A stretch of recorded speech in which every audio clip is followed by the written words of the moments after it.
合欢宗，上临风，嫩芽破土，新绿攀枝。许青州在初春之际迎来自己的筑基难关，从他开始突破，已经过去6个时辰。玉涵，耽误不得了，为了我徒儿能晋级，只能让你当他炉鼎了。素洁小屋内，裴玉涵看着手里的传讯符，一阵目瞪口呆。我可是青州的师娘，怎能如此行事？母亲也太荒谬了，自己身为齐道侣，居然让我给青州当炉鼎。裴玉涵玉手攥紧传讯符，红着俏丽脸蛋，一时分外为难。他满头银发微微飘荡，身穿一袭绣有云纹的白袍，娇躯温软起伏，衣襟随着紊乱的呼吸轻轻颤动。山峦堆雪，一线深壑。许青州盘坐在床榻，混乱的灵气四溢，黑发飘扬，剑眉深皱。他此时俊逸的脸颊隐现痛苦神情。裴玉涵见此微微蹙眉，白皙如玉的绝色脸颊布满忧虑。青州，这可如何是好？裴玉涵低声喃喃，莲步轻移，走到床沿微微躬身，将玉手贴在他的脸颊。好烫！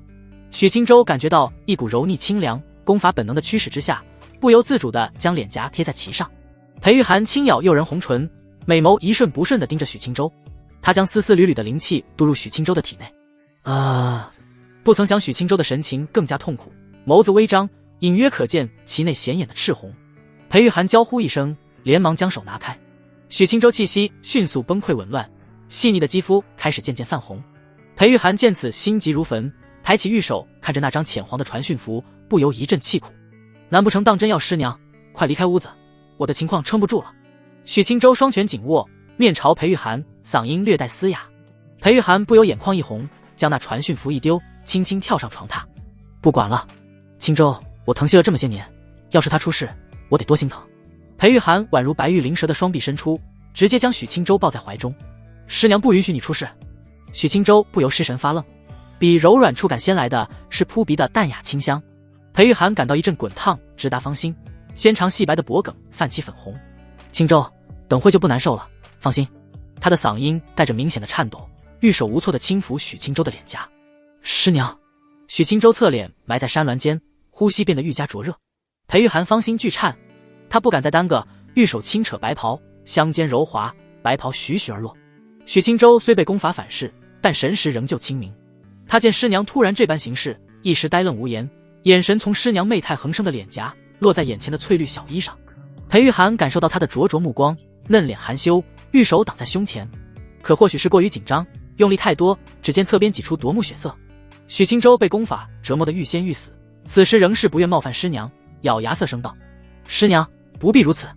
裴玉涵暗咬银牙，直接将许青州按倒，玉手撑在他的胸膛上，可是你的经脉都开始融毁了。许青州感受到小腹上的莹润，大手不由落在师娘的圆润长腿上。真润啊！裴玉涵娇躯一颤，轻呼一口气，直接弯腰吻在了许青州的唇间2个时辰后，一股沛然灵气席卷整个屋子。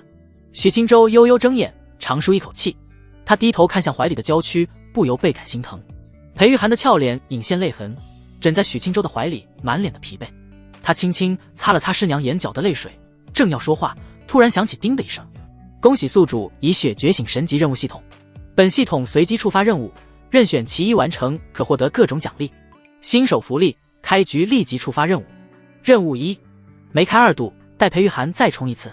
新手暴击奖励，全知神童。任务2，仙子的修行让裴玉涵像一样对你臣服。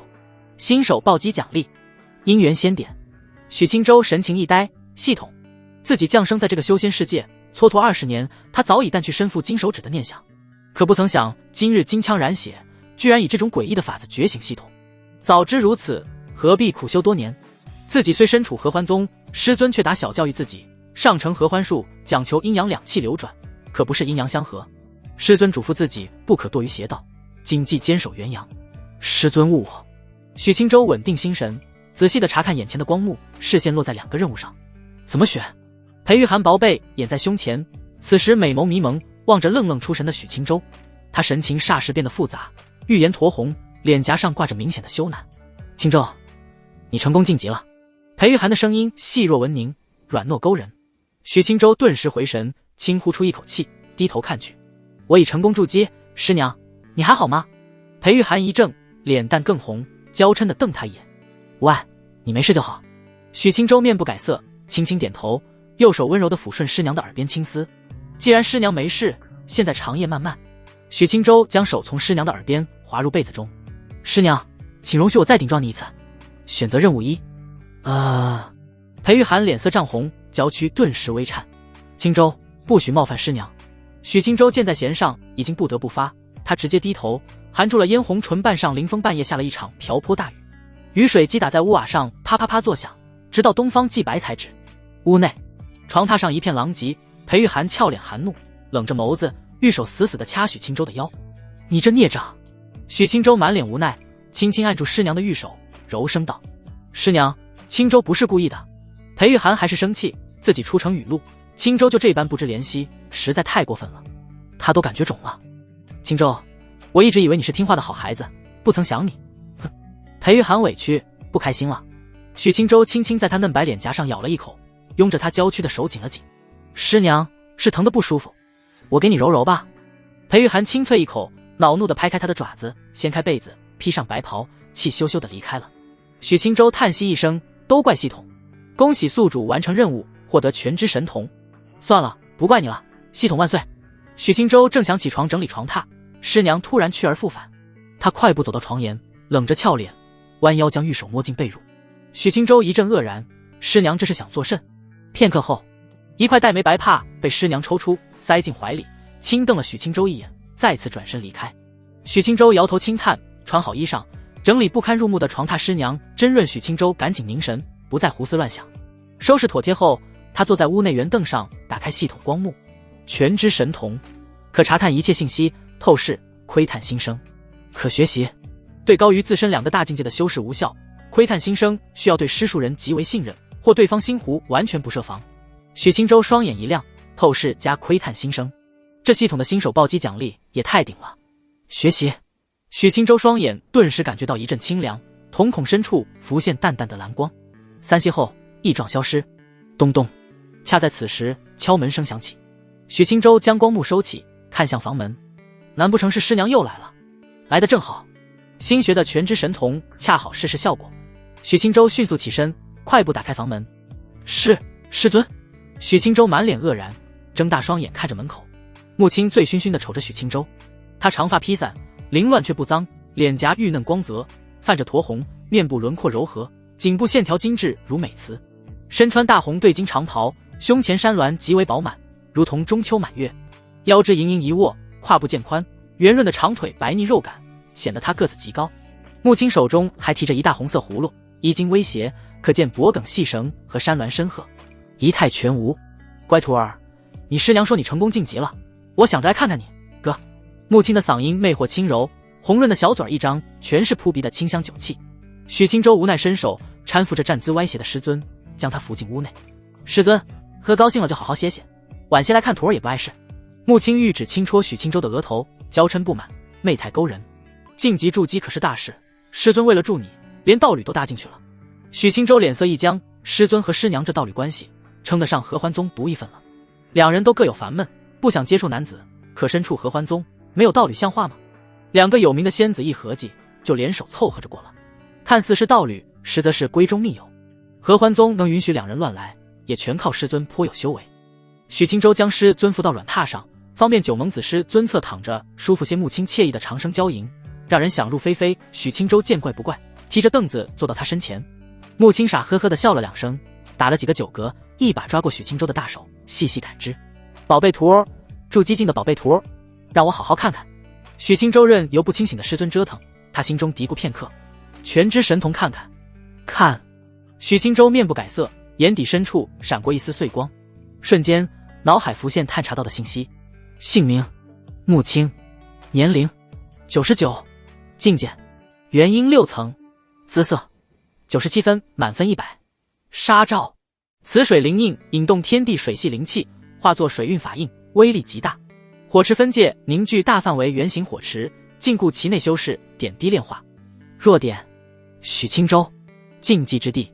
耳垂许清舟一愣，感觉到师尊的灵气流转在体内，神情渐渐变得温柔，自己也能成师尊的弱点。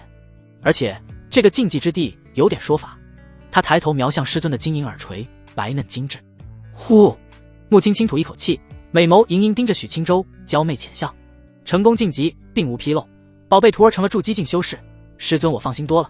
哥，有点困了。心中无忧，迷迷糊糊的木青娇躯软软的倒下。许青州的大手被他抓着，木青前倾的原因，他的大手顿时被压在山峦和大腿之间。好大许青州绷着脸颊，抽了抽，只能扯动大片揉捏。捏捏，咦？木青蹙眉抬头，眨巴着大眼睛，默默将怀中的手丢开。宝贝徒儿大了，小时候掀开袍子都不吃，现在居然敢捏捏。心声传入脑海，全知神童还开着。许青州老脸一红，小时候我不记得。木青瞥了许青州一眼，慢慢躺在软榻上，轻声哼唧着，美眸微闭，衣衫凌乱，平躺着也显得饱满沉淀。许青州开着全知神童，默默看了几眼，再看几眼，师尊居然是神兽不行了，不能再看了。许青州关闭全知神童，压下心中波澜，默默起身，不打扰师尊歇息。许青州无声离开屋子，关闭房门，站在檐下廊道，一时心情激荡。全知神童太好用了，他呼吸着清新的空气，瞭望蔚蓝长空许久，才压下杂乱的心思。许青州缓步离开自己的小院子，来到上林峰半山腰的石台上。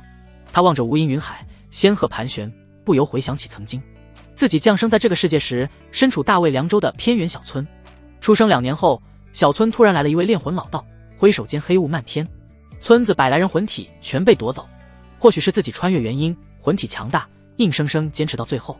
炼魂老道察觉到他，正当许青州以为这一世也要 GG 的时候，师尊如神女降世，将炼魂老道斩杀，救下自己。从此2岁成了他徒弟，被带进合欢宗中。至于为何不吃2岁，年龄不小了，而且他有一个成熟的灵魂，许青州害羞。也正是因为灵魂成熟，自小懂事，长得又好看，许青州即讨木青和裴玉涵的欢心。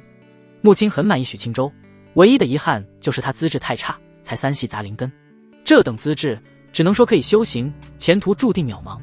咕，仙鹤长鸣，将许青州惊醒。他脸色平静，过往已定，既然身怀系统，他一定要给师娘和师尊一个美好的未来。许青州知晓，上林峰3人住着看似平静，其实已经有不少麻烦。师尊独自扛着，非常辛苦。前一峰的峰主一直打着坏主意，老不死的，许青州非得整死他。静心片刻，许青州回到山顶庭院，打算给师娘做些好吃的灵膳，如有必要，他乐意灵气消肿。许青州厨艺极佳，干净的食材经由他烹饪，立即变得色香味俱全。他将5碟小菜和鲜汤装进食盒，浅笑着走入师娘的小院，一路来到熟悉的屋门外，轻轻一推，无声而开。许青州探头看去，师娘正侧坐在床榻，斜眼看来，银色的发丝垂至翘臀，裙摆之下可见细嫩玉足。许青州默默关门，将食盒放在褐色方桌上。师娘，我准备了你爱吃的灵膳，来尝2口。裴玉涵俏脸面无表情，侧坐在床榻无动于衷。许青州侧头看去，思量片刻，先以全知神童看一遍。姓名：裴玉涵，年龄88，境界筑基圆满，姿色97，杀兆大圆灵甲凝聚龟纹气罩，可抵抗元婴初期一击。末影凝聚黑色能量分身，实力相当于本体，持续1刻钟。弱点：许青州，禁忌之地，不能说。许青州脸色精彩，难怪昨晚龙王发洪水，原来师娘的禁忌。他收敛神色，端起一碗灵兽汤，鲜嫩可口。许青州走到床沿坐下，提起勺子轻轻吹了吹，递到师娘的红唇边。师娘，现在吃滋味最佳，凉了就不好吃了。裴玉涵闻着诱人清香，美眸瞟向许青州，心中委屈淡去大半。昨日青州虽不知轻重，但还是关心自己的。裴玉涵谈口微张，含住勺子。许青州轻笑点头，温柔地喂着师娘。裴玉涵的胃口不错，小碗的汤喝尽后，娇声道：青州，我坐桌前吃。许青州点头，将手中小碗一抛，划出一道弧线，无声落在桌子上。他半蹲下身子，抓过师娘的纤细脚踝，将秀美嫩足套进白色绣花鞋中。裴玉涵眸子温柔，脸蛋悄然挂上浅红。2人来到桌前坐下，裴玉涵小口吃着菜肴，殷勤夹菜喂给许青州，一顿饭吃得柔情蜜意。酒足饭饱，许青州坐在桌前，看向身侧的师娘，犹豫片刻，凑近脸蛋。师娘，还不舒服吗？我帮帮你。裴玉涵脸蛋一红，蹙眉轻抿许青州的耳朵。师娘，我好歹有筑基境圆满的修为，哪有那般不济事，早已无碍。许青州轻笑颔首，诚恳道歉师娘，昨日是我不对，下次不会了。裴玉涵柔柔点头，可又转而一愣，他秀眉倒竖，轻拍许青州的额头。什么下次？仅此一次。什么？许青州感觉天塌了，他瞬间愁眉苦脸，做着微微轻叹。裴玉涵瞧得有几分心疼，犹豫片刻，红着脸淡柔声道：“以后看我心情。”许青州精神顿时振奋起来，眸子发亮地看向师娘。哼！裴玉涵轻哼一声，妩媚地白了他一眼。木青见过你了。师尊酒还没醒，现在还睡在我屋内。裴玉涵蹙眉摇头，小声嘀咕：“你师尊也不知为什么独爱喝酒，一天天没个清醒。师尊高兴就行，以他的修为又伤不了身子。”裴玉涵默然点头，沉默许久。裴玉涵叹息一声，凝视许青州。青州，昨日宗门长老议事，又商讨了关于是否保留木青峰主一事。许青州脸色凝重起来。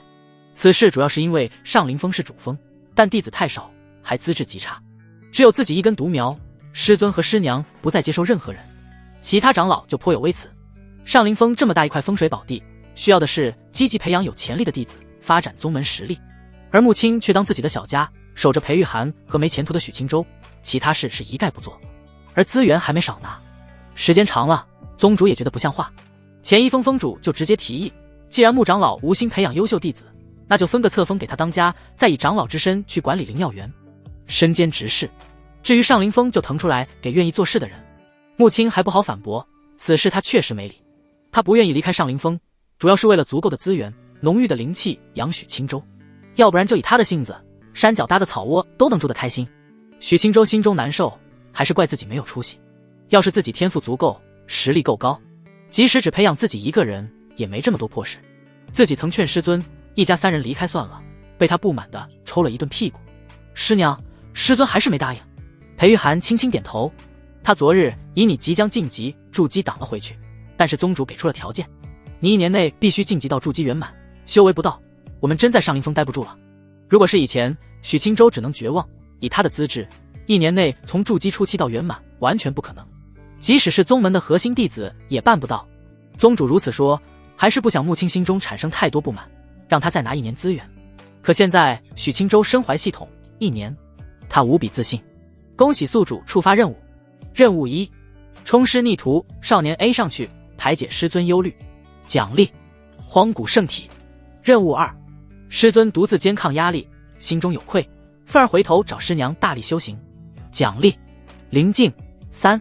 许青州没想到此时居然能触发任务，而且这任务对吗？不是 A 师尊就是冲师娘。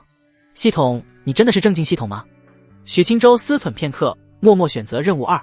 任务1这难度颇高，当下办不了。许青州神情变得平静，看向风娇水媚的师娘。师娘，你放心，1年之内我一定能做到。裴玉涵一愣，欣慰浅笑，玉手摸了摸许青州的脸颊。尽力即可，青州你别有太大压力。许青州面不改色，将脸颊上的玉手握到掌心。师娘，压力不能说没有，但有师娘帮我，一切都不是问题。裴玉涵玉白脸颊稍显疑惑，不过还是浅笑点头。虽然我不知道怎么帮你，但是我愿意做一切。许青州大手揽向师娘的纤腰，轻轻用力将她拥在怀中。既然如此，师娘就再带青州冲一次吧。裴玉涵羞恼地瞪他，怎么是这帮法？果然青州还是不知轻重。许青州轻捏师娘的玉洁下巴，轻轻抬起，俊逸的脸颊浮现浅笑。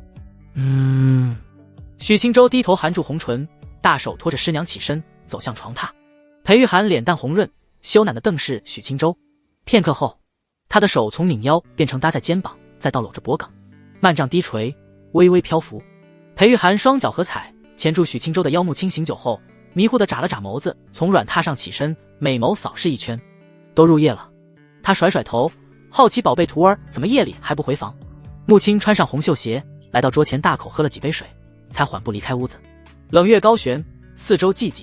木青行走在青石小道上，月辉如纱披在他身上，红裙飘飘间，他走入自己的院子。他是和裴玉涵住在一起，同院不同屋，兴致来了，两人也偶尔同寝。青州，如泣如诉的声音悠悠传来。木青脚步一顿，站在月下小园中，俏脸狐疑。他思忖片刻，神识隐蔽地探入裴玉涵的屋子，只见满地衣裙，薄被有节奏的起伏。木青美眸瞬间睁大，脸色羞红，咬着银牙暗暗低骂：玉涵和青州太不像话了。他脖颈上的粉红愈加明显，静静站着许久，圆月愈加明亮。获得灵境3。吱呀！许青州细细安慰师娘良久后，神清气爽地走出屋子。当转过身，突然看到屋门一旁飘荡着红裙一角，他猛然一惊，豁然看去，师尊。木青眸子水色潋滟，靠在屋门上瞪着许青州。青州，夜里你来找玉涵作甚？许青州小心瞅了他两眼，沉吟稍许，试探性道：师娘心情不佳，我来安慰安慰她。木青轻呼出一口温热甜腻的气息，面无表情道：夜色已深，回去歇息吧。许青州点点头，离开小院。木青腿儿发酥地走进屋内，关上房门。裴玉涵早已察觉到他前来，此时正手忙脚乱地穿小衣裳。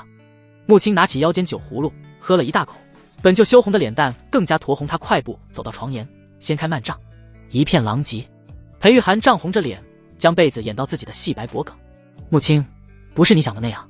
场面顿时一惊，木青也呆了呆，什么乱七八糟？他嗅着古怪的味道，蹙眉退后稍许，眯着美眸审视裴玉涵。这么大人了，怎么还尿床？一句话让裴玉涵无地自容，脸蛋红得发紫，心中羞怒大骂许青州。木青本就是来刻意调侃的，此时心中古怪而又刺激。玉涵，你刚才声音好听得很，再说两句听听，例如亲个些，等一下之类的。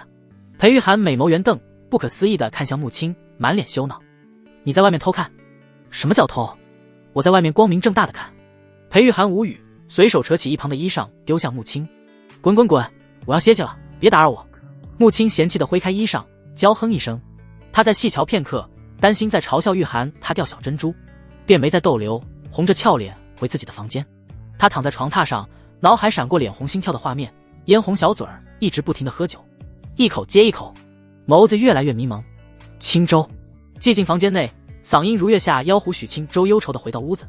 以师尊的性子，自己的所作所为肯定被他尽收眼底，师娘也指定被师尊嘲笑。如此一来，师娘奈何不了师尊，心里又得埋怨自己，生自己气了。唉，下次找个机会哄一哄吧。许青州压下烦心事，开始查看今日系统给的奖励。临近3，骸骨夜行。乾隆村生活了100来户村民。某日夜晚，村子外来了一个枯骨道士，他指挥骸骨杀入村庄，屠杀村民，村子危在旦夕。此为临近模拟，宿主需要做到阻挡骸骨进入村庄，击杀最终的枯骨道士。完成度越高，结算奖励越高，只有3次机会。许青州细细理解，看来是类似幻境空间，自己需要做的是保卫萝卜骸骨实力和数量不可知，枯骨道士的境界不可知，通关难度只有进去才能知晓。许青州静静思索片刻，来到床榻盘坐下来，伸手向屋内一旁，一柄长剑飘来，横剑于膝。反正有3次机会，第一次先进去了解一下大致情况。骸骨夜行开启，许青州双眼瞬间一阵流光划过，模糊片刻后再次睁眼，已经身处破烂村庄。他并没有在村子内，而是在村外的小土坡上。天空是一轮孤零零的血色月牙，没有一颗星星。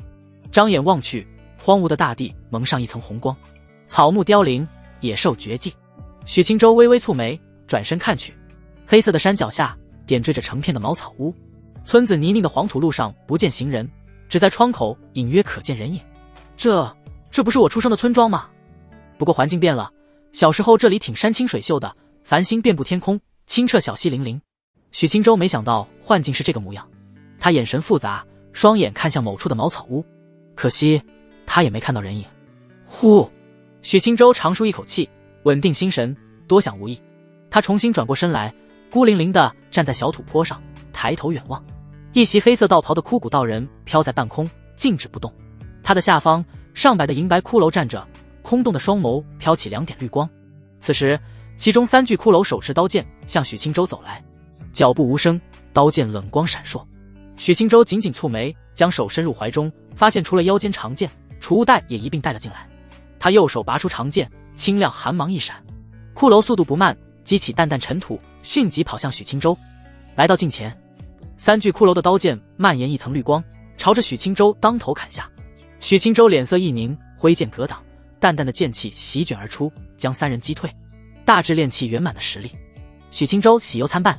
喜悦的自然是3具骷髅实力不高，但总量上百。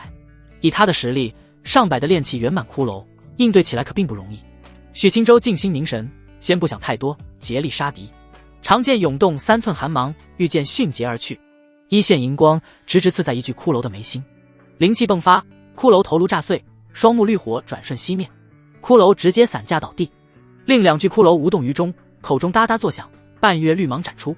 许青州凝神躲避，双拳凝聚灵气，欺身而上，许青州侧身躲过刀芒，快步上前，大手钳住另一只骷髅的手臂，一腿踢出，骷髅倒飞躺地，他的胸口直接被踹出一个窟窿。御剑而回，长剑直接钉入骷髅的眉心，再次解决一只。许青州身后的骷髅动作丝毫不慢，一步跃出10几米远，古剑之上的绿光愈加璀璨，锋锐的剑尖直刺许青州的后背。叮！许青州心念一动，佩剑欲回，剑尖准确无误地抵住古剑。他御风向前，沉着脸一脚踢碎骷髅头，3只骷髅彻底解决。许青州重新握剑在手心，心中稍安。力量上虽有炼气圆满的程度，但毫无灵智，战斗死板，没有精妙灵术，威胁程度大大降低。许青州再次抬头远望，发现6具骷髅已然冲了出来，数量翻倍了。许青州双脚扎根大地，涌动全身的灵气，长剑泛起丝丝缕缕的淡红色。灵元剑，6具骷髅行至半途，许青州猛然挥剑，红色的半月剑芒呼啸而出，灵气凝而不散。首当其冲的3具骷髅提着古刀格挡，砰！灵元剑芒斩断古刀，直接将3具骷髅的头颅削成2半。其后的3具骷髅齐齐挥刀挡住剑芒于是，许青州松开右手，长剑飘在胸前，剑尖朝前，一点亮光在剑尖越来越璀璨。长剑御风而去，再次将1具骷髅的头颅刺碎。此时最后2具骷髅也来到近前，许青州毫无压力，身影飘忽不定，在古刀间游走，瞅准时机，砰砰2拳再次打散1具骷髅。最后1具骷髅独木难支，许青州轻而易举解决。他将长剑欲回，远处立即跑出9具骷髅，没有调息恢复灵气的机会。许青州剑眉深皱，他此时虽然没有受伤，灵气可是消耗不少，而他本就资质稀烂，底蕴自然不深，高强度的车轮战他注定坚持不住。形势不容他多做思考，9具骷髅速度越来越快，许青州不再多想，凝聚灵气，挥剑而出。灵元剑，3具骷髅当即倒地，6具骷髅临身。许青州御风而起，如此一来，虽然抵抗攻击的压力大减，但是灵气消耗加剧，剩余6具骷髅也不是没有办法，朝他接连不止地挥出绿色刀芒，而且他们一跃而起的高度足足10几米，也能抽空给许青州来上一刀。小土坡周围顿时碎石翻飞，尘土轻扬。许青州身处半空，聚精会神躲避刀芒，偶尔遇见击散1具骷髅。1刻钟后，9具骷髅成了一堆碎骨。许青州呼吸略显粗重，持剑凝重地看向远处，马上来了12具。他轻叹一声，凝聚全身灵气，连挥2剑。灵元剑，2道剑芒沛然而出。又1刻钟后，许青州脸色微白，身上的袍子被割出几条碎布，后背渗出红色的血痕。灵气消耗越多，他的压力越大。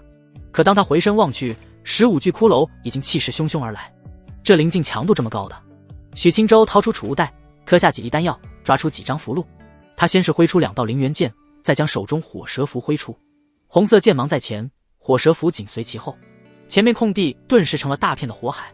剑芒消散，火海消失，15具骷髅只冲出来5只。如果是5只的话，许青州觉得很行。他持剑上前，剑影森森，花去半刻钟将剩余骷髅解决。但此时的他灵气损耗严重，气喘吁吁，大汗淋漓。正当他以为下一波要来了的时候，远处骷髅的后方突然御风飘出1具大数倍的骷髅，他的双目和胸膛都亮起绿光，古刀的绿色光芒深邃夺目。筑基境，高大骷髅御风极快，来到许青州身前不远处，毫不客气地连挥10几道刀芒。砍臊子呢？许青州低骂出声，御风躲避，狂猛的灵气波动让他一阵心惊。高大骷髅明显聪明些，许青州躲避的瞬间，他就御风而来，一刀直接往许青州的脑袋削去。当！许青州持剑格挡，本就灵气亏空，此时顿觉胸口一震，身躯向下坠落。高大骷髅乘胜追击，银白大脚直接踹在许青州的胸口，砰！枯败大地激起一捧尘土，许青州躺在浅坑中，浑身剧痛。这灵境难度也太高了，筑基1层怎么可能通过？许青州咬牙起身，立即闪身向一旁。咻！几乎在他离开瞬间，古刀就插在了浅坑的中心。许青州见此不耽搁丝毫，重新御风而上，眸子凝视高大骷髅，竭尽全力的凝聚灵气于剑身。两者接触，许青州一剑刺在他眼球上，高大骷髅一拳捶在他胸口，当即将他捶得吐出一口老血。许青州握着长剑倒飞而出，咬牙看去，高大骷髅并没散架，他的半边脸碎裂，另一侧眼眶飘荡绿光。许青州眸子浮现几缕血丝，将体内所剩无几的灵气再次凝聚在长剑上。高大骷髅先一步攻击，迅速御风而来，拳头握紧，浮现绿色光芒，两者眨眼近在眼前。许青州怡然不惧，流淌红光的一剑刺在他另一只眼球上，高大骷髅的头颅当即破碎，身躯立即开始散架，他的拳头直接锤进了许青州的心口，整个心脏和胸膛血肉模糊。许青州大口吐血，眼神模糊，沟槽的一拳将我打完结了。本次灵境模拟结束，失败，共杀敌炼器圆满骷髅45具，筑基境骷髅1具，奖励精纯灵气1份。一阵流光闪过，世界迅速陷入模糊。屋内，许青州豁然睁眼，他立即摸了摸胸口，长舒一口气，这灵境也太真实了，要是在现实，当真就死了。许青州平静内心，开始回忆灵境的过程，自己竭尽全力，大致斩杀一半小骷髅，剩余多少筑基境骷髅未知，枯骨道人实力未知。许青州的脸色略微难看，如此看来，自己甚至一半完成度都不到。片刻后，他将注意力放到奖励上，精纯灵气可使用。使用。许青州顿时感觉丹田凭空多出灵气，筑基境1层的修为快速攀升，他的境界以匪夷所思的速度向前迈步。许青州内视自身，观察自己身躯的每一丝变化，在灵气的滋润下，肉体的强度开始有些微提升，丹田之内凭空出现的灵气越来越多，灵雾翻腾。许青州的境界在短时间内迅速破境，来到筑基2层。师娘真的能帮我修行？许青州神色复杂的睁眼，因待师娘快乐玩耍获得的灵境，这才进去一趟就晋级1层，3次完毕，岂不是筑基中期有望？师娘宝宝也太厉害了吧！许青州心情激动，恨不得摸着夜色再去师娘的屋子一趟。不过想到师娘此时定然心情不佳，他打消念头，压下起伏的心绪，开始思索怎么通过灵境。现在自己即使晋级筑基2层，也断然没有机会通过，需要借助外物。许青州第一次就发现自己的储物袋能带入灵境中，自己要是将师尊的法宝借来一用，再去灵境，岂不是轻而易举通过？许青州沉思片刻，打算明日找一趟师尊借来试试。不过担心灵境会有莫名其妙的限制，他多长了个心眼。师尊的高级法宝要带着，寻常的符箓、丹药也带够，做2手准备。许青州躺在床榻开始休息，天色刚亮，许青州翻身而起，坐在床沿，蹙眉看着自己的储物袋，灵石没多少了，才100来枚，这点灵石可不够买多少符箓和丹药，算了，找师娘借点吧。许青州离开小院子，无声前行。片刻后，许青州站在裴玉涵屋外，轻轻推开雕花木门，回身关上，缓步前行，来到床沿，只见裴玉涵美眸圆瞪，秀美玉足就已经踹了过来。许青州抓住白皙角裸，无辜地看向师娘。师娘，你作甚？裴玉涵羞怒，咬牙道：你大早上来我房里作甚？许青州不动声色，坐在床沿，细细揉着手中圆润。师娘，我是想找你借点灵石。裴玉涵玉足弓起，抽了抽，脸色更加恼怒。你先松手。不松。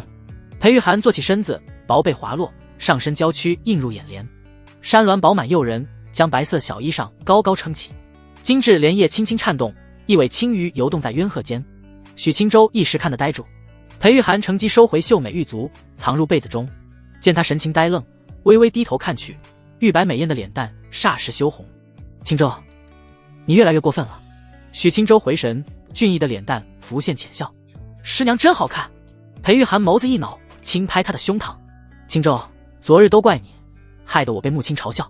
许青州眨眨眼睛，老脸一红，回想昨日自己在师娘的屋里，师尊在屋外观战，好刺激啊。嗨，师娘不碍事，都是自家人。裴玉涵秀眉蹙起，气呼呼的转头不搭理他。师娘，我找你有正事呢，借点灵石。裴玉涵疑惑看他，你要灵石作甚？买点资源，有大用。裴玉涵没细问，从储物戒拿出一袋灵石，直接递给许青州。300颗，给你用了，什么借不借的？许青州笑嘻嘻的接过，思忖片刻，小声道：师娘，再给点。裴玉涵抬眸看他，柔媚低声问道：你要买什么？还差多少？师娘，再给1000灵石，约莫就够了。裴玉涵一愣，再次取出一大袋灵石，神情严肃几分。这个得还啊！这许青州收起灵石，琢磨片刻，脱鞋走入床榻。青州，你想作甚？师娘，灵石是不可能还的，只能以其他方式偿还了。裴玉涵瞧他解袍子的阵仗，脸色大红，羞恼地踹他。青州，灵石我不要了，你离开。许青州轻轻一笑，袍子一甩，利索地钻入被窝，揽住莹润细腰，馨香扑鼻。师娘，有借有还才行，不然下次找你，我开不了口。裴玉涵玉手探入被窝，拧着她的腰间软肉。我让你开不了口，我让你开不了口。许清舟疼得脸皮一抽，师娘这几下当真没留手。他急忙按住腰间的白皙玉手，无奈低声道：师娘，我住第2层了，这多亏了师娘。裴玉涵娇躯一僵，神情震惊，美眸盯着眼前的俊逸脸蛋，细细凝神查探片刻，果真住第2层了。清舟，你怎么做到的？裴玉涵恼怒的脸色顿时变得满脸喜色。昨日和师娘一番厮杀，实至名归的1日千里。许清舟一本正经。裴玉涵神情复归恼怒。许清舟将他娇躯拥到怀里，裴玉涵将信将疑，两唇相接，任人摆弄，日上3竿。师娘，你好好歇歇。裴玉涵俏脸晕红，轻轻娇吟一声，满足的睡去。许清舟轻轻抚了抚师娘的眉眼，心情怡然地离开房间。合欢宗共有5座主峰，其中宝运峰在合欢峰一侧，是弟子们购买各类资源的地方。约莫半个时辰后，许清舟走上宝运峰，进入灵丹殿。殿内此时人影寥寥，缓步前行，来到一处檀木桌前，桌后坐着一位娇媚的风韵女子。师姐，买10粒回灵丹。娇媚师姐柔柔看来，眸子水润，天然挂着一股子媚态。此时瞧见许清舟，她眸子微亮，心湖荡漾起来。好俊的师弟。娇媚师姐盈盈起身，来到后方柜台，取出10粒回灵丹，装入一只精致玉瓶。她玉手前伸，递到许清舟的掌心，玉指轻轻勾了勾。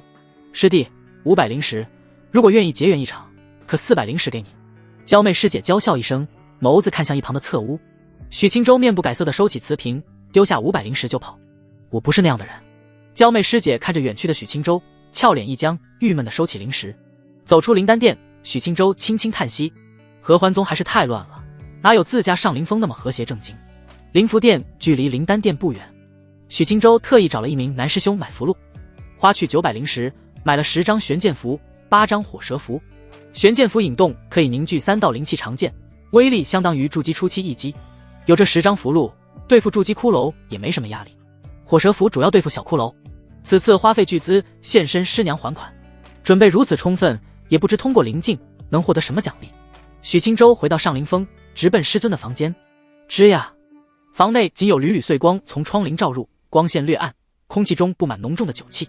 许清舟打量一眼，师尊正4仰8叉地躺在床榻，白泥肉腿搭在床沿，俏脸酡红，侧头看向自己。徒儿找师尊作甚？许清舟瞄了2眼，走到近前，含笑道：师尊找你借一样东西。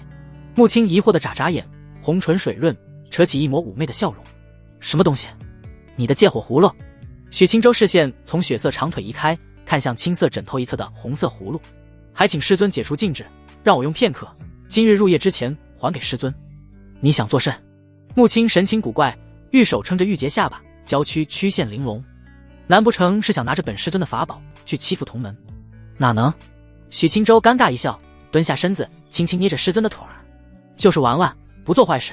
穆青大早上被吵醒，待在屋内瞧了一场大戏，现在被轻轻揉捏，心中顿时古怪的一荡。玉涵也真是，那声叫唤的像猫儿轻挠心肝，也不知收着点。徒儿，借火葫芦你拿走，可得当心，别把上灵峰给点了。穆青脸色更红了几分，所幸之前喝了不少酒水，如今看来瞧不真切。他撑起娇躯，白皙双足撑在床沿，懒散的伸手拿过床头的借火葫芦。许清舟瞧着师尊极不淑女的坐姿，心中一悸，眼底蓝芒一闪，全之神同开。穆青迅速刻画一道火红灵纹，眨眼之间，灵纹融入借火葫芦。徒儿，拿去吧。许清舟脸色僵硬，一时没回过神。穆青顺着他的目光看去，秀眉一皱，羞恼的双腿叠在一起。徒儿，你瞧什么呢？许清舟看龇牙咧嘴的神兽呢，太可怕了，他立即拿过借火葫芦，转身就走。穆青愣了愣，脸蛋复归懒散魅惑，轻轻抹撒了一下纤长玉腿，重新回到自己小院。许清舟喝了几杯水，清醒脑子。一些画面不能刻在脑子里，要记在心里。盘坐床榻，静心凝神。许清舟拿出储物袋检查一番，并无纰漏。最后将长剑和借火葫芦放在大腿上，骸骨夜行开启，流光闪过。许清舟重新来到荒芜的小土坡上，血月将光芒挥洒大地，远处的骷髅飘荡成片的绿芒。果然，重新进来后，骷髅总数并没有减少，重新变成100余只。许清舟立即查探自身，储物袋和长剑都在，但借火葫芦带不进来。品级太高的原因吗？他在查看储物袋，所幸丹药和符箓都能带进来。刚过片刻，3只骷髅就已经跑了出来。许青州平静心绪，淡然的持剑上前，一道凌元剑解决他们。6只骷髅立即挥舞古刀，迅捷前奔。凌元剑，剑芒狂涌，许青州紧随其后。3只骷髅刚散下，他就持剑刺向剩余3只，6只倒地，9只接踵而至，直到解决第45只。许青州磕下第2粒回灵丹，此次的状态要比上次好得多，体内的灵气也还剩余大半。呼！筑基境的高大骷髅御风而来，古刀青芒在途中就开始凝聚，刚接近稍许，10数道青色刀芒斩击而下。许青州早有防备，提前一步闪身，避过刀芒。他回身看去，取出一张黄纸符箓，捏在双指，灵气凝聚于指尖。玄剑符去！黄纸符箓符文一闪，飘到半空，符箓燃起细碎灵火，3道银白灵气剑漂浮在空中。灵气剑受到许青州牵引，带起一抹尾光，迅速朝高大骷髅刺去。嗡！一道宽厚的青色刀芒浮现，显然高大骷髅想凭此抵挡灵气剑。凌元剑，许青州先行挥剑，凝聚而出的剑芒将刀芒击碎，3道灵气剑迅速前行，2柄成功刺入高大骷髅的双眼，1柄刺入他胸口。轰！灵气剑炸开，高大骷髅也随之破碎。许青州心中一喜，立即看向骷髅群，18只骷髅立即跑了出来。许青州稳定心神，取出火蛇符，距离足够后，一条火焰长蛇扑向骷髅群。他再挥出几道剑芒，再御剑杀向冲出来的8只骷髅。将要近身时，只剩5只骷髅。许青州持剑一番腾挪，顺利解决他们。呼呼，2只筑基境骷髅御风而来。许青州心中一沉，怎么是一次2只？他顿时感觉压力大了起来。刀芒呼啸间，许青州御风而起，他立即取出2张灵剑符，引燃符箓，6道灵气剑成型。筑基境骷髅还是愚蠢，面对灵气境，还是挥出厚重刀芒抵挡。许青州先行以剑芒抵消，2只筑基境骷髅成功被灵气剑击碎，毫不停歇。21只骷髅浩浩荡荡而来。许青州依旧火蛇符做第1道屏障，凌元剑紧随其后半个时辰后。许青州呼吸粗重几分，吃下第7粒回灵丹。此时他已经解决最后一波小骷髅，共27只。接下来登场的是4只筑基境骷髅。许青州早有预料，根据规律，出现第1只筑基境骷髅后，后3波筑基境骷髅都会增加1只。他不敢待在地面，立即御风来到空中。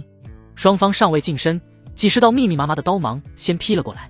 许青州头皮发麻，凝聚心神，竭尽全力的躲避。可刀芒实在过于密集，他还是不慎被砍中几刀，身上出现几条血痕。许青州拿出剩下的最后4张玄剑符，直接一同引动，12道灵气剑浮现，迅猛刺向4具筑基境骷髅。远处，面对12道灵气剑，一道璀璨青芒融合而成。许青州咬牙御风而去，丝毫不顾及灵气消耗，凌元剑一剑接一剑地劈在巨大剑芒上。一声轰鸣，空中爆发散乱的灵气。许青州成功提前击溃青色刀芒，4只筑基境骷髅直接隐恨在玄剑符之下。此次停歇时间稍久，许青州赶紧服下回灵丹。呵呵，古怪难听的笑声传来，枯骨道人长袍飘荡而来，他的空洞双目飘荡红光，手持一杆大幡，黑雾缭绕。年轻人，入我魂幡归极乐。阴风阵阵袭来，天上的血色月牙诡异的变成满月。魂开！枯骨道人挥动大幡，包裹白骨的黑袍燃起红焰。幽冥阴司，拘魂所破。狂风烈烈，大幡迎风招展，绿芒环绕大幡之上。许青州神情谨慎，当空站立，一道淡淡红色气罩包裹自身。枯骨道人单手轻挥，一道凝实的灰白魂体浮现。刹那间，灰白魂体迅如疾雷，眨眼来到许青州的眼前。滋滋，魂体面孔扭曲狰狞，扑在红色气罩上疯狂撕咬。许青州冷静挥剑，剑影阵阵，将魂体斩得支离破碎。枯骨道人再次挥手，10道魂体齐齐出现。许青州脸色难看，将仅剩的1张火蛇符丢出，再辅以2记凌元剑。火蛇乘剑而去，灰白魂体与之轰然相撞，灵气四溢间，火光迸发，4道魂体突破阻隔，来到许青州的近前。他们趴在红色气罩上，无声嘶吼。许青州咬牙抵挡，可还是止不住被攻破护身气罩，魂体攀附在身上，阴冷气息让他脸色一白。枯骨道人趁此时机，眨眼之间来到许青州的身前，银白的骨爪瞬间按下。入我魂幡！许青州面孔扭曲，脸颊转眼毫无血色，至少筑基境圆满的实力。我干嫩娘的灵境！画面流光闪烁，模糊破碎。本次灵境模拟结束，失败。共杀敌炼器圆满骷髅135具，筑基境骷髅10具。奖励：精纯灵气1份和5行淬体。5行淬体，5行灵气刺激身躯，提升体魄强度。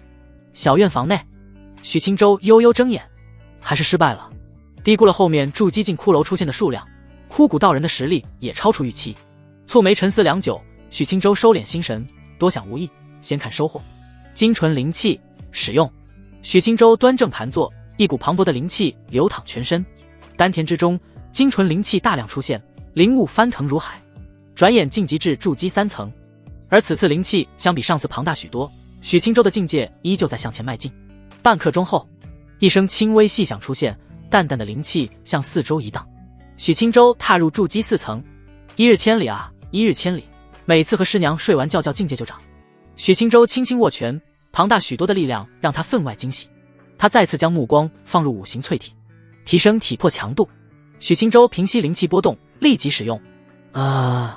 五色灵气刚在血肉间游动，一股剧痛猛然出现。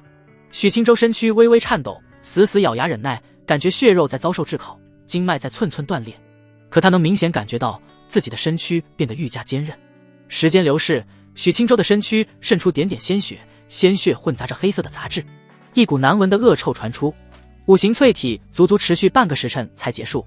疼痛消退，许清舟睁开眼睛，大口呼吸，脸色立即一绿。好臭！他扫了眼自身，一脸的嫌弃恶心。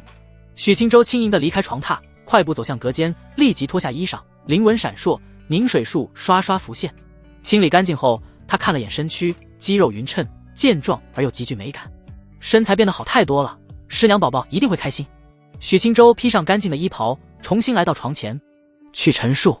床榻屋子消失一空，直到此时，房间的气味才重新清新起来。许清舟来回走了2步，轻轻挥拳，拳风呼啸，炼体直接来到了易筋境中期。炼体和武道结合，与修行意图一样，分3阶9境下3境修凡胎体魄，分别是淬体境、易筋境、断骨境。中3境体魄复归先天，分别是洗髓境、先天境、金身境。上3境开启秘藏，肉身成圣，分别是万象境、不灭境、圣体境。许清舟的体魄是不适合修武道的，可没想到获得的奖励让他强行走上了武道。仙武双修，一般天才都不敢这么玩，稍有不慎就得瘸腿走路，2条路都没什么前途。可要走成了，那就是同境无敌。以我现在的实力，初入后期的筑基境也不是我对手。许清舟心中涌起自信，系统的强大再一次显现，此次的提升相比上次大太多了。如果彻底通关灵境，灭杀枯骨道人，不知还有什么奖励给自己。许清舟不由激动起来，完成度越高，奖励越丰厚。此时他都想立即进入灵境了，可想到枯骨道人的实力，许清舟清醒几分。自己的实力固然强大许多，可和枯骨道人交手，还是只有死路一条。也不知师娘还有没有灵石，再找他拿点，准备点资源。此时外面晚霞披在群山间，就快入夜了。许清舟先去厨房，兴致勃勃准备了丰盛晚膳，提着食盒，拿起借火葫芦去了隔壁院子。皎洁月光下，许清舟轻轻推门，没关。走入房内，裴玉涵正坐在绣榻上修行，美眸睁开，盯着笑脸和煦的许清舟。清舟，夜里不好好修行，找我作甚？裴玉涵脸色端庄，银发柔顺地垂在玉背上，白皙脸蛋上表情平静，瞧着圣洁无比。许清舟将食盒放在桌子上，转头笑呵呵道：师娘，准备些晚膳，找你一起吃，我去叫师尊。不用了，我自己来了。穆青无声无息地出现在门口，娇躯靠着木门，美眸惊疑不定地看着许清舟。师尊。许清舟轻笑打招呼，上前几步，将借火葫芦递出。借火葫芦还你。穆青瞄了眼许清舟，借火葫芦红光一闪，挂在腰间。2人走向桌前，穆青立即伸出玉手，一把抓住许清舟的手腕。灵气流转间，他谈口微张，失声道：竟然真是筑基4层。裴玉涵闻言脸色一变，不再端着正经脸色，快步走了过来，一番细致查探。早上还是筑基2层，清舟你怎么做到的？裴玉涵神情震惊。许清舟左右扫了眼，家人分列2侧，淡淡馨香让人流连。此事还得从早上和师娘修行说起。穆青神情怪异，裴玉涵俏脸含羞。许清舟瞄了眼妖娆师尊，正色道：师尊，你说有没有可能我和师娘快乐修行就能晋级？裴玉涵脸蛋羞恼，啪的一下拍在许清舟的后脑勺。胡说什么呢？穆青古怪地瞥了瞥2人，继续探查片刻，柔媚低声道：可你易筋境的武道修为怎么解释？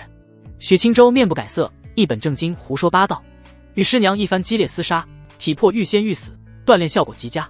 裴玉涵酡红着俏脸，羞赧无脸。穆青蹙眉松手，没再追问，思量片刻，喃喃道：“难不成玉涵有我不知道的古怪体质？我想是了，等会吃完晚膳，我想着和师娘再探讨一二。”许青州小心地看了眼风娇水媚的师尊，一脸正气道：“此中定当有极为幽深的奥妙，青州想大力探索。”裴玉涵狐疑瞧了瞧自己，哪有什么特殊体质，肯定是青州在胡说八道。可青州的境界怎么解释？穆青摇摇头，神情变得漫不经心，懒散地坐在圆凳上。反正是提升实力，我也瞧不出有异常，随你怎么折腾。许青州轻笑点头，将食盒的菜肴一碟一碟地取出，三人围坐在桌前，开始安静吃晚膳。裴玉涵小口抿着汤，一时坐立难安，心尖发颤。诡异的氛围中，晚膳结束，穆青却不离开，走向绣榻盘坐下来，饱含深意地看向裴玉涵。许青州脸色一僵，侧头看了眼师尊，小声说道：“师尊，你不回房间歇息吗？今夜我就待在这。”穆青嗓音柔媚勾人，瞟了眼许青州：“我倒想亲眼看看你和玉涵怎么个厮杀法子啊！”这许青州老脸绷不住了，同处一屋，当着师尊的面和师娘快乐修行。呸！我才不要！穆青你不离开，我去你屋子睡。裴玉涵红着脸蛋转身就逃。穆青轻轻挥手，裴玉涵娇躯停止不动，在他一声娇呼中落入床榻上。青州，为了你的修行，我倒要看看是你的原因还是玉涵的原因。师尊，这不合适。许青州没想到师尊这么大胆，太自律了。此事颇为私密，穆青都看过2场了，区别无非是当面看和偷偷看。裴玉涵躺在床榻羞怒骂道：“穆青，你过分了！”穆青直接挥手，让许青州也飞入床榻上。他隐隐起身，走到床沿，目光灼灼地盯着2人。来，开始！床榻上的2人目瞪口呆，僵立不动。裴玉涵涨红着脸，瞪着穆青，怒声道：“穆青，你疯了！”许青州只觉得太刺激，师尊居然想近距离看日出日落。穆青娇媚的脸蛋隐现不悦，秀眉蹙起：“玉涵，我这不是想观察青州怎么提升的实力吗？不要，你出去！”裴玉涵羞怒交斥，扯过一旁的被子裹紧自己，踹了踹许青州：“你也一起出去！”穆青一阵无语，娇媚的翻了个白眼，弯腰轻拧裴玉涵的脸蛋：“我离开就是，赶青州走作甚？”言罢，他瞄了眼许青州，缓缓转身，扭着细腰离开屋子。红烛柔光跳动，房内只剩2人。裴玉涵的脸颊此时更加娇艳。许青州偷瞧了师娘一眼，满脸正经地坐进了些许，大手抓着被子，轻轻扯了扯师娘，撒手。裴玉涵咬着红唇，柔媚瞪着许青州，脸蛋灿若朝霞。一番拉扯，薄被掀开，许青州心中一动。师娘此时美眸水润，脸蛋泛着不正常的嫣红，娇躯细看之下微微轻颤，玉腿玛撒，似身中某种烈毒。许青州不敢大意，俯身而下，红罗帐轻拂，淡雅清香令人沉醉。许青州以一精进体魄为根，辅以助肌4层的精纯灵气，浑身肌肉绷紧，给师娘消解烈毒。师娘，请翻身躺好。青州开始以灵消毒。好。许青州屏息凝神，5道真气和仙徒灵气纠缠为一，源源不断地注入师娘的体内，竭力缓解她娇躯烈毒。半个时辰后，一番凝神运功，毒素稍减。恰在此时，房门猛然打开，穆青媚态万千地站在门口，娇颜泛着动人的艳红。裴玉涵神情一惊，慌忙抬起一张潮红的脸蛋。刹那间，裴玉涵只觉一股真灵倾泻在体内，冲刷猛灌，烈毒消散一空，浑身清灵舒适。他潭口微张，助几近圆满的修为让他灵气微微一荡，纤腰绵软地垂在床榻，粉腮晕红，桃花美眸痴痴地望着门口，似失神似回味。穆青罕见地避开视线，见玉涵烈毒已解，身影一闪，消失不见。许青州僵硬着脸颊，一脸莫名其妙。师尊也太调皮了，都把师娘吓到了。裴玉涵长长舒了一口气，意识恢复清醒，继而满脸的羞涩，一脚向后踹去。啪！许青州轻而易举抓住，被子一掀，盖住2人。师娘，别闹！混蛋，让你害我丢脸！许青州将师娘拥在怀里，轻捏她的小脸。裴玉涵美眸迷蒙未退，小嘴羞恼地轻轻咬了一口许青州的脸蛋。打闹片刻，裴玉涵小手细细摸索，低声喃喃，羞声道：“青州，你这小腹肌肉确实健壮许多，手感好，也好看。”许青州眼珠子一转，轻咳一声：“师娘，离天亮还早。”“不要，就要。”天色大亮，许青州离开温柔乡，并趁师娘迷迷糊糊间忽悠走他3000灵石。今日需要再备一些资源，彻底通过灵境。轻松舒适的离开上灵峰后，许青州快步赶往宝运峰。来到灵丹殿，先购买20粒回灵丹，花去1000灵石。再次来到灵符殿，许清舟思忖许久，购买了10张玄剑符，花去500灵石。最后斥巨资，用剩余的1500灵石买了1张渊灵符、2张紫阳符。渊灵符箓可用来凝聚护罩，抵挡魂体攻势；紫阳符箓注重于灭杀阴魂，是对付枯骨道人的利器。许清舟此时信心满满，如此多的资源加上自己的实力，对付枯骨道人想必不会像上次那么绝望。他不再耽搁，迅速回到自己的小院后，走入房间。许清舟凝神盘坐在床榻，骸骨夜行启动。许清舟站在土坡上，脸色淡然，主动前行一段距离。远处的骷髅走出3只，奔跑而来。许清舟不消耗一丝灵气，纯粹以肉体力量前冲，以蛮横的拳招击杀小骷髅，直到解决第45只，他才拔出长剑，御风对阵飞来的筑基境骷髅。而此时的他消耗近乎没有。高空之上，许清舟游刃有余地躲过刀芒，持剑冷静向前，使出精妙剑技，挥出道道寒芒。筑基境骷髅格挡乏力，浑身骨骼被斩出刺目火星。交手半刻钟不到，许清舟面无表情，一剑削飞他的头颅。士别3日，此时的他对付筑基境骷髅毫无压力，再也没有被一拳锤破心脏的可能性。下一波小骷髅迅速前来，许清舟收剑入鞘，挥拳而去。一阵噼啪作响，银白骨骼四处飞溅，狂猛的劲气激起漫天尘土。小骷髅不是许清舟的一合之敌。半个时辰后，许清舟仅仅用去2道玄剑符，1粒回灵丹，便将枯骨道人之外的骷髅灭杀。刺耳难听的笑声响起，远处的枯骨道人驰帆而来，阴冷刺骨的气息席卷四方。许清舟神情凝重，长剑吞吐3尺寒芒，严阵以待。魂归极乐，嘶哑的声音悠悠传出，凝实的魂体冲出大帆，狰狞扑来。许清舟立即取出1张符箓，捏在双指之间，灵光闪烁。渊灵符，灵气丝丝缕缕从符箓流转，白光一闪，一道白羽飘荡的虚影浮现。虚影盘旋一圈，凝聚成一轮白色气罩，包裹许清舟。淡淡的霞光圣洁无比，温暖如春。扑来的魂体瞬间扭曲，刚接触到白色气罩，魂体就一阵暗淡，直至无声无息的消失。许清舟不敢耽搁时间，渊灵符固然强大，可无法长久支撑，得速战速决。他冷静御风向前，劈出2道灵元剑开路。枯骨道人双目红芒璀璨，黑袍大袖一扬，涌出铺天盖地的黑雾。许清舟靠着渊灵符护体，怡然不惧地冲入黑雾。唰！许清舟虽然成功冲出了黑雾，但灵元剑气被消磨殆尽。他见此，掏出2张玄剑符，灵芒一闪，6道灵气小剑迅速冲去。枯骨道人挥舞大帆，数十道魂体涌出，灵气小剑转眼被他化解。许清舟没有丝毫慌乱，此时他已经即将靠近枯骨道人。如此之近的距离，他任由魂体靠近自己，取出1张正黄符箓，符胆紫纹闪烁。紫阳符，许清舟一声轻喝，紫阳符甩出，光芒大炽。轰！紫色烈阳眨眼出现，至刚至阳的气息让周围的魂体迅速湮灭。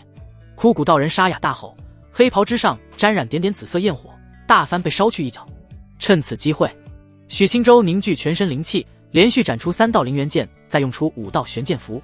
顿时密密麻麻的剑芒向前，枯骨道人吼声更大，剑气肆虐之下，他的黑袍转眼变得破烂不堪。幽魂枪，枯骨道人御风后退，双目红芒大盛，握紧手中大帆，以帆作枪，大量的魂体萦绕在大帆之上修。大帆被枯骨道人掷出，一点黑芒在前，四周响起凄厉哀嚎。许清舟心神一悸，灵气和真元通通涌入长剑，剑气流淌，剑身微微嗡鸣。去！许清舟选择直接御剑抵抗大帆，他手持最后1张紫阳符，双眸凝视着枯骨道人，御风冲去。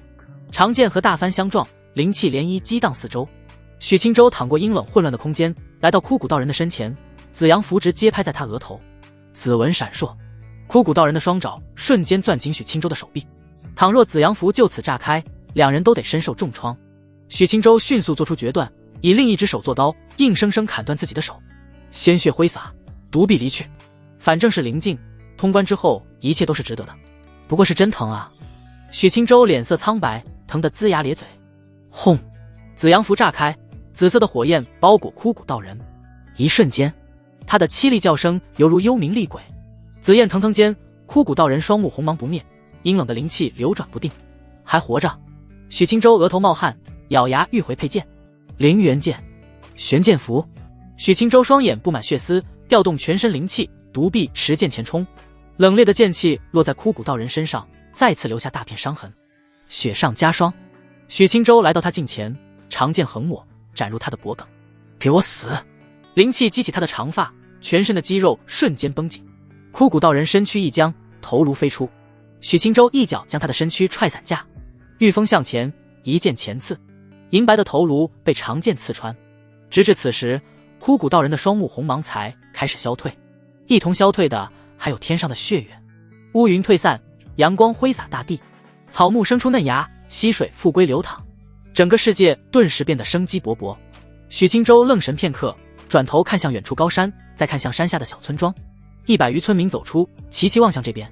许青州的视线落在一处茅草屋外，一对普通夫妇浅笑站在门口，神情温和。爹娘，许青州低声喃喃。本次灵境模拟结束，成功通过，共杀敌炼气圆满骷髅135具，筑基境骷髅10具，筑基境圆满1具。奖励：天息术和仙灵之气。天息术，隐藏修为和自身气息，合体境之下不可看穿。仙灵之气，纯净仙元净化灵根，提升灵根资质。世界陷入模糊，许青州从自己的屋内睁开眸子，他愣失神片刻，收敛情绪，总算通过灵境了。许青州细细查看奖励，先将天息术学了。片刻后，一股繁杂的知识出现在脑海，天息术彻底掌握。许青州尝试运用天息术，将自身的修为显露在筑基一层。至于屏蔽气息，想来以后也能有大用。他立即开始使用第2个奖励仙灵之气，提升资质。这简直是逆天奖励，根骨天生，要后天提升比登天还难使用后，淡淡的白雾瞬间浮现，包裹许青州的身躯。白雾涌入体内，他只觉得通体温暖。持续半刻钟后，许青州微微睁眼，一脸迷茫，好像没什么特殊，找师尊看看去。离开朴素小院，许青州走到师尊的屋门前，打开看去却没人。平常这个时候，师尊不是在睡大觉，就是喝美酒，现在这是去哪了？他疑惑摇摇头，走到另一旁的屋门，轻轻打开，丰盈绝美的师娘盘坐在蒲团静静修行，神情出尘，白衣轻拂。许青州已经不是曾经的菜鸡，现在眼力高很多，仔细观察片刻，心中不由泛起惊喜。没想到师娘有了晋级的迹象，师娘倘若成功晋级金丹，那便有了成为执事的资格。裴玉涵凝神静心，灵气在丹田翻腾，灵液如海，激荡不止。此时底蕴确实可以考虑结金丹。片刻后，还是有点勉强。裴玉涵缓缓睁眼，修长睫毛轻颤，眸子显出几分忧愁。他瞧见来到近前的许青州，瞥了他一眼，没兴致搭理他。一天天的，每次找自己都是为了那档子事，像话吗？师娘。许青州笑嘻嘻的上前抓过另一只蒲团坐下，接着道：我观师娘气象，已经到了结丹的时候，哪有那般容易？裴玉涵蹙眉摇头，轻叹一声，发愁道：我资质本就一般，此时底蕴虽然尚可，但直接结丹失败的几率过高。许青州一愣，想起自己当初晋级筑基境的时候，当时的自己积累尚可，但因为资质稀烂，晋级时直接烧成了红皮大虾。要不是师娘现身压火，自己不死也是经脉尽废的结果。师娘，如果你还是完璧之身，如今结丹成功率无疑要高很多。许青州心中不免产生愧疚。裴玉涵娇媚地瞪了眼他，伸手轻拍他头顶，柔声道：我结丹哪有你重要？许青州心中泛起感动，朝着师娘温和一笑：恭喜宿主触发任务。任务1，师娘宝宝我来养，努力挣资源帮他晋级。奖励：武神宝典第1卷。任务2，摸档笑苍生，只享受不担责，当作无事发生。奖励：2弟减1寸。许青州呆了一瞬，果断地选择了任务1。任务2是人选的。师娘，你帮我晋级筑基境，我会想办法帮你晋级金丹境的。许青州握着师娘的玉手，盯着她双眸，自信开口。裴玉涵轻柔一笑，眸子弯弯，俏脸浮现喜色。你有什么办法？你现在需要做的是安心修行，等穆青回来，我找他商议下此事。许青州不满地眨眨眼，正色道：我现在的实力可以去宗务殿领取任务，能自己挣贡献点换取资源了，怎么也能帮到师娘。裴玉涵温柔地摸了摸许青州的脸颊，也不打击他，晋级金丹境的资源哪是做点任务就能得到的青州，做任务可以，但是一定要小心。许青州轻笑点头，顿了顿，疑惑问道：师娘，师尊去哪了？裴玉涵无奈道：不久前宗主传信，芦溪山脉突现秘境，各方修士都跑了过去。穆青深知陌生秘境必有珍稀资源，坐着借火葫芦立马就去了。许青州一时无言以对，希望师尊此行收获满意。他愣了愣，想起此行正事，抬头看向师娘。师娘，能查探我的资质情况吗？我自己感知乔不真切。裴玉涵满脸疑惑，犹豫一二，小声道：青州，你的资质早已测过，是水火木三系下品杂灵根。许青州摆摆手，笑道：现在可能变了。裴玉涵俏脸微僵，你在说什么胡话？灵根资质是说变就能变的。他见青州表情震惊，不是开玩笑，不由疑惑更甚，低头从储物戒取出一块银白玉石。低级测灵石能清晰测出天灵根之下的资质情况。许青州接过测灵石，握在手心，灵气涌入几丝。嗡，测灵石发生感应，散发光芒，这证明许青州存有灵根可修行。银白的测灵石上出现红色和蓝色条细线。裴玉涵美眸看着，并不觉得意外，这是水系和火系灵根的特征。可在静等片刻，绿色却一直不出现。裴玉涵美眸睁大，脸淡疑惑而又震惊。蓝红两色的细线逐渐变长，直到超过测灵石的一半高度才停止。水火双系中品灵根，裴玉涵失神喃喃，这怎么可能？青州的资质怎么会提升这么多？许青州瞧了眼测灵石，心中有淡淡的失落。提升倒是提升了，但是不多。他还以为能一步到位成为天灵根，关于灵根区分较多。常见的天才一般是五行单一天灵根，纯度越高，天赋越妖孽，以下中上三级区分纯度。次一些的是真灵根，两系杂糅，纯度到达中品以上。最垃圾的是多系杂灵根，越杂越垃圾，修炼困难，吸收灵气速度慢。最关键的是纯度9%都是下品。如果有修士身负上品杂灵根，还是五行俱全的，那叫混沌灵根，整个世界都难找出一个。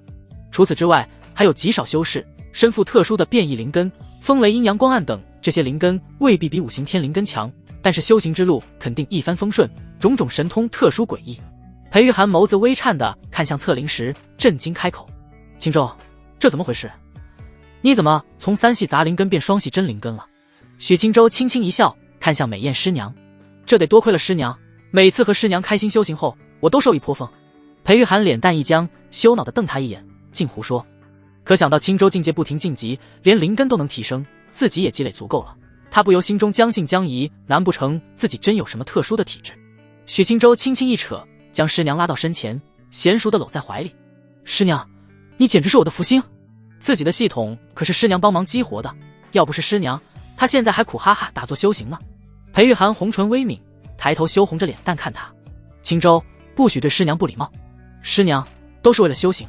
青州，天色还早，无妨，整个上灵山就你我两人，不碍事。许青州大手托着师娘的丰盈，最后放在纤细腰肢上。师娘，今日我教你一招做帘秘术。裴玉涵面对面看向他，纤腰微颤。青州，地上凉，没事，等会就热了。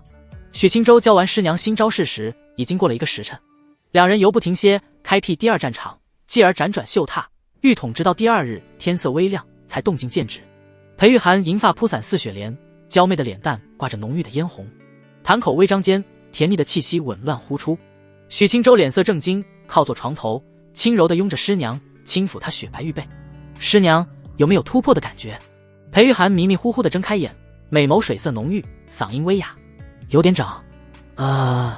许青州无言以对，看来凭自己现身无法让师娘晋级，既然如此，只能努力挣资源了。他早有听闻灵丹殿售卖着一种珍贵丹药，名金灵玄丹，只要有此丹，师娘服下后晋级便十拿九稳。可问题是金灵玄丹价格极贵，需要10万贡献点或者10万灵石。许青州一番思量，觉得不能继续快乐修行，得起来干正事了。师娘，你先歇歇，我去宗物殿看看。裴玉涵尚在回味，脸蛋痴痴的发愣。许青州无语，轻柔地将师娘平躺好，起身帮她掖好被子，穿上衣裳后离开房间。外面天色晴朗，凉风习习。许青州径直离开上灵峰，御剑穿行在云海之上，只觉天高云阔。合欢宗占地极广，以5大主峰为主，各峰或奇峻或雄伟，总体实力尚可，是大魏王朝颇有名望的宗门，但名声不佳。宗物殿在5大主峰之外的正阳峰，一条青石小道蜿蜒至山顶。许青州来到宗物殿时，同门络绎不绝，俊男靓女扎堆出现。合欢宗选择弟子特殊，考虑资质的同时，还对容貌有要求。他卡颜。许青州对此种规定不知作何评价，只觉得万分养眼。宗物殿的任务五花八门，难度不一，越是棘手，收获越丰厚。接任务也不能乱接，需要根据自身实力合理接任务。有专门的执事对这方面进行评估。根据自身实力，伤亡率超过30%，那就不许做这个任务。许清舟还是第一次来宗物殿，他以前有师尊师娘宠着，资源不愁，炼气境的修为也挣不了几个币子。此时许清舟好奇张望片刻，走入宗物殿，正想往里前行，浏览竹签找任务，视线突然被一位绝色女子吸引。她娇躯玲珑起伏，即使身穿代表内门弟子的宽大白袍，也遮掩不住那份丰盈。脸蛋白净如雪，红唇纤薄，模样显得魅惑，神情却冷淡。许清舟自然不是被女色吸引，而是被她头顶一行灵气文字引起注意。寻找同门做任务，保底获得5000灵石，要求午休至少1精进。5000灵石，许清舟心中一动，这可不少了。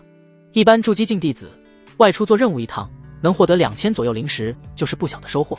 他缓步走到女子的身前，瞧了她一眼，和善笑道：“师姐，我想与你一起做这个任务。”江静辉妖媚的眸子看来面无表情，淡声道：“你是哪峰的内门弟子？具体修为如何？”许清舟闻言神情微愣，颇显古怪：“娃娃音，你这贱魔不应该是一开口就让人联想到意吗？”此时听来声音却甜的腻人，许清舟立即回神，含笑道：“上林峰内门弟子许清舟，易经境中期，筑基1层。”江静辉美眸睁大几分，表情出现几分变化：“你就是内门弟子支持许清舟？会不会说话？”许清舟嘴角一抽，自己趴在上灵山修行，在外名声已经这么烂了吗？师姐何出此言？宗内一直传言你资质极差，长久练气境、晋级筑基境都难，你能成为内门弟子，主要得益于早早拜师穆长老，不然你只能当外门弟子。江静辉说话耿直，一点都不拐弯抹角。许清舟一阵蹙眉，自己少有出门，没想到自己一个小透明也能引起同门注意力。师姐，外界传言不可信，我已是筑基境，更是仙武双修，一般内门弟子都不是我对手。江静辉愣了愣，点点头，伸出白嫩小手。许清舟眨眨眼，摸了上去，顿时一股庞大力量握来。许清舟心中一跳，立即加大力度。两人暗暗角力，气劲交互片刻，江静辉力量开始减弱。不错，确实有着易经境中期的武道境界，你可以与我一同做任务。许清舟轻笑点头，多谢师姐，师姐如何称呼？钱一峰，南乡长老二弟子江静辉。许清舟脸色一黑，怎么是钱一峰的人？钱一峰主一直惦记着上林峰，急着赶出自己和师娘师尊，为的就是安排南乡长老成为新任的上林峰主。南乡长老是钱林峰主的道侣。许清舟一时有点无语，瞄了眼江静辉，斟酌一二，轻声道：“你可知晓，你家峰主和我上林峰有些过节？我没关注过，只听文师兄弟谈起你的名字。”江静辉神情冷淡，继续道：“我只对练武感兴趣。”许清舟思忖片刻，轻轻点头，没有反悔组对钱一峰主做事恶心，自己以后会找他讲道理。江静辉专注修行，心无恶意，没必要水火不容，而且能拿出这么好的任务，许清舟此时还占了他的便宜。两人一同寻找到执事，江静辉拿出任务签，执事评定登记后，两人走出宗物殿。江师姐，具体任务是做什么？大殿门口，许清舟轻声询问。合欢宗周边的临沧城出现妖兽祸乱村镇的情况，我们需要解决这部分妖兽，并进入赤灵山脉，探究出现此种情况的根源。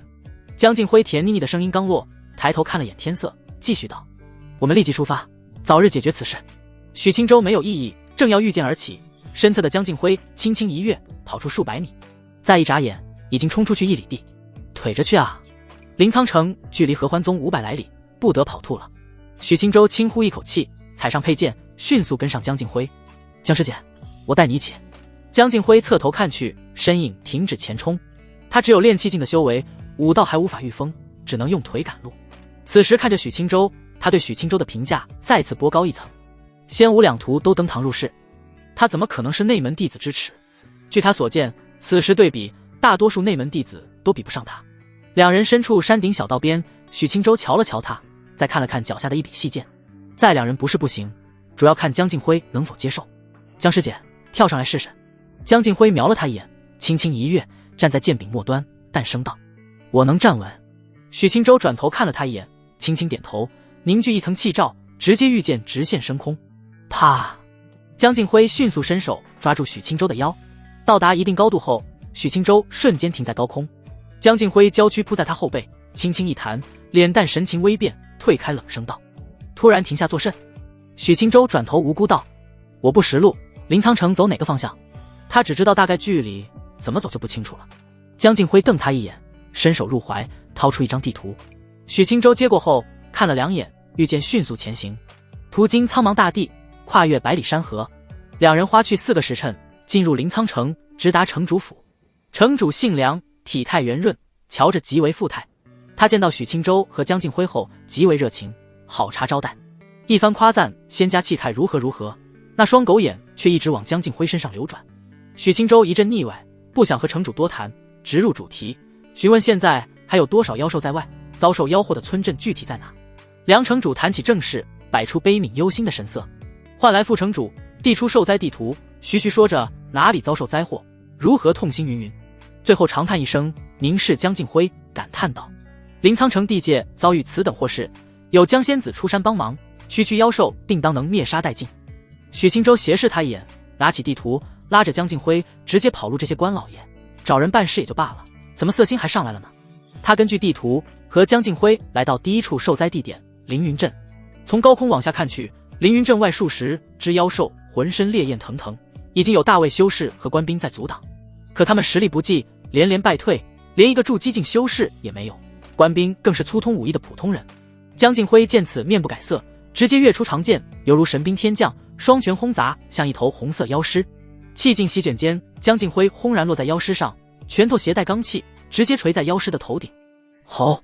妖狮只来得及发出一声痛吼，七窍流血，轰然倒地。四周修士神情惊艳，惊喜望来，官兵们更是满脸震惊。看服饰，是合欢宗的仙子。城主请来的帮手终于到了，仙子真漂亮。江静辉可没兴致搭理大卫的修士，脸蛋冷静，专注杀妖兽，身如幻影，拳罡骇人心神。拳头挥舞，一只妖兽就喋血飞出，死相凄惨。许清舟站在半空，直接御剑而去，剑影穿梭在妖兽群间，冷光一闪，妖兽脖颈便带出一滩鲜血。又来一位仙人，御剑杀敌，这般实力，筑基境无疑。年纪轻轻已然筑基，不愧是仙门弟子。大卫修士神情羡慕，他们虽也有修为，可都是宗门考核刷下来的角色，这辈子大部分人都无法筑基。至于普通官兵，只能看得目眩神迷，一阵羡慕敬畏。数十只妖兽在两人的手下，连1刻钟都没撑到，全部倒在血泊中。江静辉散去拳罡，掏出一柄小刀，利索地挖出妖丹。许清舟好奇地观察，说来可笑，除了合欢宗家养妖兽，这种野外妖兽他还是第一次见。师娘和师尊还是把自己照顾得太好了。江静辉动作熟稔，显然不是第一次办此事。他将妖丹全部取出来后，分了一半给许清舟。炼气境妖兽妖丹，一颗价值10灵石左右，聊胜于无。许清舟笑着接过妖丹，共20颗，入手温热，通体浅红色，有着淡淡的灵气流转。根据江静辉所言，这便有了200灵石到手。其实妖兽尸体也能值几颗灵石，但是体积太大，两人没那么大的储物空间装。两人没和大卫修士闲聊，连夜赶往下一处地点。遇见空中，江师姐以前经常出来做任务吗？是的，武道需要大量的战斗精力，枯坐山上修行，走仙途尚可，修武万万不行。江静辉淡漠开口。江师姐武到什么境界了？易精进后期。许清舟侧头打量一眼，娇躯莹润，却蕴含爆炸性的力量。倘若不知底细，谁能想到这般样貌的女子走的是武道，境界还不低。许清舟，你第一次走出宗门？江静辉难得主动挑起话题。许清舟轻轻点头，自己以前没练武天赋，修道资质又差，哪有闲心到处去浪，大部分时间都在枯燥打坐，挺不可思议的，只待在上林峰，真不知道你怎么晋级易精进中期的。江静辉轻声感叹，嗓音甜腻，犹如28少女。许清舟忍不住再回身看他，听他说话总有一股反差萌。片刻后，从他妩媚的脸蛋收回视线，默默回过头。我练武有师娘陪练肉搏，平日运动量也不小。你师娘也修武道？不是，但是她能帮我精进武道，时常让我大汗淋漓，力量一泻如注，好不痛快。许清舟一本正经胡说八道。江静辉认真点头，那很辛苦了。两人不在一个频道上瞎扯，直到来到第2个小镇，迅速灭杀后，马不停蹄赶往第3处村庄。此时天色微亮，此地靠近赤灵山脉，已经出现不小的伤亡，妖兽相对较多。江静辉来到村内，主杀妖兽，许清舟救人为主。半个时辰后，两人联手击杀一头筑基境妖兽。蹲在死去的火红巨虎前，许清舟轻轻蹙眉：江师姐，这些妖兽是不是过于古怪？江静辉站在他身侧，低头疑惑看他。宗门的筑基境妖兽大多通了灵性，甚至能言语沟通，为何这只筑基境妖兽像一头纯粹的野兽？江敬辉不爱动脑子，摇头不语。许清舟轻叹一声，朝远处恭敬看来的大卫修士招手。他赶忙走到近前，躬声道：“前辈。”许清舟轻声询问：“赤灵山脉的妖兽以前也会跑出来吗？”大卫修士直接摇头：“数百年没有过了，也就近期，赤灵山脉的妖兽陆陆续续的冲出来，毫无头绪的乱跑，见人就杀。”许清舟点点头，仰望远处的赤灵山脉，犹如一条趴伏的火龙。看来得进去详细探究此事根源。许清舟不耽搁时间，载着江敬辉直奔赤灵山脉。行至半途，许清舟轻声询问：“江师姐，你以前曾来过赤灵山脉吗？”江敬辉道：“来过数次，里面大多是火系妖兽，肉体强横。赤灵山脉温度极高，即使筑基境修士长时间身处其中，也会导致实力降低。想要降低影响，需要不俗的体魄，这也是我选择午休组队的原因。”许清舟默默点头，接着问道：“其内妖兽实力如何？”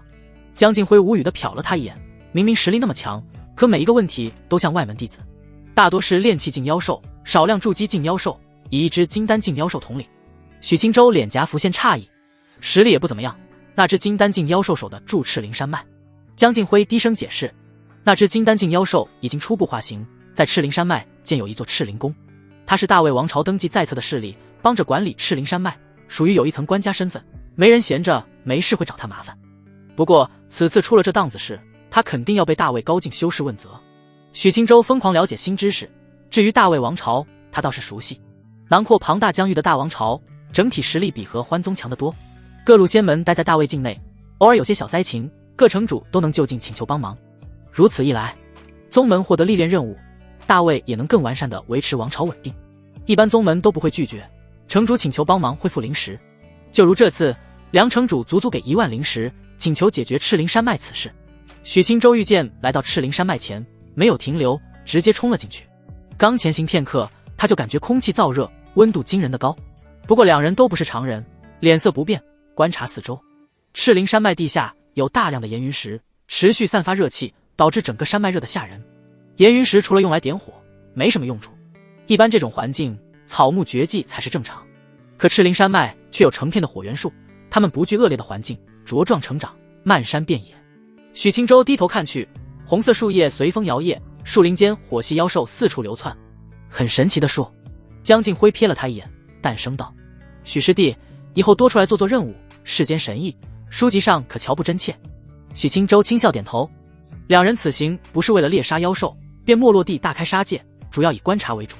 半个时辰后，许清舟突然停止御剑，皱眉轻嗅。江敬辉好奇询问：“你发现了什么？”有股淡淡的古怪气味。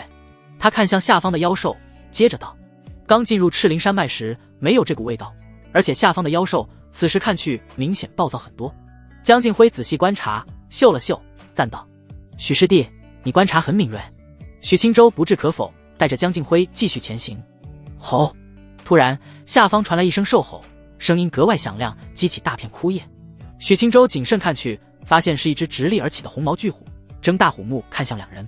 筑基境妖兽仿佛没有恶意。江敬辉淡声道。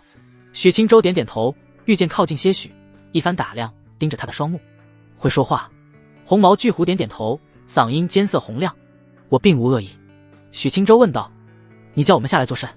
红毛巨虎看着许清舟，神情略有狰狞，虎爪拍了拍脑袋，大声道：“赤灵山脉出了问题，很多妖兽神志错乱。”许清舟表情不变，他一切都看在眼里，现在主要问题是寻找原因。你知道什么线索？红毛巨虎轻喘一口气，巨大的虎爪指向远处赤灵宫的方向。数日前，有几位人族修士御剑冲向了赤灵宫，接着不久后，赤灵山脉就出现异常。许清舟和江敬辉对视一眼，神情凝重几分。如果你们是想探查这事，请尽快前往赤灵宫。巨虎高声请求。你没有想着去赤灵宫看看吗？许清舟问道。不行的，越靠近我，神志混乱的越厉害。巨虎微微龇牙，显然赤灵山脉的异常已经让他极为难受。许清舟点点头，御剑来到他身前。可以让我查探一下你的情况吗？红毛巨虎谨慎看他一眼，犹豫片刻，小声道：“我是赤灵宫巡山妖将，严格来说给大卫办事。”许清舟翻了个白眼，没好气道：“放心，不杀你。”红毛巨虎很单纯，信以为真，大脑袋直接凑了过来。许清舟伸出右手按在他额头王字上，细细查探。江敬辉好奇，伸手也摸了摸他的脑袋。女仙士，你也懂仙家手段？红毛巨虎瓮声瓮气的小声询问。不是，我只是觉得毛色鲜亮，虎皮剥下来肯定能卖个好价钱。红毛巨虎吓得一抖，虎目圆瞪。你这个人族好可怕。许清舟收回手，红毛巨虎立即远离几步。江敬辉问道，有查出什么？许清舟脸色尴尬，摇摇头，毫无发现，一切正常，估计我修为不够的原因。红毛巨虎闻言叹息一声，虎爪拍着脑袋，砰砰作响。许清舟瞥了他一眼，神情和善说道，虎兄，我见你难受的厉害，我帮帮你。红毛巨虎疑惑看他，许清舟笑着握起了拳头，气劲流转。你们这些人族果然个个道貌岸然，不是好人。单纯巨虎被吓得掉头就跑，迅速没了踪影。许清舟轻笑，欲见离开此地，直奔赤灵宫。我还以为你真要锤死他呢。没必要，妖族通了灵性，便不能单纯以兽视之，见面就生死相向，谁才存有兽心？许清舟脸色平静，淡淡开口。江敬辉默然无语，当今世界人族和妖族如何相处，一直是个纷争不断的难题。修为不俗的妖族和人无异，甚至在大魏做了高官，各仙门也有妖族护山神兽。寻常修士无理由杀害通灵妖族，一直是不被允许的，除非抓到对方加害人族的把柄。实际情况，两族大多井水不犯河水，就如赤灵山脉，全由妖族管辖，一个人族也没有。许清舟目标明确，直奔赤灵宫。半天后，一座红色的巍峨高山映入眼帘，山间以火原木建有亭台楼阁，一座红色宫殿矗立山顶。山下石洞口，一只失了智的筑基境妖兽横冲直撞，追杀着一群炼气境妖兽。许清舟瞄了一眼，不想理会，可就在此时，脑海响起系统的声音：恭喜宿主触发任务。任务1，天降横财，洞底存有赤灵晶，但有神智错乱的妖兽守护，挖它，奖励赤灵锻铁。任务2，狗道至上，放弃赤灵晶，前往赤灵宫，奖励灵气一丝。许清舟呆了一瞬，立即选择了任务1。不说任务奖励，单单赤灵晶就是一笔横财，岂能错过？江师姐，我们暂时不上赤灵宫，先去下方的山洞看看。许清舟御剑慢慢向下，为何？江敬辉瞄了眼那头发疯的筑基境妖兽，微微蹙眉。我刚才突然心中有感，似有福缘来临。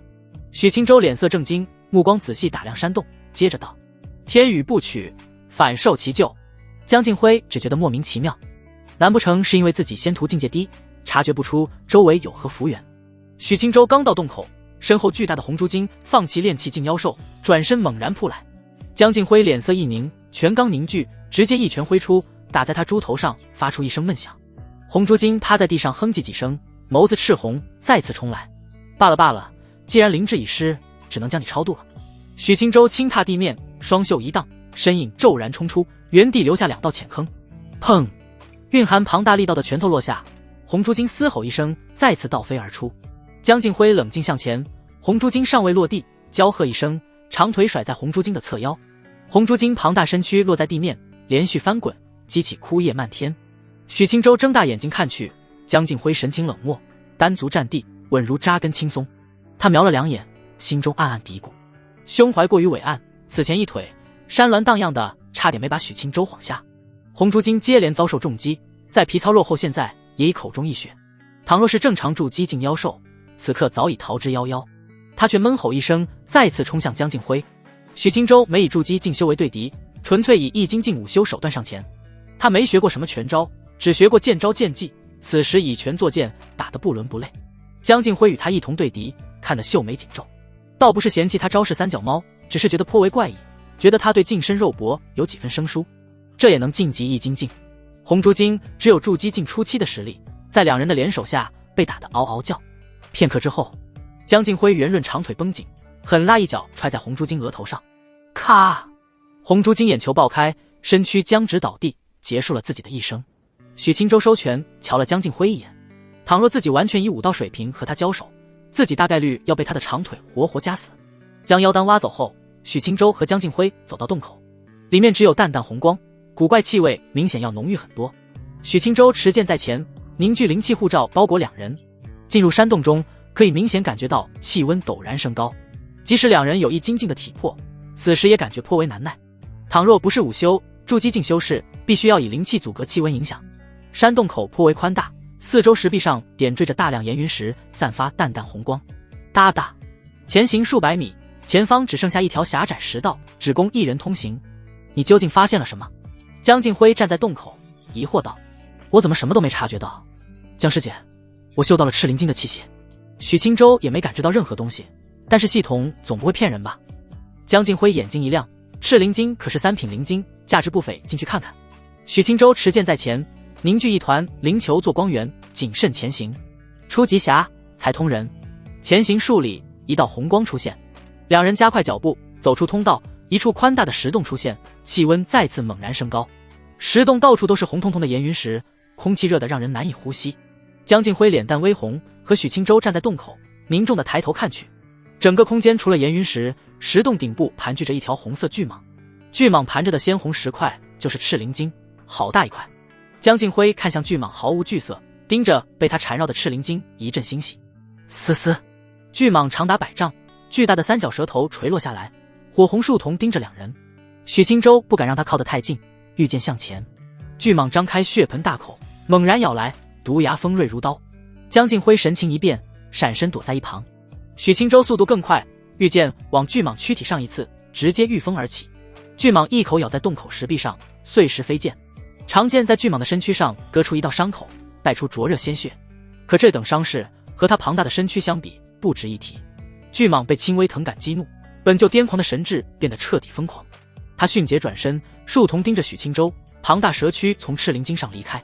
许清舟将长剑握在手中，一番感知，巨蟒的实力应该接近筑基后期，大致筑基6层的水平，实力不错。江静辉盯着巨蟒，绷紧娇躯，真元流淌全身，随时找机会出手。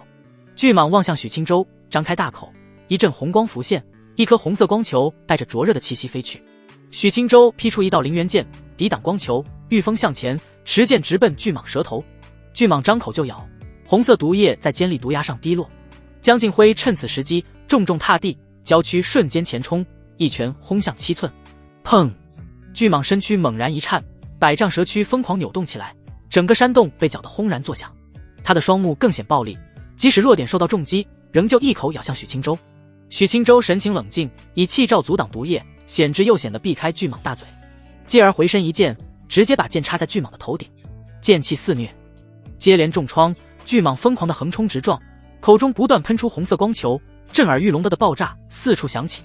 许清舟和江静辉躲避落石，身如幻影靠近巨蟒，一拳接一拳地打在他身躯上。只要不被巨蟒找到机会缠绕住，两人没有丝毫的危险。1刻钟后，巨蟒的身躯被拳刚锤得鲜血遍布，舌头一阵摇晃，最终倒在石洞中。许清舟拔出舌头上的长剑，找出妖丹。两人消耗都不大，连筑基境后期都不到的妖兽还是神志不清的，这对两人毫无压力可言。许清舟御风而起，来到山洞顶部，将手按在赤灵晶上。恭喜宿主完成任务，获得赤灵断体。许清舟长剑凝聚灵气，从根部将整块赤灵晶切割下来。他双手环抱住赤灵晶，落在地面上。江静辉来到近前，玉手摸了摸，欣喜道：纯度很高，这么大一块至少价值3万灵石。发了。许清舟内心欣喜起来，做完任务也才5000灵石而已。赤灵晶平分之后，此行已经赚了2万灵石。如此一来，给师娘宝宝买丹药的进程顿时前进一大截。两人肯定不会现在开始切赤灵晶，暂时先放在许清舟的储物袋。回宗门后折算贡献点，两人直接分灵石。许清舟平静心绪，注意力回到系统，奖励还没用。赤灵断铁，以赤灵真炎淬炼肉身，可提升体魄强度，壮大真元。许清舟瞄了眼江静辉，含笑道：江师姐，你且稍等片刻，我历经一场战斗，突然有所感悟。因高温影响，江静辉脸蛋红彤彤，模样更显娇艳。你感悟出了什么？许清舟没回答他，走到一处空地，盘坐下来，又默默起身。有点烫屁股。他轻轻一跃，直接坐在巨蟒舌头上，使用赤灵断体。江静辉满脸好奇，美眸盯着他。突然之间，淡淡的红芒出现在许清舟的体表，他的皮肤顿时变得赤红，淡淡的真元流溢而出。怎么可能？江静辉美眸瞬间睁大，这居然是有突破的征兆。他修行武道多年，此时能清晰地察觉许清舟浑身流淌一股古怪的能量，气息和赤灵晶类似，而古怪能量正在帮许清舟淬炼体魄，他的真元逐步变得凝实。舌头之上，许清舟剑眉深皱，浑身犹如正在被烈火炙烤。丹田之内，真元和灵气分割两边，暂时井水不犯河水。而他的武道境界在这一过程迅速攀升，逼近易精进后期，直至突破。赤红光芒开始消散，许青州飘荡的白袍垂落下来，神情变得平静。他睁开双眼，淡淡金芒一闪，浑身气势已然厚重几分。江敬辉快步上前，盯着许青州，惊声道：“你怎么做到的？”许青州淡然一笑：“赤灵有感，天才是这样的，江师姐不用惊讶。”江敬辉，他不信邪，也盘坐下来，凝神感悟。许青州侧头瞧了他一眼，一阵无语。片刻后，江敬辉迷茫睁眼，大眼睛愣愣地看着许青州。江师姐，积累不到，刻意如此，自然无所得。许青州轻笑忽悠。江敬辉红唇微张，失望地轻叹一声。他已经在易精进后期待了太久了。许青州感知一番身体情况，体魄明显强了一截，彻底踏入易精进后期。不曾想武道境界，反而先一步超过仙徒。如今自己易精进后期，加上筑基境4层的境界，两相结合，等闲筑基境圆满，也不是自己对手。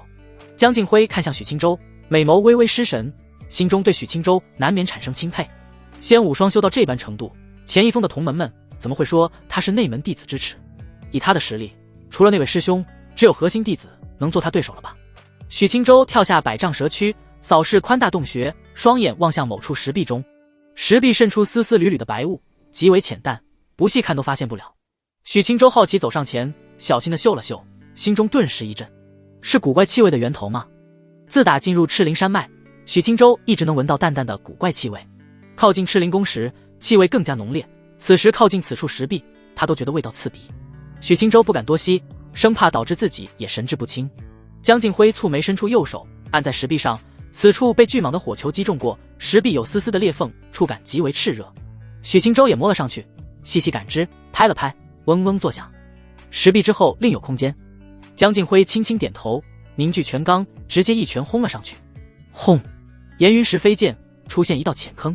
许青州收起长剑，和他一起开路。两人纯粹以双拳将前路慢慢轰开。约莫前行2丈距离，许青州一拳之下，碎石向前飞去，灼热气浪顿时扑面而来。许青州心中一惊，气浪温度简直要把他的长袍点燃。他迅速凝结灵气护罩，将两人包裹，正想上前，2道红色藤蔓瞬间袭来，两人猝不及防之下被卷住腰部，拖进里面。许青州反应迅速，立即持剑挥砍，剑气喷薄而出，2道红色藤蔓被砍断。许青州拥着江敬辉迅速退至远处，两人站在滚烫的地面上。江敬辉将纤腰的藤蔓扯开，凝重地看向前方，整片空间完全是鲜红色，四周石壁全是烧得通红的岩云石，中心有一汪圆形的红色水池，水池中央一朵5叶灵花轻轻摇曳，灵花颇为古怪，5片叶子燃起淡红色的火焰。啪啪，水池之上除了5叶灵花，还有一条粗壮的藤蔓立起，藤蔓主干之上长出密密麻麻的细小枝干，张牙舞爪，布满大片空间。许青州脸色微变，凝重地看着眼前的触手怪。江敬辉的神情却颇为激动，看向5叶灵花，惊声道：“我知道为何妖兽会神志不清了，那是魂焰灵花，已经成熟开花，共有5叶，品级达到5品。”许青州不懂，提防着红色藤蔓，轻声询问：“魂焰灵花做什么用的？”“可炼制凝魂丹，提升神识强度，价值非凡。”红色藤蔓根本不给两人闲聊的机会，数十上百的藤蔓枝干卷来。许青州立即凝神，轻挥长剑，数道剑芒挥出，将藤蔓砍断。可数量实在太多，凭着他的剑芒无法全部阻挡，仍旧有数十道藤蔓扑来。许青州立即添加气罡和灵气护罩，施加双重防御，直接持剑上前砍去。江敬辉青丝飞扬，真元席卷，以拳罡悍然对敌。许青州持剑挥得密不透风，有易精进后期的体魄支撑，每一招剑技都威力非凡。片刻后，不远处的江敬辉发出一声闷哼，许青州立即转头看去，发现他疏忽之下右腿被缠绕，继而更多藤蔓卷在他身上，瞬间他就被绑成了诱人的龟甲妇。许青州的看的是目瞪口呆。江敬辉俏脸冰冷，一阵羞恼，娇喝一声，纯粹以真元透体而出，将身上的藤蔓全部清除。可他的衣袍因为藤蔓过于灼热，已经烫得破破烂烂，此时身上各处春光乍现。许青州傻眼了，这藤蔓精对女武修很不友好啊。江敬辉低头瞧了眼自己，左手捂大腿，右手捂小腹，羞恼地瞪着许青州：“你不准看！”许青州无语，默默转过身去。捂腿捂肚子有什么用？先把后面屁股蛋捂住啊！漫天藤蔓可不会放过江敬辉，粗壮藤蔓继续卷去。江敬辉气得脸蛋涨红，凝聚罡气，将自己保护得滴水不漏。可藤蔓抽击之下，他的罡气忽明忽灭，总有下一瞬就破碎的可能。许清舟压力倒没有那么大，蹙眉看着藤蔓主干，眼底蓝芒一闪。全知神瞳开，种族千焰藤，年龄672，境界金丹一层，姿色6分人族审美。杀招千藤火海，挥舞全部藤蔓，组成大范围火海。藤蔓再生，生命力极为顽强，火丹不灭，藤蔓能迅速再生。弱点植物成精，当前灵智极低。致命点主干中心的火丹。许清舟蹙眉，看来原地砍藤蔓是纯粹的无用功。藤蔓再生的情况下，自己活活累死在也无法灭杀他。得靠近主干。许清舟转头看去，一片血色穿梭在火红的藤蔓之间。江敬辉神情愤怒，杀得气势汹汹。许清舟看得脸颊一僵，不是江敬辉的衣裳被藤蔓烧干净了，是自己全知神瞳没关。许清舟面临此行最大的意志力考验，双目看着坚挺的山峦，修长结实的大腿，充满诱惑力的马甲线，一时舍不得转身。姓名江敬辉，年龄29，境界炼气7层，易经境后期，姿色96分。杀招真武掌，凝聚全身真气于掌心，迸发强大力量。弱点怕鬼，禁忌之地。足许清舟关闭全知神瞳，再看就不礼貌了。他轻轻一震，将包裹自己的藤蔓荡开，迅速靠近江敬辉，挡在他身前。江师姐，我打算靠近主干，你能抵挡多久？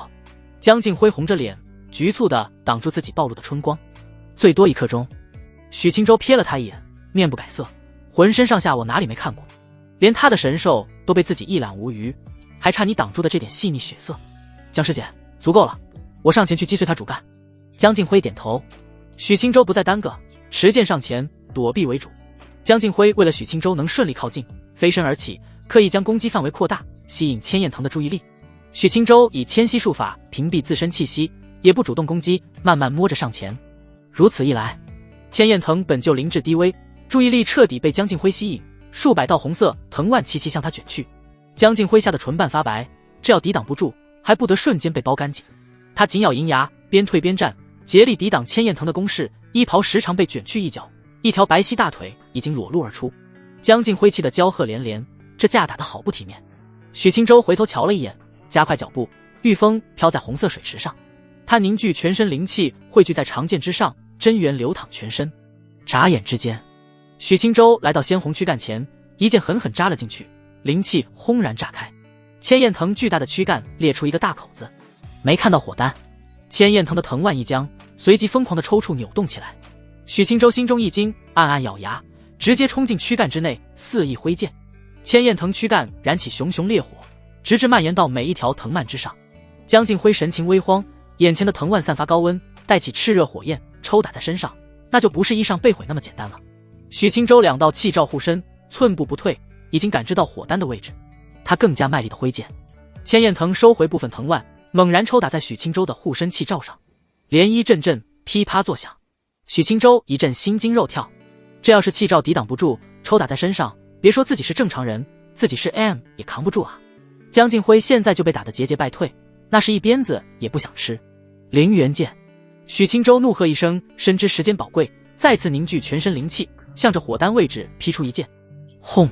红色主干破碎，裂出一个大洞，一抹赤红光芒出现。火丹。许清舟神情一震，丝毫不犹豫，剑尖直接刺了上去。当的一声，火丹迸发出刺目的火星。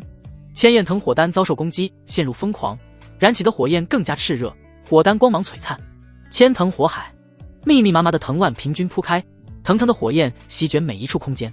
江敬辉全力凝聚气罡，娇媚脸蛋汗珠滴落，抵挡得极为吃力。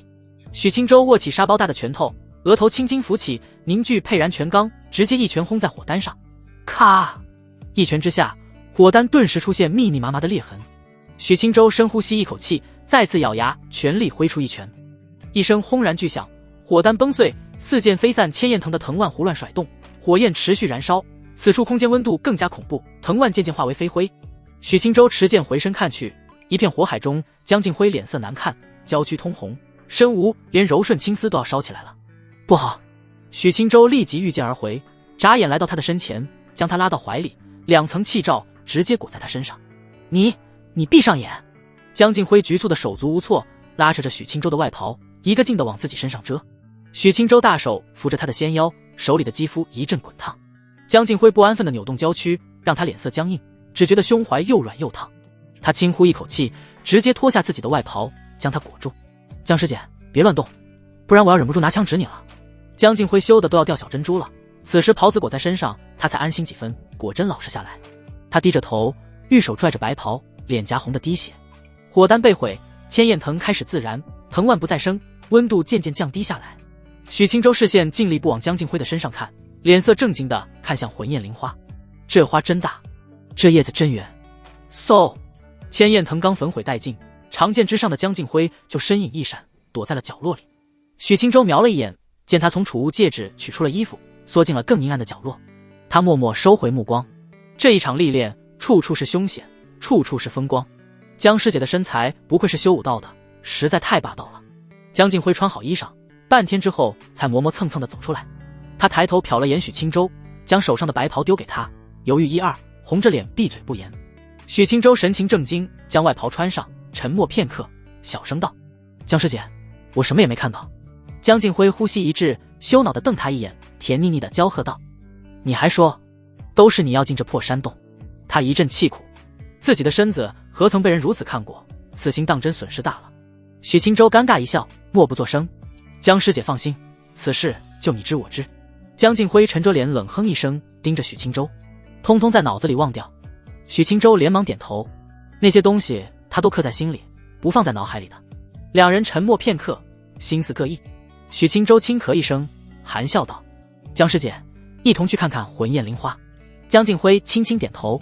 两人飘过红色水池，站在千焰藤残躯上，眼前就是魂焰灵花，5朵花瓣轻轻飘荡，火焰覆盖其上，一条红色的枝干延伸至水池之下。江师姐，魂焰灵花为何导致妖兽神志不清？许清舟观察着花瓣，轻声发问。魂焰灵花的气味会影响神魂，金丹境之下妖族灵智不完善，长时间的影响下，识海生出幻觉，继而陷入混乱，进入野兽本能的状态。江静辉的娃娃音传荡在这片空间。许清舟默默点头，思绪却落到了别处。这个声音，假如和师娘一样，娇声静心凝神，不能再响了。许清舟将手靠近花瓣，微微蹙眉，感觉犹如触摸真实的火焰。江师姐，我们怎么取走它？直接拔走会损坏吗？江静辉眸子亮晶晶的，脸蛋重新浮现获得宝物的喜悦。枝干无用，让它留在这，几百年后还能再开一朵。我们直接将花放入玉盒，能妥善保存好。许清舟点点头，看来此行回去，自己得好好看些书。江静辉取出大小合适的玉盒，钢气一卷，直接折断枝干，将魂焰灵花轻柔放入玉盒中。许师弟，5叶魂焰灵花，价值在12万灵石左右，我们发财了。许清舟心情激动，师娘宝宝的丹药已然近在咫尺。江师姐，魂焰灵花你带着，回宗门咱们分灵石。江静辉浅笑点头，侧头看着许清舟，开玩笑道：你就不怕我带着魂焰灵花躲进钱一峰，然后独吞？许清舟脸色一肃，凝视江静辉，一丝不苟道：倘若如此，我就画下刚才的江师姐，夜夜欣赏。江静辉脸蛋嫣红，羞恼道：你无耻！许清舟轻声呵呵一笑：江师姐，我不相信你是那样的人。江静辉冷哼一声，不开心地站起身来。许清舟御剑而起，笑着看向他。江静辉瞄了他一眼，默默跳了上去。两人穿过水池，扫视周围，山洞顶部有一道类似石门一样的东西。许清舟御剑上前拍了拍，尝试砸一拳，不由摇摇头：以我实力无法蛮横打开，此处空间应该是人为开辟的，不会是赤灵宫养的魂焰灵花吧？江静辉一愣，蹙眉轻声道：赶紧离开，万一真是赤灵公主养的，石门突然打开，我们岂不是被抓了个现行？轰！石门颤动，缓缓向两边打开。许清舟，这妖巧！石门之后，一位白裙女子脸色惨白，怀里抱着一颗银白元蛋，神情疲惫地望来。她的身后还跟着一位黑袍大汉，面容粗犷，满脸虬髯，手中提着一柄雪亮长刀。许清舟和他们对视，互相都是一惊，迅速向后退去。你是谁？白衣女子轻声怒喝。她闪身走入石洞，眸子看向水池，顿时娇躯一颤。黑袍大汉持刀谨慎而来，瞟了眼许清舟，再阴冷地看着白衣女子。赤灵公主，魂焰灵花呢？赤灵公主收回视线，美眸望向远处的许清舟：你将魂焰灵花拿走了。许清舟护在江静辉的身前，平静开口：被别人拿走了，我刚进来。黑袍大汉长刀一扬，直指许青州。你骗鬼呢！不交出来，我马上将你剁碎。白衣女子和黑袍大汉拉开一段距离，美眸在许青州的衣袍上打转。她认出这是合欢宗弟子的服饰，看来因为魂焰灵花的影响，已经将合欢宗弟子吸引了过来。她更用力抱住自己怀里的银白元旦。许青州谨慎地看着黑袍大汉，眼底蓝芒一闪。姓名：杨峰，年龄172，境界金丹2层，容貌20，杀招玉灵刀，虎灵附身长刀，一刀挥出，威力极大，瞬身术灵气相应，短距离快速移动。弱点：灵气已经消耗一半，腰子存有暗伤。致命点：神识薄弱。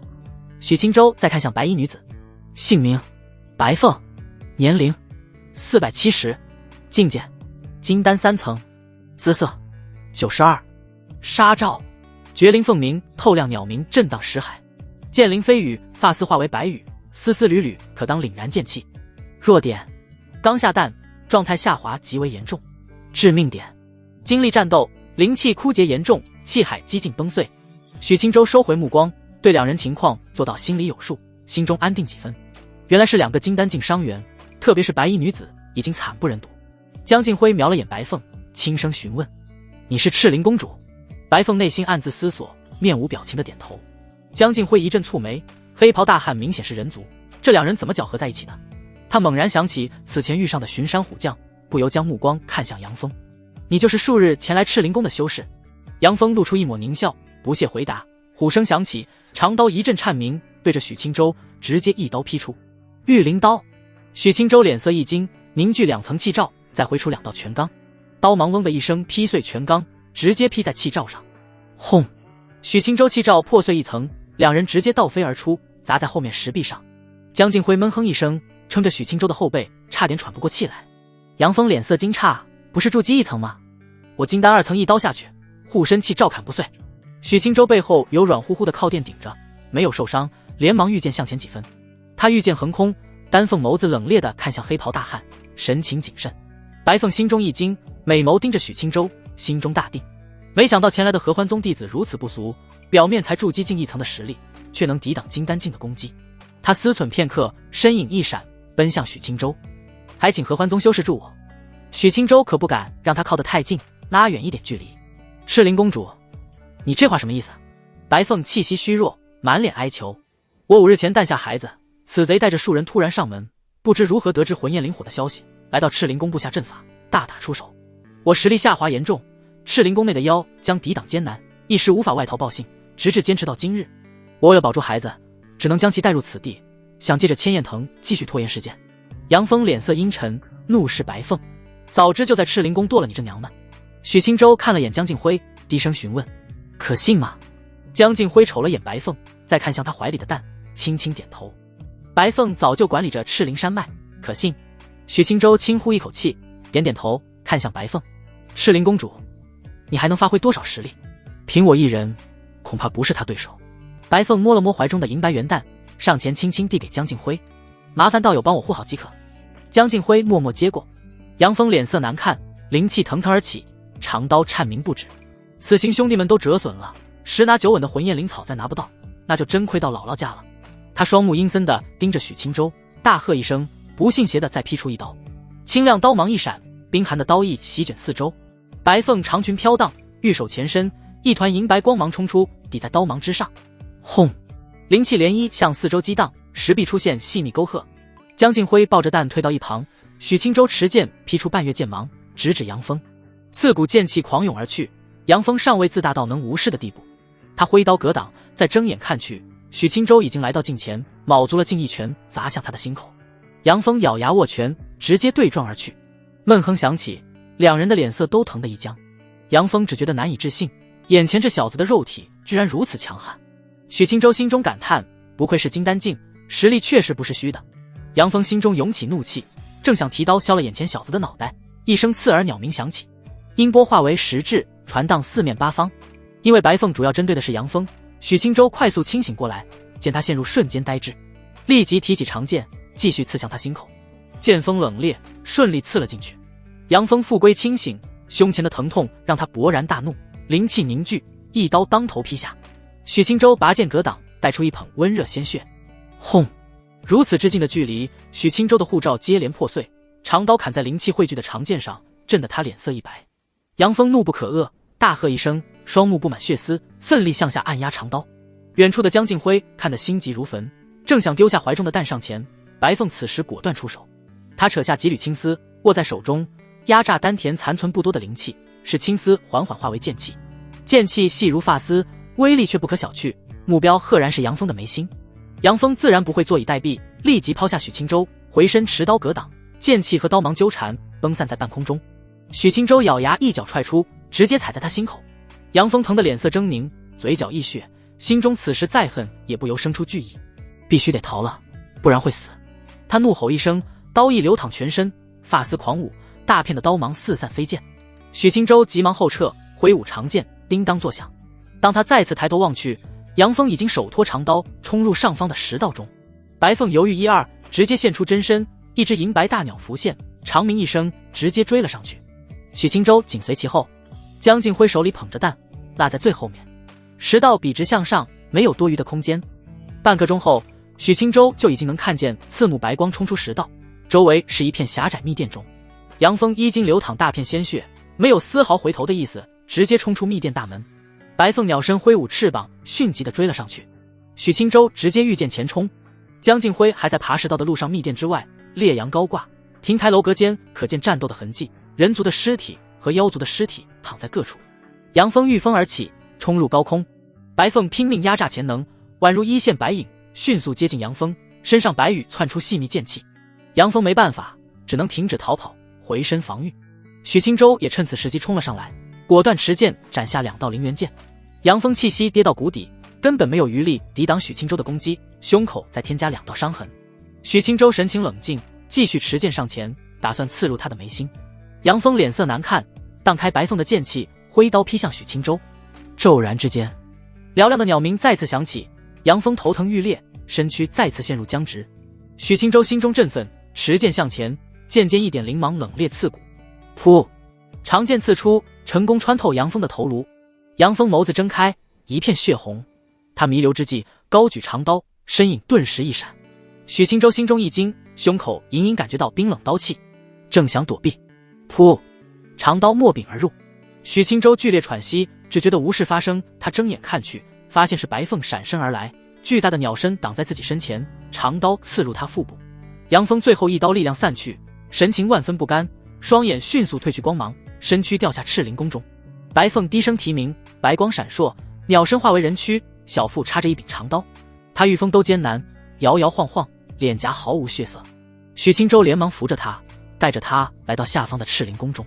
此时江敬辉才姗姗来迟，瞧见白凤惨状，不由心中大惊。许清舟横抱着白凤，连忙道：“江师姐，有伤药吗？”江敬辉点点头，轻轻将蛋放在一旁，从储物戒指取出几粒疗伤丹药。他捏着白凤的小嘴儿，直接将丹药丢了进去。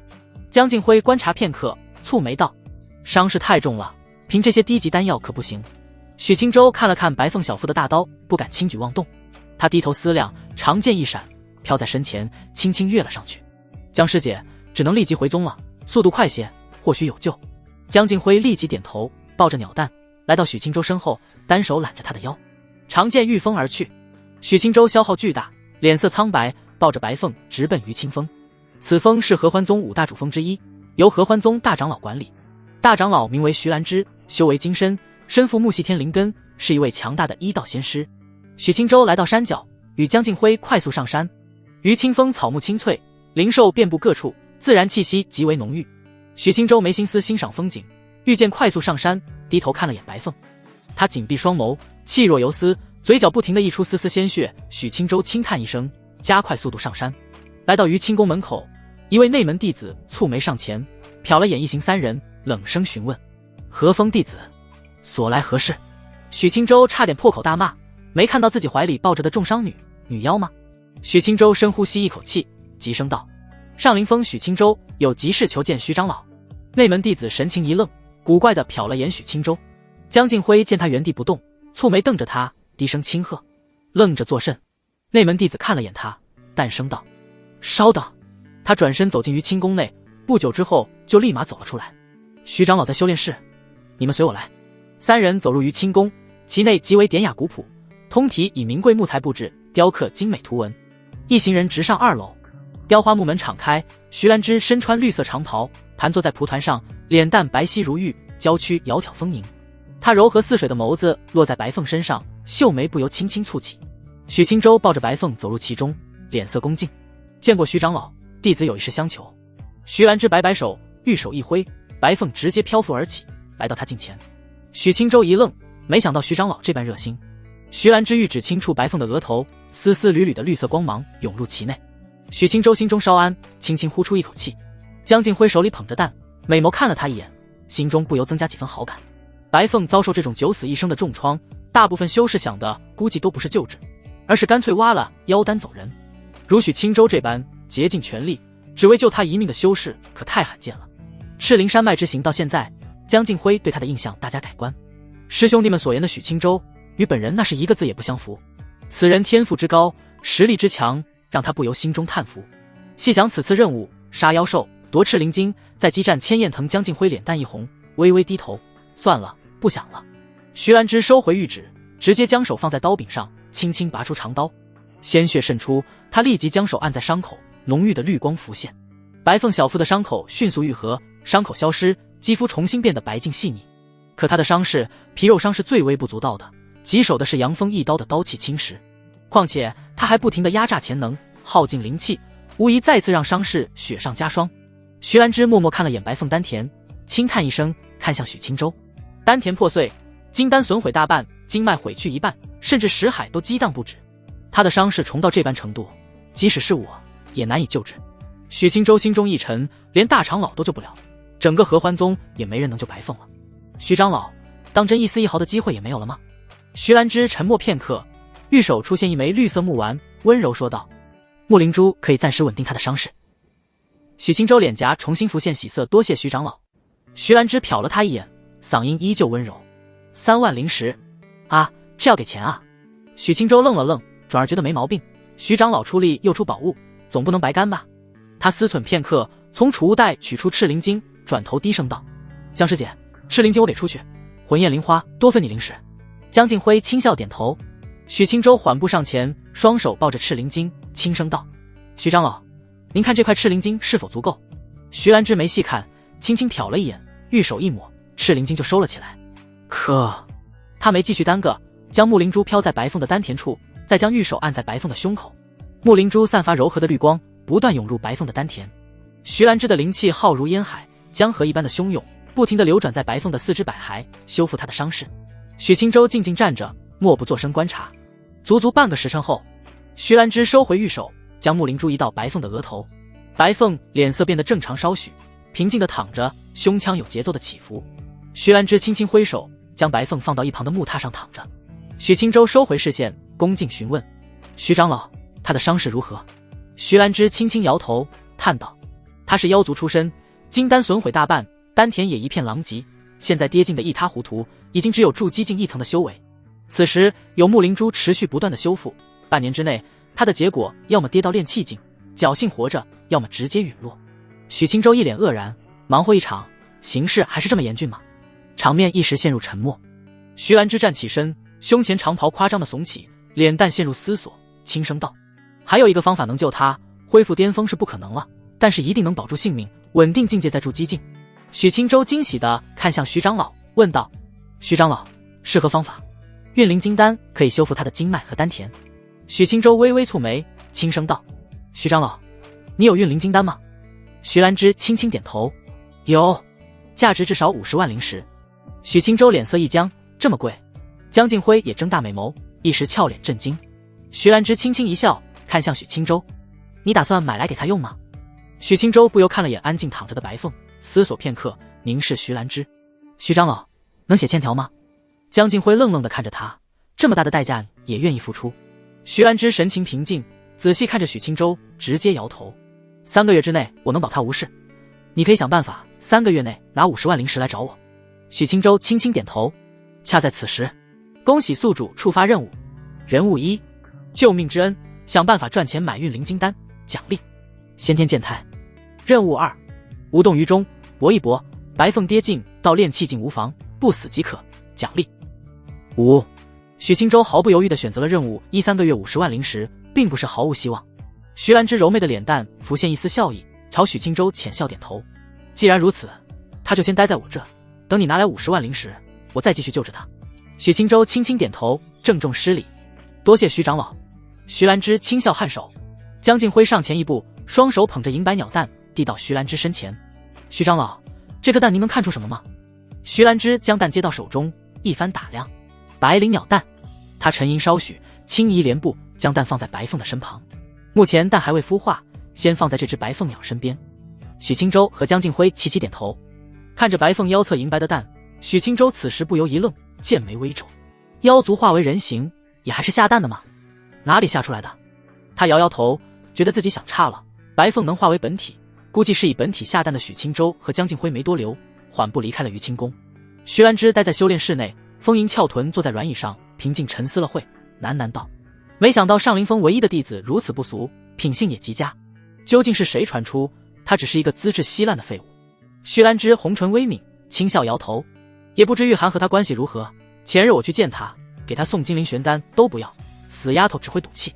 徐兰芝轻叹一声，站起身，来到木榻前，美眸盈盈地看着白凤。他犹豫片刻，还是玉手一翻，取出一个精致木盒。木盒打开，一颗银白丹丸散发柔和光芒，运灵金丹。徐兰芝脸色平静，轻捏白凤的脸蛋，将运灵金丹喂了进去。入口即化，他轻轻蹙眉，叹息轻喃，也不知那小子能否给灵石回来，万一给不出，我就亏大了。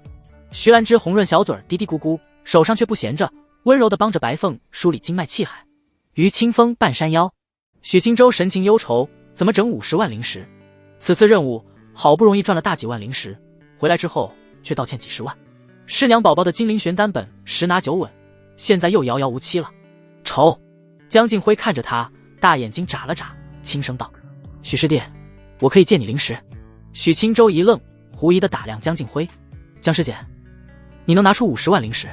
江静辉脸蛋一僵，美眸瞪他一眼。我能借你10万，这10万可是算上此次任务所得，加上自己小金库垫一点。许青州眼睛一亮，10万可真不少了。他心中压力顿时稍减，满脸喜色地赞叹道：江师姐，你真是个好人。江静辉无语地翻了个白眼，娇声道：先去上阳峰宗物殿把任务交了，再去宝运峰卖魂焰灵花。许青州浅笑点头，御剑带着他迅速离开。半个时辰后，宗物殿内，江静辉站在一位蓝衣执事的桌前，将此次任务经过详细说出。不过该隐瞒的自然隐瞒了，例如赤灵晶和魂焰灵花，以及自己的糗事，只是记录在册，浏览一遍，轻笑道：你们俩能解决金丹境修士，倒是不可思议。江静辉轻轻摇头，有赤灵公主当主力，我们只是一旁协助罢了。执事没再细问，含笑道：此次任务特殊，而且难度明显比预料的高，我会传信给梁城主，让他多付一笔灵石，你过2日来领即可。江静辉心中惊喜，轻轻点头。许青州默默站着不作声，一起和江静辉离开宗物殿，立即去了宝运峰。进入灵草殿，两人找到执事，说出此行目的。颇显老态的蓝衣执事满脸惊讶，神情郑重。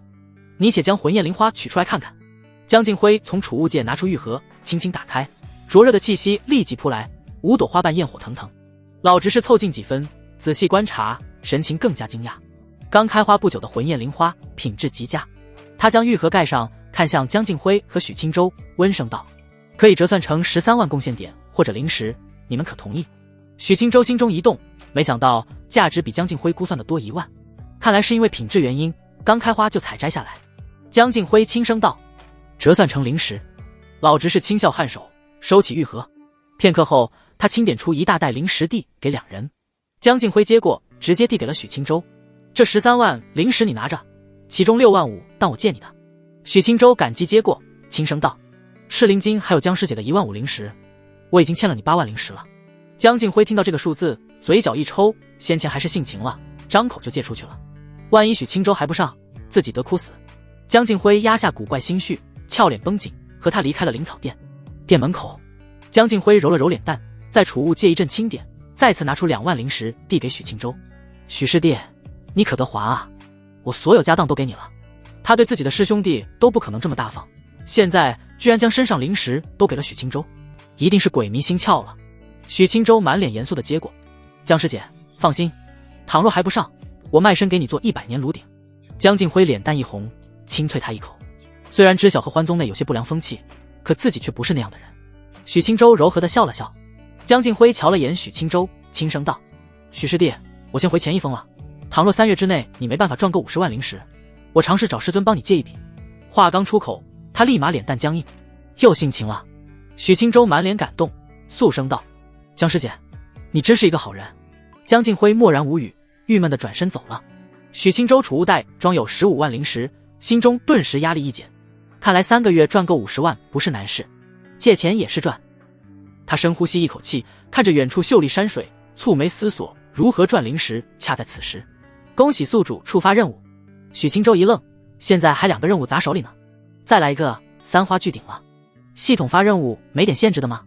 任务1，合欢宗炉鼎，凭你的姿色实力，一次1000灵石，每天10次，50天能赚50万灵石，奖励预防盛典。任务2，凭借自身能力合理手段赚够50万灵石，奖励通玄剑气。许青州满脸无语，默默选择了任务2。卖是不可能卖的，这辈子都不可能卖的。他查看脑海任务列表，第一个是帮师娘买精灵玄丹，奖励武神秘典第1卷；第2个是赚钱买运灵金丹，奖励先天剑胎；再就是刚领取的任务，奖励通玄剑气。3个任务都有一个共性，需要大笔灵石。许青州摇摇头，不由心生疑惑。石海尝试联系系统，系统发布任务没有限制吗？我不完成也没关系吗？片刻后，石海浮现几道灵石。任务是以宿主当下情况结合现实，随机概率触发合理任务，最多能同时接3个任务。任务判定未完成，积累3次后，系统将解绑。许青州顿时对系统了解更深几分，也对任务机制明白许多。看来以后接任务的万分谨慎，万一接了完不成，那不是完犊子了吗？许青州御剑离开宝运峰，迅速回到上林峰。他没回自己的屋子，直接去找了师娘。毕竟此时自己确实压力有点大。许青州刚来到门口，房门就立即打开。风韵美艳的裴玉涵满脸惊喜，抓着许青州的手：青州，我好几日没见你了。许青州轻柔一笑，直接上前将师娘搂在怀中，惬意地长舒了一口气。裴玉涵俏脸微红，玉手轻柔地拥着她的腰，柔声道：青州，怎么了？许青州轻嗅着发丝清香，轻轻在师娘的雪腻脸蛋上吻了一口。想师娘了。裴玉涵脸蛋羞红，娇嗔地轻轻推开他。才几日未见，怎么跟个孩子似的？2人走入屋内，房门无声关闭。许青州牵着师娘到绣榻坐下，将师娘搂在怀里。此行经历一波3折，我差点见不到师娘了。裴玉涵心中一紧，脸蛋浮现惊慌，抬头望去。青州，你做什么任务了？许青州轻轻地抚了抚师娘的秀眉，大手落在她美艳脸蛋上。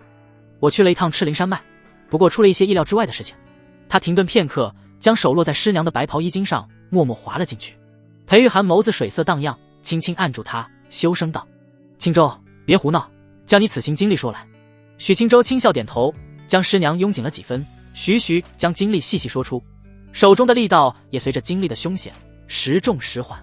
足足1刻钟后，裴玉涵吐气如兰，甜腻的鼻息扑打在许青州的脸上。青州，下次不许做任务了，唯一出去一次，还如此凶险。许青州低头看向他，直接摇头：这哪能行，温氏养着，我一辈子也没什么出息。裴玉涵美眸涟漪阵阵，脸蛋酡红如晚霞，妩媚绝色。他将玉手轻轻从衣襟上松开，缓缓摸在许青州的脸上，颤声道：赤灵公主救了你一命，你救她做的没错，至于灵石，师娘帮你想办法。许青州轻笑摇头，俯下身子，将脸蛋埋在师娘纤细白腻的脖颈上。裴玉涵轻轻抓着许青州的发丝，双目迷离。第2日一早，许青州突然神情激动地翻身而起。裴玉涵一愣，红着俏脸，迷糊地看向他：青州，你突然这么激动做甚？许青州满脸喜色，低头看着风娇水媚的师娘：师娘，我想出赚灵石的方法了。裴玉涵一愣，俏脸清醒几分，玉手撑起疲惫的娇躯，靠在他怀里：青州，你想出了什么办法？许青州轻轻用力将师娘抱起，让她坐在腿上，大手揽着血色纤腰：师娘，我的名声不知为何，在合欢宗内门弟子间不佳，有一个内门弟子之耻的称号。既然如此，我直接以内门弟子的身份去演武殿摆下擂台，邀战所有内门同门，赌注是15万灵石，只要我能赢，立马就能赚15万灵石。许青州内心觉得此方法极佳，自己有天息术，等等闲修士看不穿自己，而宗门之内自己的废物之名又小有名声，15万灵石会没有自持实力的同门起贪心？裴玉涵青丝散乱，玉手攀在许青州的宽阔胸膛，神情认真地想了片刻，看似行得通，但是内门弟子不少是筑基境圆满，青州你当真有把握？许青州脸色认真，轻轻点头，只要没有晋级金丹境，以我现在实力，我有信心。裴玉涵美眸泛起异彩，娇躯轻轻一颤，愣愣地看着许青州。青州，我相信你。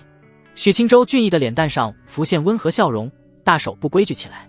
师娘，每次和你修行后都有好事发生，我要再奖励你一次。青州，天亮了。没事，话说师尊怎么还没回宗？日上三竿。许青州贴心帮师娘理顺玉白长袍后，与他一起离开上林峰。裴玉涵容光焕发，脸蛋水润，亲自御剑在前。许青州站在他身后，揽着他的细腰，两人一路来到仙武峰。演武殿建在此处，演武殿是合欢宗最大的一处建筑，里面甚至能支撑元阴境之间的比试。不同的境界可以选择不同的擂台比试，也有专门修炼的场所，仅供修炼术法所用。许青州带着裴玉涵走入其中，里面颇为嘈杂。宽大殿内，除了比试的修士，还有大量围坐四方的弟子，他们有的是闲来无事，有的就是老赌棍了。弟子之间结了仇怨，相约比试，常有这些不务正业的弟子压住谁能赢许青州扫视一圈，牵着师娘缓步前行，找到一位蓝衣执事后，两人止步。蓝衣执事瞄了眼许青州，再看向他身后的裴玉涵，不由脸现惊艳。合欢宗固然美人极多，可裴玉涵这等绝佳容貌还是属于极少数。许青州不满地轻咳一声，冷声道：执事大人，我需要一处宽大擂台，能支撑住激进比试。擂台需要附灵石才能用。蓝衣执事收回目光，瞥了他一眼，淡然点头。一个时辰300灵石。许青州轻轻点头，默默转身向师娘要了900灵石。蓝衣执事看得脸颊微僵，不是，穷成你这样的，怎么会有这么绝色的道侣？他想不明白。难不成有什么特长？蓝衣执事接过900灵石，取出一块玉牌递出，其上写了一个6字，6号擂台。许青州接过玉牌，转身就走。裴玉涵乖巧地跟在身后。蓝衣执事见此，不由扼腕疼惜。来到6号擂台前，裴玉涵找了一处无人的角落，温柔打气道：青州，加油！许青州轻笑点头。他缓步来到看管擂台的裁判面前，将玉牌递给他。裁判接过玉牌，蹙眉询问：你的对手呢？许青州淡声道：等会可能会到吧。裁判懒得多管，接着问道：你是哪峰的弟子？实力如何？上林峰内门弟子许青州，筑基1层。裁判金丹境修为，许青州的实力确实是显露在筑基1层，真假无所谓，只要不是炼气境或者金丹境，他就不管。至于上林峰内门弟子，裁判斜视了一眼许青州，这倒是一个稀罕人物，莫不成是刚晋级筑基境，就迫不及待来这耀武扬威？裁判记录下来，没多说什么，示意可以直接上擂台。许青州轻轻一跃，来到擂台中心，周围不少的弟子视线望来，一时脸颊浮现好奇。又有人打擂比试，是筑基境擂台，看来是内门弟子之间的比试，瞧着有几分看头，不过实力是不是差了些？实力暂且不谈，我倒是觉得他俊俏非凡，师妹我想和他结缘。师妹，我有100灵石，一旁结缘1刻钟。呸，200。许青州环视一圈，轻呼出一口气，接下来该我人前显圣了。他直接以灵气在擂台上凝聚醒目大字：上林峰内门弟子许青州，邀战任宜内门同门，胜我可得15万灵石，败之则给我15万灵石。所有家当直接梭哈。场面从好奇变得寂静，看清文字后顿时起了轩然大波。他筑基1层，邀战整个内门同门，15万灵石，简直疯了。内门支持许青州，那个靠着穆长老庇护的废物，前段时日不是说他才练气境，现在是刚突破膨胀了吗？对许青州有所耳闻的弟子大肆嘲讽，不知许青州底细的弟子此时闻言也不由愕然，继而跟着不屑嘲笑不知天高地厚。内门弟子中筑基圆满也不是才1个2个，邀战任何内门同门，你一个筑基1层怎么敢的？许青州脸色平静，四周的话语不影响他分毫，静等赶第1个上来的同门。裴玉涵坐在角落，耳中传来的话语气得他脸色通红。究竟是哪个混蛋在外诋毁青州的？他气都冷。许青州名声会如此恶劣，资质差不是主要原因，大家修行都时间不够，谁有那闲心天天关注同门的资质好坏？主要是许青州资质差的同时，却背靠高层长老，独享一座主峰，这像话吗？他一介只配外门待着的废物，却享受超过核心弟子的资源，这谁受得了？如此不平衡，弟子自然会说风凉话，继而如烈火燎原，引起大批弟子的不满。啧，不愧是上林峰唯一天骄，出手就是阔绰，上来就15万灵石。吾辈辛辛苦苦赚1万灵石都难，他却可以随意拿15万灵石出来玩乐，何其不公！许师弟如此富裕，早知我该多跑上林峰，让师姐我给他温暖，搭上他，灵石还不是随便用。风波越来越大，6号擂台成了唯一焦点。管理的执事们神情紧张，现在弟子们的情绪很不对劲，他们从好奇到震惊，内心开始不平，继而心生愤怒了。可别冲动之下上去围殴他啊！执事们心泪叹息，不满地瞟向许青州，知道你靠山大，身上有大量灵石，但就不能像以前那般藏起来偷着乐，跑出来显摆什么？演武殿可谓群情激愤。终于，一位筑基6层的内门弟子冷哼一声，跃上擂台，不屑大声道：“道吉峰内门弟子梁元化前来请教。”声音传荡四方。好，梁师兄给他点颜色看看，让他领教内门弟子的厉害。哎，慢了一步，15万灵石啊，下手还是不能太重。穆长老可是出了名的心狠手黑。算了，不谈这个。许青州淡然地瞟了他一眼，从储物袋取出一大袋灵石，砰的一声放在擂台上。15万灵石有吗？梁元化脸色一滞，双眼瞟过那袋灵石，尽是贪婪。赢了我自然会给你。他可没有15万灵石，甚至零头都拿不出。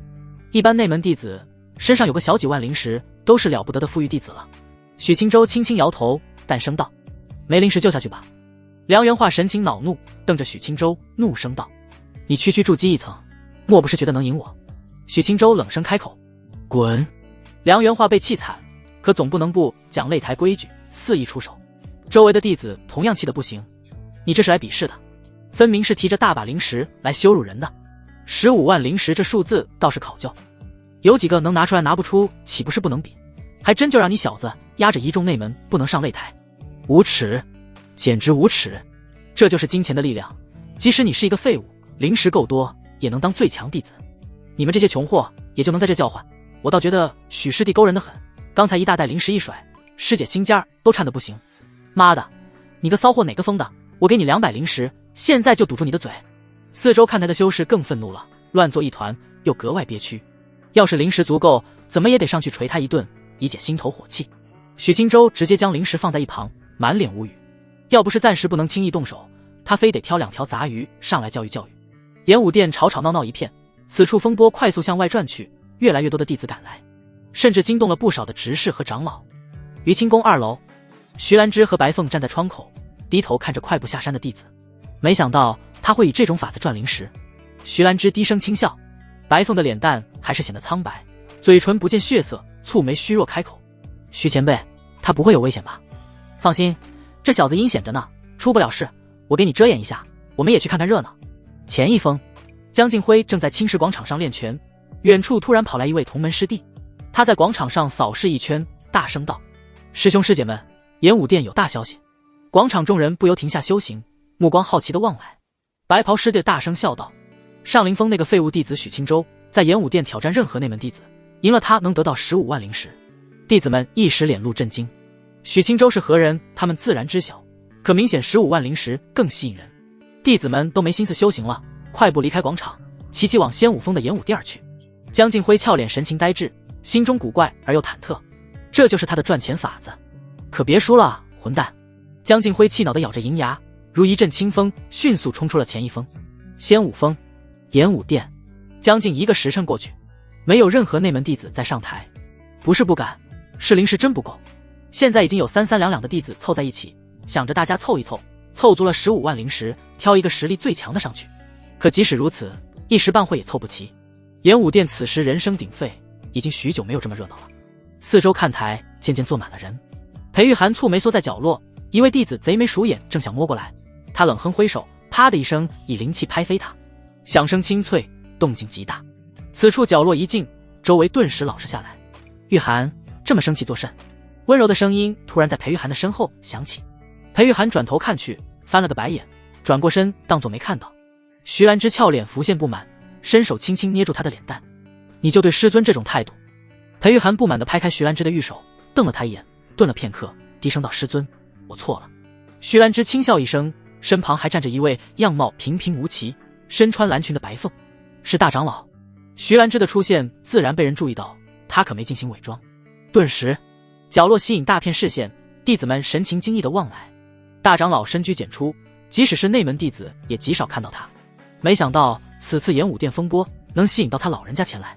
徐兰芝轻轻抬手，示意周围弟子莫要喧哗，弟子们老实照做。徐兰芝坐到裴玉涵的身边，与他一同看着擂台，轻声笑道：当初你厌烦宗门风气，一气之下和穆青凑到一起，在上灵山过得还舒心。裴玉涵红唇抿了抿，轻轻点头。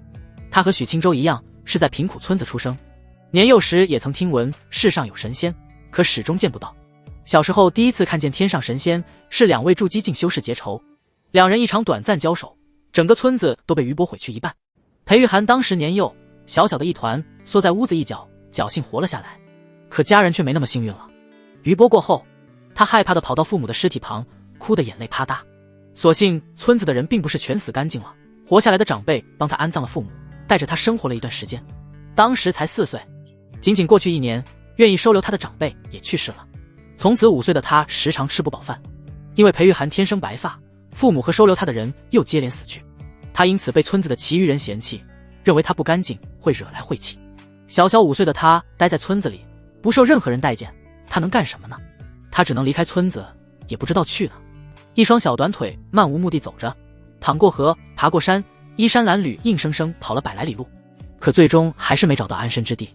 当时他坐在灰色石块上，小口啃着青色野草，远处却悄然走来一只巨狼。裴玉涵即使到现在也能记得当时的绝望，他双眼含着一把泪，吓得瑟瑟发抖，口中野草掉在地上，巨狼也扑了过来，结果自然是没死。他被路过的徐兰芝救了下来，带到了合欢宗，因为资质尚可，他也顺利被收为弟子。从此日子总算慢慢好了起来。徐兰芝初时只觉得小丫头可怜，随手就下，可后面越养越可爱，人也听话讨喜，倒是对她慢慢有了感情。如此悠悠过了一甲子，裴玉涵依赖徐兰芝，也敬重她，可却不喜欢宗门风气，他觉得太乱了。年龄越大，越是有些不正经同门烦自己。他找师尊说理，让他主持公道，师尊也帮他出头，告诫弟子不许再打扰玉涵。可治标不治本，每隔1-2年就会重新跳出几个男弟子献殷勤，心思却龌龊。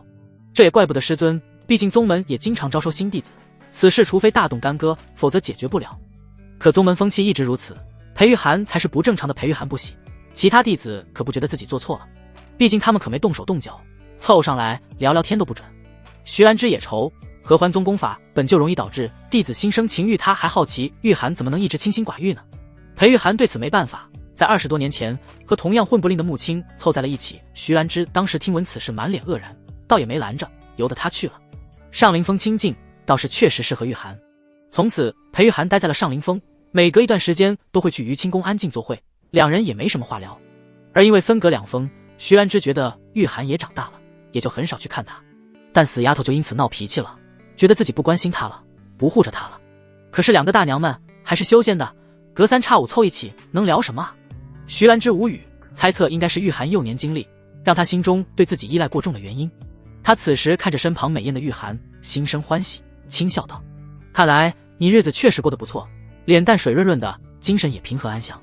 裴玉涵一愣，紧张兮兮地瞧了眼徐兰芝，微红着脸默默点头。徐兰芝抬头瞧了眼擂台，再将目光收回来，落在裴玉涵身上。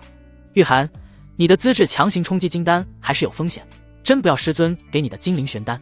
裴玉涵轻轻摇头，眸子望向擂台上的许青州，露出一抹浅笑。青州说会给我买，这还是他第一次正儿八经送我东西，我要他给的。徐兰芝俏脸神情一愣，狐疑的审视玉涵，再瞄了眼许青州，低头沉思起来。两人关系如此亲近吗？江敬辉来到演武殿时，弟子多的寻找一个落脚地都难。他一番打量许久，慢慢走到后方座位，睁大眼睛看着6号擂台。他看到许青州依旧独自一人站着，身旁放着一大袋零食，鼓囊囊的，里面有我的10万。江敬辉环视一圈，心中暗暗忐忑。地榜高手千万别凑热闹啊！演武殿内并不是只有内门弟子，也来了数位身穿紫衣的核心弟子。这些人个个如众星捧月，姿态高傲。核心弟子是各峰最杰出的一小撮人，实力至少在金丹境。他们显然是因为15万灵石吸引来的，而不是他们眼中的跳梁小丑许青州。即使是他们，15万灵石也是一笔不小的财富。合欢宗核心弟子有天榜排名，榜上10人都是长老候选人。相应的，内门弟子也有地榜排名，榜单前10的实力，突破金丹10拿9稳，这也证明地榜前10，日后成为核心弟子几乎是板上钉钉的事情。而就在此时，6号擂台悄然跃上一位白袍女修，她媚态勾人，是一个身段窈窕的风韵女子。合欢峰苏苏前来请教许师弟，主峰合欢峰弟子属于宗主一脉的弟子。苏苏嗓音软糯柔媚，玉白脸蛋上挂着浅淡微笑。许清舟入合欢宗20年不到，大部分内门弟子还真能叫他一声师弟。苏苏的出现再次激起讨论。苏师姐，地榜第8的苏师姐居然出手了，她那么有钱，15万灵石能拿得出来。阁下有所不知，苏师姐结缘价格奇高，而且她和核心弟子也频繁结缘，长年累月下来，苏师姐修为不仅越加精深，腰包也越来越鼓了。我也曾听闻，即使是执事大人也多有光顾。岂止，即使是长老，嘿嘿嘿，道听途说啊，师兄们不可当真。许清舟打量一番前方的妩媚女子，心中满是意外。苏师姐带灵石了吗？苏苏拿出储物袋，将一个大袋子丢出，掀开一角，全是亮闪闪的灵石。四周看台的弟子们骤起喧哗，大把灵石展露眼前，还是挺有冲击力的。许清舟点头思量片刻，轻声笑道：苏师姐，既然决定上台比试，我们的灵石就先交给裁判保管，胜负分出后再决定归属。苏苏心中陷入犹豫，自己再能挣钱，这15万灵石也挣得苦逼，交给裁判他还真担心有风险。徐兰芝瞧见这一幕，心中一动，淡声开口：灵石可放我这暂存。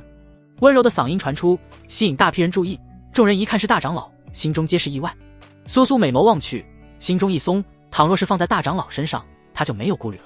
许清舟侧头看去，略微愕然，徐长老这是来看热闹，还是看自己帮他挣灵石？他没多想，默默将大袋灵石轻轻一抛，直接飘到徐兰芝身前。苏苏懂事些，身影一闪，双手递了过去，再反身回擂台。徐兰芝脸蛋浮现温和笑意，直接将灵石收入袖中。50万能不能拿到先不管，30万先落袋为安。进行伪装的白凤坐在一侧，眸子复杂地望着许清舟。他如此卖力挣灵石，为的可都是帮自己活命。灵石已代管，至此气氛开始热烈起来，弟子们都在交头接耳，比赛胜负基本没有悬念，大家谈论的都是许清舟能坚持多久，1刻钟、半刻钟，还是一招下场。江静辉睁大眼睛看去，如果是苏苏的话，他的榜记录是筑基9层的境界，许清舟大概率能赢，他将要赢取15万灵石。江静辉心中砰砰跳，扫视一圈，突然计上心头，他要开盘。众人一致认为毫无悬念的比赛，他不选择压住，他要开盘通吃。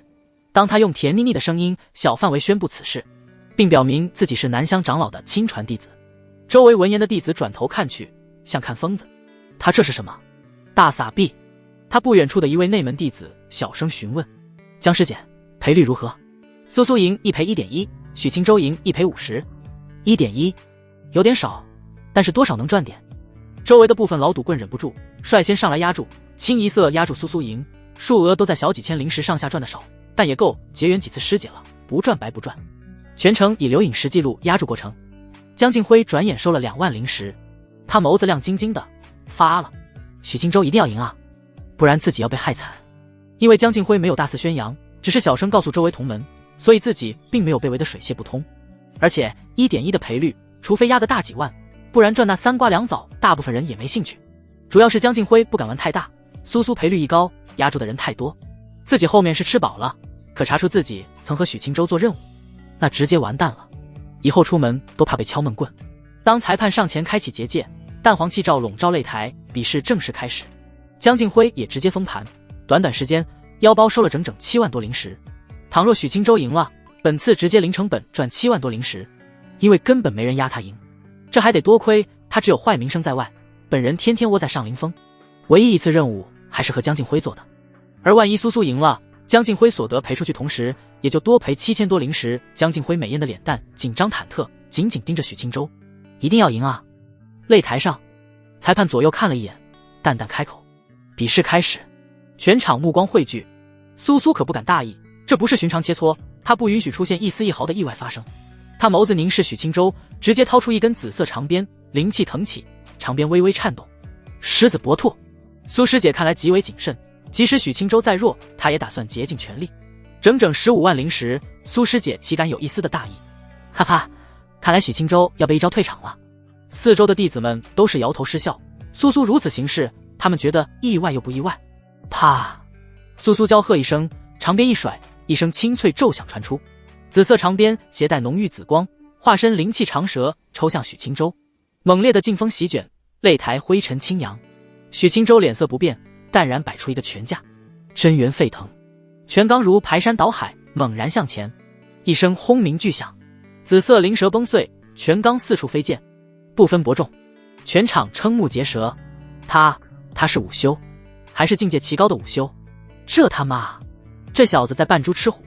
擂台之上青石冰冷，四周看台却热浪翻天，道道目光凝聚，落在坦然收拳的许青州身上。他身形挺拔如松，周身并无灵气澎湃迹象，只有一股沉凝如山的真元在隐隐蒸腾。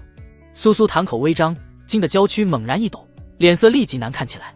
可恶，所有人都被他骗了，他居然是仙武双修。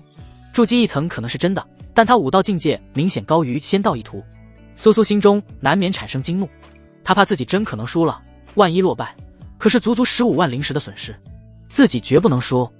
苏苏握紧紫色长鞭，鞭身流光暗转，长鞭似活物般在他周身缓缓游走，透着森然寒意。他并无多言，暗咬银牙，皓腕倏然一抖，咻！尖笑声刺破空气，紫色长鞭如同毒蛇出动，下一瞬已撕裂数十步距离，鞭梢直抽许青州的丹田，狠辣凌厉，力求一击让他丧失战斗力。四周看台惊呼骤起，裴玉涵紧张地捏着裙摆，担忧地望着许青州。面对难寻的鞭影轨迹，许青州不退反进，右脚猛然向前踏出，脚下地面微微一颤，他微微侧身，白袍之下的右臂肌肉绷紧，宛如百炼金刚，不闪不避，五指成爪，带起一股烈风，精准抓住长鞭中段。啪！长鞭尾部余力不减，直接抽在许青州的后腰上，白袍破碎，健壮的腰背隐约浮现血痕。许青州又挡住了，他这是失误了，还是实力只允许抓住中段，无法攥住鞭梢？如此看来，他的实力固然超出我们预料，但是并没有强到多可怕的地步。许青州脸色沉静，他完全能以手抓住鞭梢，可如此一来，自己的实力将暴露更多。苏苏只是第一个对手，可不能是最后一个。赢了他，许青州打算直接梭哈30万灵石，直接凑够运灵金丹和精灵玄丹的灵石，3个任务同时完成。念及此处，如何赢苏苏，许青州就要费些脑子了。此时，钢爪般的大手攥着长鞭，真元和灵气在激荡，发出金铁交鸣般的脆响。苏苏玉手握紧长鞭，灵气全力涌出，长鞭燃起一股紫色焰火。许青州手掌感到一股刺骨高温，犹豫一二，他五指猛然合拢，手臂青筋盘扎，一股磅礴巨力爆发，长鞭猛然蹦得笔直。鞭身上传来的巨力让苏苏发出一声惊呼，以他的体魄实力，断然无法和许青州比拼蛮力。苏苏不敢让长鞭脱手，真元反震让他气血微浮，口中发出一声低沉娇哼。紫灵入体，长鞭诡异迸发紫光，一道虚幻紫蛇漂浮而出，融入苏苏的体内。顿时，苏苏双眼绽放翠然紫芒，沛然墨玉的力量流淌全身，攥紧长鞭的手猛地向后一扯，本就绷紧的长鞭顿时挣脱许青州的钳制，长鞭划出，在他手心带出点点猩红，四周哗然如沸。这是苏师姐的成名绝技，长鞭是珍贵的灵气，苏师姐又修成了融合灵体的复灵诀，实力短时间提升至筑基圆满。比试交手数招，苏师姐的招数虽被抵挡，但许青州却接连受伤，看来他的实力也不过如此，稍有波折。不过许青州还是败路一条。苏苏紫灵入体时间有限，不敢耽搁分毫，长鞭刚扯出，身影如离弦之箭，居然主动御风上前。他轻盈的身姿漂浮在许青州的5丈外，灵气灌注长鞭，双目紫芒骤然一闪，长鞭呼啸甩出，明明鞭子只有一条，鞭影却密密麻麻，足有上百道，如一张紫色密网。许青州真元外放，周身涌动一层圆形罡气，紫鞭抽在罡气上，噼啪作响，涟漪阵阵，他原地抵挡，不能走动分毫，只能被动挨打。许青州瞥了眼上空，无动于衷，他不会凭借实力蛮横地冲上去解决他，只要自己看似艰难的抵挡，耗去时间，苏苏诡异状态消退，到时自己再冲上去，就能以寻常筑基后期的实力利索地解决他。擂台紫光闪烁，汇聚成河，许青州就是河中顽石，不停地抵御河水冲刷。苏苏心中渐渐泛起急躁，自己虽能压着他打，可自己状态不能长久，万一紫灵附体的时间消退，自己不能解决许青州，那落败的风险无疑更大了。苏苏俏脸凝重，咬着银牙，灵气更加汹涌，紫鞭骤然一指。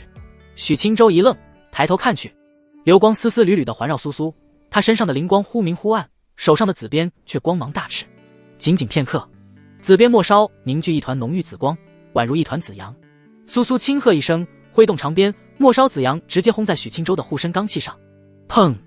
紫阳炸开，罡气直接破碎，凌厉的长鞭啪的一声抽在许清舟的胸口。许清舟疼得嘴角一抽，胸口衣衫褴褛，一条鞭痕出现在胸膛，顿时浮现赤红痕迹。江静辉眸子圆瞪，瞧着这一幕，咬着银牙，心中暗骂：这一击的威力也就和当初全力挥腾的千焰藤类似。当初许清舟2层气罩护体，抵挡1、2不难，可现在罡气一鞭就破，他难不成在演我？许清舟可没空多想其他，苏苏已然陷入疯狂，罡气一破，他立即挥鞭如影。密集鞭影下，许清舟顿时身中数鞭，健壮腰身再添几道红痕。裴玉涵瞧得一脸心疼，清舟从小到大什么时候吃过这种苦？许清舟干脆将上半身破烂的衣袍扯尽，露出肌肉匀称、红痕遍布的上半身。健壮的身材配上猩红的伤口，倒是让大片女弟子眸子大亮。许师弟不愧是修武道的，这身材太诱人了。确实，合欢宗少有修武道的，许师弟长得好看，身材又好，是绝佳的双修对象。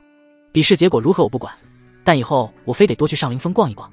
许清舟在长鞭下躲得险象环生，身上虽抽的鞭痕遍布，可却无一道致命伤。半刻钟后，啪！许清舟后背再添一道鞭痕，苏苏的双目紫光也迅速消退。紫菱回到长鞭，脸颊浮现淡淡的苍白。紫菱入体时间结束了。许清舟眸子眯起，老老实实当了半刻钟的 M， 现在该自己一锤定音了。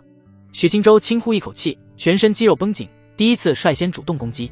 苏苏脸色难看，急忙拉开距离，同时紫鞭向前挥去。许清舟双臂罡气流转，满脸冷静，双腿微屈，身如利剑，直冲苏苏而去。啪！许清舟体表浮现一层淡光，恰好抵挡了挥来的紫鞭，自身却已然靠近了苏苏。他拳头捏紧，拳罡沸腾，一记青龙出海，直接垂向苏苏的胸膛。砰！苏苏双臂招架在胸前，竭尽全力抵挡。沛然力量涌现，许清舟的拳头悍然轰了上去。苏苏双臂骨骼轻响，脸颊浮现疼苦的神情，娇躯被蛮横的力量捶得一颤。转眼之间，身处半空的苏苏被轰在青石擂台上，衣裙沾染脏兮兮的灰尘。见此一幕，看台众人心中一震，这苏师姐居然要输了。武秀的体魄过于夸张，苏师姐的鞭子威力固然强悍，但是没有一锤定音的杀招，持续的攻击无法彻底击溃许清舟。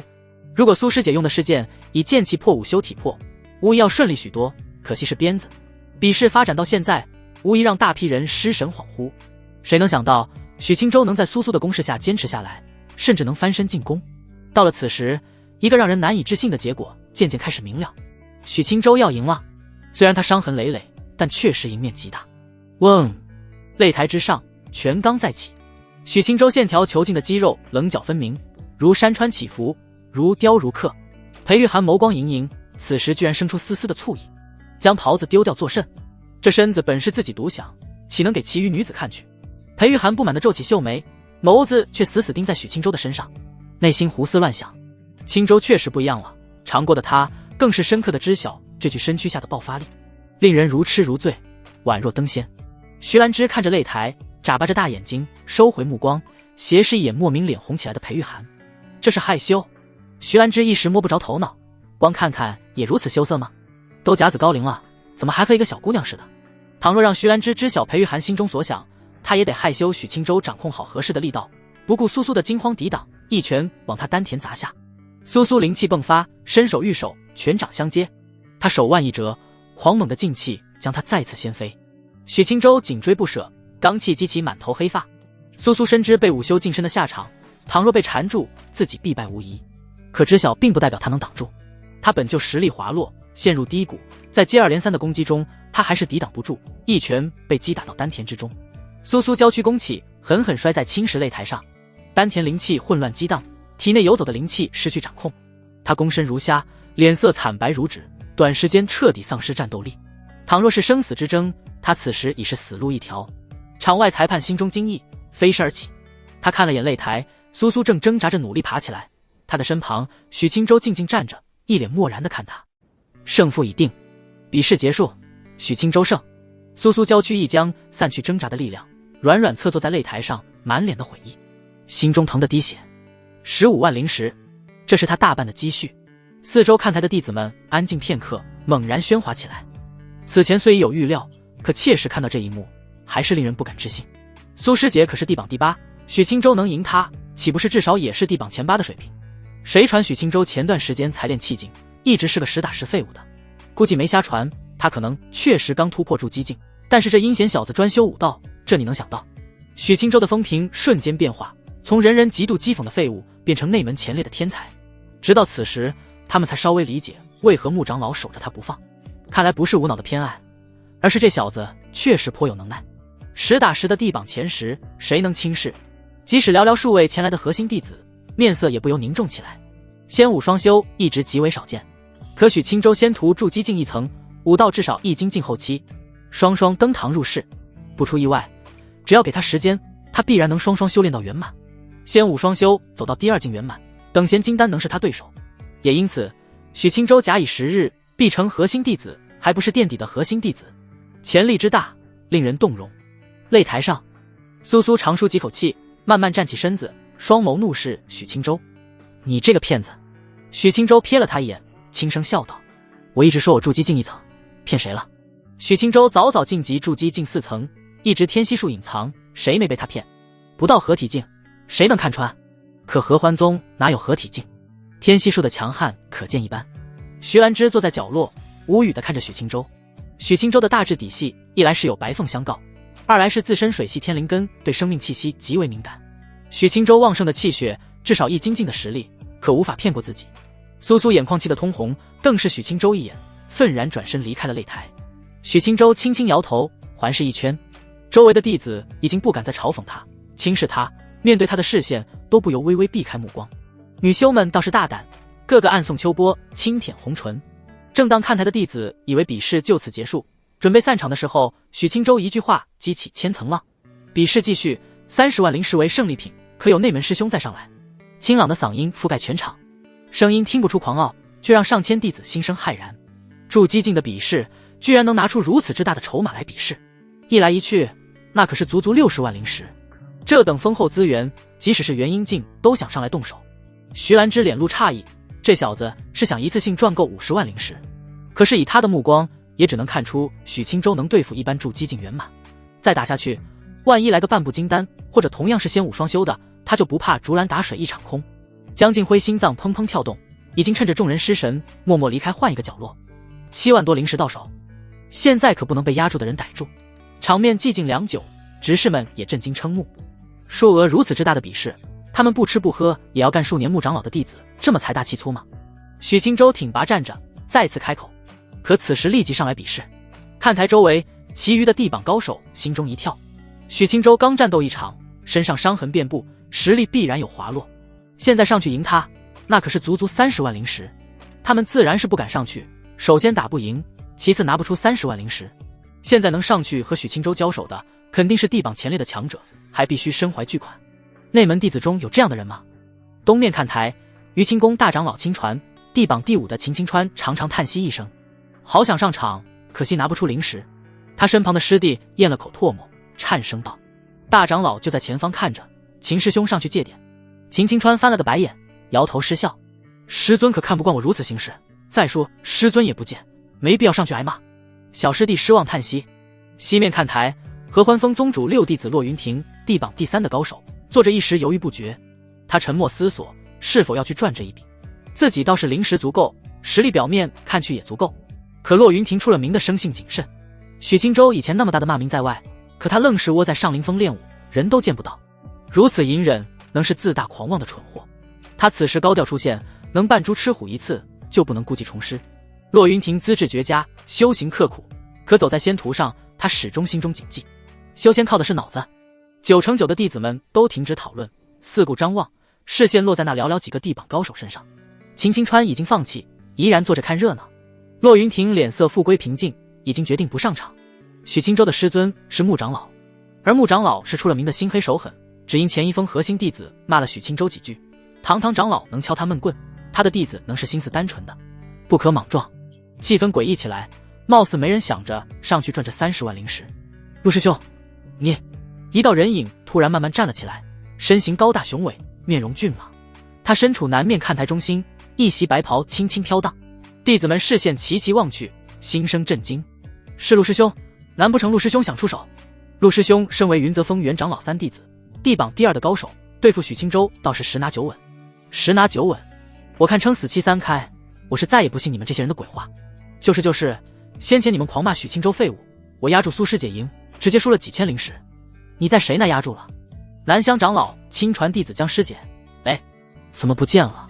陆林安御风而起，轻飘飘地落到擂台上。主峰云泽峰陆林安半步金丹境，还望许师弟赐教。陆林安温和轻笑，接着道：许师弟，我对你并无恶意，可财帛动人心，你拿出那么丰厚的灵石，实在让人很难不心动。许清舟浅笑颔首：陆师兄，既然上了擂台，想必你知道规矩。陆林安轻笑点头，从储物戒指一番轻点，一个巨大的袋子取了出来。咚，沉甸甸的灵石放在擂台上。哗，弟子们视线看去，亮闪闪的灵石直接蒙蔽了他们的双眼。30万灵石，完全足够一个普通资质的弟子一路修行到金丹境了。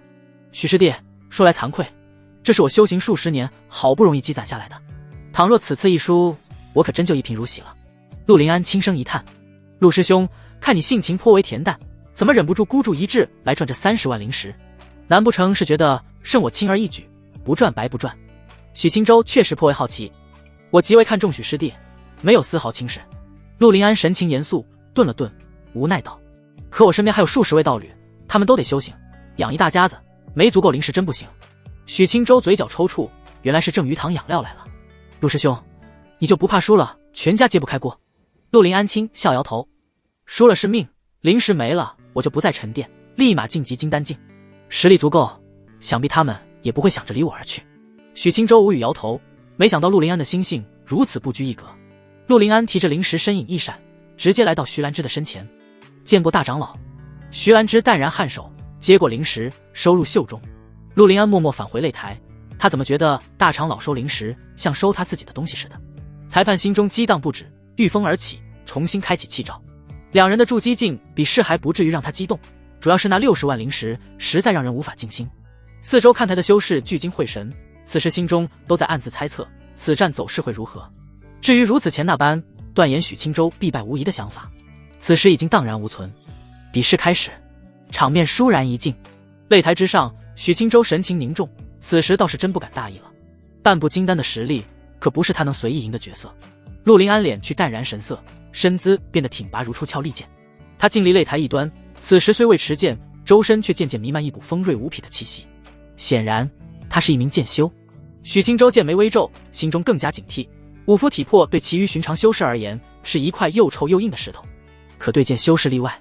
剑气之锋锐，杀力之强，即使是五符体魄也不敢轻视。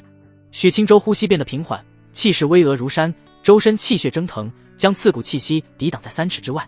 陆林安见许清舟不率先出手，思量片刻，并指如剑，当空一划，嗡，一道凝练无比、肉眼可见的淡青色剑气弹指而出，清月剑鸣声响彻，剑气直刺许清舟的丹田气海，速度之快，宛如惊鸿。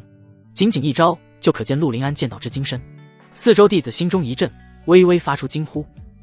许清舟丝毫不乱，右拳猛然轰出，毫无花哨，只有灼热沸腾的拳罡轰。剑气和拳罡悍然对撞，发出刺耳的爆响，气浪翻滚，吹得陆林安衣袂猎猎作响。看台众人不觉得意外，陆林安试探一击都接不住，许清舟就不可能赢苏苏。气浪翻腾间，突然响起密集的破空声，咻咻！陆林安剑指急速挥出，破空声连绵不绝，如疾风骤雨的凌厉剑气从四面八方笼罩许清舟，每一道剑气都刺骨森寒。许清舟长舒一口气，眼中金芒一闪，赢了此战，那便不需藏拙。既然如此，他气血沸腾，如大江奔涌，一精进后期的实力全开。除此之外，浓郁灵气蒸腾而起，灵气隐含剑芒。陆林安的双眼蓦然一颤，一脸的不可思议。筑基中期的灵气水准，似乎还是剑修。妈的，我也被他骗了。在全场震惊的目光中，许清舟深呼吸一口气，双腿如铁柱扎根在大地。他身形在小范围内急速闪转腾挪，每一拳都含着沛然巨力，精准击散每一道袭来的剑气。砰砰，爆鸣声如雨打芭蕉，密集响起，剑气不断被轰碎，炸开的气劲在青石擂台划出无数深浅不一的白痕，石粉簌簌而下。片刻之间，许清舟将剑气尽数挡下，他眼神沉静，双腿一蹬，青石地面猛然碎裂，身形如幻影，主动朝陆林安冲去。贴身肉搏才是武道修士最强领域，陆林安岂能坐以待毙，右手握住腰侧青钢剑，一抹刺目青光浮现，枪，脆鸣轻响，长剑出鞘，带出一抹刺骨青芒，凌厉劲风中，青芒撕裂长空，直刺许青州的中空，速度之快，只见残光。许青州握紧右拳，健壮的上半身可见肌肉绷紧，蛮兽般的力量开始凝聚。轰！震撼一幕出现，面对青芒流影，许青州直接以拳对撞，罡气携带灵气，硬生生将青芒荡开。他身躯一闪而逝，来到陆林安身前，低吼一声，旋身拧腰，一拳击打在他的胸口。陆林安喉间一甜，脸色顿时涨红，借势向后躲去。许青州哪会让他拉开身形？他如复古之躯，势要一套锤得陆林安丧失战斗力。砰砰砰，场面居然诡异的出现陆林安被压着打的情况，四周弟子都看傻眼了，难以置信，简直难以置信。许青州和苏师姐交手根本不是全力，岂止倘若他全力凝聚气罩，身上就不会有这么多鞭痕，阴险，实在太阴险了。角落处，裴玉涵眸子璀璨，亮晶晶的，嘴角笑容怎么也压不下去。青州的实力，即使是他也没想到强到这般程度。徐兰芝都看得愣愣出神，他已经足够高看许青州了，可不曾想还是低估了。远处角落的江静辉抿着红润小嘴儿，失神地看着许青州。虽曾并肩作战过，可当时战斗自己都自顾不暇。许青州出手又干脆利落，直指千燕藤弱点。他虽知晓许青州实力强悍，可却不清楚究竟强到什么程度。此时一看，心肝都不由剧烈跳动起来。秦青川坐姿端正，一脸害怕地看着擂台，低声喃喃：幸亏我灵识不够。洛青州凝视许青州，脸色不变，内心暗自庆幸，出来混仙途果然要有脑子。陆林安实力比我强又如何？没脑子一样白搭。擂台之上，陆林安心中苦涩，调动全身灵气，脚下剑纹一闪，他身形飘忽后撤，如柳絮随风，摆脱许青州的纠缠。远处，陆林安凝重看着前方，别无他法，直接使出最强杀招。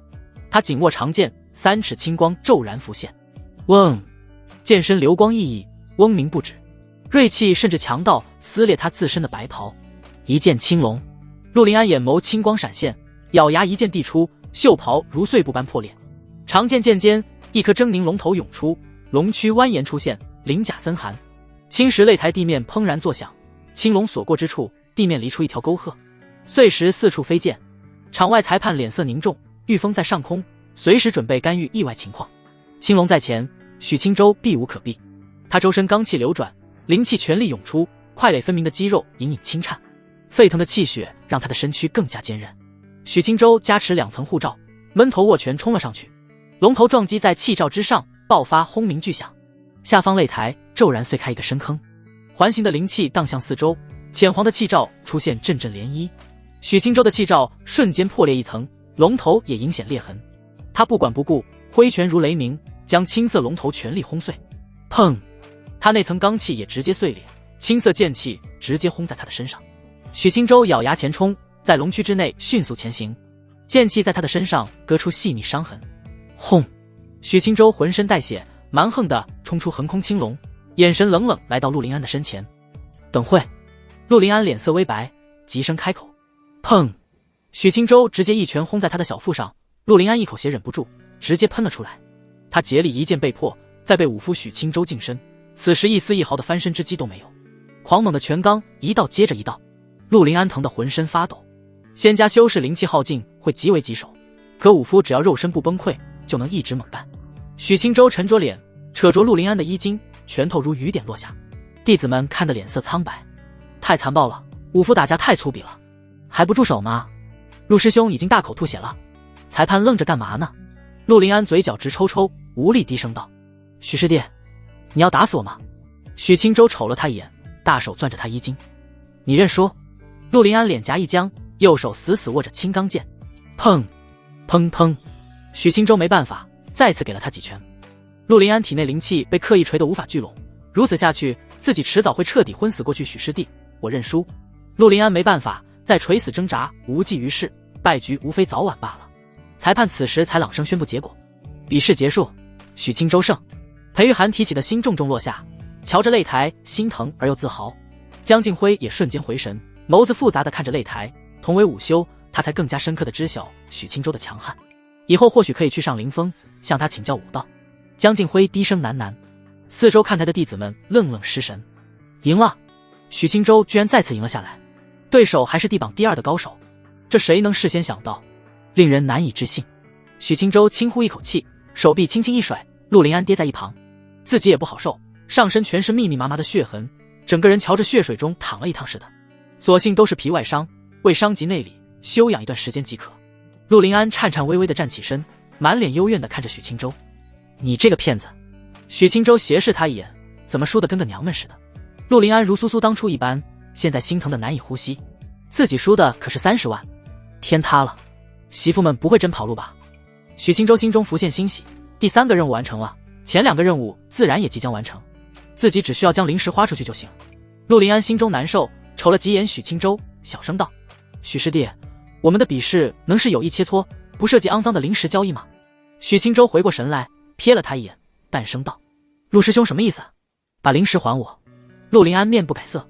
许清舟鄙夷地看他一眼，没好气道：“陆师兄，你要脸吗？”陆林安呼吸一滞，尴尬笑道：“不用了，我自己有。”他长叹一声，不想和阴险小人多聊，萧瑟地离开了擂台。看台上的苏苏心中好受几分，愣愣地看着陆林安，不由小步凑了上去。两人交谈1、2，结伴离开。对于今日遭遇，两人或许有一些深入浅出的交流。许清舟看向四周，温和笑道：“多谢诸位同门捧场，今日比试到此结束。”看台上的弟子们见风使舵贼快，发出真诚的夸赞声。不愧是上林峰第一天才，实力之强，当是我辈楷模。此言深得我心。穆长老何等人物？作为他唯一亲传，自当有此超绝实力。每每念起往日同门恶意重伤许师弟，我不由心生愤然。某些小人就是心生嫉妒，恶意诋毁。看台上某些人是一点脸都不要了，有些风骨的弟子不愿意凑热闹，悻悻然起身离去。许清舟自己都听得脸红，离开擂台，绷着脸来到了徐兰芝的身前。徐长老。徐兰芝浅笑颔首，柔声道：“实力很不错，出乎我的意料。”许清舟谦虚摇头。裴玉涵心疼起身，玉手轻轻摸了下许清舟的胸膛，蹙眉道：“清舟，疼不疼？”“师娘，不碍事。”徐兰芝默默看着裴玉涵的柔嫩玉手，心中觉得哪里不对劲。她总觉得这两人的关系过于亲密了，难不成是因为以前的玉涵对任何男子都不假辞色，所以现在看去显得反常？许清舟视线回到徐兰芝身上，轻声笑道：“徐长老，你给我10万灵石即可。”徐兰芝轻轻点头。恭喜宿主完成任务，获得先天剑胎。许清舟心中再次一喜。白凤默默站在一旁，失神地看着许清舟。自己的小命哪里值50万灵石，就凭自己帮他挡了一刀。白凤久居赤灵山脉，深州全是尚未彻底化形的妖族，无理粗鲁，他何时感受过此等人心善念？白凤不由心生怅然。徐兰芝并未立即拿出10万灵石，美眸瞟了眼许清舟，浅笑轻声道：“许清舟，你打算拿10万灵石做什么呢？”徐兰芝其实隐隐有所猜测，玉涵此前说许清舟打算给他买精灵玄丹，而自己恰好有。许清舟古怪地瞥了眼徐兰芝：“这种事你问来作甚？”他思忖片刻，含笑道：“师娘快要晋级了，为了成功率高些，需要买一粒精灵玄丹。”徐兰芝轻轻颔首，玉手一翻，一个小木盒取出，里面赫然是精灵玄丹。许清舟，丹药我给你，灵石就交给我了。许清舟一愣，这貌似也行。他拿过精灵玄丹，递给了师娘。师娘，回去准备晋级。恭喜宿主完成任务，获得武神秘典第1卷。裴玉涵郁闷地接过丹药，不由有些嫌弃，自然不是因为许清舟送的原因，而是因为这是徐兰芝身上来的。这就像情侣热恋，同一样东西，娘亲送和心上人送，那能一样吗？而且前段时间这丹药能白拿来着，现在却要清舟花10万灵石，裴玉涵心中就更难受了。早知道不任性了。徐兰芝心中可就舒畅了，露出满意的浅笑，瞟了眼裴玉涵，心中暗骂：让你这死丫头跟我犟。他看了眼身侧的白凤，直接轻挥玉手，一阵流光闪过，现出她的真容。许清舟，我已经将她治好，保住了性命，境界却只有筑基1层了，你领到上灵山疗伤去吧。许清舟神情愕然，打量一番，确实是白凤。没想到在没保证自己能拿出灵石时，徐长老已经先出手救治了。如此看来，徐长老真是一个心地善良的好人。谢过许道友徐长老的救命之恩。白凤虚弱的隐隐施礼。许清舟轻轻含笑摆手：该是我谢你，倘若你不帮我挡那一刀，我还不知能否活下来。裴玉涵闻言顿时心生感激，对白凤充满好感。徐兰芝没继续待着，身影一闪，直接离开。此时演武殿也走了不少弟子，只有少部分弟子还待在原地，望着这边，心思各异。女弟子居多。裴玉涵见师尊离开，动作轻易许多，玉手一个劲地往许清舟腰身摸去，点点鲜血让他秀眉皱得更深。清舟，我们赶紧回上林峰。许清舟轻轻点头，三人慢慢离开演武殿。一路上莺莺燕燕招呼声不断，许清舟都轻笑地搪塞过去，裴玉涵的脸色却渐渐冰冷。来到殿外，清舟，你以后就在上林峰安心修行，外面的女弟子都不知检点，我怕你沾上不干净的东西。裴玉涵淡声开口。许清舟小心看他一眼，默默点头。白凤瞧得好笑，裴玉涵也不嫌弃许清舟满身鲜血，拥着他轻轻跃上长剑。白凤无比虚弱，站在原地，一时有点尴尬。许清舟瞅了眼，直接将他横抱而起。裴玉涵美眸微眯，瞥了眼，心中又复归平静。白凤救了清舟，现在身体虚弱，自己要理解。长剑御空而去，白凤脸蛋红红的，默不作声。回到上林峰后，白凤暂时安置在裴玉涵旁边的屋子，让他安心养伤。许清舟被裴玉涵拉进房间，开始处理伤口。剑气割出的伤势不易愈合，裴玉涵思忖良久，取来灵液和干净毛巾，让许清舟坐好，弯下腰身细细擦拭。许清舟心神彻底放松下来，师娘的动作轻柔体贴，处理伤口没有丝毫疼感，反而感觉痒痒的。看着看着，他心也痒痒的。许清舟凑上前，温柔地含了上去。裴玉涵娇躯一颤，红唇水润，轻声呜咽。分开后，裴玉涵娇媚地瞪他一眼，娇嗔道：清舟，都受伤了，安分些。许清舟不听话，直接搂住师娘的纤腰，让她坐在自己的怀里。清舟，不许闹了。裴玉涵脸蛋羞红，媚眼如丝。许清舟凑过脸颊，点了点她的红唇，柔声道：这样擦不碍事。裴玉涵眸子晕起水光，潭口喷出甜腻气息，低声开口：可是坐着有点硌得慌。没事，师娘你别管，等会入窍就不硌了。白凤坐在屋内圆凳上，美眸看着屋子，古色古香。她心中满意，脸色虽依旧苍白，可露出的笑容却是无比动人，有一股惹人怜惜的凄艳美态。白凤想起自身情况，又不由心生忧愁。自己修为可算是跌落谷底了，金丹被彻底毁去，现在能维持人形，还是因为徐长老帮他修复了丹田。可丹田灵气稀薄，根基都损毁不少，此时别说恢复修为，这辈子能否重返金丹境都悬。唉，伤势痊愈后我去哪呢？我这点修为，赤灵山脉肯定待不住。白凤玉手抚了抚眉心，叹息道：先将孩子孵出来，以后实在不行，在上林峰当一只普通灵兽算了。白凤心中初步有了规划，正想去床榻盘做调息，突然传来细细微微的压抑轻呼声。白凤微微蹙眉，俏脸浮起疑惑：难不成上林峰还养着猫？她站起身，细细倾听。清舟，师娘不许出声，隔壁住着白凤。白凤心尖一颤，脸蛋悄然晕红，美眸闪过震惊。他们居然天啦噜！白凤红着脸轻啐一口，不想再听，快步跑到床榻坐下，端正调息。清舟，清舟，师娘再叫我你嘴了。白凤美眸圆睁，这做事打不了一点。她躺下身子，用被子蒙着自己，捂住耳朵睡觉。次日一早，许清舟疲惫尽消，只觉得通体舒坦。师娘起来晋级了。啪！裴玉涵轻拍许清舟的背部，红着脸蛋低声嘟囔：别闹，我再歇息会儿。许清舟低头看他，眨了眨眼，摇头失笑：算了，师娘真菜。许清舟独自一人起身，穿好崭新白袍，来到蒲团坐下。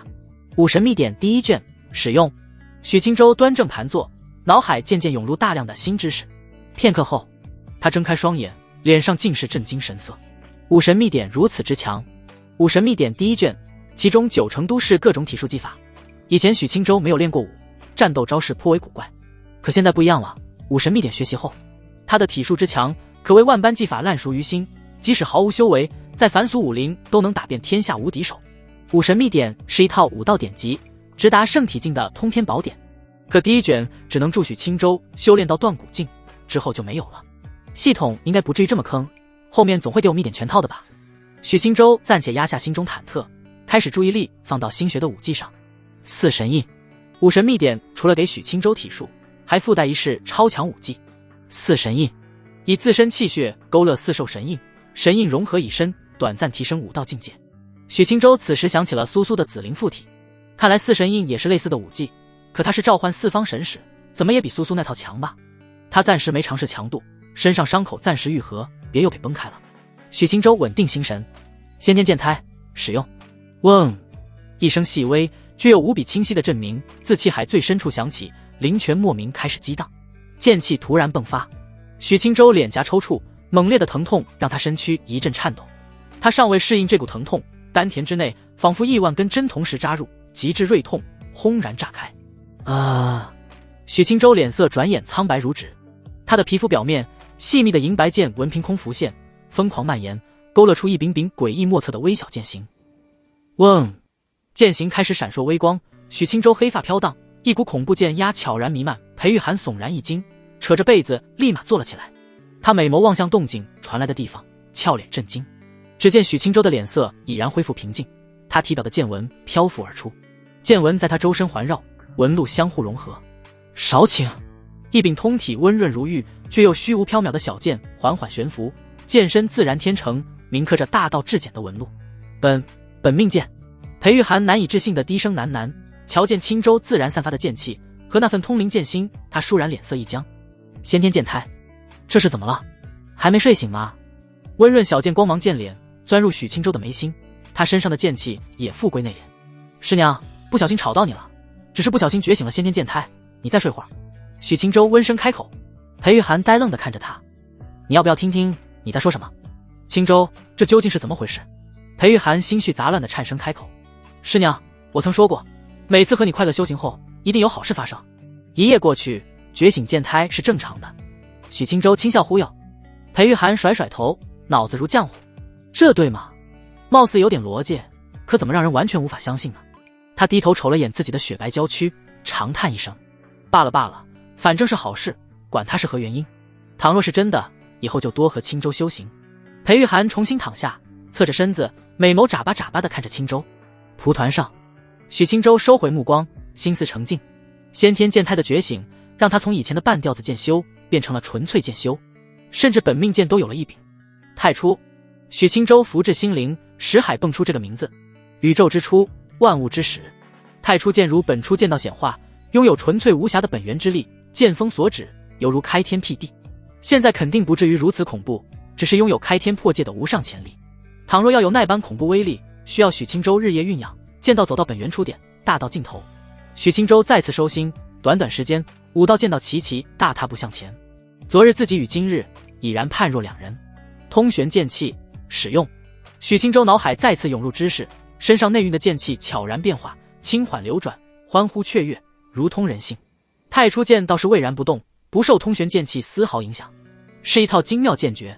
许青州缓缓睁眼，抬起右手，一丝剑气出现在掌心，剑气翠然流转穿梭在指缝间，比一般灵气凝实数倍，也更加锋锐。许青州轻笑一声，单指一划，使用低阶剑术灵元剑，银白剑芒浮现在身前，锋芒内敛，内里剑气却浓郁吓人。灵元剑完全受许青州心神牵引，有通玄剑气加持，再普通的剑术也是高阶灵技。我还有短板吗？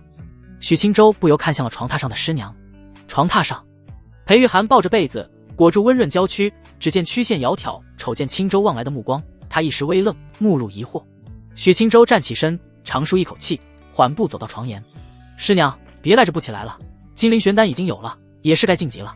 裴玉涵大眼睛扑闪，玉手撑起娇躯，薄被自山峦滑落。许青州目露痴迷，满脸惊叹，果然自己还是有着难以忽视的短板。裴玉涵羞恼地遮住他直勾勾的眼睛，轻轻推了推他，瞧你那德性，没办法，都怪师娘太诱人。起开，我穿衣裳起来，准备晋级。许青州轻笑点头，退至一旁，热心的帮忙，惹得师娘娇呼连连。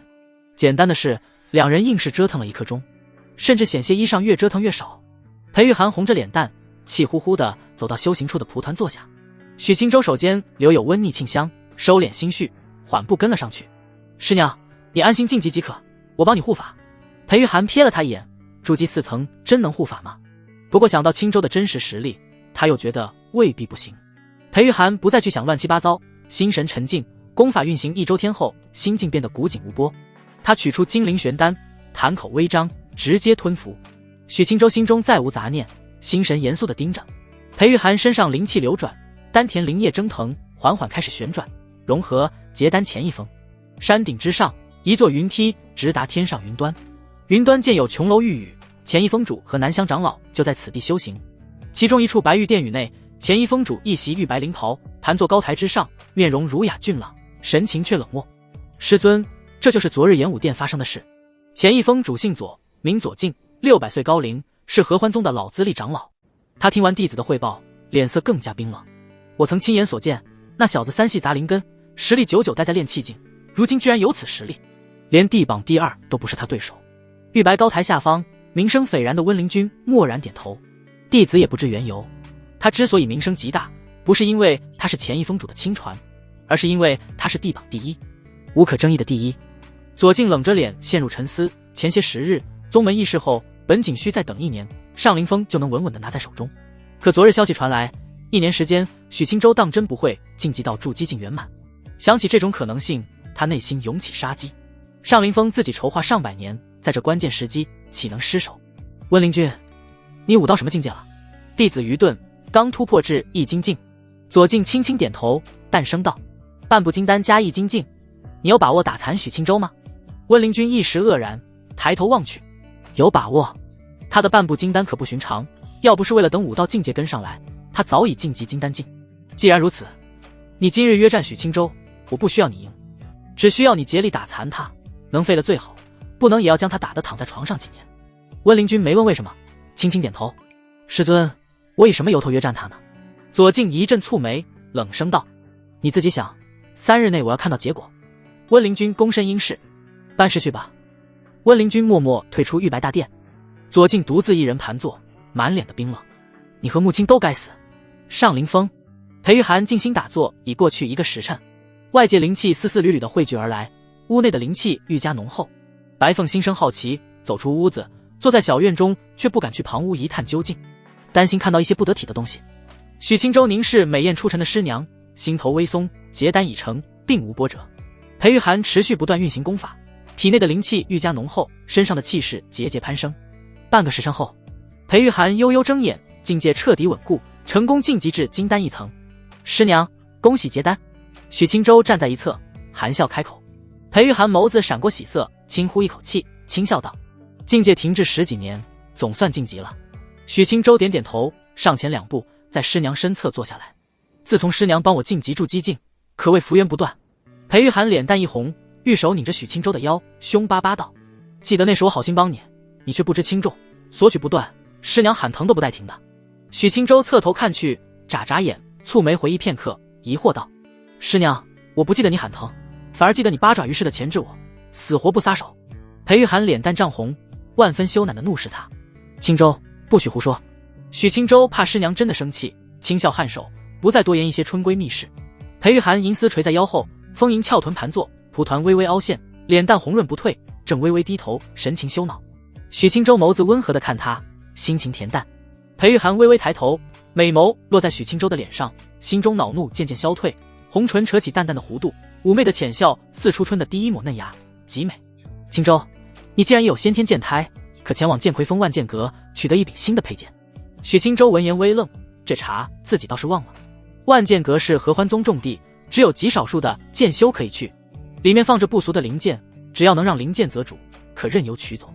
许青州当下的佩剑只是普通凡剑，连玄剑都不是。如今剑胎已成，再用此剑多少有点不合适，确实得考虑去取一柄灵剑回来。师娘说的有道理，青州立即就去万剑阁。反正无事，总不能不分昼夜的和师娘修行。许青州站起身来，就要离开屋子。青州，先养好伤再去吧。裴玉涵玉手攥住他：师娘，我这点伤不碍事，我去就回。师娘帮青州做点灵膳，想吃师娘做的玉莲凝露羹了。裴玉涵见此轻轻点头，温和笑道：青州早去早回。许青州走出屋子，抬头看去，小院花圃旁，白凤静静站着赏花，神态瞅着柔柔弱弱。他上前几步，细细打量他几眼，笑道：白道友，伤势如何了？白凤美眸瞟了他一眼，余光射向屋子，不着痕迹的收回，柔声道：许长老医术高超，我已无大碍，只需静养慢慢恢复。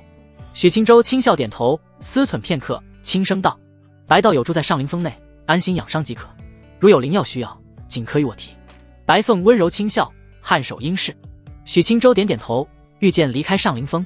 白凤抬头望去，此时脸蛋才复归几丝古怪。明明那般好的一个人，怎么和他师娘待在一起，却那般满心欲念？唉，或许这就是人无完人吧。御剑穿行于云海之间，脚下凡剑如通人性，雀跃前行。不愧是先天剑胎。许青州淡笑，眺望长空，衣袂飘飘，风姿卓然。如他这般模样，仅看外表，谁不称赞一句山上见仙？可衣袍之下，却是一副蛮瘦体魄，走的是粗鄙武道的路子。半个时辰后，剑魁峰上一座9层高阁孤零零矗立，此地鲜少有弟子前来，由一位老资历执事管理。许青州在峰顶止步，收剑归鞘，缓步走向万剑阁外的小屋。屋门敞开，一位老修士坐在桌后，正神情端正看经书。许青州惊鸿一瞥，瞧见书名大魏宫廷验史。老执事察觉门口来人，心中微惊，袖袍一卷，书籍不见踪迹，心中暗叹。关键桥段看入神了，许青州面不改色，缓步上前，施礼笑道：“见过李执事。”他的蓝袍胸口有着淡淡的刺绣，李李。李李神情端正，模样虽显老态，气度却不凡，淡淡锋芒隐而不露。你是何峰弟子？上林峰内门弟子许青州，穆长老亲传。李李老脸浮现诧异，上下一番细致打量，轻轻颔首：“你也练剑？”许青州单指一划，一线剑气浮现身前。李李眸光骤然一凝，此道剑气不用细看，仅仅感知一二，就能察觉到内里的刺骨森寒。穆长老收了一个好弟子啊！李李由衷赞叹。他长期待在万剑阁外，不问外事，前来的弟子也不会闲着和他谈许青州。李李因此不知晓许青州曾经的骂名，可穆青他却如雷贯耳。曾经的核心弟子第一人，半百岁数的袁英静，如此天骄，曾压得当初一代同门抬不起头。许青州谦逊摇头，含笑道：“小有实力，不及曾经师尊一二。”李李一愣，失笑摇头。他站起身，领着许青州往外走。修士想走上剑道，并不是一件易事，就像成为修士需要先有灵根，想成为纯粹剑修，那就更需要资质悟性。合欢宗数千名弟子，能来万剑阁取剑的寥寥无几，由此可见成为纯粹剑修之艰难。李李缓步前行，或许是因为常年一人独居，好不容易来了一名弟子，此时极为健谈。许青州静心听着，缄默不语。他曾经也练剑，可练剑不代表就是剑修，没有一颗无暇剑心，练剑难有大成就。纵使炼至剑气满天，也是修为使然，剑道却在原地打转。李李沉默片刻，抬头仰视万剑阁，喟然叹道：“合欢宗功法使然，本就不是剑修宗门，不能出剑道好苗子说得过去。可大手笔见了这万剑阁，却始终人影寂寂，难免令人惋惜。”许青州望了眼万剑阁，轻声问道：“李执事，以往就没出过天赋不错的剑道弟子？”李李收回视线，双手拢袖，无奈摇头，只能说小有天赋，连能让灵剑产生感应的都没有，尽是一些只配拿玄剑，天赋半桶水晃荡的角色。李李愣愣无神片刻，侧头看向许青州，老脸浮现笑容：“许青州，你身为穆长老弟子，此前一道剑气我看着也不俗，老朽猜测，你进入万剑阁，至少能取得一柄玄剑。”许青州仅是轻笑点头。两人来到万剑阁门口，李李启动阵法，万剑阁第一层的门轰然打开。许青州进入之后不可逞强，剑气承受不住，取得心仪的剑就退出来。李李严肃告诫。许青州点头道：“谢李执事提醒。”李李轻笑颔首，口中话语压不住，不由继续絮絮叨叨：“许青州，前段时日一则震撼消息，连老朽我都有所耳闻。大魏境内有名的明神宫招收弟子，其中一位弟子天赋之佳令人动容，居然身怀奇异灵根剑灵根。明神宫上下都被惊动，明神公主更是放声大笑，坦言我宫再添一名纯粹剑修，假以时日，凝聚本命剑有望。”李李心神往之，喃喃道：“成仙大道上，修士如过江之鲫，可凝聚本命剑者又有几人？”许青州瞟了他一眼：“那不巧了吗？在下正好有本命剑一柄。”李李回过神来，看向许青州，摇了摇头，失笑道：“一时嘴巴把不住门，不小心耽误了你时间。”许青州摇头示意不碍事。李李点点头，侧过身子，示意可立即入剑阁。许青州颔首，缓步前行。李李望着他的背影，饶有兴致。剑阁之内，剑气森森，其内没有多余杂物，全是插在地面上的长剑，模样不一。剑林之中，只有一条羊肠小道通往楼梯。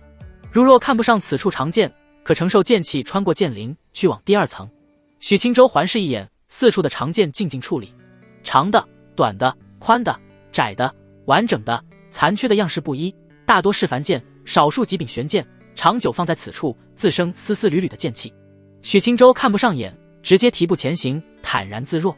行走在剑林之中，长剑自生感应，嗡嗡颤鸣，似在渴求许青州将自己带走。积压下来的浓郁剑气环绕而来，不似要阻挡他，反而似在亲近他。李李目露讶异，许青州的天赋超出他的预料，居然能如此轻易地走过剑林，瞧着似乎还毫无压力。嗡！整层的长剑突然一颤，居然自主地漂浮而起。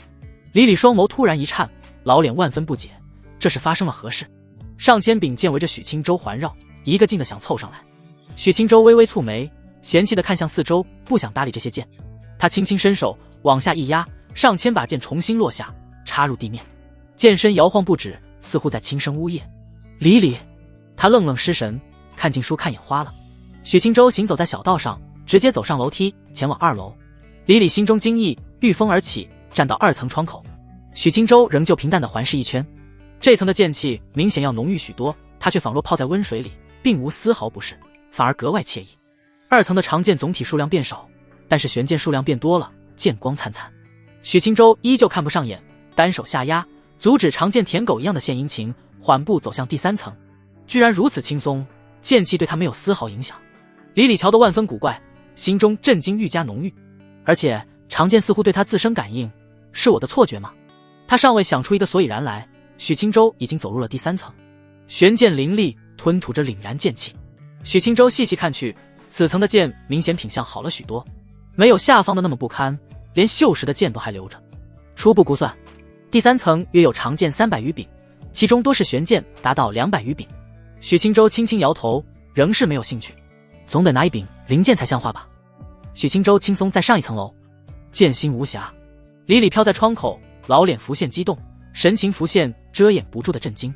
许青州见到天赋之高，力压层来的一众弟子，他不想错过丝毫，连忙御风到4层窗口，睁眼望去。许青州轻轻蹙眉，无奈叹息。4层长剑数量不变，但全部都是玄剑，光芒璀璨。到达此层，剑气已经肉眼可见，楼层内飘着丝丝缕缕的白雾。许青州只觉暖风轻拂，他随手轻挥，将凑上来的长剑拨至一旁，直接来到5层。到了此地，长剑数量直接减少大半，仅有100余柄。许青州细心感应，发现也仅是上品玄剑，对一般用剑弟子而言已是绝佳宝剑，但对他而言，玄剑却远远不够了。长剑的品级越高，灵性更甚，100余柄玄剑和许青州天然吸引，不顾一切地向他靠拢，雀跃盘旋。李李已经看傻眼了，一个不可思议的念头浮现心中，难不成许青州有一颗通明剑心，使得玄剑对他天然亲近？至于先天剑胎，他实在不敢想。许青州却是颇为烦躁，自己挥手驱赶，这些剑也半分不矜持地凑上来。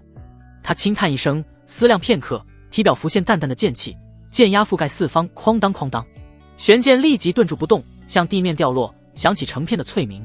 许青州见此舒心几分，缓步走向6层。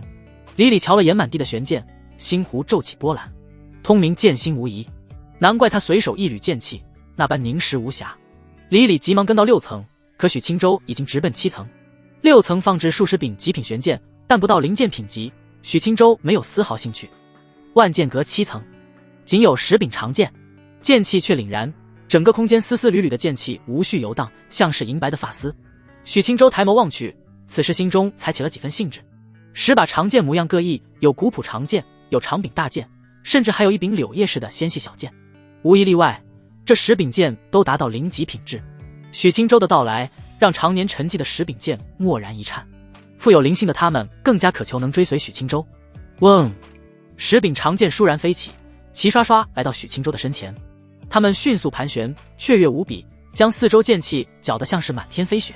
许青州满眼好奇，尝试捂住一柄黑柄长剑，名太渊。握住刹那，太渊剑静止不动，无丝毫抗拒地落在许青州的手心。其余9柄剑盘旋更快了，甚至偶尔以剑尖戳向太渊剑。叮叮当当，另外9柄剑似乎极为不满。许青州失笑摇头，轻轻松手，太渊剑嗡的一声贴近许青州的胸口。许青州拨开它，已经没了兴致。灵剑不错，但显然上面还有更好的。他走在飞雪般的剑气中，大袖飘摇，怡然前行。李李已经看傻了，万剑阁7层已经多少年没弟子来了，而许青州不仅走到7层，甚至对灵剑仍不满意。李李稳定心神，继续向上1层。许青州没在8层多留，瞥了那5柄中品灵剑一眼，直接上了9层。万剑阁顶层只有3柄剑，绝光、墨影、惊鸿。许青州缓步前行，如雾般的剑气自动为他分开一条道路。3柄剑的架子还没大到许青州来到近前，他们主动齐齐飞出，在半途就停在许青州的眼前，都是上品灵剑。许青州左右打量，沉思着挑哪一柄合适。李李飘在窗口，双目失神地看着雾气中的许清舟。他总有种感觉，这远远不是他的极限，这点剑气根本无法让他产生丝毫压力。许清舟能走到9层，只是因为万剑阁只有9层。穆长老的眼光当真让人叹服，自身天赋极佳也就罢了，挑选弟子的目光也如此不俗。此等剑道天赋和明神谷那位弟子相比，又何曾差了？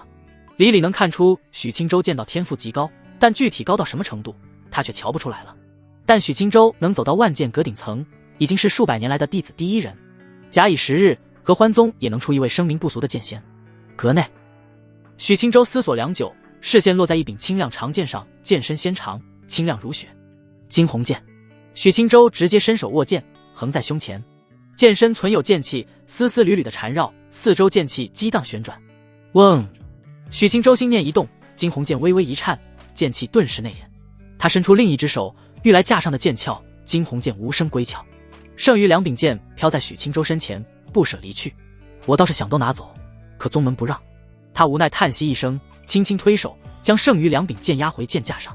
许清舟将腰剑凡剑放入储物袋，惊鸿剑挂在腰间，携剑下楼。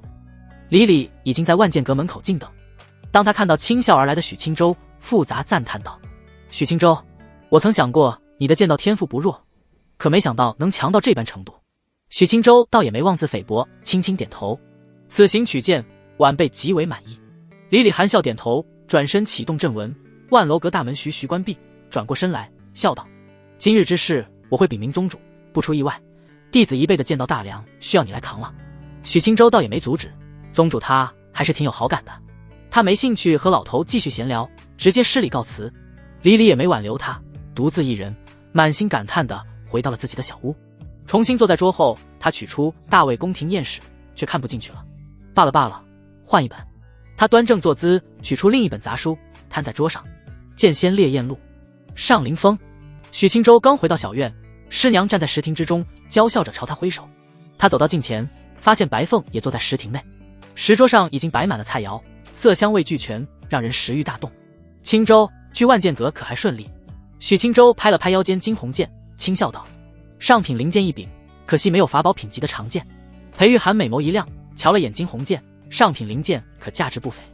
可他转而听到许清舟想着要法宝，不由翻了个白眼。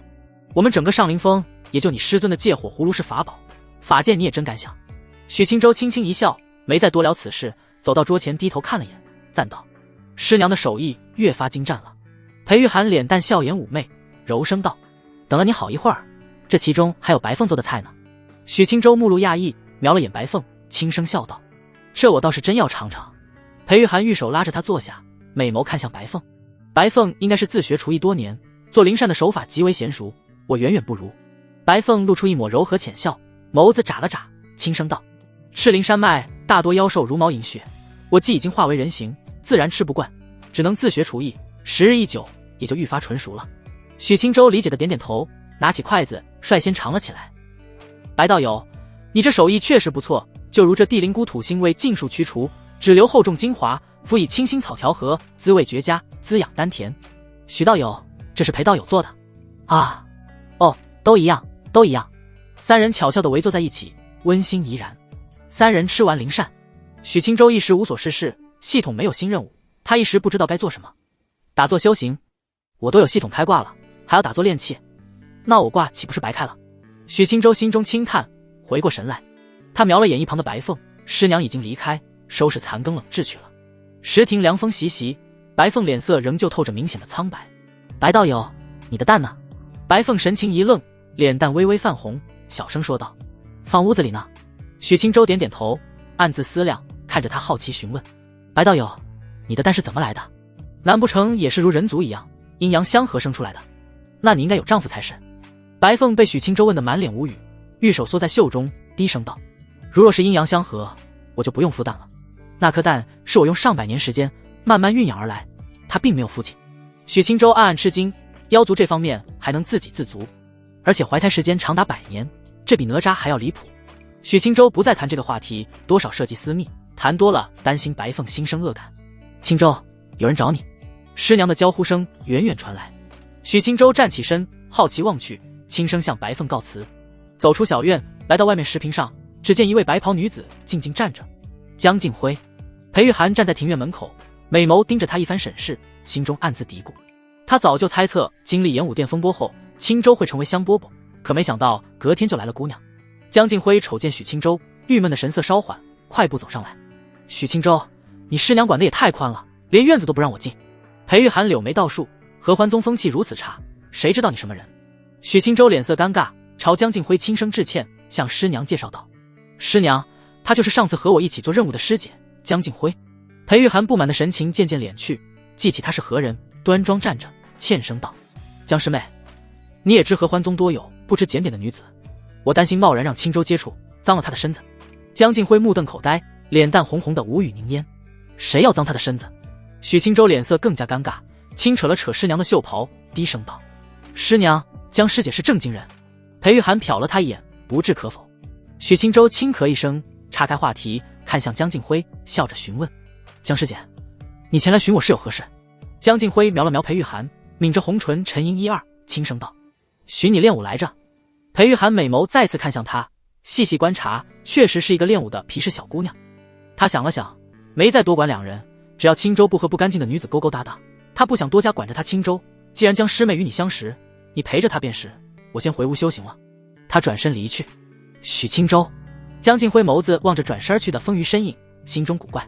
许师弟，你师娘是不是见我来了不开心？许青州无奈摇头，轻声道：哪能？他觉得师娘应该是想独享自己，现在有其他女子凑上来，心中难免泛起本能的危机感。许青州不再多想这些，和江静辉来到石屏上。江师姐，你怎么突然来兴致找我练武了？江静辉眸子神采奕奕，肃声道：你我武道境界相当，和你交手练武，能酣畅淋漓，极大的精进武道修为。当然还有另一件事，你还欠我10万灵石。许青州心中一咯噔，他差点忘了这茬，可现在自己身上可没灵石了。江师姐，我说我60万灵石花光了，你信吗？江静辉美眸睁大，一开始当然不信，可想起他要给徐长老50万灵石，不由心生理解，不在意的摆摆手：无妨，你陪我练武，助我修行，一天当你还了1000灵石。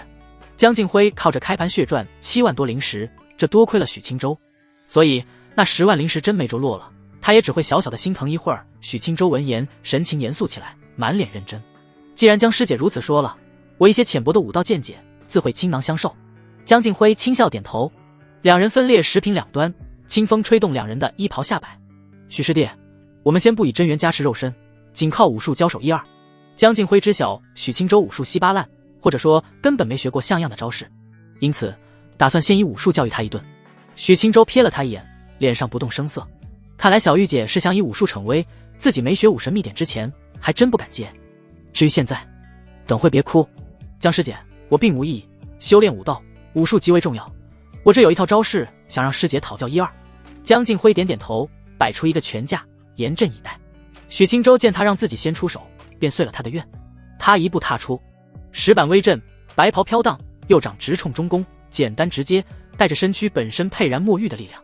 江静辉身形如风中柔柳，微微一晃，避开正面锋芒，右掌顺势贴上他的手腕，轻轻一搭一引，将他的力道引向空处。许青州掌势不收，借着一引之力，身体微旋，回身一掌拍在他后丘丰盈。啪！江静辉娇躯一颤，美眸微微颤动，一时忘了接招。许青州翩然远去，轻声笑道：江师姐，发带作甚？江静辉脖梗染上粉红，羞恼地瞪视他，握紧粉拳，迅即冲了上去。许青州，我要锤死你！他的身影迅即靠前，踏步紧逼，拳掌腿膝如狂风骤雨般攻去，招式紧凑，连绵。许青州脸色平静，淡淡地看着他气羞羞的脸蛋，闲适的一一格挡。江师姐，你这点招是哪学的？实在粗陋的令人难以直视。江静辉被调侃得更加愤怒，自己勤学苦练20几年的招式能是粗鄙的？他粉拳握得更紧，攻势愈加凶猛。许青州像是惊涛骇浪中的一叶扁舟，看似随时倾覆，却总能差之毫厘地避开或格挡。许青州可以看出江静辉的身法柔到了极致，如丝绦缠绕，娇躯绵软，拳肘角度刁钻。可仅此而已的话，他可休想让自己身中一招。江静辉再一次擒拿失败后，他柔滑的手尚未收回，许青州猛然伸手钳住他的2只手腕，再猛然回环，站在他的身后，另一只手钳制他的纤腰。江静辉惊呼一声，整个人被束缚在他的怀中。江师姐，就这！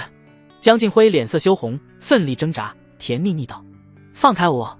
他感受着轻柔的呼吸浮在颈侧，带着一股令人心颤的暖意。许青州，你耍流氓！江静辉委屈的颤声开口。许青州失声轻笑，此前自信十足，气势汹汹，现在怎么转眼委屈唧唧了？他的手牢牢箍在纤细腰间，以防江静辉挣脱。大手隔着一层薄薄的布料，能清晰感知到腰肢的滑腻和肌肤淡淡的热度。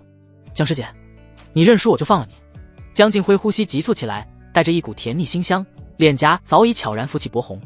我才没输，只是不小心被你捉住了。许青州见他还敢嘴硬，手掌细细在他腰间一捏。英宁，江静辉心肝一颤，腿儿都有点发软，感受着身后胸膛有力的心跳，他脸蛋更加涨红。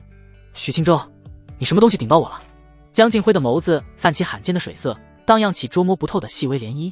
许青州心中一惊，我没有。他低头望去，原来是惊鸿剑。许青州心中微松，轻轻放开他的手腕，将他的娇躯推离怀中。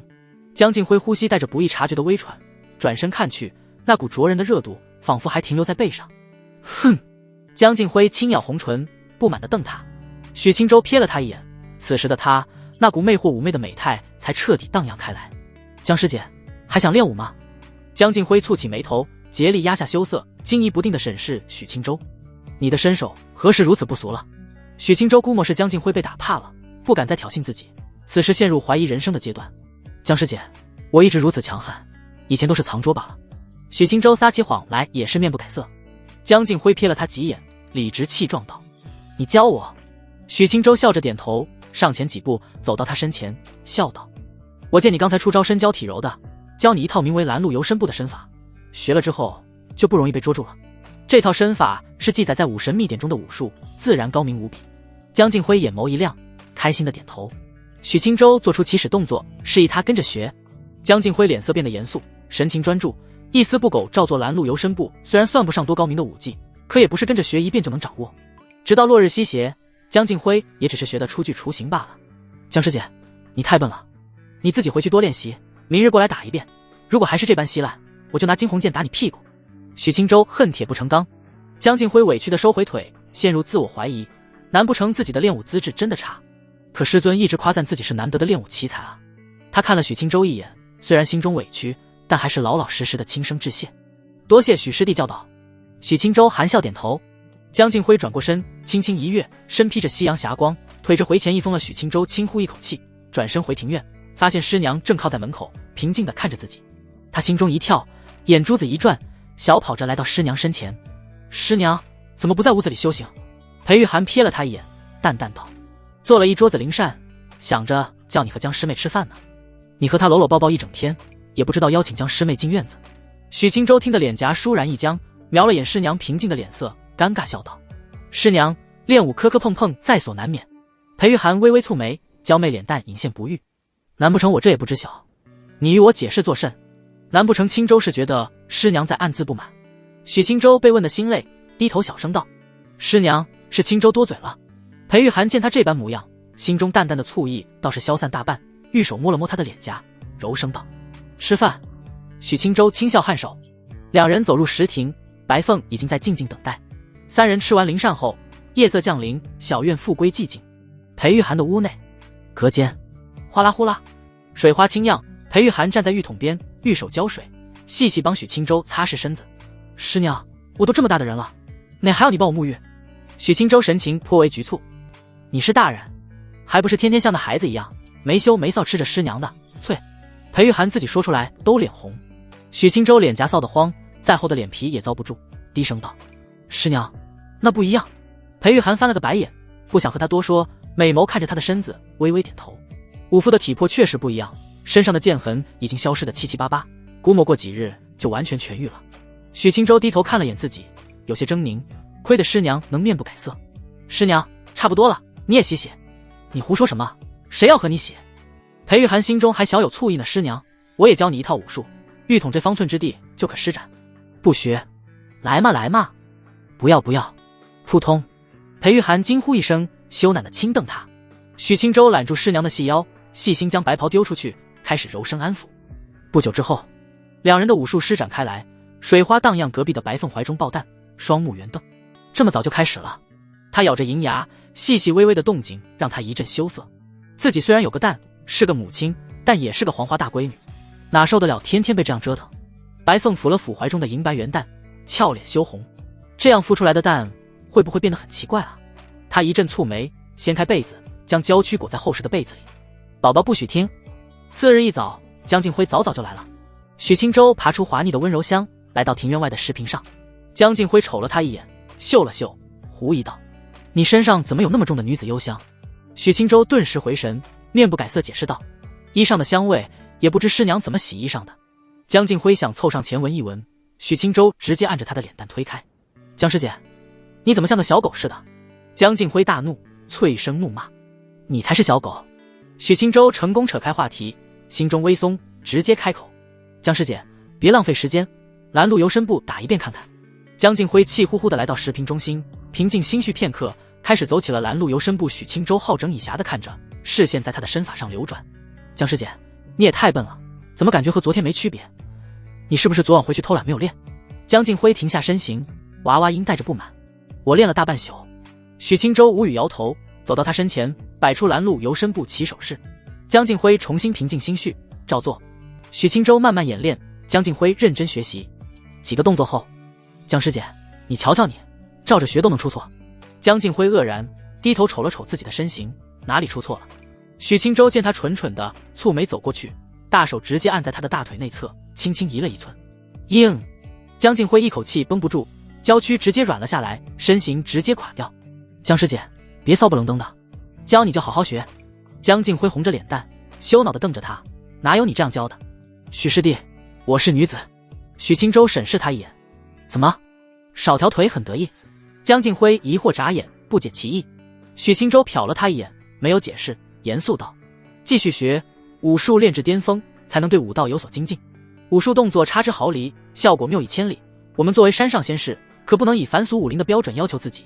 江师姐，你武术得先熟练，并且须海纳百川，最后再养出胸中义气，直到武艺上身，朴实一拳也足以排山倒海。”说罢，他站在江静辉身侧，望着远处山林，用出拦路游身步，身影如电，转瞬消逝。当他来到远处，蓦然腾空而起，朴实一拳而出，拳意上身，劲气狂涌，树林向两边倒伏，掀开一条宽阔大道。江静辉看得一脸失神震惊，都是一样的步伐拳招，可许清舟用出来和自己却是云泥之别。劲气消散，树木重新合拢，徒留满天枯叶。许清舟重新一步跃了回来，淡淡看了江静辉一眼：“江师姐，任重道远啊。”江静辉眸子亮晶晶地看着他，甜甜道：“我要学。”许清舟示意他继续跟着自己练。江静辉点头，提起12分精神，学得一丝不苟。练至半途，许清舟偶尔上前调整他的动作。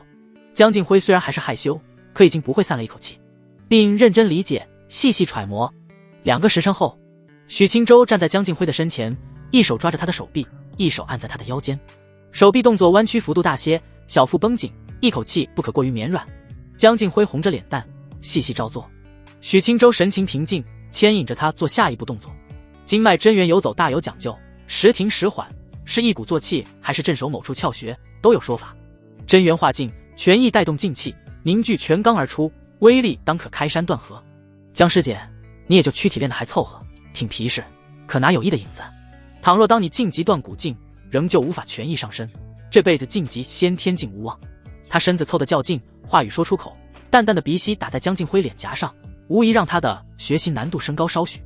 下一步动作继续牵引，许清舟维持他一口气不坠，牵引他如何行气，流转周身，大手从腰腹慢慢上移，那口气随着他的动作慢慢上涌。江静辉暗咬银牙，差点一口气直接散了。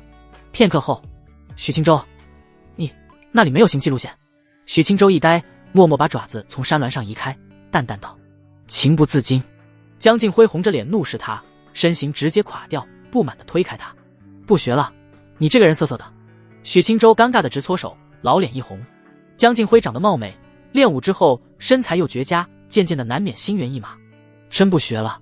江静辉红唇微抿，抬头瞄了他一眼，脸颊羞意尚存，犹豫1、2，红着脸淡尖声道：“学，不过你不准捏我了。”许清舟嘴角一抽，连忙摆手：“江师姐，这话可不能乱说，练武磕磕碰碰在所难免。”江静辉白了他一眼，不满轻哼一声。他深呼吸一口气，重新摆好姿势。许清舟瞥了他一眼，正要上前贴身教学，远处突然遇见飞来一人。江静辉抬头看去，重新站好，疑惑出声：“苏苏，他怎么来了？”他可是听闻苏苏的风评颇为香艳，靠着阴阳小道修行。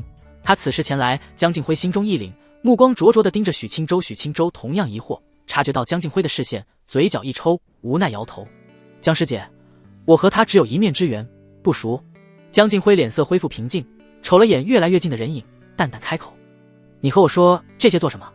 我还能管你私事不成？”许青州轻轻摇头，蹙眉看去。苏苏转眼来到石屏上空，他扫了眼两人，视线落到许青州身上。许师弟。许青州对专门做硬件软化工程的不感冒，直接开门见山：“苏师姐，你来寻我是有何事？”苏苏沉吟片刻，剑光一闪，落到许青州的身前。他美眸盈盈地凝视许青州，媚声道：“前日与许师弟交手一番，身中数拳，当时疼得难受，可回去细细品味，倒是感觉颇有一番滋味。”许青州古怪地打量他，这是把他某些奇怪属性都打出来了。江静辉听着都脸红，厚颜无耻。许青州脸色复归冷淡，淡声道：“苏师姐，所以你是找打来了？”苏苏脸色一黑：“那倒不是，许师弟，我此行是来给你传几句话。”许青州此时是真好奇了，示意他继续说。苏苏整理思绪片刻，神情端正几分，轻声道：“我和钱一峰温师兄早早相识，有几段流连忘返的缘分。”许青州瞥了他一眼：“你和你顾客的事与我说作甚？前日我落败之后，输掉大笔灵石被他知晓，引起他的不满，所以温师兄打算邀许师弟比试一场，打算赢回10万灵石。”江静辉越听神情越凝重，插话道：“你说钱一峰温师兄是谁？”苏苏瞄了他一眼，淡淡道：“温灵君。”许青州面无表情，全知神瞳开启，可是除了他的身子和基本信息，并不能窥探到心声。苏苏对自己过于陌生，心里始终有着提防。江静辉闻言，脸蛋浮现震惊，低声喃喃：“他怎么想和许师弟交手？他的性格也不愿意为苏苏出头才对。”许青州侧头看去，低声问道：“江师姐，温灵君你认识？”江静辉回过神来，无奈地瞥他一眼：“内门弟子谁不认识他？地榜第一，钱一峰主的3弟子。”许青州轻轻点头，多瞄了江静辉几眼，收回视线。地榜第一？什么土鸡瓦狗？江静辉思索片刻，看着苏苏，满脸怀疑。温师兄是出了名，只顾修行，不问外事，他能主动为你出头。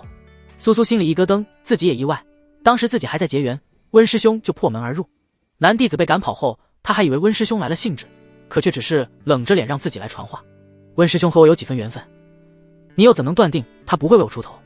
江静辉脸色一滞，摇摇头，他也只是道听途说温灵君的事迹，背地里如何，他还真不知晓。许青州听得脑壳疼，思忖片刻，正想拒绝，恭喜宿主触发任务。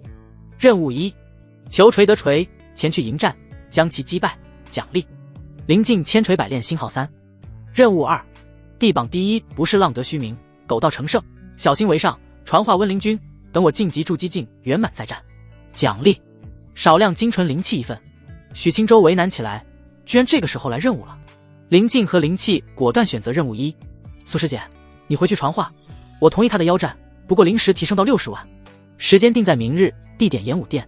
苏苏一愣，没想到许青州答应的这么果断，而且60万灵石，他心头一颤，这得结多少元？苏苏深呼一口气，看着至少身怀60万灵石的大款，眸子润得要滴水，逆声道：“许哥哥，我知晓了。”许青州听着起鸡皮疙瘩，冷着脸默不作声。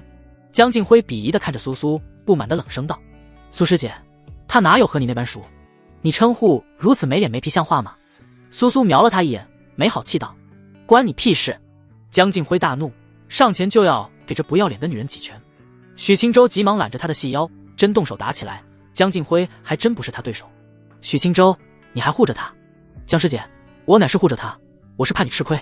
许青州瞪了眼苏苏，直接挥手：“苏师姐，赶紧回去传话。”苏苏看着搂在一起的两人，看向江静辉的眼神从含有恼怒到羡慕，他轻叹一声，估摸勾搭许青州是指定没希望了，也就没强求，直接御剑离去。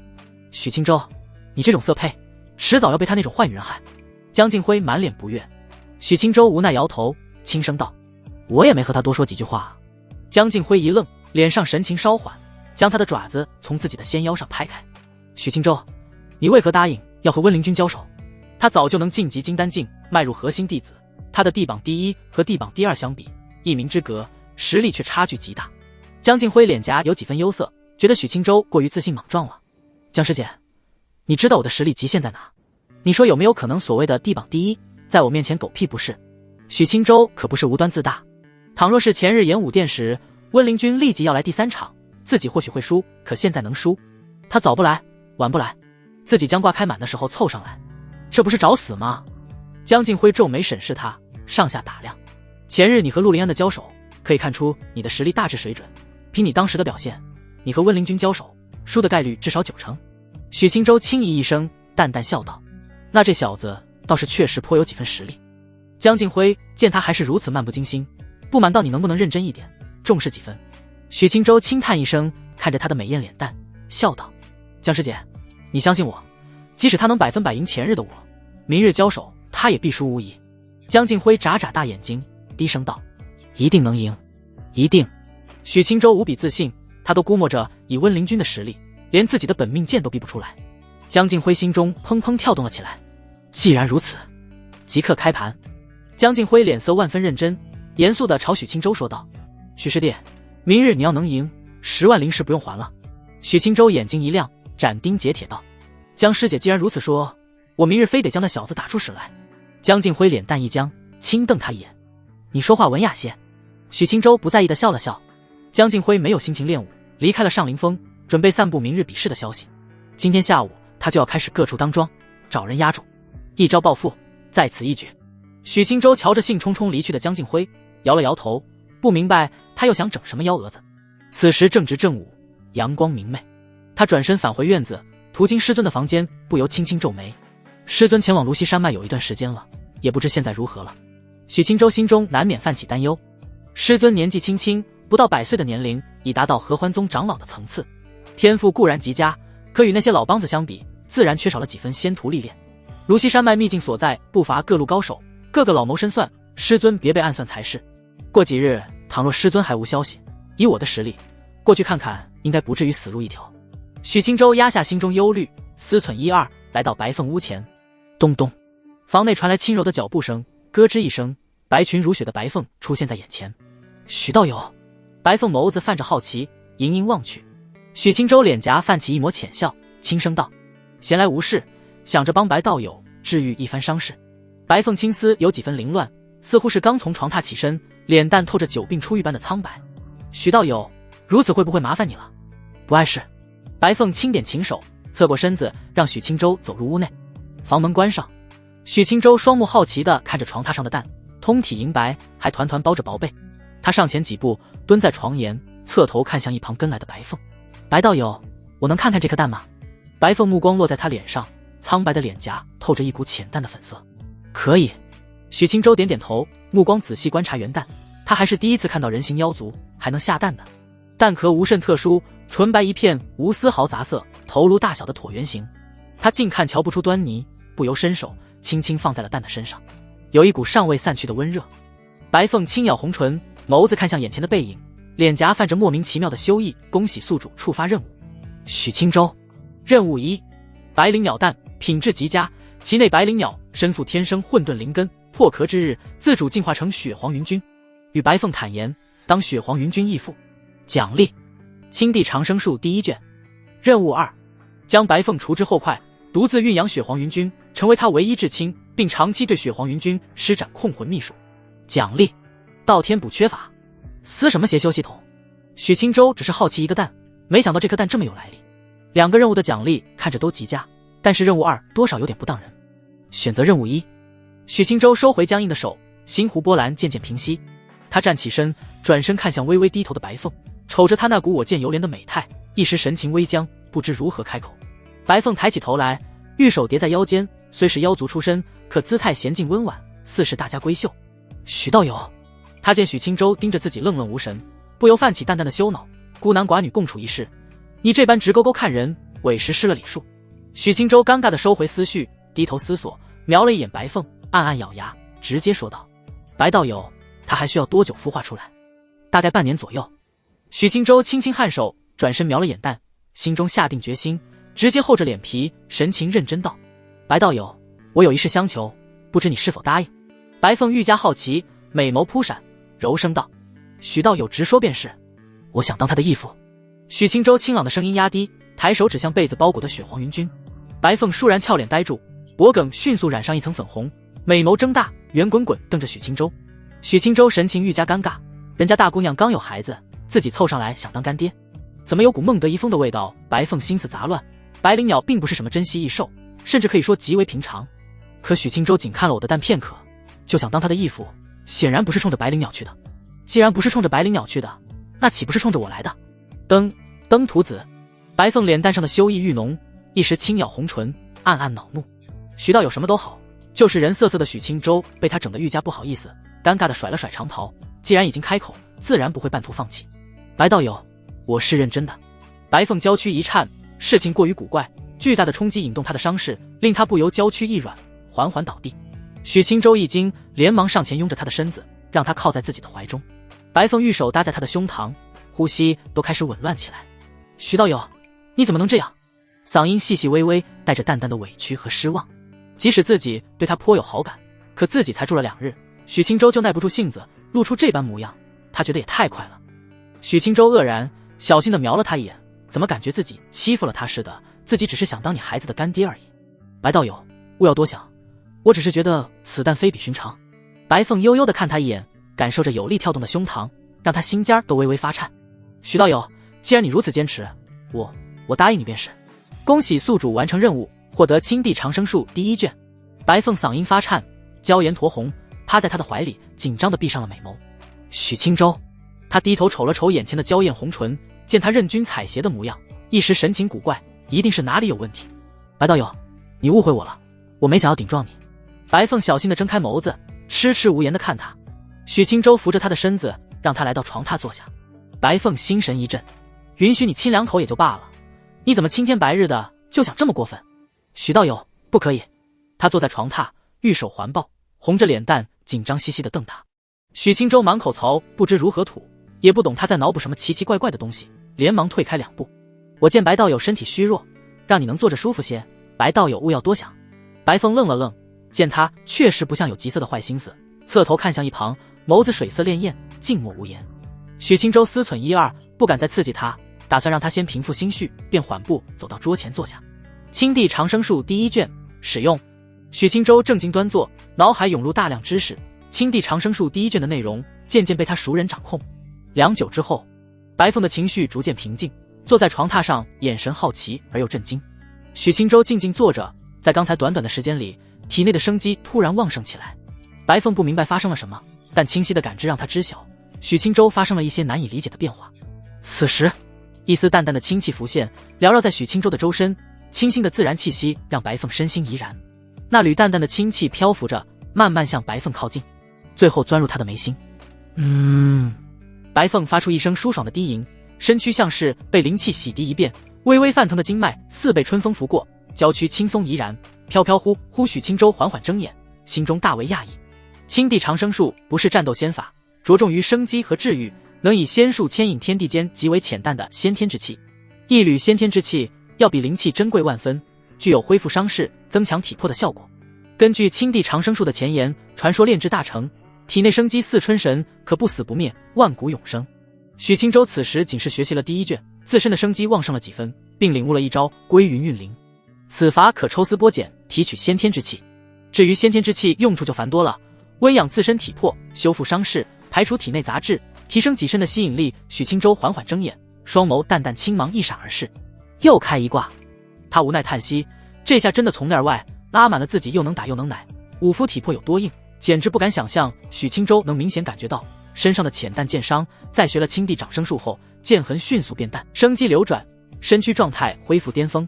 他抬头看向白凤，只见他白蛇玉臂撑着身子，潭口微张，轻轻微喘，脸上带着舒适的浅笑。许清舟大为意外，他刚才只是觉得那缕清气生机勃勃，觉得对他伤势有帮助，便送入了他体内。此时看去反应这么大的吗？许清舟神情正惊，站起身走到床沿，瞥向白凤的娇媚脸蛋。白道友，我给你再疗伤一会儿。白凤心中一惊，立即回转过神，娇躯轻抖，带动衣襟颤颤。她害羞地看了眼许清舟，轻轻点了点头。受伤极重的她，在体会到刚才那缕清气的滋润后，顿时感觉卸下万钧重担，身体舒适的难以想象。还想要？许清舟瞄了他几眼，直接褪去鞋子，在床榻上盘坐下来。白凤羞意更浓，缓缓往里坐了坐。白道友，你坐好背对着我即可。白凤乖巧的点头，面朝里侧，端正盘坐好，丰盈臀瓣宽过肩，圆如满月。许清舟脸色冷峻，不多看不该看的，轻呼一口气，双手按在白凤的背部，双手浮现淡淡青光。英宁，白凤或许是妖族出身的原因，对自然生机极为敏锐，青光刚入体片刻，他就娇躯站立起来。许清舟绷着脸，眼观鼻鼻关心，一心助他恢复伤势。白凤苍白的脸蛋变成明显的嫣红，紧咬银牙，接受着青光一波接一波的滋润。2个时辰后，呼，白凤鼻息甜腻，娇躯一软，后背倒在许清舟的怀里，美眸微合，整个人都坏掉了。许清舟低头古怪地看他，有这么舒服吗？白道友，你伤势好些了吗？白凤失神点头，喃喃道，感觉体内被注满了生机。许清舟嘴角一抽，白道友，请你注意用词，我们是正经疗伤。他细细感受着怀里的温热滑腻，没有多待，扶着他躺下，轻轻给他盖上了被子。白道友，你先歇息片刻，改日我再来为你疗伤。白凤美眸眨了眨，害羞的点点头，抱紧自己的蛋，默默地转过身子。许清舟保持冷峻神色，穿好鞋子离开房间。清舟，刚一出门口，淡淡的声音从旁边传来。许清舟神情一惊，心底旖旎迅速冲散，侧头看去，师娘正靠在门口，美眸盯着自己。师娘，许清舟尴尬地笑了笑，缓步走上前，我是给白道友疗伤呢。裴玉涵轻轻点头，美艳脸蛋浮现心疼，玉手摸了摸许清舟的脸蛋，柔声道，清舟，一整个下午累坏了吧？许清舟心头一跳，温柔地将脸颊上的玉手握住，上前拥着师娘纤腰，提步走入她房间内。哪有累不累的，好去些许灵气罢了。裴玉涵玉足轻勾，将房门悄无声息地关上。白道友为你遭受如此重创，你得多为他上心些才是。青州知晓了。裴玉涵瞥了他一眼，接着道，可人家清清白白的姑娘，疗伤何须房门紧闭大半天，幸好上凌风救我们3人，不然让别人瞧去，还不知怎么编排你。许青州心思一转，知晓师娘又是起了淡淡的醋意，怀疑自己生了花花心肠。师娘，是青州考虑不周了。2人走到桌前，裴玉涵按住腰间的手，拉着许青州坐下，轻掀她的白袍。师娘，今日这么早就开始修行吗？许青州脸上浮现假惺惺的羞涩，爪子却悄然附上师娘的腰后丰盈。啪！裴玉涵轻瞪他一眼，将他的手拍开，娇嗔道，给你剑伤擦药呢，一天天的脑子竟是坏东西。许青州失望地收回手，眼珠子一转，也不点破自己剑伤好了，任由师娘帮自己掀开白袍。片刻后，裴玉涵弯下腰身，美眸惊奇，玉手在眼前腰腹上游动。青州，你伤怎么全好了？许青州感受着细细的温润触感，轻声道，新学了一门疗伤术法，此法也能为师娘缓解身体不适。裴玉涵抬眸疑惑。许青州抬手揽腰，将师娘拥在怀中，另一手覆盖青光，直接按在她的小腹上。裴玉涵本一阵羞恼，青光入体后顿时老实下来，只觉头皮都麻麻的，痒痒的。许青州低头含唇，青光不止一场酣畅淋漓的修行，直接持续了6个时辰。青帝长生术的强悍再次凸显，不愧是青帝，春神一到，万物复苏。又到了许青州很满意，此术不仅能让自己化身永动机，师娘也在归元运灵的滋养下始终保持战斗力。2人痴狂一夜，可谓是不知天地为何物了。许青州一心沉迷在师娘身上时，外界却闹翻了天。一则消息传出，弟子们开始奔走相告，压得所有内门弟子抬不起头的温灵君居然要和许青州比试一场。上次风波弟子们还在津津乐道，没想到紧接着就突然传出这么大的消息。对于2人的比试，弟子们激烈讨论，90%的人都觉得许青州没有赢的可能，并不是上次许青州2场比试不够震撼，而是温灵君实在极为慎重，他的实力早已不是等闲内门弟子可以对付，甚至曾经传言一位核心弟子和他交手，温灵君都能战而胜之。此等人物早该晋级金丹境，当核心弟子去了，赖在地榜第1完全没道理可言。即使是陆林安听闻此事，也传出话语，许青州实力固然不弱，但他能打赢2个我吗？显然他也不看好许青州能赢。也正是因此，开盘的江敬辉把温灵君的赔率直接拉到1比2，许青州更是1比20。即使如此，也仅有寥寥几个缠许青州身子的女修压住他赢，其余人都压住温灵君，觉得他赢定了。当然还有一个原因是腰战的是温灵君，倘若下战输的是许青州，还真会让大部分人不敢压。热烈讨论一整夜，江敬辉怀揣约30万灵石回屋子，他内心激动而又忐忑，此次自己拉高赔率，可谓将内门弟子的3瓜2枣吸干净了。只要许青州能赢，往后10年的修炼资源都不愁了。江敬辉压下激荡的心情，乔装稍许，戴上一副面具，快步跑向演武殿。自己圈了这么多灵石，易容还是有必要的。许清舟一赢，自己方便跑路。演武殿人声鼎沸，坐着的弟子比上次还要多，裁判更是换成了老资历执事，金丹圆满的修为，四周也有多位执事管理秩序。而这次不仅徐兰芝来了，左近也来了，甚至宗主都来了，这让弟子们大为意外。徐兰芝来看热闹，有上次先例，不意外。左近是温灵君的师尊，也说得过去。但宗主前来就让人震惊了。此次比试终归只是内门弟子之间的较量，怎么会惊动他老人家？高空一张奢华绣榻漂浮，谢青瓷和徐兰芝坐在一起，两人美貌绝伦，可弟子们愣是不敢多瞧一眼。徐兰芝瞥了眼擂台上独自站着的温灵君，视线落到身旁的紫裙美人身上。宗主，你怎么有了来看这种比试的兴致？谢青瓷靠坐在榻上，鸢尾紫裙贴合周身曲线，身形丰腴，雍容曼丽，似一株正值花期的盛放牡丹。她莹润的鹅蛋脸挂着浅笑，自有一股温软甜美的风情。看看穆青的弟子，谢青瓷嗓音软糯，唇瓣丰润，不点珠。徐兰芝不解地眨眨眼，谢青瓷也没解释，他自然是收到了李李的汇报，传讯符上可谓大肆赞美，将许清舟的剑道天赋夸得天花乱坠。谢青瓷一番揣摩，抛去李李花团锦簇的描绘，仅看一句他直上万剑阁第9层，心中就已觉得此子断然不俗。合欢宗已经许久没出过顶级天赋的弟子了，上一个还是穆青，他恰好有闲心，听闻今日沸沸扬扬的消息，便悄悄凑了过来。这小子架子忒大，数千名弟子，数位长老，甚至我这个宗主都在静等他大驾。谢青瓷玉颊挂着粉晕，美目含情，言语却稍显不满。徐兰芝温柔浅笑，眼眸流转似春水横波，这不是来了吗？谢青瓷琴手微侧，美眸间瞳孔黑亮，倒映着店门口的白袍身影。哟，这小子皮囊倒是极佳。演武殿门口，随着许清舟的跨门而入，喧哗顿止，视线齐齐望来。江静辉缩在门口一角，凝视着他，双手握拳，暗暗打气，一定要赢啊！许清舟没想到人多得这么夸张，他迟了些时辰，主要是师娘首次感受到先天之气的滋润，忍不住和他来了一次晨练。师娘勿视。他脸色冷峻，轻轻一跃，飘然来到擂台前。哼，许清舟实力固然强，可晾着大家等他一人，实在不像话。就是，我们也就罢了，长老们和宗主被怠慢，那可真是万万不该。许清舟年纪轻轻，一时扬名难免骄纵，此战温师兄教训他一顿，他自然就知晓如何为人了。显然因为姗姗来迟的原因，许清舟确实引起不少人的不满。擂台上空的老执事瞄了他一眼，打开阵法，气罩掀起一角，许清舟钻入其中。温灵君一直脸色冷漠，直到许清舟上台仍旧如此。左近飘在空中，坐在玉台上，淡淡看着许清舟，内心不起丝毫涟漪。宗主就在对面空中绣榻上坐着，被其察觉心湖一痒，可不好解释。许清舟瞥了眼温灵君，淡声道：“60万灵石。”温灵君没有废话，直接拿出一个小型储物袋，整整60万。他的嗓音和神情一致，带着一股生人勿近的冷意。给徐长老查看。许清舟仅看袋子，哪能知晓真有假有。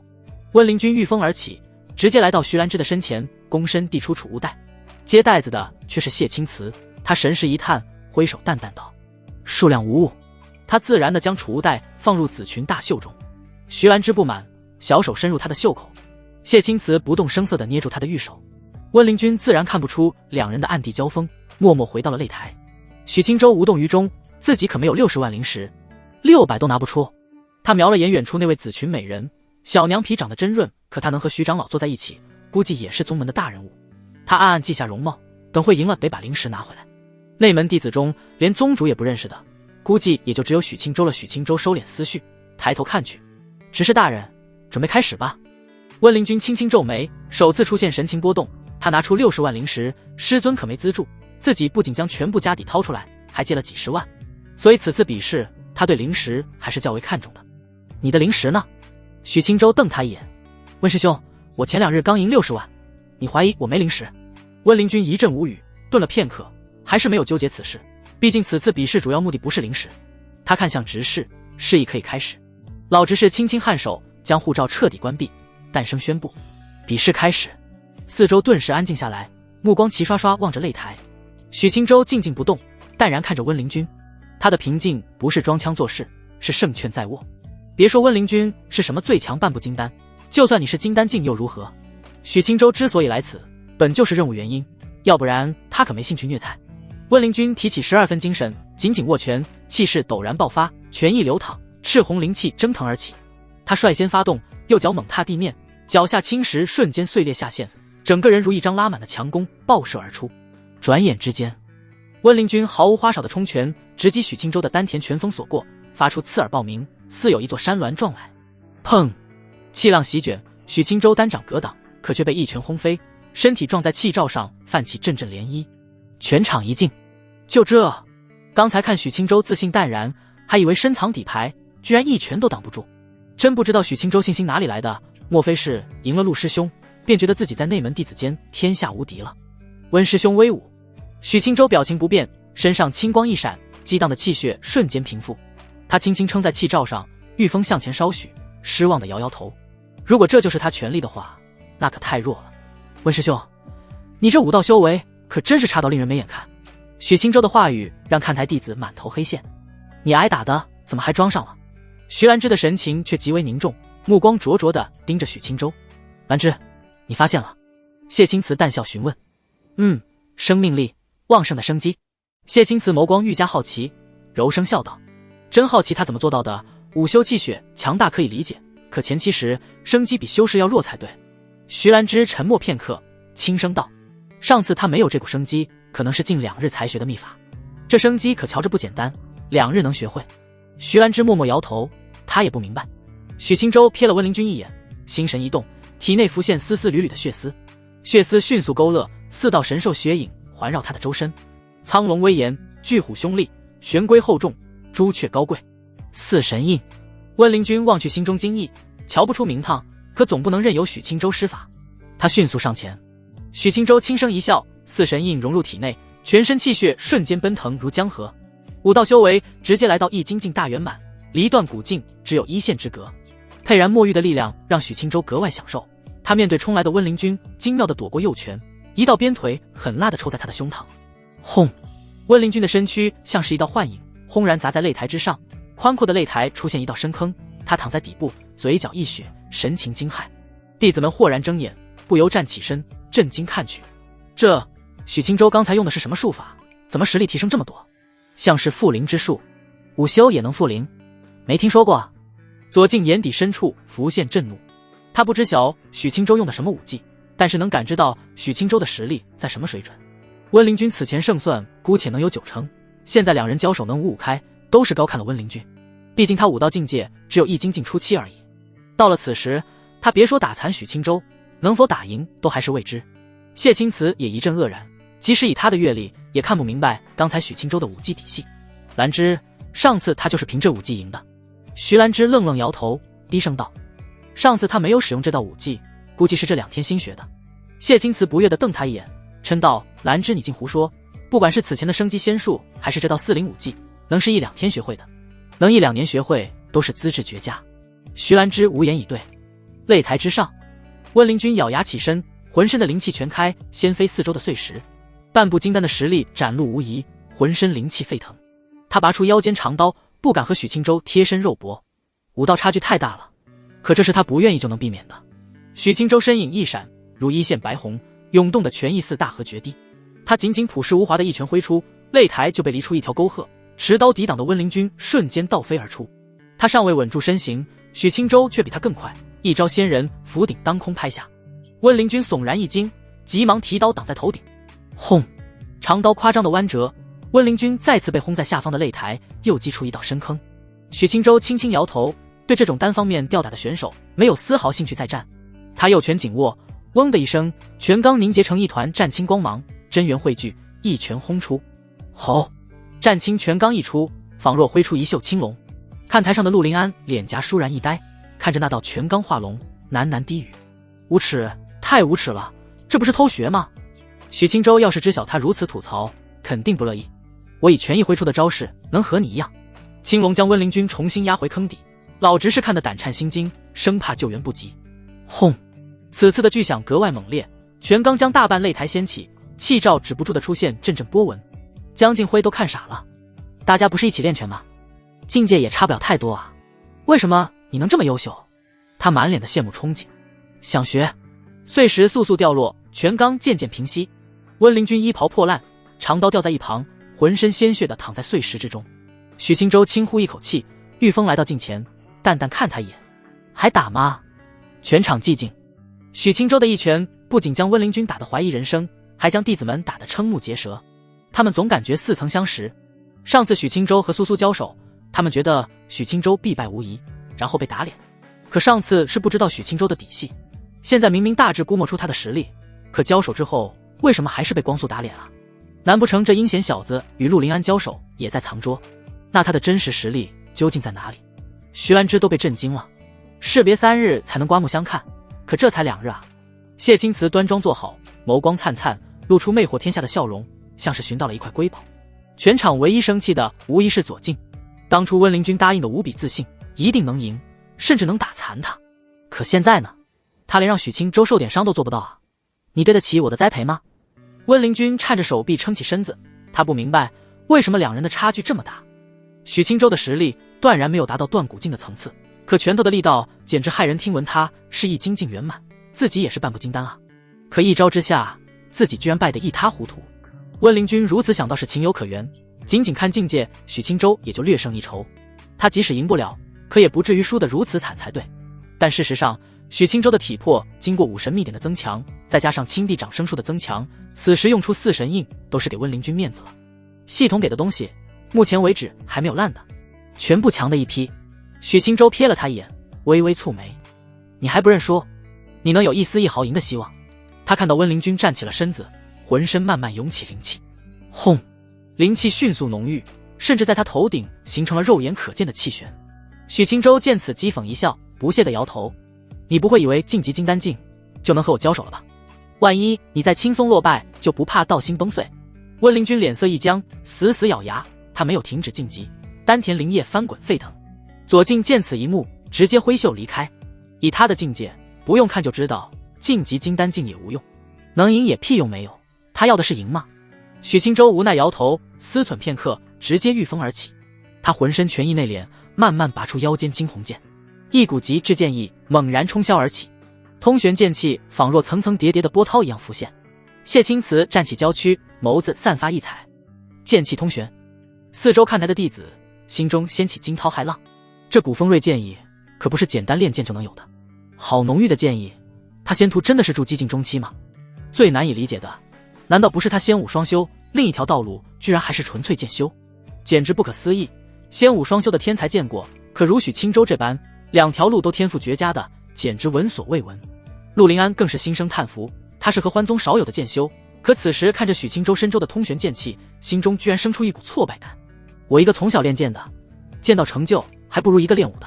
上次许清舟比试也仅是露出淡淡的剑气，瞧不出深浅，可此时却是让弟子们深刻的看到他的剑气之凌冽。温灵君愣愣抬头看着，脸上那股鱼死网破的意气荡然无存。他一颗虚丹缓缓凝结，浑身的气势节节攀升，战意却是一退再退。许清舟持着惊鸿剑，剑气雀跃地环绕着他，白袍飘荡，意气风流。武神秘典自然也有剑招，他没有耍得多花里胡哨，仅是将周身的剑气融入惊鸿剑，轻轻往下一划，一道宛如实质的剑芒瞬间冲出。温灵君脸色惨白，竭尽全力的凝聚气罩抵挡。砰！剑芒的锋锐远超他的想象，即使他初步踏入金丹境，浅黄气罩还是转眼破碎。剑芒于是不减，温灵君在横刀格挡，一声刺耳炸响，剑芒推着他撞击在擂台气罩上。轰！温灵君后背贴在气罩上，口中喷出一大口鲜血，支撑长刀的双手一阵颤抖。许清舟御风向前来到他的身前，心念一动，挥出的剑芒居然如一轮月牙返回，半月剑芒飘在他的身侧，凝而不散。通玄剑气的诡异展露无遗。温灵君身子软软的倒地，战意彻底崩溃。打不过，真的打不过。许清舟瞥了眼身侧剑芒，心念牵引，操纵他仿若是操纵自己的手臂一样自然。可外界别说弟子们，连谢青子都看呆了，里里夸的好像真有道理，那是一点水分也没有啊！这份剑气掌控简直不可思议。徐兰芝喃喃低声，谢青慈长呼出一口气，心中暗自嘀咕：以往许清舟此人，他一直听说资质不行，穆青养他纯粹浪费资源，而穆青也从不反驳。现在看来，他那是不反驳，分别是捂着藏着，生怕被别人知晓他弟子的强悍。可事实是，穆青以前对这种话真没办法反驳，不然也不会去敲核心弟子的闷棍了。穆青倘若现在回宗，看到此时的许清舟，他都怀疑自己宝贝徒弟是不是被人夺舍了。擂台上，许清舟将惊鸿剑入鞘，单手握住半月剑芒，手中剑芒化作丝丝缕缕的剑气，融入他的体内，直至消失不见。老执事瞄了眼颓然的温灵君，见他没有再战的意思，侧头惊叹地看向许清舟，高声开口：“许清舟胜！恭喜宿主完成任务，获得临近千锤百炼星号3。”直到此时，看台的弟子们才悠悠回神，眼神复杂地看向擂台。金丹境都赢不了他，不是赢不了，是完全交手资格都没有。陆师兄，你怎么看？我能怎么看？他即使再强，我在意的是失败吗？我在意的是30万灵石。许清舟瞥了眼温灵君，不想搭理这个为海鲜商人出头的蠢货，他直接御风离开了擂台，奔向谢青瓷。高空之上，谢青瓷恢复平和婉约的模样。许清舟来到他的身前，仔细瞧了瞧，一时不知如何称呼。许清舟，他是我们宗主谢青瓷。徐兰芝在一旁古怪的介绍，穆青是怎么养徒弟的，宗主都不告诉他是谁吗？许清舟一惊，连忙施礼轻声道：“见过宗主。”谢青瓷含笑点头，浅笑倩兮地打量他。传言果然不可信，许清舟你的实力与资质让我大开眼界。许清舟谦逊摇头，传言可不是假的。谢青瓷拿出袖袍里的储物袋，递给许清舟，含笑道：“许清舟，合欢峰有一处灵池，你有空可来合欢峰修行。”徐兰芝不动声色地瞄了他一眼，莫不是宗主趁着穆青不在，想勾搭他徒弟？谢过宗主。许清舟接过储物袋，至于灵池，可去可不去。下方弟子羡慕地瞧了一会，不知道许清舟和宗主在聊什么，也就渐渐退去。许清舟和谢青瓷不熟，想着直接跑路，回上灵峰看看新得来的灵境宗主。徐长老，弟子就先告辞了。许清舟，你等会随我回一趟于清风。许清舟愕然疑惑地看着风娇水媚的徐兰芝。徐兰芝并没多做解释，淡淡道：“打算问你一些问题。”许清舟思索一二，颔首答应。经过上次的接触，他对徐兰芝印象极佳，她是一个温柔善良的大姐姐。谢青瓷没跟着凑热闹，柔声激励许清舟几句后，紫裙一荡，人影转眼消失不见。离开演武殿，两人回到典雅的于清宫，走入布置素洁古朴的2楼。徐兰芝关上雕花木门，身姿娉婷地在前领路，身形如细柳扶风。许清舟默默跟在身后。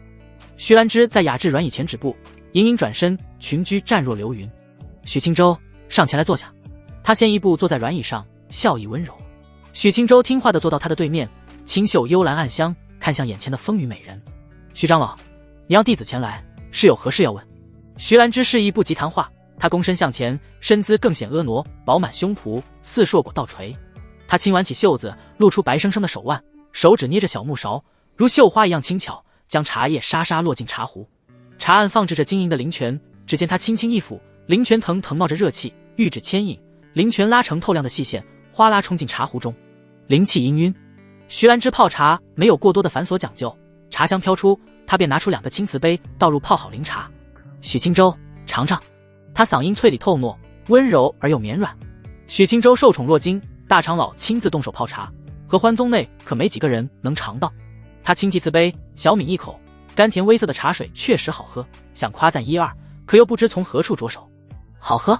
徐兰芝扑哧一笑，似微风拂去乌云，露出皎皎圆月，动人美态顿时妩媚起来。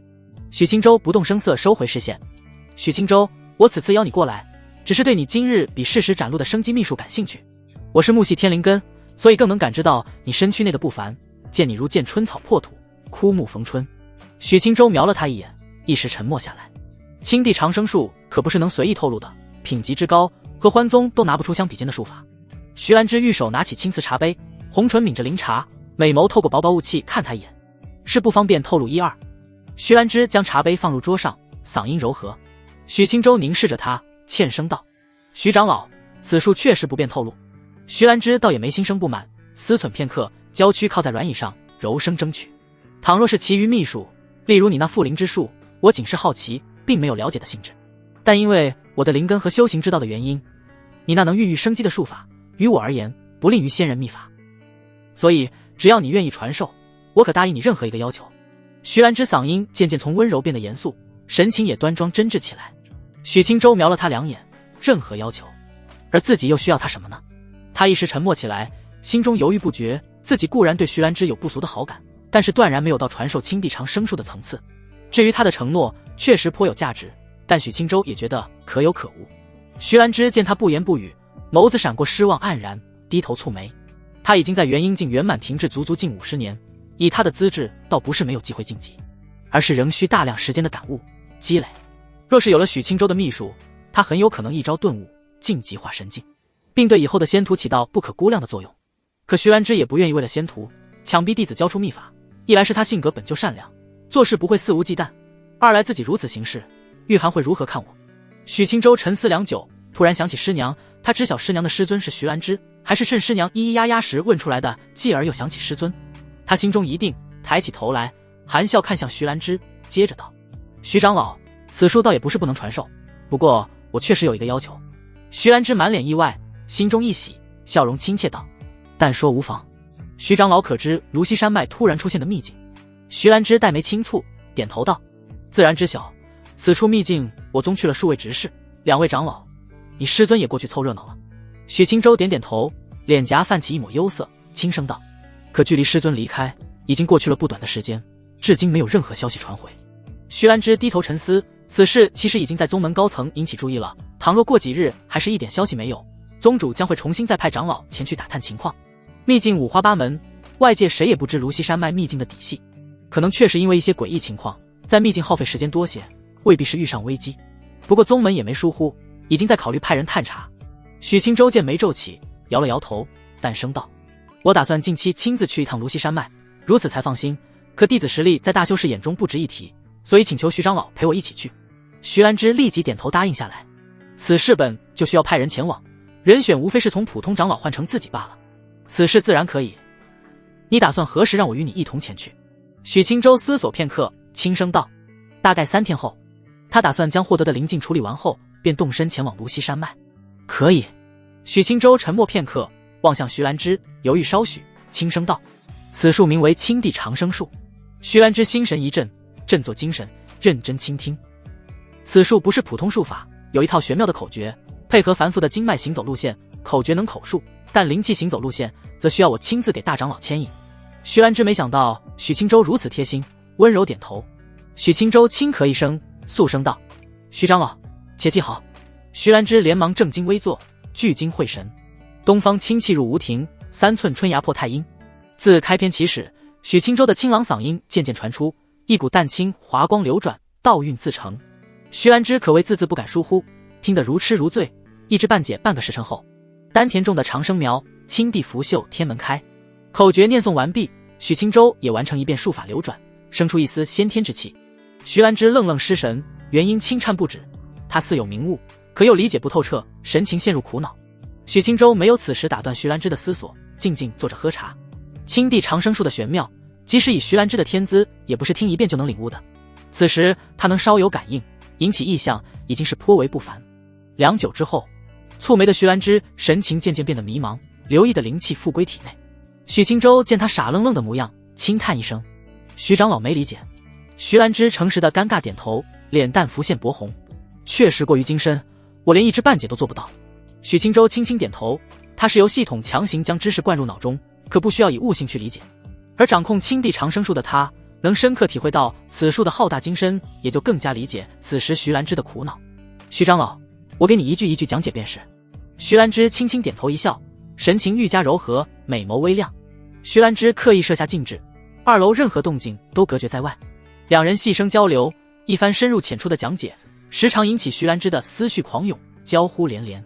许青州尽心尽责，以3处浩大道诀的根本为引，从细微处讲解至幽深处勃发。徐兰芝听得眸光迷离，术法的精妙时常引起他灵气激荡，翻腾涌动。两人一刻不息，讲解长达6个时辰，好一场酣畅淋漓的仙法传授，如琢如磨，如切如磋。呼！徐兰芝满足地长舒了一口气，将许青州讲解的精妙要点全部容纳，一丝不漏。徐长老，青州讲解的可还满意？妙极！徐兰芝满心愉悦，随着许青州的讲解，自己感悟愈加深入。元婴瓶颈像是一层薄膜，在持续的冲击下将破未破。青州，此术仿佛并不完整。可以看出，徐兰芝对许青州好感提升极多，连称呼都亲切不少。是的，青地长生术目前我只会第1卷。许青州轻笑答道。不可思议，仅仅第1卷就如此不俗，完整的青地长生术定然是顶级的长生仙法。徐兰芝叹为观止。他没怀疑许清舟藏私，也没询问为何只有一卷。此时夜色早已浓重，窗外可见淡淡月色。徐兰芝看向窗口，美艳脸蛋浮现歉意，柔声道：“清舟，是我愚钝，耽误了你不少时间。”许清舟仅是轻轻摇头。徐兰芝接着道：“此法不是我一朝一夕就能学会的，即使有你的细致讲解，我此时也一成都没领悟。来日方长，以后我们慢慢学习即可。”徐兰芝泛起淡淡的难为情，身为长老，弟子能学会的术法，自己却领悟如此之慢，难免有几分丢人。徐长老，你慢慢理解，我会时常前来为你解惑。许清舟犹豫一二，站起身，含笑道：“口诀既然已经传授给徐长老，那具体行气路线、开辟窍穴、运养青莲的法子也一并交于徐长老吧。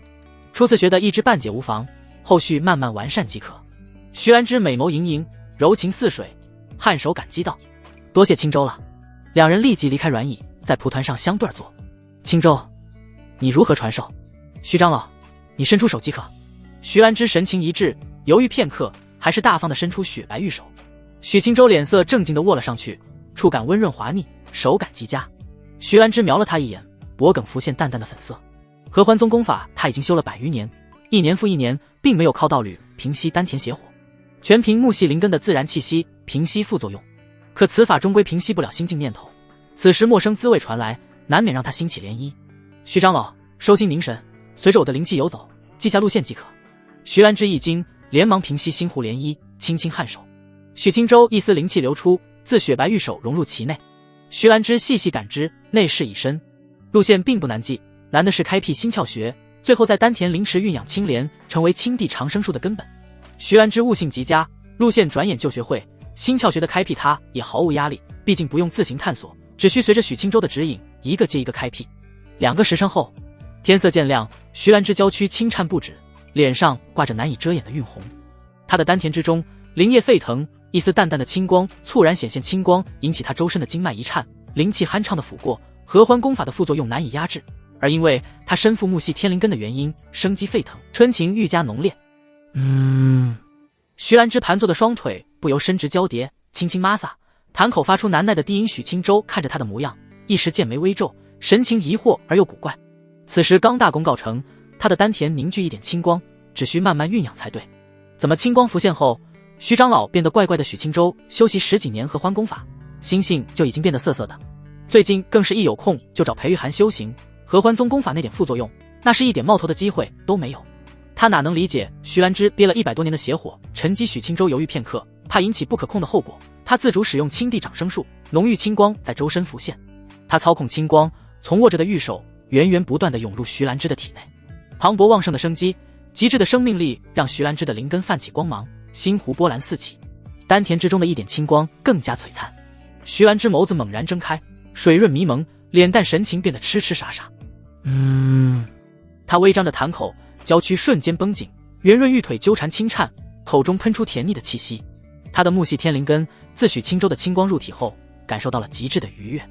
徐兰芝眸子呆呆地看着许清舟，脑海一片空白。许清舟可就脸色僵硬了，自己只是好心想帮徐长老缓解异状，可怎么直接点燃了良久后？徐兰芝倏然回神，脸蛋瞬间变得涨红如血，她如触蛇蝎似的收回玉手。清舟你先回去吧，我自己先潜心修行。徐兰芝低着头，嗓音发颤，细若蚊蝇。许清舟不动声色地起身，也不敢多待，小声道：“弟子就先离开了。徐长老倘若后续有不解之处，可以随时来寻我。”徐兰芝无言点头，玉手死死地捏着裙摆，纤长的白皙肉腿犹在轻颤。许清舟绷着正经脸色，不敢多看一眼，转身离开2楼。房门关上，徐兰芝顿时柔柔趴伏在地上，玉指在地板上轻挠，红唇轻咬，眼波荡漾。半刻钟后，徐兰芝缓缓撑起娇躯，眸子蕴有化不去的水色。她傻愣愣地待了片刻，居然扯起一丝轻笑，魅惑如妖。难怪大多弟子都控制不住自己，阴阳修行，此前我不知，现在确实能理解几分，滋味确实。他话语一顿，脸蛋酡红，不再多说。徐兰芝微喘几口气，瞄向对面的蒲团，脸蛋浮现浓重的羞意。不曾想首次平息功法副作用，是因为你。徐兰芝红着脸蛋，神识内视自身，黛眉紧皱。怎么裙子都……她咬着红唇，拢着裙子赶紧起身，转头看去，红着脸一并将蒲团拿上。娇躯一闪，她瞬间来到于清宫的3楼灵池，长裙徐徐褪去，一抹血色落入凌迟间，徐兰芝靠在凌迟边沿，只见精致锁骨，脸蛋上的媚态渐渐平息。不应该啊，不应该。许青州遇见穿行在云海之间，百思不得其解。青帝长生术自己也修行，也给师娘尝试过，可也没有这么舒服。可为什么徐长老刚出窥门径，反应却这般剧烈？不懂。不过徐长老长得是真美，下次要不要开全知神童瞅瞅？嗨嗨，算了，上次就因为看了江静辉，到现在还惦念着。不过小马甲线是真好看。许青州胡思乱想着回到了上林峰。整个上林峰只见有一座四四方方的庭院，没有多余建筑。庭院也不显得仙家气派，和凡俗富裕府邸差不多。庭院中轴对称，大门进去共分南院和北院，连像样的正厅和前厅都没有，显得不伦不类。许青州一直是独自住在北院，师娘和师尊住在南院。此时因为大白天，自己也需要了解心得手的灵境，他便没去找师娘，直接穿过庭院花圃，奔向自己的房间。刚到院门口，师娘却已经守在了拱门旁。裴玉涵眸子审视他一番，冷着脸不言不语。许青州瞧见师娘眸光微冷，显然心情不佳，不由小心翼翼道：“师娘。”裴玉涵玉手直接抬起，轻轻捏着许青州的耳朵，冷声道：“昨晚去哪鬼混了？”他知晓昨日许青州去演武殿比试了，可却迟迟没回来。找到演武殿后，比试明明早已结束，可人却不见了。裴玉涵不知从哪去找，只能气呼呼地回到上林峰等。可一等就是一夜未归。裴玉涵心中难免产生怒气，现在的青州不似以前，此时在外随便露头就会遭到狐妹子的勾引。合欢宗女子又少有干净的，青州把持不住，被脏了怎么办？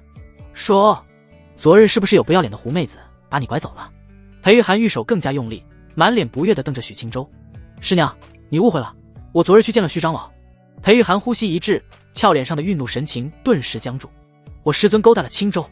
许青州见师娘神情不对，觉得她应该是想岔了，急忙解释：徐长老找我谈正事，学习术法，所以耽搁了一些时辰。裴玉涵回过神，眸子狐疑地盯着他：我师尊能找你学什么术法？许青州嘴角一抽，手掌运起青光，在师娘眼前挥了挥。这个。裴玉涵美眸圆瞪，气羞羞道：你居然和我师尊那样了。前日他刚尝试这青光的能耐，可谓通体舒坦，滋味极佳。可青州怎么转眼和师尊用上了？许青州无奈了，握着师娘的温软小手：师娘，不是你我之间那种学习，我和徐长老是正儿八经的传授。裴玉涵竖着秀眉，心绪杂乱，凑近娇媚的脸颊一阵轻嗅，这才心头稍安。许青州瞧着疑神疑鬼的师娘，牵着她走入院子，回到了自己房间。师娘，徐长老可是你师尊，我怎么敢？裴玉涵瞥了他一眼，冷哼一声：你有什么不敢的？我还是你师娘呢。啊，这许青州无奈了，没办法，师娘既然选择耍小性子，自己只能以非常规手段说服她了。青州你作甚？许青州直接将师娘横抱而起，快步走入床榻。师娘既然不听解释，我就以行动回答师娘。青州的公粮已经蓄势待发，那是一丝一毫都没丢在外面。裴玉涵听得心肝俱颤，羞声道：青州，师娘相信你了，别闹了。许青州可不想放过他。徐兰芝早上那一出可把许青州看激动了。片刻后，青州，青帝长生术。好的，师娘，我这就来了。沁凉的夜风吹入，许青州松开师娘的红唇。师娘，信不信我和徐长老只是单纯学习术法了？青州。许青州坐起身，眨眨眼，看着银白长发披散的师娘，见她吐气若兰，半死不活，不由轻笑摇头。这下老实了吧？他没继续惩戒师娘，给她盖上被子，自己走到屋内的蒲团坐下，收敛心绪。灵境千锤百炼开启，一阵流光闪过，许青州瞬间出现在一处银白的巨大殿堂中，四周全是以散发微光的巨石建造，殿内没有任何的多余建筑，四四方方，像是身处一个玉白盒子内。许青州好奇观察片刻，提步前行。嗡！突然，四周的墙壁发出轻颤，涌出丝丝缕缕的白雾。许青州顿时止步，眸子盯着墙壁一撞，涌出的白雾渐渐变多，浓稠如水。当墙壁停止颤动，白雾相互靠拢，一位位人形白影出现，散出筑基4层的气息波动，共有10位。许青州一愣，这是作甚？白影似乎没有丝毫灵智，凝结而成的瞬间，便齐齐朝许青州施展各种术法。地刺、灵藤、火焰，各色霞光齐齐涌来。许青州仅是周身凝结出一轮罡气，便将所有术法抵挡。他继而迅速上前，挥舞拳头冲入白影之内。轰！斧一接触，一道白影就被许青州擒住，他被死死捏住脖颈，继而一道拳罡轰碎了他的脑袋。白影消散，化作一抹淡淡灵光融入许清舟体内。居然是精纯灵气！许清舟眼睛一亮，扫向四处奔逃的白影，兴致勃勃地冲杀而去，犹如虎入羊群。白影的境界应该是对标许清舟的境界，灵术中规中矩，威力不强不弱。许清舟压根没想着以修仙境界对战，纯粹以武道实力战斗，各类灵术无法给他丝毫压力，他的拳头却是招招致命。半刻钟不到，实力尚可的10位筑基4层白影统统溃散在许清舟的拳下。筑基5层了。许清舟容纳10道精纯灵气后，仙途境界迎来久违的晋升，这也能称之为千锤百炼。倘若自己不修武道，单纯以筑基4层对敌，以一敌10，压力确实不小，估计得动用惊鸿剑、通玄剑气全开才行。可自己能以武道实力对敌的情况下，10位筑基4层就是笑话了。嗡！四周墙壁再次颤动起来，更加浓郁的白雾涌出。片刻后，白雾凝结成10道白影，散发筑基5层的气息。系统发的灵境貌似格外良心，此次可谓是纯粹给我提升境界来了。许清舟没再多想，拳意勃发，身如白虹冲去，一拳而出，便是千钧重力。10位筑基5层毫无招架之力，在许清舟的攻势下节节败退。1刻钟后，随着最后一位白影被许清舟轰碎胸膛，他的境界再次攀升，来到筑基6层。嗡！更多的白雾涌出，灵境这是要将我直接送到什么境界？难不成我一直赢下去，我境界一直攀升？白雾的凝结速度极快，转眼变成10位筑基6层的白影。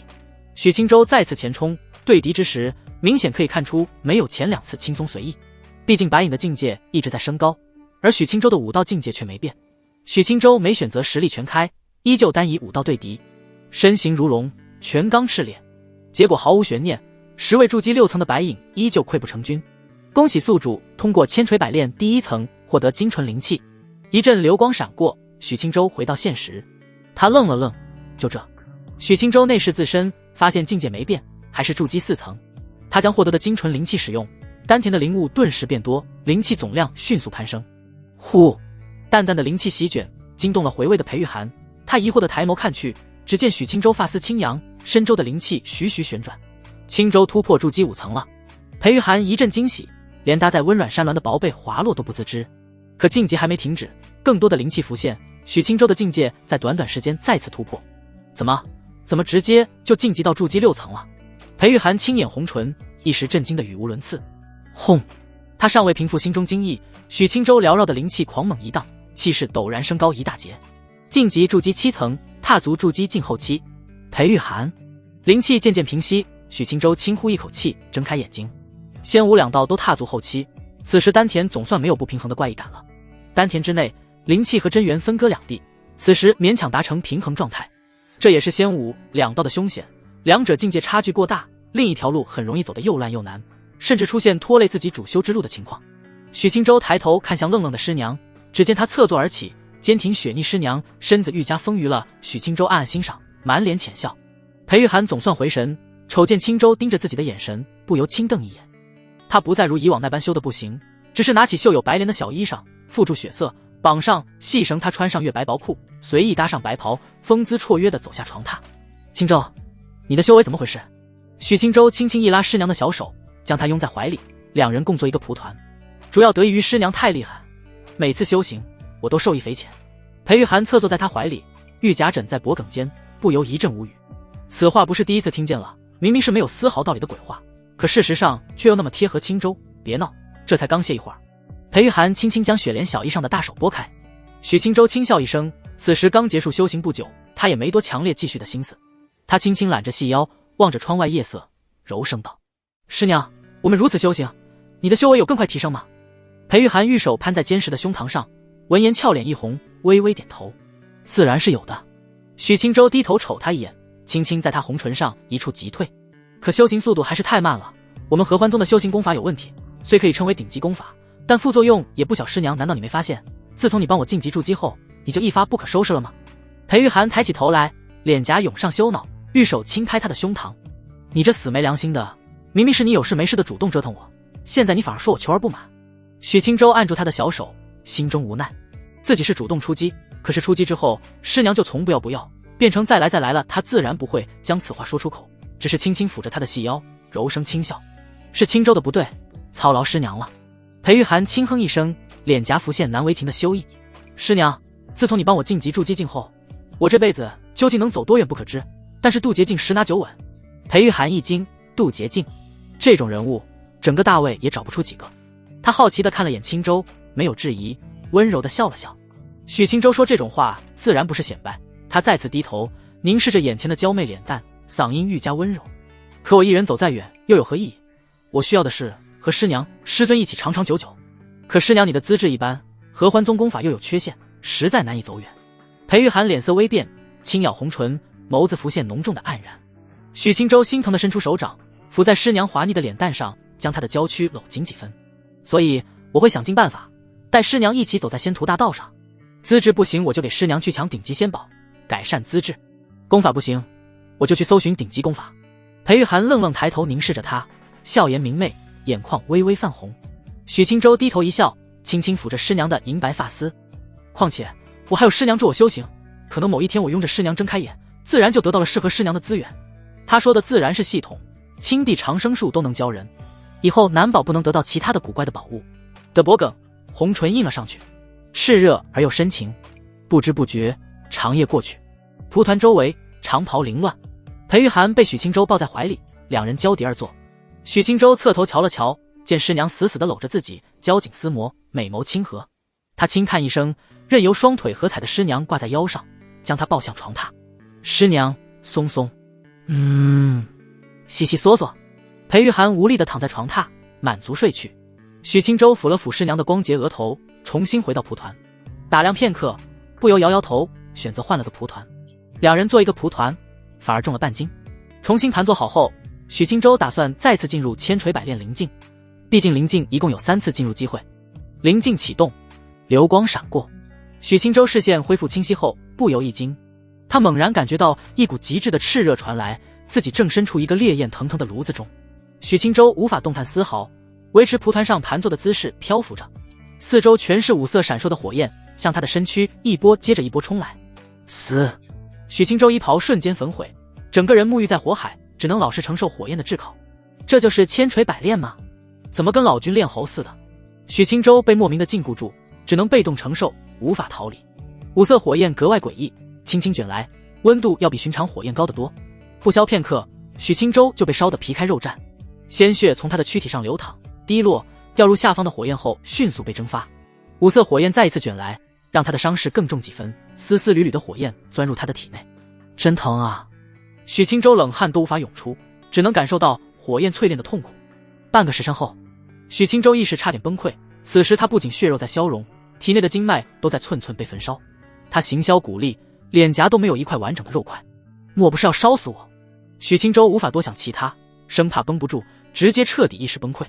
本就血肉残缺的他，再次过了短短1刻钟后，炉子已经只盘坐着一具骷髅。正常情况下，以许青州的境界，遭受这种摧残，必死无疑。可炉子里的身躯看似是许青州的，可又不是许青州的，毕竟这只是在灵境之内，他的真身在外界。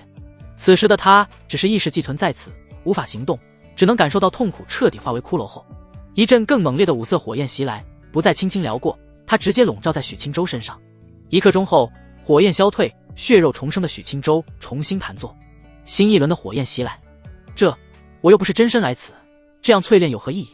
纯粹折磨我，考验我意志力是吧？许青州无法开口，只能心中吐槽。可他能明显感觉出，经过一轮血肉重生后，他的体魄经脉变得更加坚韧。上次仅仅1刻钟，他就被烧得只剩骷髅，此次身体却能坚持半个时辰。当许青州再一次变成骷髅盘坐，猛烈汹涌的五色焰火再次笼罩他。片刻后，火焰退去，血肉重新生长的许青州继续盘坐着。不是，正常人第1轮就死了吧？不让我死，我一时也熬不住了。许青州思绪都开始恍惚了，肉体变强了，痛苦可没减少。第3具躯体格外耐烧，足足烧了1个时辰才结束。一具毫无血肉的骷髅凄惨地盘坐着。我日你的灵境！许青州的意识飘忽虚弱，马上就要绷不住了。炉子此时猛然一震，所有五色火焰化作洪流，齐齐朝许青州涌去。他的血肉此次生长得格外缓慢，但却惊人的强悍。火焰包裹着许青州，像是炼丹师的灵火在淬炼一颗丹药。腾腾的五色火焰渐渐变小，不是消失，而是被许青州吸纳。当火焰彻底消失的那一刻，整个炉子变得漆黑一片，只有许青州猛然睁开的眸子散发灿灿金光。嗡！画面如镜破碎，呼！恭喜宿主通过千锤百炼第2层获得5行玄脉。房间内，许清舟悚然惊醒，满头的冷汗。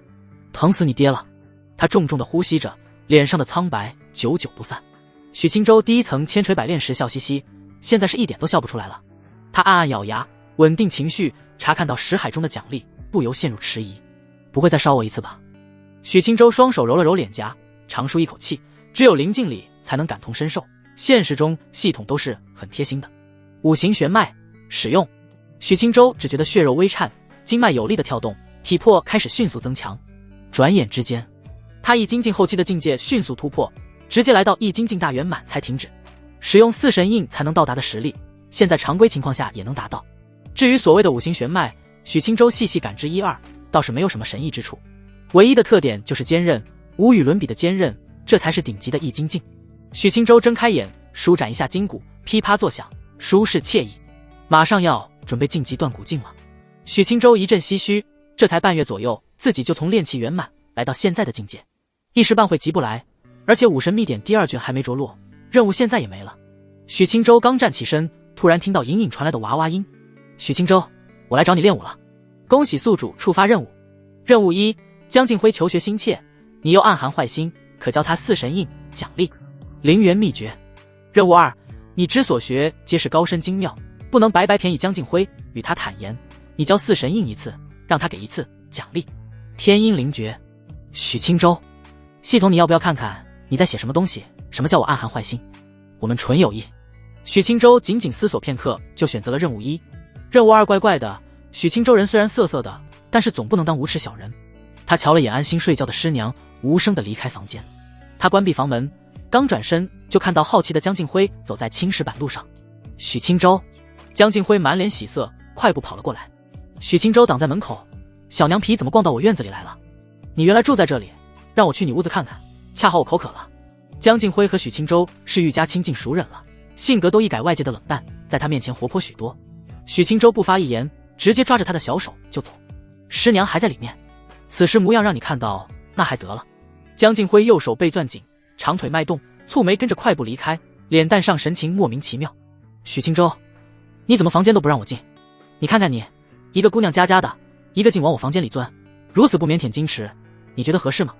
许清舟神情冷峻，江靖辉美眸瞄向他，并没因此画脸红，只是暗自嘀咕许清舟房间壁有古怪。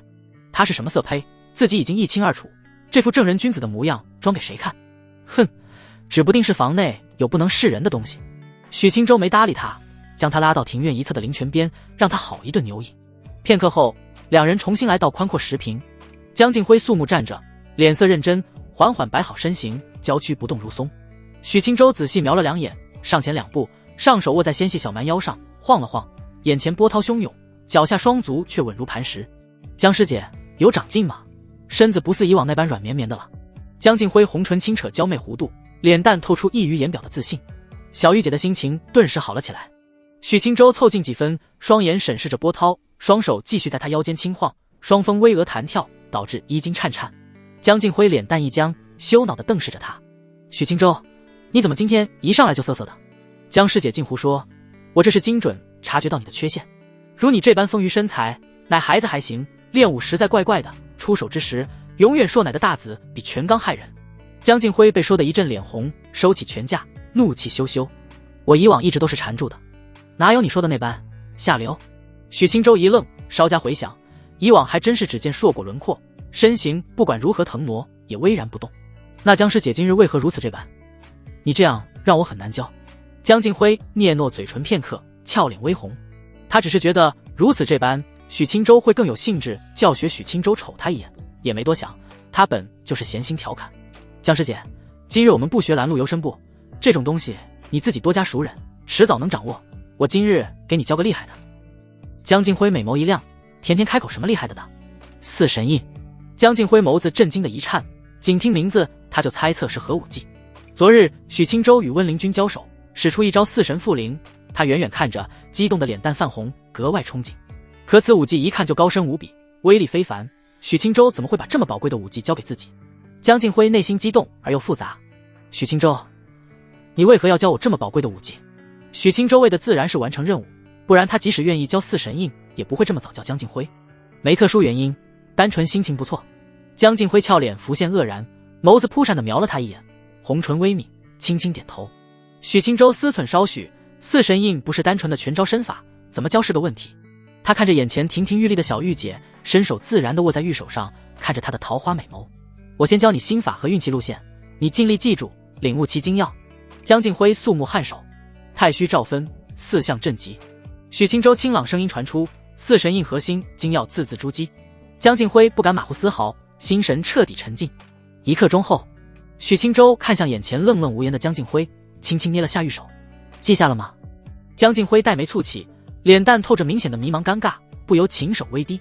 字记下了。许清舟脸色不变，这才是正常的。要是他听一遍就能领悟，那你就是主角了。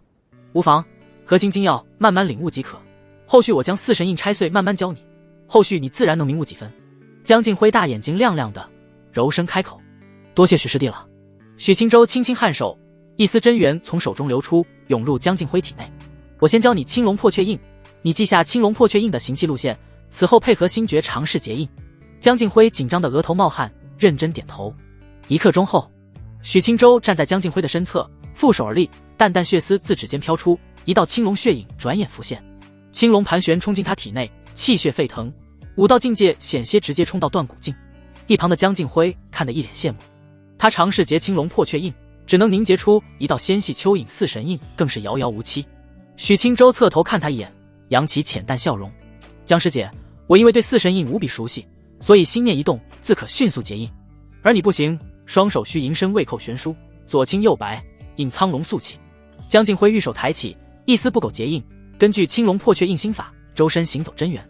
一丝血线自他结印双手出现，缓缓向前飘荡。可片刻之后，血线一顿，顷刻消散一空。他顿时有些泄气，神情自责，明明许清舟已经讲解很详细了。许清舟倒没嫌弃或心烦，系统出品的秘法，等闲之人都没资格学，能领悟稍许，哪个不是资质不俗。他走到江静辉的身前，轻轻捏了捏他的白腻脸蛋，见他灰心模样，失声轻笑。你见我能轻松施展，可不代表你能轻易学会，此法本就玄妙晦涩，江师姐可不能自我怀疑，心生急躁，你只需潜心学习即可。江静辉抬头看去，心里舒服几分，浅笑着柔柔点头。接下来，许清舟将白虎坚冰印、朱雀焚虚印、玄武之明印以及配套的结印星诀统统传授。江静辉此时只需先记下何时能熟练施展青龙破雀印，再学下一印。至于何时能施展四神印，许清舟也只能心里暗自叹息，看来这任务不是短期内能完成的。江静辉站在石屏之上，一遍又一遍结印，不停的失败，不停的尝试，神情坚毅，俏脸隐现薄汗。许清舟瞄了两眼，温和一笑，让他独自练习，自己转身去找白凤。今日也不能忘记疗伤才是。他走在青石板路上，一路直奔白凤屋门前，轻轻敲门，房门应声而开。白凤娴静地站着，美眸瞧着他温柔一笑。许道友。许清舟轻笑颔首，缓步入内，鼻尖嗅入一股淡雅清香。白道友，此时身子好些了吗？白凤玉手抓着褐色门檐，轻轻关上，挡去刺眼暖阳。好些了。他转身看着前面的健壮背影，柔声回复。许清舟回身看他一眼，姿态温婉柔媚，脸蛋仍残留着苍白，所幸眼眸明亮有神，唇瓣嫣红，瞧着确实好些了。白凤笑得眼眸弯弯。许清舟没选择立即疗伤，提步走到床沿坐下，大手轻轻摸在被褥上的元旦身上。他此时以青地长生术感知，能明显感觉到其内的生命力。半年之后，血皇云君破壳之日，不知是什么模样。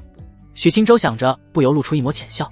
白凤站着静静望去，许清舟如此不讲究的行为，他瞧着并不生厌，只是内心泛起淡淡的羞涩和失神。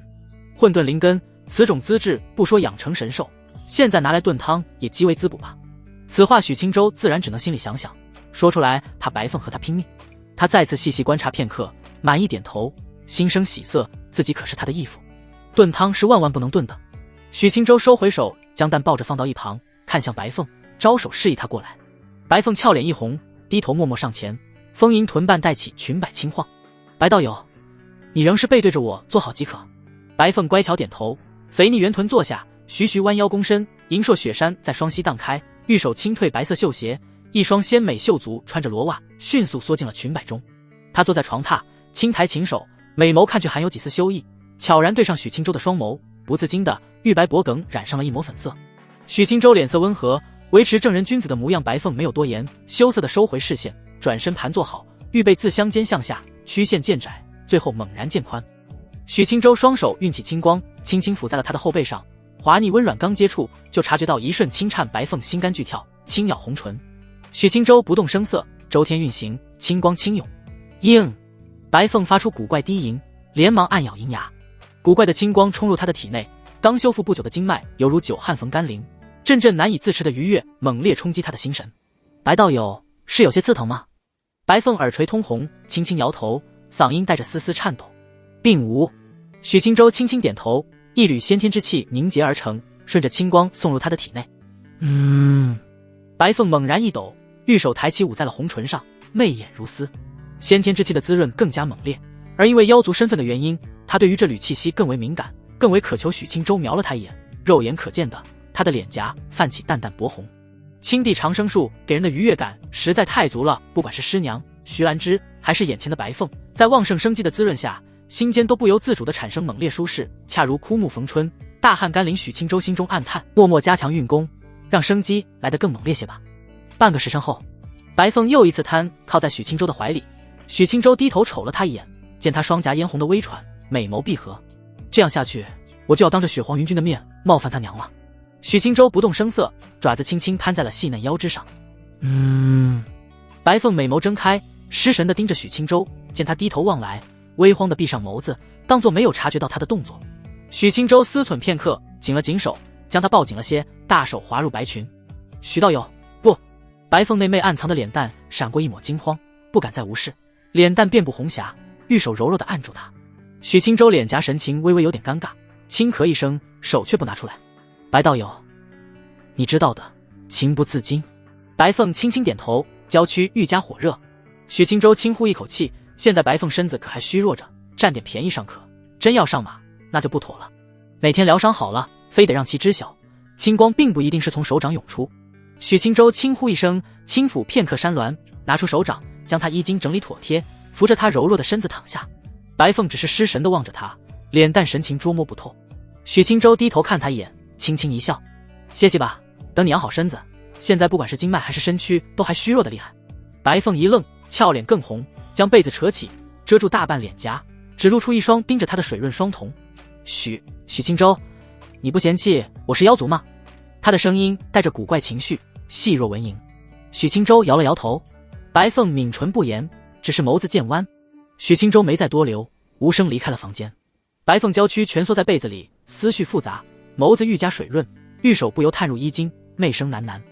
这么喜欢吗？许清舟站在屋外，长呼一口气，心中茫然一瞬，怎么莫名其妙将小白鸟撩拨成这样了？合欢宗功法害人那定力实在太差了。不过小白鸟是真软啊！许清舟连忙回神，担心忍不住转身回屋。他重新来到庭院外的石屏，江静辉还在结印，丝丝缕缕的血丝从他指尖滑出，渐渐勾勒形状，然后失败。许清舟看得轻叹一声，来到他的身后，双臂向前抓住他的手腕。根据我的真元牵引行气。江静辉跌入温暖怀抱，心湖波澜一瞬，又立即平静下来，认真点头。许清舟真元流淌，江静辉亦步亦趋。半刻钟后，一丝血线出现，多坚持几瞬后又再次失败。许清舟见他蹙眉，眼眸闪过黯然，不由侧头轻笑，这不是进步了吗？又不是需要你一步成功，再来。江静辉轻轻点头，再次行气。许清舟大手随着真元的行走，流转在他的周身各处窍穴。半个时辰后，江师姐，你老实分析，你的爪子老是放在一些奇怪的地方，这不是与你讲解行气技巧吗？江静辉被浇得满脸臊红，一阵郁闷。许清舟，再来，但行气归行气，你不能掐人家。行吧行吧。许清舟，我得回去了。啊，哦，好的。你爪子拿开，别捏了。许清舟老脸一红，大手从风鱼山峦移开，从江静辉的身后退开2步。江静辉羞红着脸蛋，转身瞪他一眼，练习了一天的青龙破雀印，把腿都练酥麻了。许清舟瞄了他一眼，大手缩入袖中，脸颊含笑。江师姐，回去也别疏忽了，勤加练习。江静辉水色潋滟的眸子瞥他一眼，颔首不语。他低头瞅瞅自己，玉手理了理衣襟，再次不满抬头，幽怨地瞪了眼许清舟。你是不是故意这样教的？我早就知道了，你就是对我居心不轨。许清舟嘴角一抽，白眼轻翻。你也没拒绝，而且看你也挺享受的。江敬辉勃然大怒，上来就要揍许青州。可片刻后，他就被按在许青州的腿上，大手毫不留情地拍下。啪！风鱼肉感十足，你这是欺师灭祖，你知道吗？还敢对我出手！江敬辉小腿扑腾着，羞恼地直挠他。啪！啪啪！许青州越打越来劲，江敬辉折腾的势头越来越小，眼儿都要滴水了。许青州瞧了他一眼，见他玉手捏紧衣袍下摆，暗咬红唇的模样，便默默松开了他。江敬辉脸蛋羞红，轻踹了许青州一脚，委屈唧唧地捂着后丘跑了。许青州轻笑一声，望着他腾跃远去的倩影。回到自己房间后，师娘正嘴角含笑地打扫屋子。许青州见此，默默关上房门。青州，江师妹回去了。裴玉涵刚铺好洁净被褥，从床沿站起身，美眸盈盈地转身望去。许青州轻笑点头，走到桌前，倒了一杯灵茶，咕咚咕咚喝下。裴玉涵缓步走到他身侧坐下，银发飘荡，神情温和。江师妹对你挺有好感的。许青州持杯的手一顿，小心瞄了师娘一眼，轻轻放下茶杯。或许吧。裴玉涵见他模样，捂唇轻笑一声，美眸娇媚地横他一眼。你怕我会吃醋生气？许青州略显尴尬的点头。吃醋确实会。裴玉涵诚实点头，美眸瞟向脸色微变的许青州，伸出玉手将他的大手握着，眸子浮现温柔。可吃醋归吃醋，我又不真让你和他划开界限。再说，我只是你师娘，你终归需要一个名正言顺的道侣。许青州一愣，将他玉手反握，柔声开口：师娘也能是道侣？裴玉涵俏脸微红，羞涩地轻瞪他一眼。胡闹！许青州舒心一笑，轻轻用力将师娘拉到怀中，轻挑师娘的玉洁下巴。玉涵！裴玉涵美眸一颤，脸蛋倏然涨红，玉手羞恼地拍在他的胸膛上。青州，你怎么没大没小的？许青州俊逸的脸颊笑意更加灿烂，大手轻挑他琴手，继而附在雪腻脸蛋上。师娘，称呼你名字后再唤你师娘，我心中反而更来劲了。裴玉涵脸颊羞意愈浓，玉手不满地轻掐他腰间软肉。你怎么没脸没皮的？许青州失笑出声，大袖轻拂，将身侧圆桌上的物品挥至一旁，将师娘抱起放在桌子上。裴玉涵一愣，娇臀坐在桌沿，白皙玉手两边撑着。许青州直接站起身，健壮的身躯往下压。裴玉涵脸蛋大红，被渐渐逼得躺在圆桌上。许青州的两只大手撑在师娘的腰间两侧，深深弯腰，脸颊和师娘的脸蛋在咫尺之间。玉涵！裴玉涵心神再次一震，水润眸子蕴满羞恼，轻咬银牙。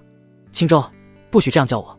许青州抬起一只大手，轻轻附在他脸颊上，无辜开口：叫玉涵才名正言顺，叫师娘我们如此这般多不像话。裴玉涵芳心跳动不停，不知为何从许青州口中听到玉涵两字，他心中就悸动得厉害。不许，母亲会揍你的。许青州神色微僵，继而转眼恢复玩世不恭，轻轻在师娘的滚烫脸蛋上亲了一口。可师娘会与我这般，也是师尊推波助澜的。裴玉涵胸脯剧烈起伏，美眸水色愈浓，瞅着许青州大手开始抚上腰间，他浑身酥麻，媚声低喃：青州，你很得意是不是？许青州点头，直接堵住了他的娇艳红唇，天蒙蒙亮。许青州抱着师娘走向床榻，将她轻轻放下，贴心地盖好被子。她的脸蛋还残留着浓郁的妩媚。师娘好像对我叫她玉涵格外敏感，一叫就娇躯绷紧的厉害。许青州温柔地低声喃喃。他见师娘嘴角含笑的模样，将被子盖严实了些，缓步走到蒲团盘坐，真成时间管理大师了。白天要陪江静辉和白凤，晚上要陪师娘，连进个灵境都需要挤出时间。许青州一阵无语，收敛好心绪后，他使用千锤百炼的最后一次进入机会，流光闪烁。再次恢复视野时，许青州已经身处一处漂浮的孤岛上，周围草木稀疏，孤岛周围是壮阔云海。许青州低头看去，孤岛下方高不见底，身前有一处云梯，云梯渐次往上。他扫视此处孤岛，发现没有任何特殊，最后目光落在眼前的云梯上，尝试走上去，发现有淡淡的压力传来。许青州微微蹙眉，两只脚踏上去，淡淡凌压压在肩头。他继续向上，发现每多走一阶，身上的压力就倍增，不过远远没到无法承受的地步。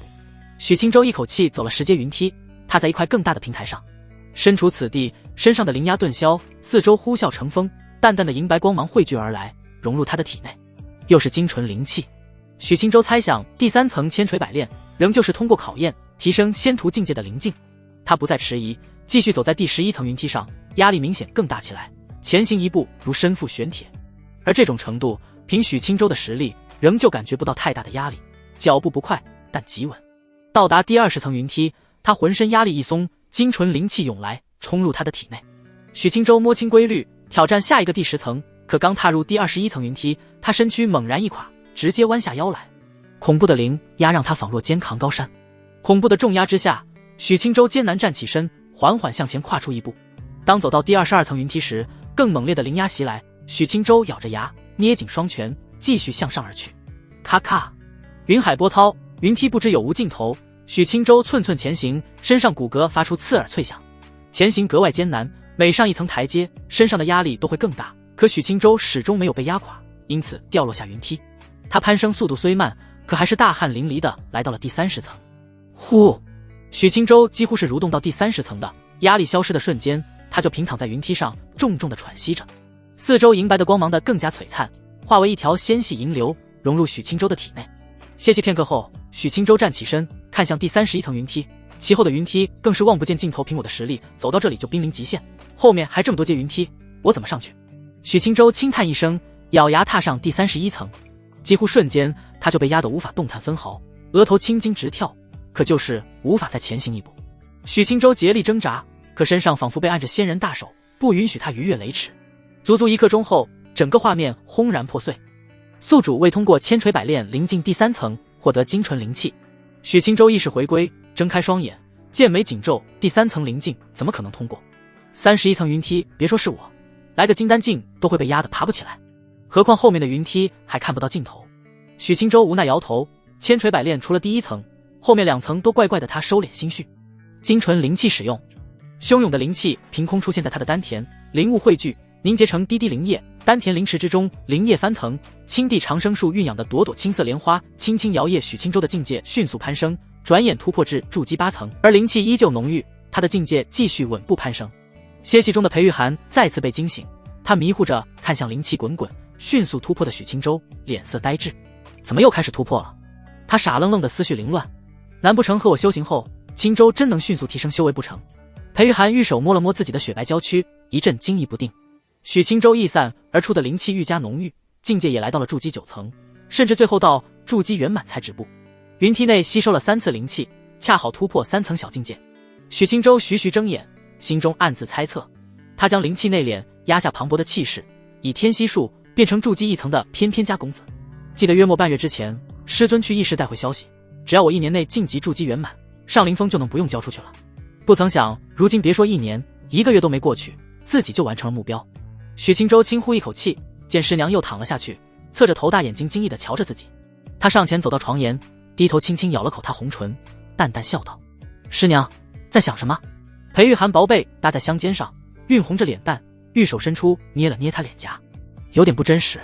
许清舟感觉好笑，将脸颊上的玉手握住。每次和师娘修行后，我的修为就提升得格外快。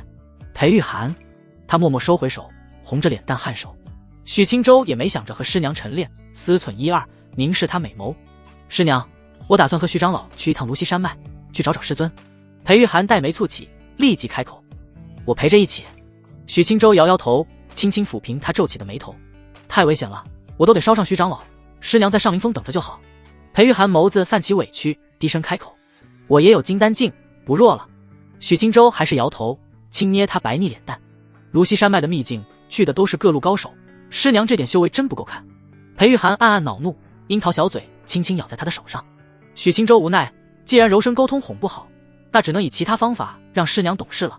他掀开被子，将师娘哄安分后，已经日上3竿。许清舟离开屋子，走向了白凤的房间。咚咚，房门打开，白凤今日的打扮明显精致几分，换上了一袭颇为雅致的长裙，脸蛋略施粉黛。许清舟瞧着眼前一亮，口中却不满：“你还受着伤，安心养伤即可，描眉敷粉作甚？”白凤脸颊浮现淡淡的委屈，脸色显得憔悴，不好看。许清舟一愣，牵着他的小手走入屋内，坐在圆凳上，自然地将他拥在怀里。以前也是好看的，娇娇弱弱的，别有一股韵味。白凤轻嗯一声，脸颊染上几丝羞意，坐在他腿上，屁股蛋都不敢坐实了。许清舟见他微微绷着身子，大手不客气在他腰间挠了一下。白凤一声惊呼，可算是做瓷实了。许清舟也不急着疗伤，静静将他拥在怀里。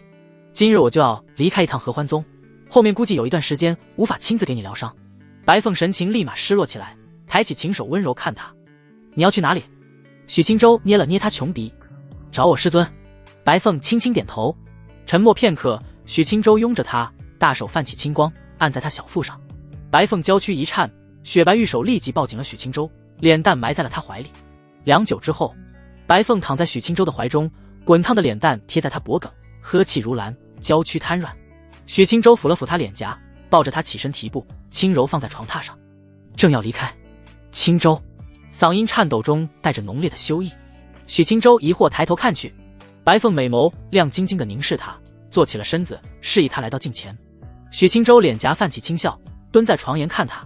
白凤双臂颤抖着前身，心一横，环住许清舟的脖颈，脸蛋挂着羞涩，美眸紧闭，双唇贴了上去，生涩而又僵硬。片刻后徐徐退了回去。在外要小心。白凤低下头，温柔细声开口。许清舟眸子泛起笑意，感受着唇间残留的柔软，伸手抬起他的下巴。不够。白凤脸蛋倏然通红，许清舟直接低头含住她的唇瓣，她的技巧就要放肆许多了，直接轻扣背齿1刻钟后。许清舟满足地站起身，白凤坐在床榻，红唇水润，神情痴痴傻傻。好好养伤，我回来后再亲手帮你疗伤。白凤失神的乖巧点头。许清舟离开屋子，走在青石小道上，渐渐走出大门。江靖辉已经在刻苦练习青龙破雀印了。许清舟远远瞅着，轻叹一声，鱼塘的鱼儿越来越多了，挨个赔一遍还真挺费时间。许清舟走到石屏一侧，看着他神情肃穆的结印，红线丝丝缕缕的飘出，从龙头开始勾勒青龙须印，一切稳定进行。可在勾勒龙须时，却突然出了意外，血丝一颤，整个须印开始崩散。江靖辉小声轻叹，瞥了许清舟一眼，脸蛋微红，浮现苦恼。许清舟走上前，安慰笑道：“没事，慢慢来。”江靖辉默默点头，瞄了他一眼，伸出双手做结印状。片刻后，他站着见许清舟无动于衷，不过来贴身教学，不由蹙眉疑惑看他。许清舟察觉到目光，微微一愣，猜测到其意思，神情不由露出几分古怪。他走上前，来到他的身后，双手前环，直接就握在了山峦上。江靖辉娇躯一激灵，拍开他的爪子，羞恼地转头瞪他：“你怎么一上来就涩涩的？”许清舟眨眨眼，盯着他的娇艳脸蛋：“你要的不就是这个吗？”江靖辉预备轻靠，将他顶开，转头气羞羞道：“呸！你根本不想用心教我，只想对我涩涩。”他又羞又委屈。许清舟脸色尴尬，沉吟片刻，温和看着他：“我得马上离开合欢宗了，这不是想着一时见不到江师姐，再多体会下江师姐的伟岸。”江靖辉秀眉皱起，凝视着他：“你去哪？我也要去。”许清舟白了他一眼：“如溪山脉，你去不了，你在合欢宗潜心修行四神印。”江靖辉满脸不悦：“你都能去，我怎么去不了？”许清舟上前不客气地轻敲他的玉洁额头，淡声道：“我又不是去做宗务殿任务，有什么危险都还未知，你去了又帮不上我，只能拖后腿。”江靖辉捂着额头，听得一阵委屈。许清舟瞥他一眼，轻声笑道：“你能将四神印练好，就是对我最大的帮助了。”江靖辉凝视着他，小声哼唧：“我就要跟着去。”许清舟听得脸色一黑，小妮子怎么死倔的，早知如此就不告诉他了。你敢跟着去，半路我就让你知晓什么叫腰下一剑斩美人。江靖辉听得脸蛋涨红：“你无耻！”许清舟脸色不变，神情认真：“做足了你敢去，我就敢斩的架势。”江靖辉练习青龙破雀印时，许清舟站在他的身上，偶尔能隐约感受到惊鸿剑的凶恶。万一许清舟真敢半路耍剑，那般险恶凶气，江靖辉小脸怕怕的。许清舟见他老实下来，轻轻颔首：“回去吧，好好练习四神印，记得找个隐蔽点的地方学，别被人偷学去了。”江靖辉心里空落落的，默默点头，可却没转身离开。许清舟犹豫片刻，上前2步，将他抱在了怀里。江靖辉心中一震，咬着红唇轻轻挣扎：“许清舟，你又对我涩涩，你身上哪里我没碰过？抱一下不碍事，你还说你这个色胚。”许清舟感受着怀里的绵软，长舒一口气，大手抚着腰间，鼻尖是独属于江靖辉的淡雅清香。“江师姐，你心跳的好剧烈。”江靖辉玉手环着她的腰，美眸泛着诱人的水色，轻轻一口咬在她的脖颈。许清舟只感觉到丝丝的痒意。江靖辉抬起头，羞赧望她：“放开我，我要练武技了。”许清舟低头看着她的美艳脸蛋，没有选择放手，低头品尝一点诱人朱红1刻钟后，江靖辉娇躯巨颤，猛然将身前的许清舟推开，涨红着脸蛋局促地整理掀开的衣襟，羞恼地怒视着他：“你爪子能不能规矩点？”许清舟惬意微笑，手间还残留着馨香温软：“江师姐，要不是现在我们身处这石屏上，我都想埋手尝尝了。”江靖辉听得目瞪口呆，怎么会有这么没脸没皮的人？他脖梗泛着迟迟不消退的粉色，看着许青州羞得哑口无言。许青州上前几步，做事真要尝一尝。江静辉脸蛋酡红，吓得落荒而逃。许青州轻笑一声，自然没追上去。他静静看着江静辉软着小腿越跑越快，直至消失不见。此时天色还早，许青州心湖复归平静，御剑而起，直奔于清风。徐兰芝独自在2楼修行青地长生术，青丝漂浮，浑身的灵气愈加澎湃几分。房门轻响，察觉到是弟子领着许青州前来，他连忙开门，将许青州领到屋内。徐兰芝身穿一袭淡雅紫裙，丰腴娇躯包裹其中，曲线玲珑。他看着身前的许青州，脸蛋神情显出几分不自然，轻手微低。许青州，你是来助我学青地长生术的？许青州轻笑点头。徐长老有什么不明白，可以与我说，与你解答完之后，我们立即前往芦溪山脉。徐兰芝领着许青州到蒲团上坐下，瞄了他2眼，思索片刻，轻声说着青地长生术的疑点。许青州静静倾听，轻声解惑。徐兰芝片刻之后，脸色就淡去了几分不自然，神情竟是醍醐灌顶的满足。当他的问题全被解决，徐兰芝眼眸微亮，笑意温柔，尝试运行青地长生诀，灵气行走经脉间，确实顺畅不少。他丹田之内的淡淡青光壮大稍许，脸颊上的神情反而愈加圣洁，不似第一次那般充满着妖媚。看来经过近2日的修行，他身躯已经习惯，木系天灵根刺激虽有，但已经不会过于剧烈。主要是徐兰芝100多年的邪火散去，现在处于圣贤时间。许青州安静看着，静等他运行完1周天。少请。许兰芝缓缓睁眼，笑容愈加温柔真挚。许青州，多谢你了。许青州轻轻摆手。徐长老客气了。徐兰芝美眸盈盈看他片刻，瞧了眼外面天色。许青州，我们立即去芦溪山脉。徐长老若还有什么没解决的事，再等等也无妨。徐兰芝轻轻摇头，站起身，带着许青州直接来到窗口。他玉手一挥，一抹银光射出，窗口10丈外出现一艘100丈大小的飞行玉船，船外刻有淡淡的阵纹，轻闪微光。许青州，我们乘坐飞行渡船去芦溪山脉，速度并不比我全力御风慢。许青州好奇地打量飞行玉船，闻言轻轻颔首。2人从窗口飘出，来到飞行玉船上，进入船内。里面空间布置雅致，除了2侧的软榻，中间还放置着一张黄梨木方桌，桌上摆着精致茶具和几本书籍。许青州刚坐下，徐兰芝便催动玉船，化为一抹银光，转瞬离去。群峰叠嶂。许青州来到此处地界时，已经离开合欢宗1日。此时烈阳高挂，长空蔚蓝。许青州站在船头，低头向下看去，不见人迹，只有妖兽3两只点缀。徐兰芝站在他一侧，玉手交叠，神情温婉。即将到了秘境入口，此时微感知到大量的强横气息。许青州闻言收回视线，蹙眉抬头眺望，只见一座高峰格外醒目，像一枚锥子，刺穿波澜云海，流云在半山腰似一圈环形丝带。徐长老，秘境入口当时是如何发现的？徐兰芝美眸凝视高峰，脸蛋神情变得谨慎稍许。听闻约莫半旬前，一位散修勾搭云烟阁的周夫人，2人来到芦溪峰顶一番痴缠，可不知云烟阁主如何得到消息，找到2人一番大打出手，云烟阁主以1敌2，直接陨落，秘境入口在战斗中显现出来。许青州脸色僵硬，一时默然。媳妇被人勾搭已经很惨了，上门捉奸还被情妇宰了，此种密事应该只有3人知晓才对，是怎么流传出来的？徐兰芝侧过头，睫毛扑闪，轻柔一笑，那我就不知晓了，或许是恶意编排的。许青州一阵无语，原来是小道消息。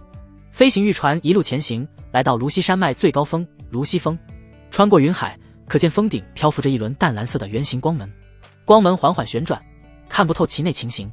周围漂浮着大量飞行仙船，数量过百，也有御剑凌空盘坐高空的修士，不知是散修还是宗门修士。其中最夺目的无异于一艘宏伟的飞行渡船，静静漂浮，长达1000丈，船身阵纹遍布，3个大字格外醒目：灵武殿，大魏王朝的镇国机构。没想到凉州灵武殿都来了，不知是狱主亲自还是仅派出一位领主。徐兰芝望着渡船，低声喃喃。许青州对灵武殿也只是偶有耳闻，此时亲眼所见，不由疑惑询问：徐长老，灵武殿具体是怎样的一个机构？徐兰芝轻声答道：大魏12州，灵武殿总部在京城，由殿主镇守，其余11州也建有灵武殿，主要由一位狱主统领，所做之事自然是为了境内安稳。倘若有强大邪修犯事，境内山上仙家不老实，灵武殿会立即出手解决。许青州轻轻颔首。徐兰芝操纵飞行玉船放慢速度，缓缓靠近圆形光门。2人的到来引起众多视线，大多一飘过。徐兰芝黛眉微蹙，淡淡扫视一圈，能大致知晓周围的修士具体属于何宗门。其中势力最拔尖的自然是灵武殿，除此之外，凌霄云谷、千象阁、明神宫是次一级的势力。至于再次一级的宗门，实力和合欢宗一般无二，处在一州中等水平。因秘境处在凉州，这些宗门自然也是凉州宗门。至于那些遇见凌空的散修，则未必是凉州的修士，可能是从大魏其他大州听闻消息，特意前来寻求机缘。许青州视线望向凌霄云谷，一座小型山峰漂浮着，其内草木青葱，建有亭台楼阁，但瞧不清其内的修士。千象阁驾驭一艘百丈灵船而来，精致古朴，船头隐约可见10几位蓝袍修士。明神宫所在之处，瞧着极为奢华，一座宏伟宫殿飘在长空，阵纹闪烁，其内仙鹤盘旋，数位修士站在白玉廊桥之上，俯视四周。许青州视线回到秘境入口处，3大仙门能在凉州为尊，不是没道理的。光出行就瞧着如此唬人。徐长老，这些仙门围在门口作甚？或许是接引他们的门人，也或许是察觉秘境久无消息，前来一探究竟。徐兰芝望向秘境入口，见有数位散修径直御剑而入，灵武殿仿佛并没限制修士进入。他默默收起玉船，和许青州御风前行。入口不远处，一位青袍男子正漫不经心地扫视四周，瞧见美艳绰约的徐兰芝，双眸不由一亮。他上前2步，凑到为首的黑袍男子身侧。刘长老，他貌似是合欢宗的徐兰芝。柳渊朝他摆摆手，瞄了眼徐兰芝，双眼一番上下扫视，脸颊扯起一抹意味深长的笑意。合欢宗女子作风如何另说，样貌可谓1等1的绝佳。他再看向许青州，见其身躯健壮，样貌极佳，不由脸上讥讽愈浓。不愧是合欢宗的女修，连出门探秘境都得随身带着炉鼎。柳渊视线重新落在徐兰芝身上，凝视着她的娇美脸蛋，窈窕身姿，眼底浮现的欲望渐浓，心头泛起火热。你合欢宗女子凭阴阳大道修行，想必徐兰芝能一路到元阴境圆满，床位不知爬上多少男子。他们可以，我又岂能不行？柳渊扯起一抹淡淡笑意。我元阴巅峰的修为，许你徐兰芝一探阴阳大道，想必你求之不得吧？柳渊因秘境诡异，心存忌惮不敢进入，便待在秘境周围多日，毕竟他又不是那些散修愣头青。此时见到渐渐靠近的徐兰芝，本就无聊烦闷的他，心中难免升起别样的心思。柳渊不再耽搁，转身看了眼身后的5名弟子，你们且静静稍等。青袍男子为首的弟子们一愣，恭敬点头。柳渊身影一闪，瞬间消失。远处，徐兰芝正低调前行，秀眉突然一皱，与许青州瞬间止步。徐长老幸会。许青州正心生疑惑，听到淡淡的嗓音，心中一凛，瞧见来到近处的黑袍男子，神情顿时严肃起来。柳渊虽未将元阴巅峰实力全展露，可淡淡的威压还是让他心生压抑。远处的青袍弟子见双方相会，不由邪气一笑，朝柳渊露出一个羡慕的眼神。合欢宗女子虽不干净，但紧瞧美貌，确实是诱人的很啊。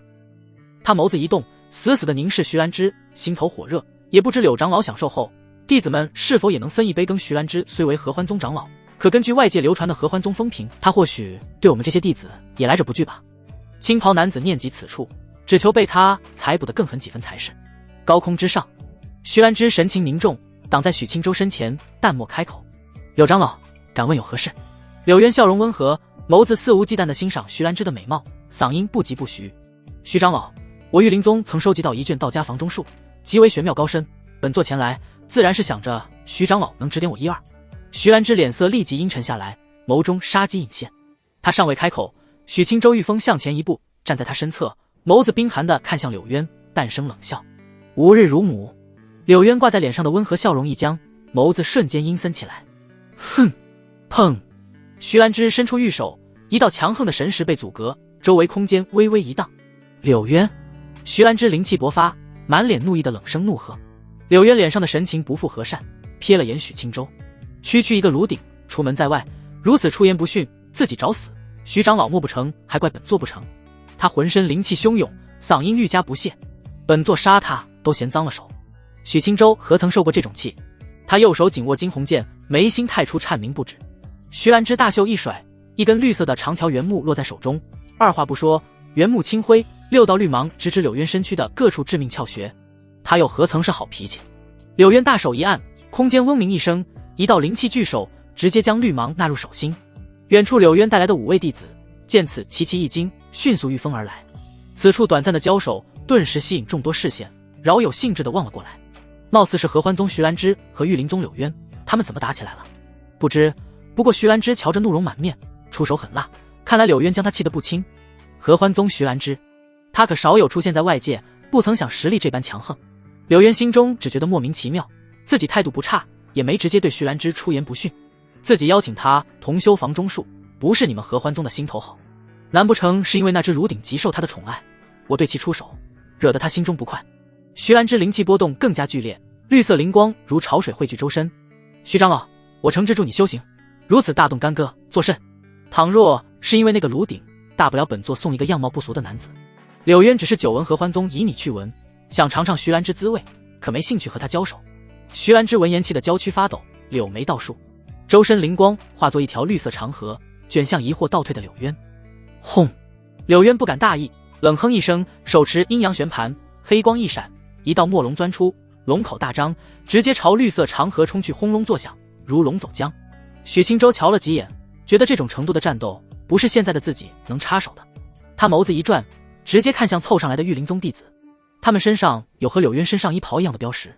许青州白袍一荡，惊鸿剑枪啷出鞘，刹那之间，通玄剑气流转周身，长空闪过一道银芒。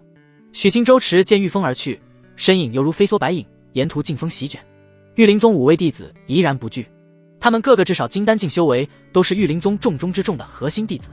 许青州气势固然瞧着骇人，可境界瞅着居然只有筑基一层，此时一头扎来，找死不成？5人皆是满脸冷笑，打算出手将他瞬杀。青袍男子最为不屑，他跃重而出，手指掐诀，身前凝结成无数细碎的冰晶，散发透骨寒意。手指轻点，冰晶骤然激射，并非直来直去，而是画出无数玄奥轨迹，交织一道巨网。冰晶罗网所过之处，空气凝滞，朝许青州团团笼罩。许青州脸色漠然，不闪不避，周身环绕的通玄灵气轻轻旋转，滋啦，寒冰眨眼，崩碎成绚烂的灵光。青袍男子眸子猛然睁大，未曾想许青州实力完全超出他的预料。咻！许青州身形携带漫天灵芒，长剑直刺而来，一线通玄剑气凝实纯粹，猝不及防间在青袍男子胸前一穿而过。许青州紧随其后，右手持剑，左手握起，拳刚凝结而成，一拳轰在他的胸膛。砰！青袍男子连惨嚎都没发出，金丹4层修为的他转眼身躯4分5裂。其余4位弟子瞧得心神惊骇，齐齐退后几步。柳渊更是勃然大怒，引动沛然灵气，一巴掌朝着许青州直接拍下。一座五指灵山形成，是要将许青州碾成肉末。徐兰芝眸子散发灿灿绿光，青丝长发飘荡而起，手中绿色圆木光芒大炽。轰！远处一道古木虚影浮现，将五指灵山直接砸碎，灵气涟漪激荡四方。如此之大的动静，秘境周围的修士全部望了过来。灵武殿渡船之上，一位身穿红裙的高挑女子站在船沿，清澈的眸子好奇打量。徐兰芝长得漂亮，打得也好看，沈领主，你觉得呢？他身后2步的沈恒不置可否，视线一直落在许青州的身上。徐兰芝修为确实不错，距离化神境只有咫尺之隔，可最让属下惊叹的却是另一旁的男子。魏凌月一愣，美眸望向在4位金丹围攻中依旧游刃有余、大杀四方的许青州，他顿时脸色认真，严肃点头，确实厉害，剑气通玄，仿佛还是仙武双修，即使是我，估计也不是他的对手。沈恒瞥了一眼金丹圆满的女王爷，无奈摇头。属下不是质疑殿下的实力，可倘若殿下真和他交手，还是走为上策。他身为凉州灵武殿领主之一，在场唯一的合体境，眼光自然毒辣。许青州气血之鼎盛，剑气之锐利，年纪轻轻，仙武双修齐齐，第2境圆满，这份天赋令人悚然。许青州的天息术在他面前可没丝毫作用。魏凌月脸蛋浮现淡淡的不服气，蹙眉望着许青州，仔细观察。远处，徐兰芝心中仍旧怒气难消，他难得有闲心出来一趟，却遇上这种无耻之徒。短短接触，气得俏脸冰寒，顶尖灵术甩出，接二连三朝柳渊击去。初步领悟青地长生术的他，灵气极为浑厚，丝毫不怕和柳渊打持久战。至于许青州，他自然一直紧密关注着。见其神武非凡，一边倒的虐杀5位金丹修士，他顿时美眸神采奕奕，心中惊异不已。许青州的真实实力在他的心中再一次拔高。柳渊可就气惨了，他带来的可都是金贵的核心弟子，每一个都是宗门的未来，宝贝的很。可是此时却被他误认以为的炉鼎无情灭杀，毫无还手之力。他凝神探查之下，远处该死的炉鼎明明筑基1层了。他不想和徐兰芝纠缠，可徐兰芝哪会让他离开。他绿色灵目向下一杵，灵光灿然，绿色圆形器界瞬间形成，将两人直接围在高空。柳渊手结阴阳印，只能激起漫天涟漪，一时半会无法冲出。而他带来的弟子已经被宰了3个，只剩2个脸色煞白，垂死挣扎的溃逃。许青州剑气往惊鸿剑汇聚，甚至发出轻声嗡鸣。前方的玉灵宗弟子察觉到刺骨锋芒，顿觉不妙，他急忙回身，将手中的碗状灵气丢出，涌出百兽虚影，齐齐抵挡。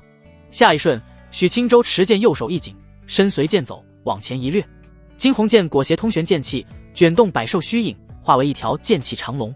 剑气长龙迅疾前冲，龙身蜿蜒，长空流云被卷起，奔逃的玉灵宗弟子后背瞬间被贯穿。剑气肆虐下，他的身躯被肢解成漫天血沫。许青州身影一闪，瞬间站在长龙头顶，他心念牵引剑气长龙，直扑最后一名玉灵宗弟子。御风溃逃的持剑男子心中一寒，感知到骇人锋芒，顿时好似浮游直面破海青龙，彼此巨大的差距让他心生胆怯都不及。他只能全力凝聚灵气，形成护罩，再将长剑御出抵挡。可面对仿若要撕裂天穹的剑龙，他的长剑仅被抵挡片刻，就被直接摧折。轰！许青州乘龙一穿而过，玉灵宗弟子的身躯血骨飞溅，一颗面露惊恐的头颅掉下长空。柳渊脸色黑如锅底，死了，都死了。他气得浑身灵气止不住的沸腾，心疼的滴血。徐兰芝却觉得极为解气，将他围困在绿色元界内，连其柳渊一并宰了才好。四周观战的修士们津津有味，看得手痒。你是想和徐兰芝交手不成？你是奔着打架去的吗？父亲，我是想着见识那位白袍男子，实力当真惊人的很，剑气也极为古怪，居然宛如活物。凌霄云谷的苍翠山峰静静漂浮，半空出现大片人影，数位执事神情惊异的观战，身后弟子皆是兴致勃勃。柳红锦彩裙飘飞，玉峰站在首位，美眸盯着许青州，好强的剑气掌控力。他失神的低声喃喃。即使柳红锦化神境圆满的修为，此时看见许青州爆发出来的战斗力，心中也万分惊叹。如此资质，与月儿也不遑多让了。柳红锦看着许青州身上的合欢宗衣袍，柔媚的脸蛋闪过复杂。可惜，另一侧千象阁，灵船阵纹闪烁，船头站了数十位弟子，吵吵闹闹，讨论的自然是许青州。只因慕容长老的一句惊叹夸赞，慕容华独自一人飘在灵船之外，样貌儒雅。他眸子温和，视线在许青州身上打转，眼中的欣赏毫不掩饰。相比夺人眼目的剑道天赋，此子的气血之盛，武道天赋之强，更令他心生动容。慕容华轻轻挥袖，回到灵船内。一位紫袍执事上前笑问道：慕容长老，你可看出此子具体端倪？慕容华温和一笑，以他现在展露的天资，足以和凉州顶级年轻一辈相提并论。四周闻言的弟子一阵哗然。慕容华顿了顿，微微一叹，唯一可惜的就是境界低了些。高空另一处，明神宫自然也被惊动，漂浮的奢华宫殿内，不疑，你叹息什么呢？步瑶光闻言侧头看去，瞧着精雕细琢、小脸纯真的秦素素，柔和一笑，捏了捏她脸蛋。瞧一个和你天赋也不成相让的男子。秦素素圆滚滚的大眼睛眨巴着，有点脸红，细声细气。不疑，你总说我天赋非凡，可我连篇剑诀都看不明白。步瑶光美眸含笑，将他揽入沉甸甸的怀里。那篇剑诀可是我宫至宝，你何时领悟透彻？何时一步入元婴？秦素素将小脸从夹缝中拔出来，似懂非懂的点头。她小口呼吸着，玉手按了按眼前软绵绵的丰腴，脸颊不由浮起淡淡的羞涩。轰！柳渊手中阴阳圆盘黑白两气流转，在频繁的攻击之下，终于将绿色元界破开一个大洞。柳渊眸光阴森，黑袍猎猎，杀机凛然的朝许青州而去。嗡嗡！徐兰芝玉手持着绿色原木两端，阵阵颤鸣诡异传出。霎时，绿色光华从原木涌出，眨眼形成一棵千丈巨树的虚影。千丈巨树横亘在柳渊和许青州之间。徐兰芝身影一晃，淡淡绿光闪烁，她的娇躯转瞬出现在巨树上空，神情冰冷地盯着柳渊。柳渊脸色难看，徐兰芝的实力之强让他没占到丝毫的便宜，甚至他都怀疑两人死斗下去，自己都不是他的对手。柳渊面对挡在许青州身前的徐兰芝，此时毫无办法，心中再恨，此时也知晓奈何许青州不得他正想后退，徐兰芝却不依不饶，巨树虚影窜出粗壮绿藤，朝着他狠狠抽去。砰砰！柳渊心中气急，急忙凝集黑白两色气罩，绿藤抽在上面发出轰然震响。许青州驾驭通玄剑龙，缓缓来到巨树虚影一侧，他冷冷地瞥了眼柳渊，犹豫一二，深呼吸一口气。许清舟将惊鸿剑归鞘，双指按在额头，剑气宛如洪流疯狂涌入，他脚下的剑龙渐渐消失，白袍诡异的停止飘荡。许清舟脸色沉寂，剑气全部复归太初，眸子刹那变得剑影森森，一点刺目白芒从他的额头闪现。本命太初蓄势待发。许清舟知道，凭借现在的太初剑，即使全力出手也斩不了元婴圆满的柳渊，可一定能在他身上穿个窟窿。仅仅一点白芒出现，如西峰上唯一能察觉到异常的，只有神情骤然惊骇的沈恒。他满脸凝重的跃出渡船，双目震惊地盯着许清舟。恰在此时，轰轰，空间疯狂震颤起来。许清舟一愣，即将祭出的太初剑缩了回去，惊疑不定地打量四周，自己周围震颤的尤其厉害。徐安之顾不得柳渊，身影一闪站到许清舟身侧，玉手紧紧拉着他。嗡嗡，空间极为不稳定，波动不止。漂浮的秘境入口突然疯狂旋转，迸射出千百条细光，细光四处飞散，连接在众修士的头顶之上。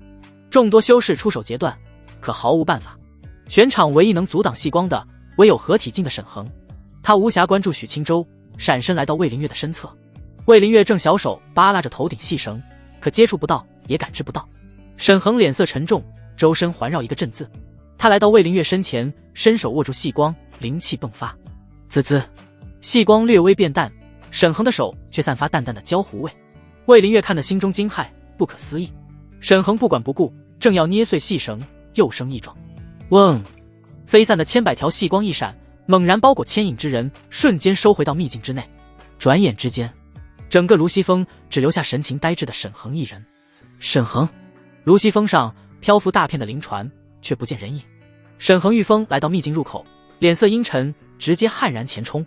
嗡，强大的排斥力传来，沈恒无法寸进分毫，即使以他的境界，也无法强行闯进去。他深深皱眉，右手凝聚一团三色霞光，脸上神情犹豫不决。他想尝试以蛮力攻击秘境入口，强势轰出一个裂缝。可沈恒担心，万一如此行事，整个秘境空间紊乱，直接崩碎怎么办？殿下还在里面，他不敢冒一丝风险。沈恒忧愁叹息一声，在周围刻下禁制，留下神识印记。他身影一闪，打算回凉州灵武殿总部询问狱主大人，此事该如何解决。秘境之内，许清舟意识恍惚片刻，瞬间恢复清醒。他睁大眼睛看向四周，发现自己身处一片半山腰处，草木葱葱，空气清新。林间隐隐传来兽吼鸟鸣。徐长老，他察觉自己是独自一人，不由朝着四周高喊一声，可并没任何回复。许清舟剑眉皱起，注意力顿时被天空异象吸引。阴沉沉的天空没有月亮和繁星，乌云飘荡，唯一散发光源照亮整个大地的是两片光幕，其中一片光幕写着醒目的文字：欢迎来到清明秘境，所有修士修为最高维持在金丹境圆满或断体境圆满。秘境宝物遍地，至宝当属清明仙玉，可它已碎裂散落整个秘境，收集全部碎玉可获得仙品功法太极眼道诀。长亭城大块碎玉将显现，由长亭仙主镇守，存有半生灵宝仙灵元丹，提升灵根资质。许清舟看得目瞪口呆，此秘境居然压制修为。他感知自身一二，发现仙徒和武道的修为没有丝毫变化。自己是筑基境和易筋境，那没事了。不过许清舟立即明悟一个重要信息：仙武双修的修士在这里才是最强的。因秘境古怪规则，少数修士即使外界仙徒高到化神境，来了清明秘境也直接变金丹境，如此一来优势全无。而若是仙武双修的天才，境界分别达到金丹和断体双圆满，再来到清明秘境，那就太可怕了，堪称无敌。现在的许清舟也得避其锋芒。随后许清舟视线停留在太极眼道诀上，这应该就是秘境的最终至宝，居然是仙品功法。修仙界已经万年没人飞升成仙，所有仙品功法早已在万年前被不知缘由的毁去，谁也不知道具体原因。而此时居然有真实的仙品功法，倘若被外界的渡劫大能知晓，估计整个秘境都要被他们打碎，得想办法弄到手。仙品功法太珍贵了，总不能指望哪天系统会给。恭喜宿主触发任务。任务1，收集全部清明仙玉，奖励霓凰羽衣。任务2，待在原地挖个洞，静等其他人集合碎片，从而离开秘境，奖励归西玄宫。许清舟一愣，毫不犹豫地选择了任务1。天降仙宝不去抢，待在原地当乌龟，那还来什么秘境？许清舟视线最后停留在长亭城仙灵元丹身上。仙灵元丹，难不成和仙灵之气一样的效果？许清舟心中思索，自己曾使用过仙灵之气改善过灵根，效果不错。如果仙灵元丹也是类似作用，这个也得争上一争。许清舟心中做好决定，抬头观察另一块光幕，它像是一块详细的地图，标注山川河流以及少许城池村镇。这秘境这么大吗？许清舟微微愕然。地图标注着大量的古怪白色光点，有的明亮，有的暗淡，唯有一粒光点是黑色。许清舟盯着那粒黑色光点，稍加思索，观察一下周围后，御剑而起，从半山腰迅即跃出。1刻钟后，黑点移动了稍许位置，许清舟站在惊鸿剑上，抬头看天，轻轻颔首。黑点代表自己，那白点代表什么？肯定不是代表其他人，因为所有白点都纹丝不动。许清舟思索片刻，猜测白点应该就是清明仙玉的碎片。光幕也颇为古怪，难不成每一个修士都只能看到自己黑点？是阵法，还是古怪的术法神通？许清舟一阵蹙眉，想不明白。他仔细看着地图，打算寻找一处最近的光点去看看。片刻后，咻！他御剑划过长空，剑下是苍茫大地。许清舟神识一直最大范围散开，打算寻找秘境中的其他人。可直至来到光点所在，他也没碰上其他的修士。许清舟御剑停在一处山顶高峰，前方，一位身穿金甲、浑身通体灿金色的高大男子盘坐在峰顶。他的身侧两端漂浮着2样物品，一个散发微光的青色碎片，一个是通体金黄的果子。战胜我，可取走清明神玉碎片和纯阳灵果。金甲神人淡漠无情的声音传出，从峰顶巨石上站了起来。巍峨健壮，通体金芒闪烁，宛如真神。许清舟极为谨慎，御剑在半空凝神观察古怪的金甲神人。他能感知到金甲神人的实力，仙武双修都在第3境初期，金丹境和断骨境初期。此等实力，许清舟倒不会过于忌惮，但是金甲神人样貌实在过于古怪，不人不妖。金甲神人率先出手，金铜桥不出丝毫感情色彩，单手虚握，向前猛然投掷。嗡！一线纯粹金毛浮现，激起山峰碎石，气流疯狂激荡。许清舟右拳握起，通玄剑气和拳罡交织，剑光微闪，直接一拳轰出。轰轰！金毛和拳罡齐齐破碎，金色细线和通玄剑气纠缠一起，渐渐湮灭。许清舟心头微松，金甲神人瞧着古怪骇人，但是实力和表露出来的一致。既然如此，许清舟可就没什么好忌惮的了。他心念一动，指尖飘出血色丝线，转眼凝结出4方神使。4神印，4方神使血光一闪，瞬间冲入许清舟的体内。轰！气血奔腾间，许清舟的武道境界直接强势提升到断骨境，拳罡席卷，4曜气蒸云泽，好强！许清舟握了握拳，嘴角扯起一抹浅笑。他瞟了眼金甲神人，御剑惊鸿在身侧，自身宛如狂龙出海，一冲而出。山峰顶端，罡风如刀，见位置，沉重的压力已经直扑金甲神人而去。许清舟雄浑的拳罡激起满天黑发，身影如同一线残光，来到金甲神人之前。砰！拳风狂暴，一声沉闷的巨响爆发。许清舟的拳头轰在金甲神人的胸前，拳头直接凹陷其内，罡气席卷，四散冲击，坚如金刚的黑岩砰然崩碎。金甲神人恍若未觉，双目金芒灿灿，硕大的拳头直轰许清舟的面门。许清舟眼神平淡，将拳头收回，张开手掌。砰！金甲神人足以开山裂石的一拳，直接被许清舟单掌稳稳接住五指，如钢钳，牢牢箍住硕大的金色神拳。狂暴的拳风戛然而止，金甲神人没有产生任何情绪波动，一招被挡，另一只拳头带着千钧之力横扫而来，罡气直冲许清舟的头颅。许清舟依旧不动，只是抓住手中的金色右拳向下猛然一按，一股无法抗拒的巨力迸发，金甲神人横扫而来的左拳轨迹瞬间变形，庞大的身躯一个趔趄，重心前移。电光火石间，许清舟的动作简单直接，速度快如残影。他松开手中右拳，身如鬼魅般侧身冲入金甲神人的中门大开的怀中，一记卯足死力的肘击直接顶在了金甲神人胸前拳印之上。咚！如同鼓似撞钟般的巨响传出，金甲神人后视坚挺的胸膛肉眼可见凹陷一个大坑。金甲神人被肘击顶的双脚离地，向后倒飞。轰！山峰巨石被砸碎，草木大片摧折。许清舟站在原地，睁眼望去，只见金甲神人瞬间翻身而起，胸前大坑似乎并没让他产生丝毫疼楚，没有知觉和感情。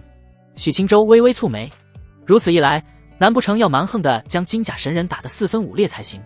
金甲神人受到重创，并没选择继续前冲，他身上铠甲轰鸣，双臂猛地一合，浑身金甲符文骤亮。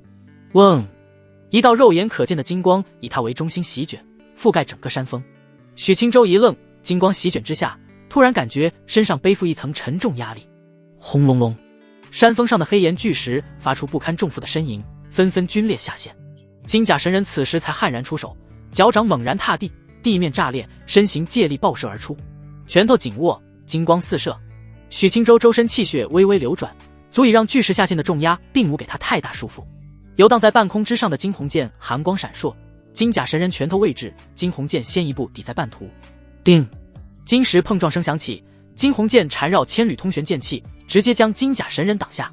强横的力量爆发，金甲神人所站之地瞬间炸开一个深坑。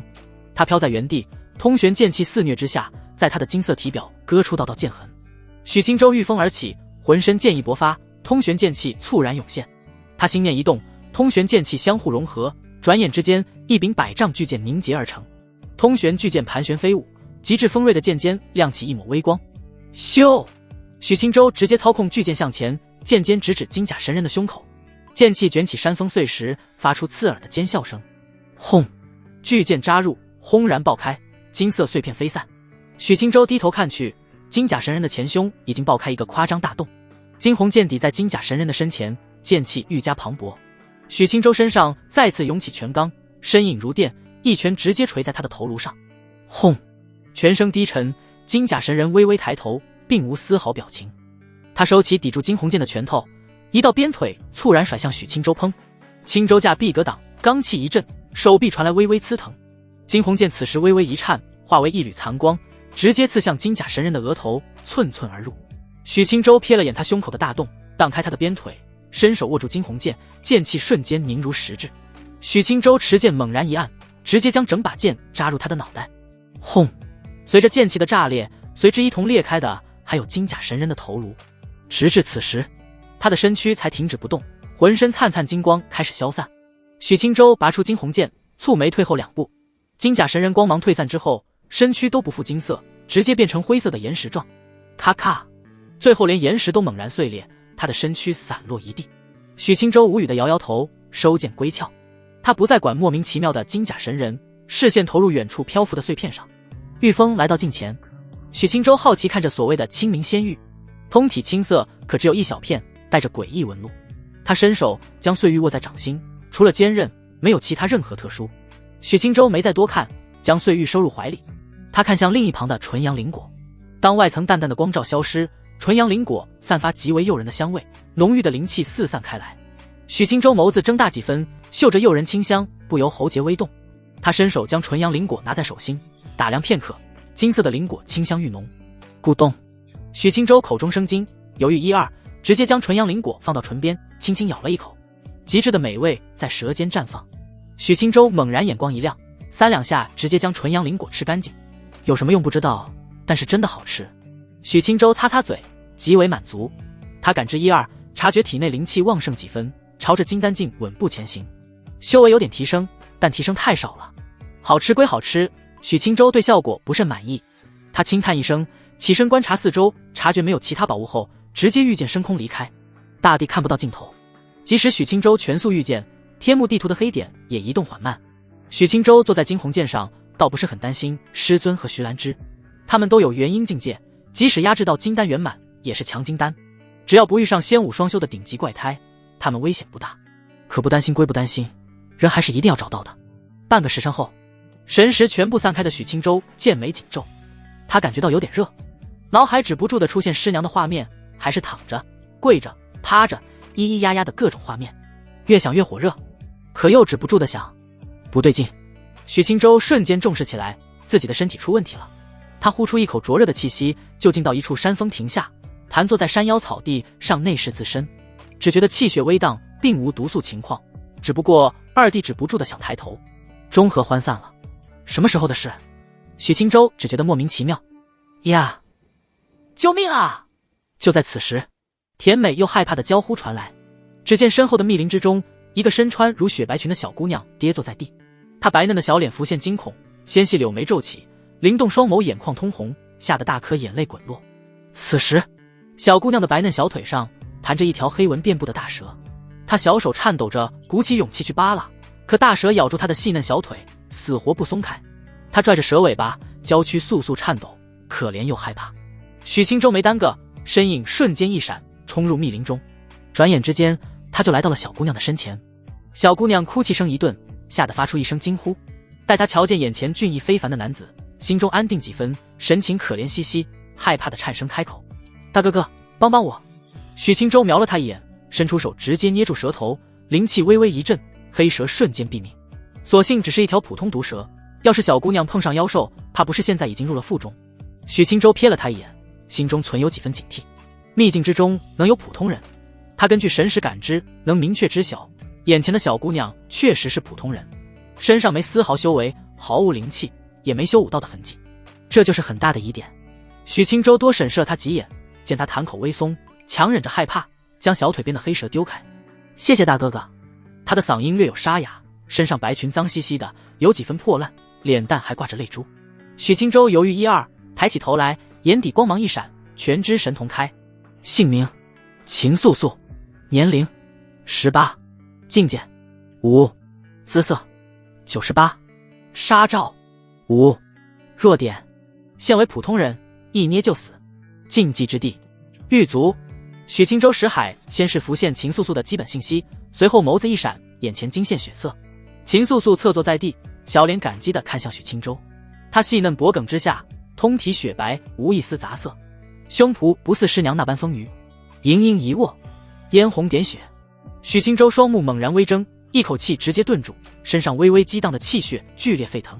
他本就不正常的身躯，现在隐约更加难以自持，双目隐约浮现血丝，视线继续向下。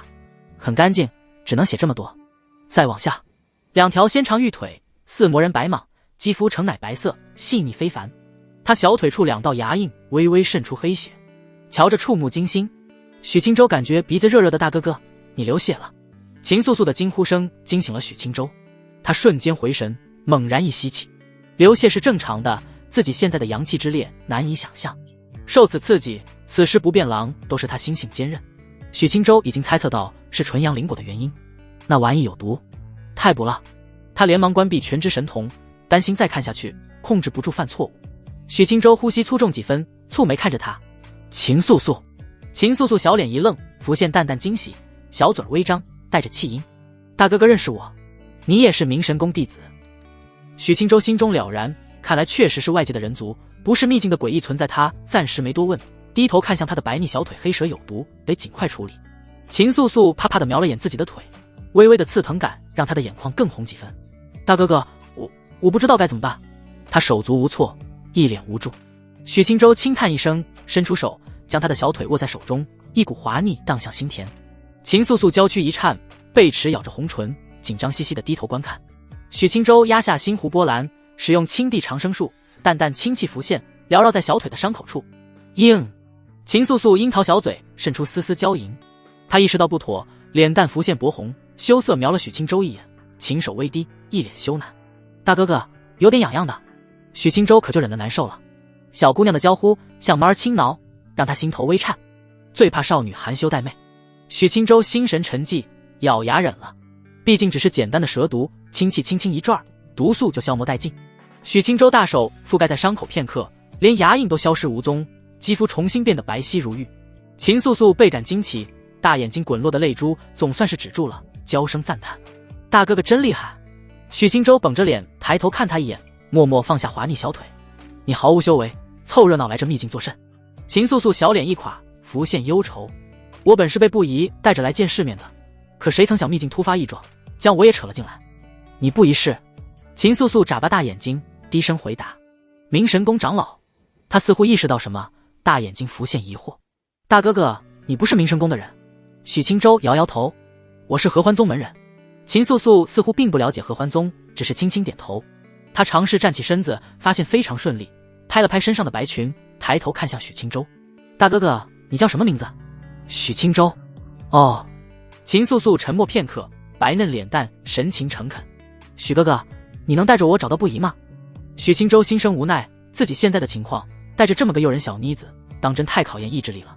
可不带着，毫无修为的他，大概率死路一条。许青州一路行来，妖兽的存在虽然说不上密集，可真不少见。秦素素能待这么久还不死，已经是运气不错了。行，不过我帮了你，我得找你不要点好处才行。许青州绝不是因为小妮子漂亮诱人，只是她有一颗善良的心。秦素素满脸感激，脆生生开口：谢谢大哥哥，我会请求让步一送你零食宝物。小姑娘信誓旦旦，小脸严肃。许青州一笑，轻轻点头。他拔出惊鸿剑，站在剑身上，弯腰伸手。秦素素一愣，小脸红红的握了上去。许青州轻轻一拉，将她拉到了剑身上。秦素素一脸紧张，站得歪歪扭扭。咻！长剑御空而去。呀！秦素素惊呼一声，娇小的身子直接靠在了许青州的怀里，小手捏着他的衣袍。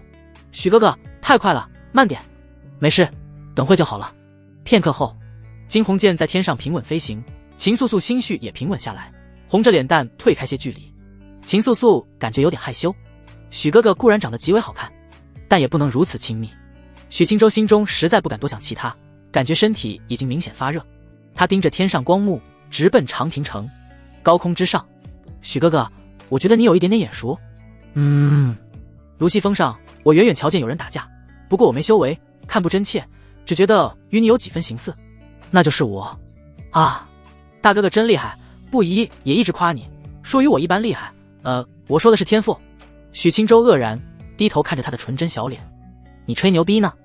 许青州左瞧右看，除了觉得小姑娘惊人美丽，并没瞧出什么卓绝天赋。秦素素，你天赋这么厉害，怎么还是毫无修为？秦素素转头瞄了他一眼，犹豫片刻，小声道：我在修秘法，等我秘法攻成，你就知道我有多厉害了。许青州斜视他一眼，摇摇头。一个时辰后，许哥哥，你不要摸人家。许青州悚然一惊，瞬间回神。他低头看去，自己的大手已经不知不觉地放到了秦素素的腰上，纤细柔嫩。秦素素涨红着脸蛋，玉手按在他的手上，转头惊慌地看着他。许青州连忙收回手，脸颊浮现歉意，喷出的鼻息愈加灼热。我不是故意的，我身体有些问题。秦素素心肝剧烈跳动，她大眼睛害怕地盯着许青州，观察片刻，秀眉皱起。许哥哥，你好红。秦素素意识到许青州不是刻意耍流氓，他的身体确实出现了问题。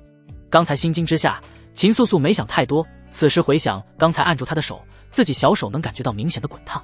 许青州暗暗咬牙，眼中血丝多了几分。灵气疯狂压制，可用处几乎没有。最让他不理解的是，自己用青地长生术去压制，反而越浇灌越火热，他现在满奶子的脑子已经要疯了。秦素素大眼睛浮现担忧，小手伸出，轻轻摸了摸许青州额头。好烫！他发出一声娇呼，满脸无措。许青州如被火上浇油，沁凉的小手让他心中产生阵阵悸动。秦素素正想收回小手，可在半途就被许青州握住，细细揉捏。许哥哥，不要！秦素素芳心俱颤，既羞涩又害怕。许青州过了一把手瘾，实在不敢多碰，多碰1秒就要爆炸。他直接转过身盘坐下来，全力压制心湖异样。秦素素站在惊鸿剑上，唯许青州站在身后。他看着千米高空，有点小腿发软，也随之坐了下来。许哥哥，你还好吗？你别管我，别出声。小姑娘甜美的声音让许青州剑眉一颤。秦素素担忧更甚，根据许青州的异常，猜测他可能中了情毒。这秦素素小脸一红，这可怎么办？自己总不能以身帮他，可许哥哥瞧着那么难受。他瞧着瞧着，眼眶又急得红了起来。1刻钟后，许青州遇见来到一处山间水潭旁。他让秦素素待在水潭等着，自己一头扎了进去。刺了，宛如烧红的铁块掉入水潭，激起淡淡白烟。秦素素瞧得愈加揪心。许青州身在潭底，气血沸腾得更加夸张。沁凉的潭水让他的神志清醒几分。静等许久，许青州都没出来。秦素素蹲下身子，玉手探了探潭水，居然感到一股温热。他一脸的震惊，这身子该烫成什么样？轰！许青州突然冲出水潭，喘息着站在潭边。他剑眉一皱，微微低头，瞧见秦素素正弓着身子，腰下丰盈朝向自己。许青州，他感觉要疯了，好不容易压下去一点，此时一看彻底破功。许青州双目一颤，大手猛然向前按了上去，肆意揉捏。秦素素惊得娇躯一抖，脸蛋通红，急忙站起身。可许青州大手一揽，将他强势地揽入怀中。许哥哥！秦素素只来得及发出一声惊呼，她的红润小嘴就被含住。秦素素玉手疯狂拍打许青州的胸膛，脸蛋全是惊慌失措。许青州愈陷愈深，大手从他腰后丰盈来到身前，直接探入衣襟。秦素素娇躯猛然绷紧，死死按住他的手，小脸惨白，眼泪簌簌流淌。许清舟尝到淡淡的咸味，失神的理智恢复几分清明。许清舟满脸疼苦，将秦素素推开怀中，身影瞬间消失远去，一头撞在半山崖壁上，巨石滚滚，轰然震响。秦素素剧烈呼吸，娇躯无力地跌坐在地，双手环抱在胸前，低声呜咽。她哭花了小脸，愣愣抬头，望着远处的半山腰，瞧着那道癫狂的白袍身影，害怕又自责。许哥哥，秦素素心绪混乱，面对这种事，她本能地产生抗拒。即使自己对他颇有好感，可毕竟两人只认识一天，而且他还年纪轻轻，心智都谈不上成熟，哪能突然上来就接受这么刺激的事情？秦素素也能看出，许清舟不是刻意冒犯他，他是真的身体出了问题，陷入自我失控的边缘。秦素素边哭边站起身子，白裙变得更加脏兮兮。她站着眺望片刻，远处半山腰轰鸣阵阵，碎石滚落得愈加猛烈。秦素素的脸蛋上眼泪啪嗒啪嗒，哭得更伤心了。片刻后，他抹了抹小脸，迈着长腿，沿着山道下山，打算去远处的半山腰看看。山路难行，他摔了一跤又一跤，路边荆棘在他小腿割出道道红痕，白裙染上丝丝鲜血，秦素素哪管得了这些，心情乱得一塌糊涂。如果因为自己的抗拒，许哥哥出了意外，那他将更加自责。如果最后实在没办法就给了。秦素素念及此处，芳心一颤，死死咬住红唇，渗出鲜血，犹不自知。他心中暗自安慰自己，就当是报答救命之恩了。他气喘吁吁地停下身子，再次眺望一眼，娇呼一声：“许哥哥！”远处动静停止片刻，可许清舟并没过来。秦素素眼眶一红，眼泪又滚滚落下。她咬着牙，继续小跑着下山。突然之间，吼！一只数十丈的黑虎猛然窜出，他站在秦素素的前方，高声怒吼，妖气腾腾。秦素素吓得惊呼一声，向前摔了个跟头，膝盖各处破皮流血。可这点伤势和眼前黑虎相比不值一提。秦素素刚抬头望去，黑虎便悍然奔跑而来，他脸色煞白，一脸绝望。刹那，一线白红自远处而来，赤烈拳刚尚未近身，那股威势已让草木倒伏。许清舟红着双眼，一拳可谓下足了死力。区区黑虎不到筑基境，一拳之下直接成了满天血雨。轰！拳刚余威不减，一条数十丈的沟壑一直向前蔓延，沿途草木和巨石碎裂成粉。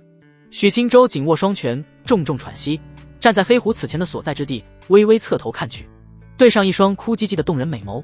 他脸蛋苍白无血色，愣愣失神。许清舟见眉皱得更紧，心中狂骂骇人的纯阳灵果。他深深呼吸一口气，提步走向秦素素，来到他的身前。秦素素愣愣看了他片刻，嘴巴一扁，一头撞入了他的怀里，心中惊惧散开，哭的声音透亮。许清舟嘴角一抽，低头看向怀里颤抖不止的小妮子，脸上青筋直跳。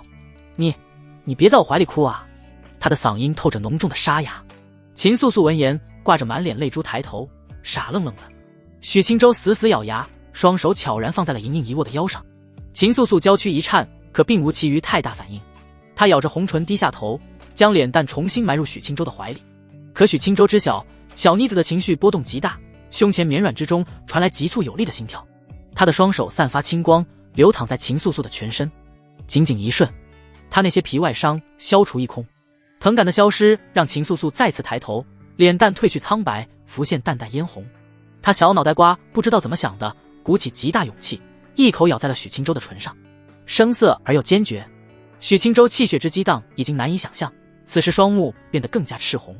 要命了，这下真的要命了。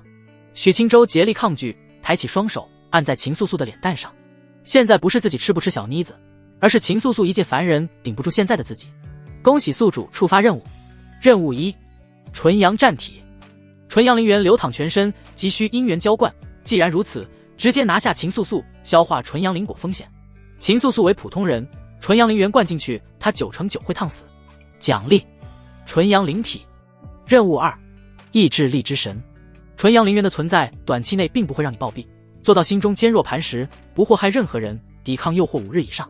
奖励：剑影入虚。许清舟心中破口大骂：傻杯系统！选择任务2。即使任务1没有风险提示，许清舟也不敢顶撞秦素素，自己泡个潭水都能烧热，真要给秦素素来一杆狠的，里面的熟。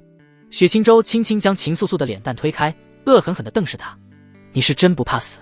秦素素脸蛋涨红，眸光盈盈，气声开口：我不想许哥哥出事。许清舟无奈摇头，将小妮子推开。你但凡有个筑基境，你想跑都跑不了。至于现在，你顶不住的。秦素素小脸迷茫，思忖片刻，嗫嚅嘴唇，红着脸蛋细声开口：我偷偷看过杂书，书本上说只会有点疼，我可以。许清舟听得脸颊僵硬，这就不是一码事。他实在不敢再让秦素素懵懵懂懂地勾搭他，直接示意他闭嘴。秦素素一脸委屈，许清舟转过身，面无表情蹲下。你以后就待在我背上。秦素素看向眼前的宽阔后背，乖巧地趴了上去，柔软的娇躯贴上，许清舟心头突突的，真难熬啊！熬过这一难，以后什么妖艳贱货都别想勾引自己。他咬牙起身，凝聚几道灵气，将秦素素直接绑在了后背上。心中暗想，背上不是人，是90来斤猪肉，这样一想，确实舒服几分。许清舟站起身，直接御风而起。秦素素在背上有灵气拖着他，像是坐着，倒也不吃力。因为有气罩隔绝，他的青丝仅是微微飘荡。此时桃花美眸复杂难言。御风前行良久，许清舟一直沉默无言，一个念头都不敢多，心中想着的是找人干一架，不是床榻上的那种。他得发现。秦素素玉白双臂环在许清舟大的脖颈，连接波折让他身心俱疲，小脸蛋枕在了他的肩头。许哥哥，你为什么不要我？我可以感觉到你越来越热了，我感觉有点烫。秦素素的眸子带着一丝古怪的魅意，脸蛋羞红。许清舟的身子愈加火热，阵阵热气直冲他的娇躯，自己在他的后背上，前胸腰腹，甚至他感觉怪怪的。秦素素知道被剑捅入肚子什么滋味吗？秦素素闻言，小脸一红，羞声轻喃：许哥哥尽吓唬人，哪有那么可怕？许清舟哑然，没想到小妮子懂得还挺多。你别多想，也别说话了，每和你多说一句话，都是对我意志力的考验。秦素素眨巴着大眼睛，微微抬头，愣愣看向他直视前方的俊逸侧脸。他果真不说话了。许清舟抬头看向天幕地图，距离长亭城越来越近了。长亭城大块碎玉将显现，由长亭仙主镇守，存有半生灵宝仙灵元丹，提升灵根资质。天幕这条信息还存在，不管是碎玉还是仙灵元丹，肯定能吸引很多修士靠拢。自己靠近长亭城，说不定还能遇上师尊。嘿，记起师尊，不由想起他丰盈的胸脯，即使平躺着微微摊开，也可见旗帜坚挺。师尊的身材是真好，还是白净神兽？许清舟倏然一惊，连忙回神，不能再想了。心中火气越来越烈了，又前行了半个时辰后，许哥哥，身后传来羞赧低声。许清舟微微侧头瞥他一眼，秦素素不敢直视许清舟的双眼，低头羞声道：我想尿尿。许清舟脑海闪过不久前全知神童看过的景象，他脸颊猛然僵住。少请。许清舟忍不住伸出双手，颤动着向后拖去，狠狠附在了丰盈满月上，大力揉捏。许哥哥，我憋不住了。秦素素只是个普通人，她被捏得脸色通红，眸子急得水汪汪。许清舟深深吐出一口灼热的气息，怕被浇在身上，立即背着她落在就近山林。两人踩在草地上，灵气丝带消散。秦素素小腿一软，差点跌倒在地，她咬着银牙夹着腿，小碎步地跑开了。可只敢离开10几丈就止步，瞅了瞅四周，躲在一块巨石之后，悉悉嗦嗦呲。许清舟感觉要疯了，造孽啊！他狰狞着脸，鼻腔喷出的气息都隐约现出白雾。秦素素羞红着脸解决后，站起身收拾干净。他生怕草丛窜出一条蛇，连忙小跑着奔向背对自己的许清舟。许哥哥。秦素素站到他身后，顿时感觉万分安心，小声唤了一句。许清舟僵硬着身子，转身看他一眼，只见其眼眸水润，脸蛋桃红，果真是娇艳欲滴。许清舟眼神宛如饿狼，直勾勾地盯着他。秦素素嫩白脸蛋还残留着羞意，察觉到许清舟的眼神，芳心突然砰砰跳得厉害。许哥哥，他低声呢喃。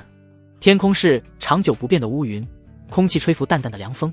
秦素素白裙不紧张，甚至裙摆还有几处刺眼的破洞。凉风徐来，他再次偷瞄一眼许清舟，桃花美眸一颤，脸蛋羞红愈加明显。许哥哥，我很担心你，我能感觉到你的身体越来越不对劲了，烫得吓人。他大胆抬起头，盯着许清舟，微风轻拂，青丝略显凌乱，几丝秀发贴在白皙脸颊上。我不想许哥哥出事。他的意思不言自明。许清舟已经不只是气血沸腾那么简单了，此时赤红的眼眸盯着秦素素，感觉脑海都要炸开。这已经不是你想不想的问题。他的嗓音透着难掩的痛苦和沙哑。你会死的。秦素素眸子睁大几分，略显愕然。你只是个普通人，帮不到我。秦素素娇躯一颤，神情流露出难掩的黯然。可我不想你出事，我能感觉到你很痛苦。许清舟摇头苦笑，这份难挨的痛苦，比当初临进炉子里炼体还要难熬。而难熬的点，恰好是身边清纯勾人的秦素素。倘若独自一人，他还能轻松几分。而小妮子还不知险恶，心怀隐忧之下，懵懵懂懂的屡次三番勾搭他，那股青涩而又任君采撷的姿态，比任何情毒都要致命。许清舟狰狞着脸，竭力转身蹲下，颤抖沙哑着道：“别说话了，走吧。”秦素素低头看着眼前的宽阔后背，担心的眼眶泛红，慢慢趴了上去，轻轻蹭了蹭许清舟，瞬间身躯一僵。小娘皮绝对是故意的。她颤颤巍巍地转过头，对上的是一双蓄满薄雾的眸子。秦素素玉手搂着她，更加紧了几分，脸蛋埋在她的脖颈，呵气如兰，一阵甜腻温热。许清舟剑眉一紧，当即恶向胆边生，心生无穷火气。他倏然转身，将一心寻死的秦素素死死搂在怀里，两人身影一闪，出现在密林中的一块青色巨石上，布下重重禁制。许清舟和秦素素交叠而坐，瞪着他通红的脸蛋，双手游动不停。小娘皮喜欢搞事，等会就让你知道厉害。秦素素羞涩的脖颈粉红，娇躯止不住的轻颤，眸光坚决，低声娇吟：“我即使死，也不想许哥哥出事。”转瞬之间，他比许清舟更疯狂，娇躯一个劲拱进他怀里，小嘴儿主动印了上去天雷烈火。一个时辰后，许清舟状态仅是略好一丝，他坐在巨石一旁，捂着头，痛苦而又迷茫。这样居然不行，必须阴阳之气相合吗？青石一旁，秦素素脸蛋红的吓人，平躺在巨石上，微颤着轻喘。她撑起娇躯，眸子淌着媚意暗藏的水色，看向一旁的许清舟：“许哥哥，你好些了吗？”许清舟侧头瞥他一眼，凶巴巴地捏着他的白嫩脸颊：“真不顶用。”秦素素红着脸蛋，委屈地低下头：“是许哥哥自己不愿意的。”许清舟长舒一口气，不想再多说，绷着脸蹲下：“赶路去长亭城。”秦素素尝试站起身，可娇躯乏力，长腿酥麻的厉害，一时起不来，侧头无辜地看向许清舟。许清舟见此，嘴角一抽，直接以灵气托起他，放在背上，灵气丝带绑好，两人御风而去。长空之上，秦素素无力趴着，美眸失神看着许清舟，芳心万分复杂。许哥哥怎么能那样？和书上讲的一点都不一样。他感觉到圆润大腿还残留着灼人的温度，不过真舒服。秦素素脸蛋一热，不敢再胡思乱想，咬着红唇，万分娇羞地藏好脸蛋。许清舟心中深深叹息，直接将小姑娘收拾了肯定不行。他作为蓝星穿越者一员，自然是身怀万千技法，可出来了没用。纯阳灵元需要阴气消化，这不扯犊子了吗？许清舟心中火焰再烈，也不会真把秦素素给浇死了。他收敛心绪，大手托着秦素素，边捏边御风，反正已经这样了，他感觉不刻意死压反而好受一点。越是死压制，时间久了，秦素素一个眼神他就要爆炸。现在能手上分散注意力，他倒是舒服多了。而这就苦了秦素素，本来好好的，现在眸子水色越积越满。他还不想阻止，生怕许清舟出了事直接暴毙。渐渐的，他也感觉娇躯热热的。长亭城外，古道边，柳渊一脸晦气，黑着脸抬头盯着天幕。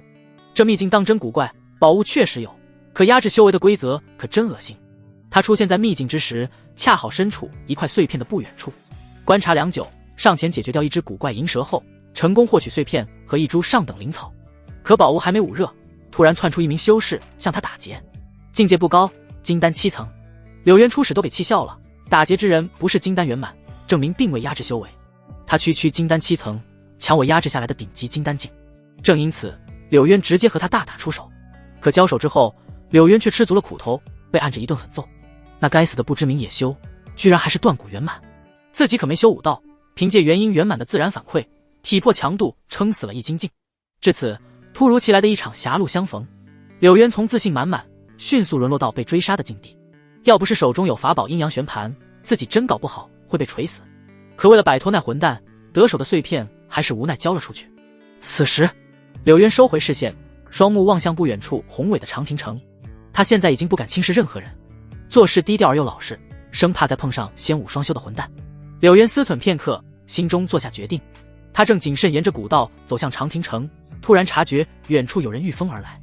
他不想理会，因为天幕信息的原因，来长亭城的外界修士并不少见。可他瞧见来人的容貌后，脚步顿止，脸颊浮现狞笑。外界有徐兰芝护着你，此时独自一人，本座非得把你挫骨扬灰。秦素素瘫在许清舟的背上，眼眸迷离，已经达咩了。许清舟呼吸粗重，热气腾腾，大手动作不止。秦素素人看着小小的一只，可没想到这么有料。许哥哥，不要了，我有点难受。秦素素低声娇吟，双腿死死钳在许清舟的腰部，簌簌颤抖。许清舟果然瞬间停手了。秦素素，他从许清舟的脖颈抬起头，迷茫地看了眼许清舟的侧脸，怎么真停手了？现在更难受了，就差一点许清舟不仅停手了，甚至还收回手了。他眼神散发出暴力，心中正一团火，不知道怎么办，现在居然碰上仇人了。秦素素哼唧几声，秀眉微蹙，也察觉出异常了。许哥哥，发生了什么事吗？许清舟轻轻点头，迅速带着他落到下方的荒芜大地上，站在一处山顶远处。一抹黑影急速而来，秦素素即使是凡俗之人，也能感知到远处之人的气势汹汹。许哥哥，他好像冲我们来的，我们走。他玉手死死攥着许清舟的手，许清舟将他放在一旁，揉了揉他的脑袋。好不容易能酣畅打一架，我可不舍得走。秦素素满脸担忧，可是许哥哥，你身体还没好。柳渊的身影已经越来越近，许清舟拔出惊鸿剑，飘在秦素素的头顶，千缕剑气涌出，将秦素素团团围住。他看着剑气之中的秦素素，沙哑笑道：不碍事，你待在这里别动。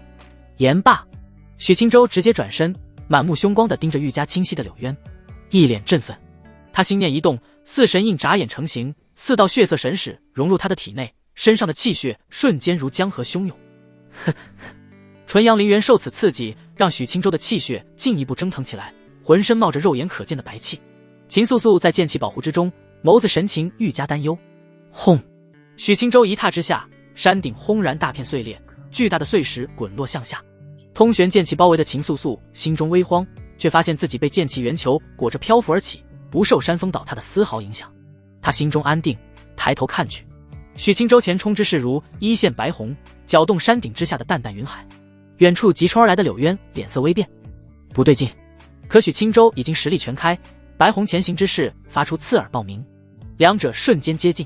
许清舟满脸狞笑，硕大的拳头凝聚沛然拳罡，一拳轰在柳渊的气罩防护上。轰！咔咔！一声震撼心神的嗡鸣之后，柳渊的气罩如蛛网碎裂，两人自长空接触，瞬间又朝着大地砸去。柳渊脸色铁青，完全没料到许清舟的武道实力如此恐怖。砰！气罩彻底碎裂，许清舟的一拳狠狠捶在柳渊的胸口。许清舟摁着柳渊直线向下，猛然砸在大地之上，一道100丈圆坑激起满天碎石。坑底中心，许清舟双目赤红，骑在柳渊的身上，如蛮兽一般，一拳接着一拳砸下。柳渊胸口砰砰作响，感觉碰上了神志不清的疯子，他疼得脸色通红，浑身灵气激荡不止。嗡！一道黑白两气荡起，柳渊身躯如幻影消失，眨眼挣脱许清舟的束缚。轰！猝不及防下，许清舟一拳轰入地面，罡气炸开，圆坑一震，四周土石瞬间激荡向长空。呼！许清舟愣了一瞬，神识一扫，闪身离开坑底。柳渊惊疑不定站在远处，尚未琢磨透许清舟发什么疯，他已经搏命似的再次冲来。许清舟前行途上，下方的土地被拳罡撕裂出一条长长的沟壑。阴阳玄甲！柳渊沉声一喝，周身环绕黑白两色玄光。砰！许清舟的一拳轰然砸来，阴阳玄甲微微一震，并没有一拳攻破柳渊阴沉着脸，手中玉盘黑白两气更加浓烈。他双指并拢如剑，一线牵引黑白两气，凝聚成一柄神异的黑白小剑。小剑猝然朝许清舟的额头刺去。叮！通玄剑气比黑白小剑出现得更快，咫尺之间，银白小剑和黑白小剑嗡嗡震颤。柳渊心中更加震惊，他知晓许清舟剑道天赋不俗，可没想到如此可怕，剑气通灵，这是等闲之人可以做到的。而且剑气之盛如汪洋大潮，即使是他也心生骇然。自己带出来的5位核心弟子，与他交手会死得如此干脆利落，看来不是没有理由。许清舟一拳不成，深吸一口气，再一拳砸下。嗡！阴阳玄甲震颤更剧烈。许清舟见此低吼一声，红着双眼，双手拳如雨落，密集的响声接连不止。柳渊脸色难看，又是一个仙武双修，干嫩娘的仙武双修。他一手持阴阳圆盘，一手结印，身躯再次变成幻影，悄然消失在许清舟的眼前。再打下去没有意义，压制修为的自己没办法以压倒性的优势灭杀许清舟，甚至他都不确定能不能赢。柳渊出现在数百丈之外，瞥了眼许清舟，心中再生好奇。他能看出许清舟不对劲，身躯气血虽盛，可隐隐有控制不住的迹象，脸色更是一片赤红，情绪极为暴戾。柳渊不知缘由，只求许青州直接爆体而亡才好。可他更知晓，现在和疯子似的许青州纠缠不是好事。柳渊冷笑一声，身缠黑白玄器，御风而去。许青州沉着脸，迅速追赶。柳渊修为虽被压制，可金丹圆满的境界极为深厚，不是一般杂鱼，更是身负诸多灵术。他一心想跑，即使是许青州也追不上。毕竟许青州真实境界差太多，足一个大境界。以目前基础，四神印强体武道境界后，撑死了能和柳渊干个平手。一刻钟后，许青州无奈停下，再追下去，他都无法和金鸿剑取得联系，总不能直接把秦素素给丢了。柳渊身负黑白玄器，速度如一抹残光，察觉许青州不追了，他停下转头看去。此时心中固然愤恨，可能修道元婴圆满脑子真不差，现在无法强杀许青州，和他纠缠没有任何意义。阴沉着脸瞪了片刻，他也只能悻悻地转身离去，直奔长亭城。许青州蹙眉看了几眼，御风转身离开。柳渊但凡速度慢上一丝，或者敢回头搏命，许青州就要祭出太初，给他来一记狠的。许青州回到金鸿剑旁，将剑气复归于身，单手拥着秦素素。金鸿剑盘旋一圈，落在两人的脚下。秦素素拥着许青州的腰，一番上下打量，剑没受伤，不由放心吐出一口气。许哥哥，你打赢他了吗？许青州在金鸿剑上坐下来，将秦素素搂在怀里，狠狠吃了2口红润小嘴儿。没打痛快。秦素素琴手低下，红着脸蛋，许哥哥越来越肆意了。许青州突然将怀里的秦素素搂得更紧了。秦素素轻轻按住大手，发出一声娇吟。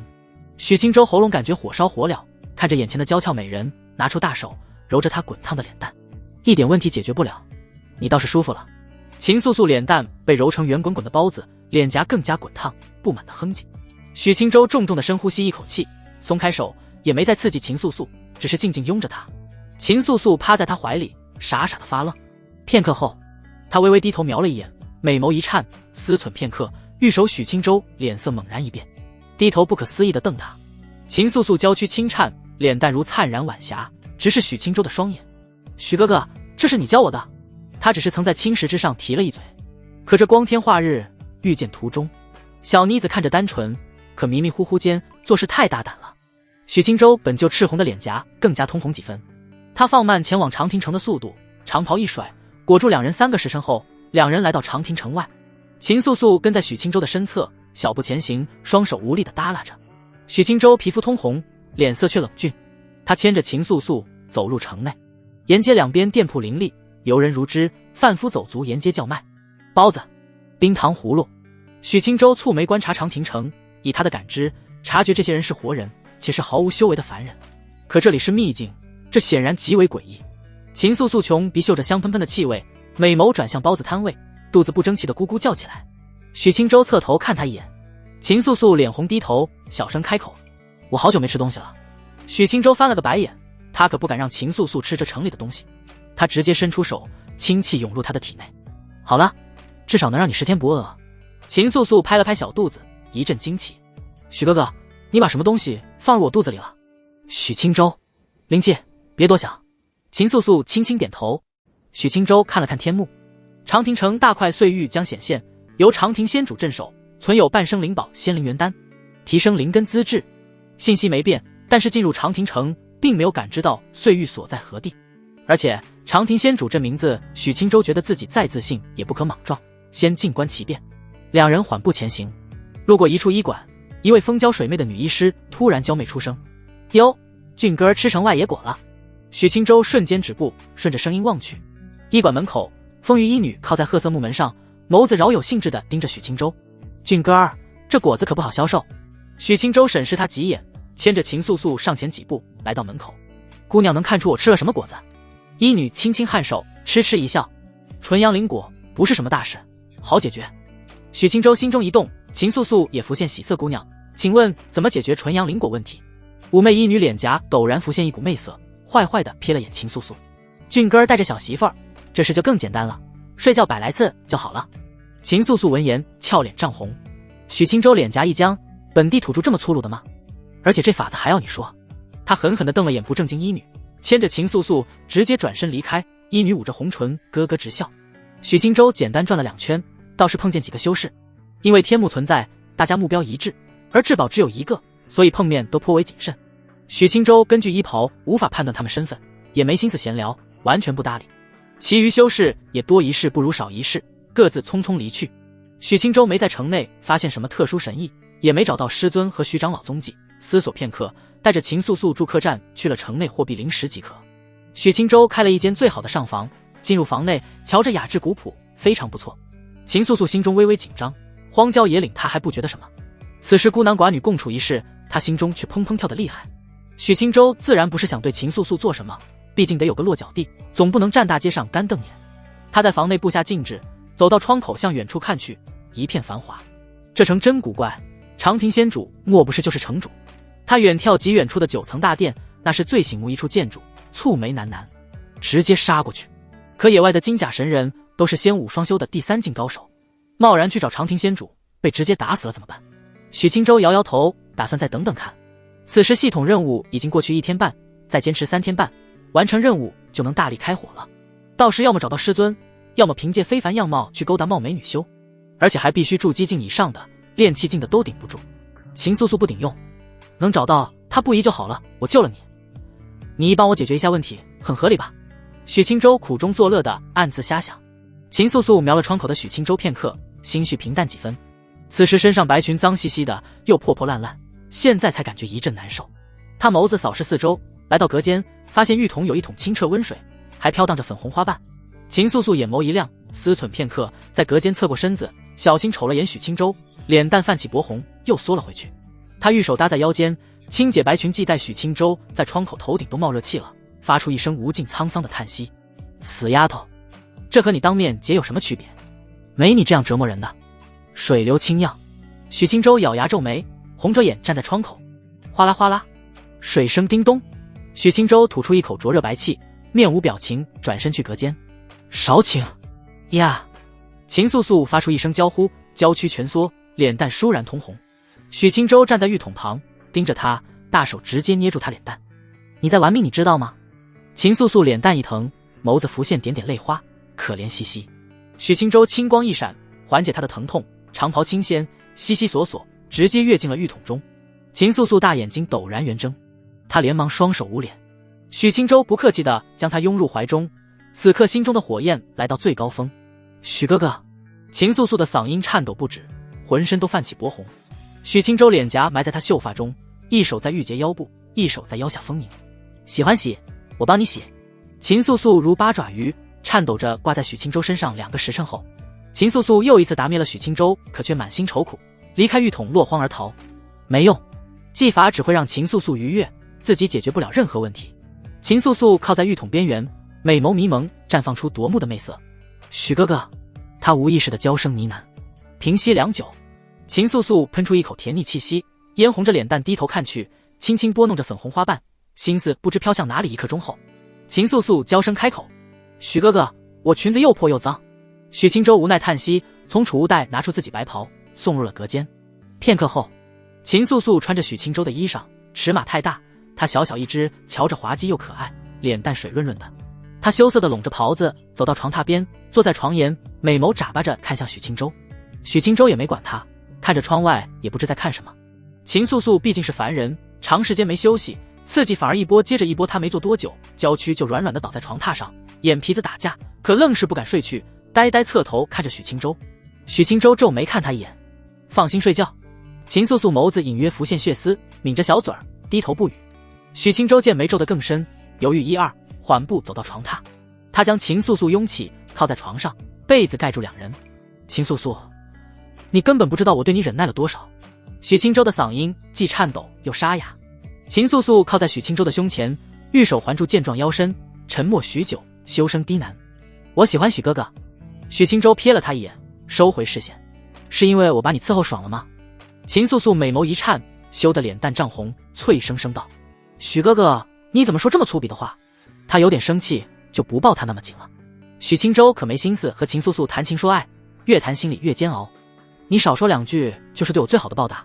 睡觉吧。秦素素桃花美眸揉揉，看他一眼，乖巧点头，又抱紧几分。呼！许青州拥着他的纤腰，忍得脸蛋通红，嘴唇却发白了。造孽啊！秦素素睡了一个饱，足足5个时辰后才迷迷糊糊的起来。他的双手依旧牢牢抓着许青州的衣襟，胸膛有一小滩口水，他瞬间回神几分，难为情地用小手去搓。许清舟无奈抓住他玉手，灵气一拂，所有痕迹消失无踪。许哥哥，你红得发黄了。秦素素抬头看向许清舟的脸颊，豁然坐起，一惊一乍。许清舟看了眼自己手臂，确实浮现淡淡浅黄。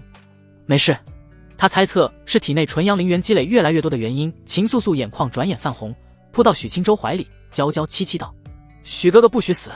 许清舟提着他后脖颈，没好气地将他扒拉开。死不了。许清舟走下床榻，心泪叹息。秦素素愣了片刻，理了理歪歪扭扭的衣袍，也走下床榻，来到他身侧。许哥哥，能和我详细说说你的情况吗？许清舟双手撑在窗口，眸子都隐现金黄。吃了一个果子，倒不是毒药，是大补药，补得想死。秦素素愕然，玉手摸了摸许清舟，反而没有以前那么烫了，就是开始变色了。他蹙着眉，小脸忧愁。对不起许哥哥，是我没用。许清舟沙哑轻笑一声，直接点头，是挺没用的。秦素素一听，万分自责，眼泪刷一下就下来了，轻轻呜咽。小妮子水做的吗？动不动就掉小珍珠。许清舟颤抖着伸手抹去泪水，柔声道：不怪你。秦素素流着眼泪，抽泣着扑到他怀里。许清舟低头瞅他一眼，脸色僵硬。小妮子是越来越粘人了。他现在还迷糊着，不知自己怎么将秦素素芳心拿下的。莫不是越冒犯他越来劲了。许清舟浮起古怪笑意，轻轻拥着他。窗外一直是阴沉的天气，城内人流仿佛不知疲倦，日夜不歇地摆摊叫卖。许清舟拥着秦素素看了片刻，远处的9层大殿突然绽放万丈霞光。长亭城内的百姓动作顿时停止，表情僵住，慢慢抬头远望。霞光笼罩整个长亭城，百姓突然化作微光，涌向9层大殿的顶端。许清舟心中一紧，秦素素也惶恐地看向窗外。嗡，轻轻颤鸣声响起，首先天幕信息发生变化，长亭仙主显现，碎玉已出。极远处的9层大殿上空，一位身穿彩裙的丰腴女子出现，她脸色冷漠无情，眸子散发淡淡白光，身侧漂浮着一块碎玉和一粒丹药。许清舟拥着秦素素从窗口出去，玉峰在高空，凝神往远处看去，看清那女子容貌，脸色瞬间一变。那不是医馆的医女吗？许清舟看向四周，发现长亭城汇聚了数十位修士，此时大多都御风来到高空，望向9层大殿的顶端。秦素素缩在许清舟怀里，小心地看向四周，诡异的情况让他心中不安。彩裙女子默默飘在大殿顶端，淡漠不动。许清舟毕竟怀里还带着一个人，此时远远看着，谨慎打量，没有上前夺宝的念头。片刻后，总算有3位修士准备动手，联袂向前。许清舟瞥了一眼，没去管。他在周围遥遥看到了柳渊，视线继续扫视，突然察觉一位女子死死盯着自己。许清舟蹙眉望去，是一位身穿蓝裙、胸怀伟岸的丰腴女子。许清舟仔细审视她几眼，心生疑惑，自己对她没有丝毫印象，她如此盯着我作甚？他正想移开视线，丰腴女子已经急速御风而来。许清舟心中一紧，仅看速度就察觉到她实力不俗。他拥紧怀里的柔嫩娇躯，徐徐后撤，紧盯远处。秦素素察觉纤腰一紧，伏在许清舟怀里的脑袋抬起，见他神情不对，顺着目光远眺，蓦然心中一喜。是不疑。许清舟呼吸一滞，低头看着秦素素，只见其明媚娇俏的脸蛋竟是猝然绽放的喜色。仅是稍一愣神，步摇光就迅速靠近过来。他在不远处止步，美艳的脸蛋上神情复杂，有终于找到秦素素的兴奋，也有看到他趴在许清舟怀里的紧张。不疑。秦素素瞧见最疼惜自己的步摇光，立即双眼噙泪，娇声呼唤。步摇光沉着脸凝视许清舟，见其浑身古怪的泛黄，像是秘境内的神异存在。你怎么变成了这个样子？步摇光自然见过许清舟，毕竟秘境外的一场交手，他可谓出尽风头。许清舟瞥了他一眼，摇摇头，出了点意外，不碍事。你就是秦素素说的明神宫部长老？步摇光点点头，美眸瞄了眼秦素素，再看向许清舟，美艳脸蛋浮现诚挚的恳求。我是明神宫第6宫长老步摇光，你怀里的女子是我宫的重要弟子，你能把她交给我吗？许清舟低头瞅了眼哭唧唧的秦素素，轻轻一推，送到步摇光的身前。不疑。秦素素扑在步摇光怀中，脸蛋埋在双峰沟壑里，气声呜咽，哭了片刻，或许是察觉有点闷，抽泣着抬起头，泪花渐渐敛去。步摇光玉手抱着他，复杂地看着他身上宽大的衣袍，其上还有和欢宗标识，怎么衣裳都没了？他不动声色，灵气侵入秦素素体内，细细查探。还好，原因还在。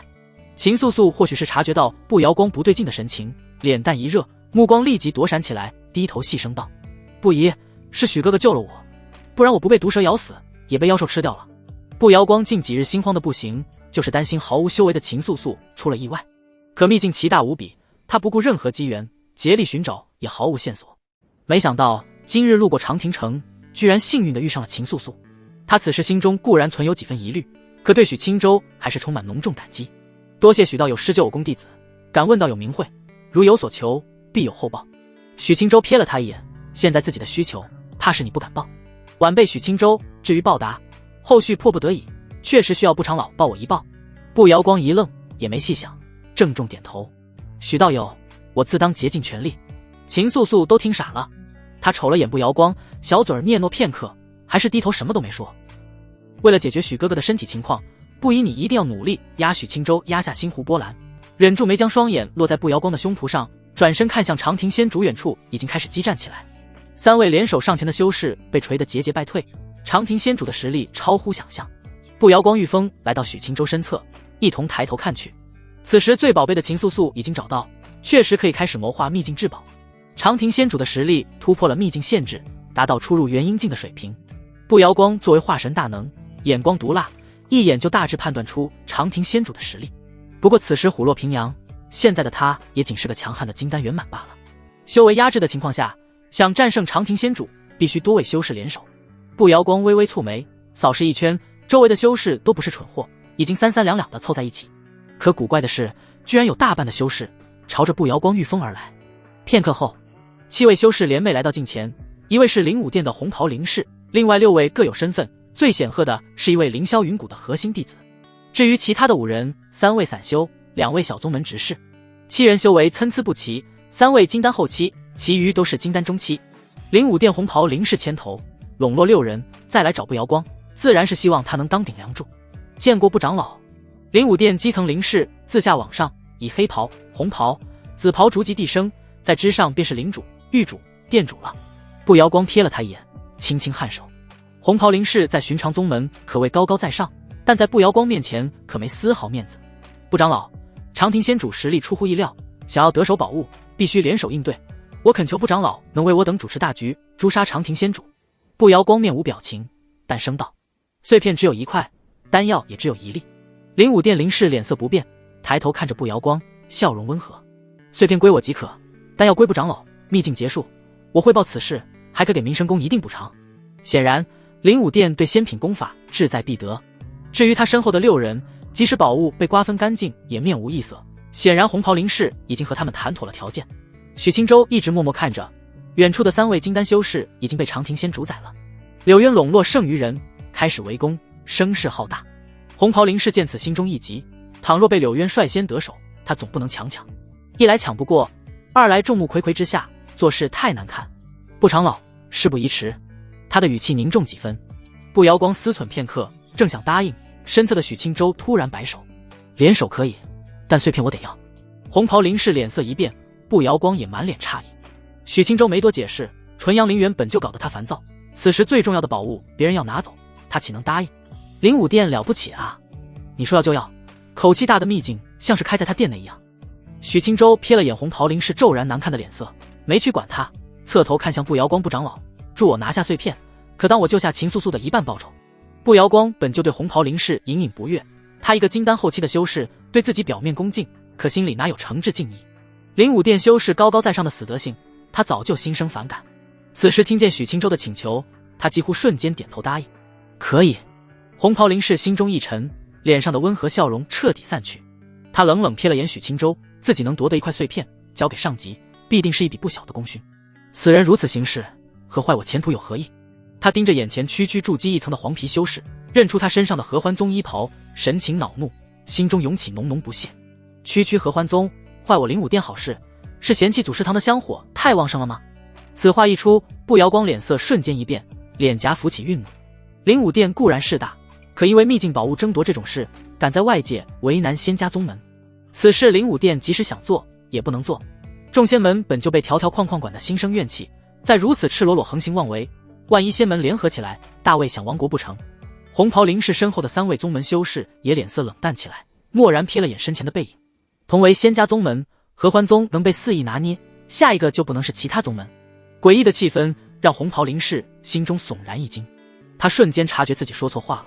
他强扯起笑容，正想朝步瑶光解释两句，许青州本就烦躁的心情早已暴戾，体内的纯阳灵元沸腾激荡，一道拳罡已经全力轰了过去。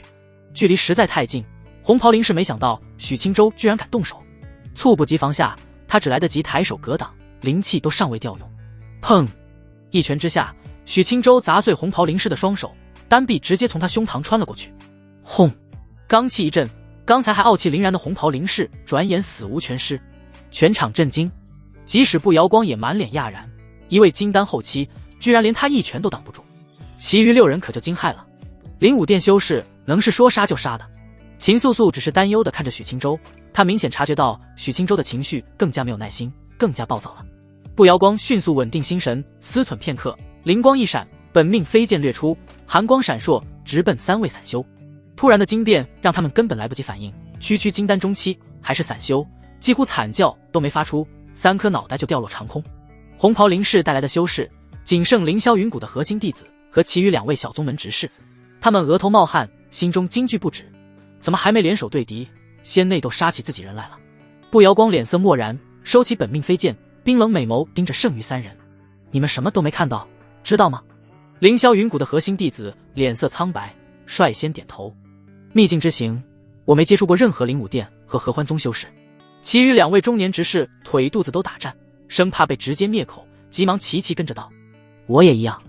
许青州手臂轻轻一荡，甩进血水，转身看向步瑶光，心中惊叹，看来也是个心狠手辣的娘们，做事风格我喜欢。他再看了眼飘在步瑶光身侧的本命飞剑，流光溢彩，灵气四溢。飞剑极为不俗，但和自己的先天本命剑没法比，道运不存分毫，看来是后天长时间酝养的。步瑶光看了眼3人，视线瞥向远处的战场，有柳渊手持法宝做主心骨，身旁还有8位金丹修士协助，长亭仙主也渐渐受伤，身上彩裙被各色霞光打得破破烂烂。你们3人和我一起上前对抗长亭仙主。步瑶光留下一句话，率先御风前行，许青州紧随其后。3位修士脸颊浮现苦涩，心中沉重万分，只能默默跟上去。片刻后，一行人来到近前，暂时没动手，静静观看。许青州更是一脸冷笑，静静看着浑身黑白两气缠绕、大发神威的柳渊。该死！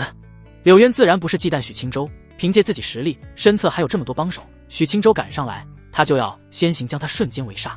可步瑶光不一样，实力比他只强不弱，他要掺和进来，宝物万一被他拿了，凭他身份，自己还不敢反抢。另一侧，长亭神主即使接2连3受伤，神情依旧冷漠，机械式的甩出灵术。许青州观摩片刻，给自己施加一层4神印，迅速朝着光魔包裹的碎片和仙灵元丹而去。柳渊眼见此景，无动于衷，满脸的冷笑。自己早有尝试，可那光魔可谓无坚不摧。许青州来到碎片近前，一拳轰了上去。光魔纹丝不动，颤都不带颤的。许青州不信邪，通玄剑气凝聚成小剑，狠狠一剑戳了上去。砰！通玄剑气直接崩碎。许青州愣神片刻，凝视眼前光球，剑眉紧紧皱起。古怪，这光魔印的简直无法理解，难不成不杀长亭仙主无法拿走宝物？不远处的长亭仙主也不搭理他，丝毫不担心宝物被夺。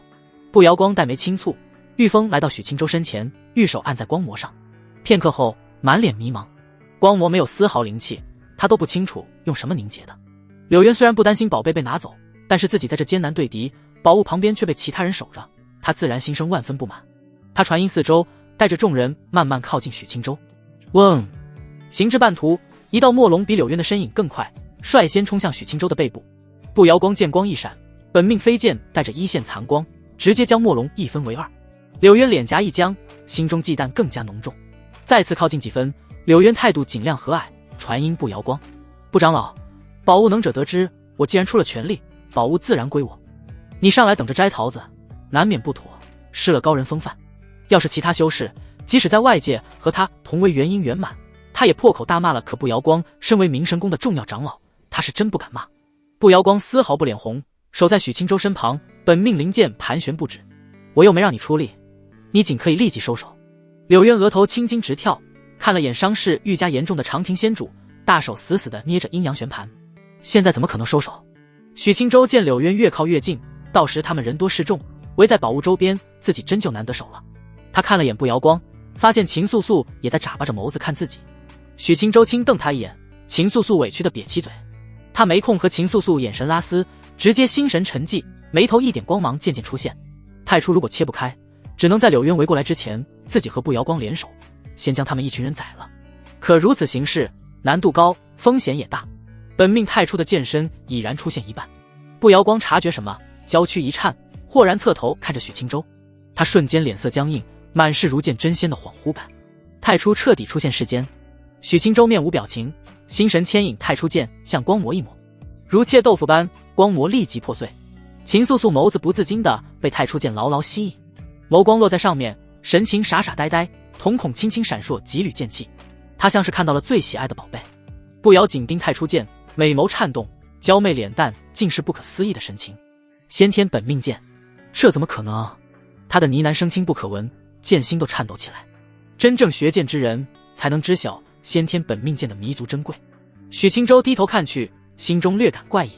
他并没有动用多大的力量，光魔却被轻轻划开，仿佛是因为太初剑对其先天克制，而不是因为力量。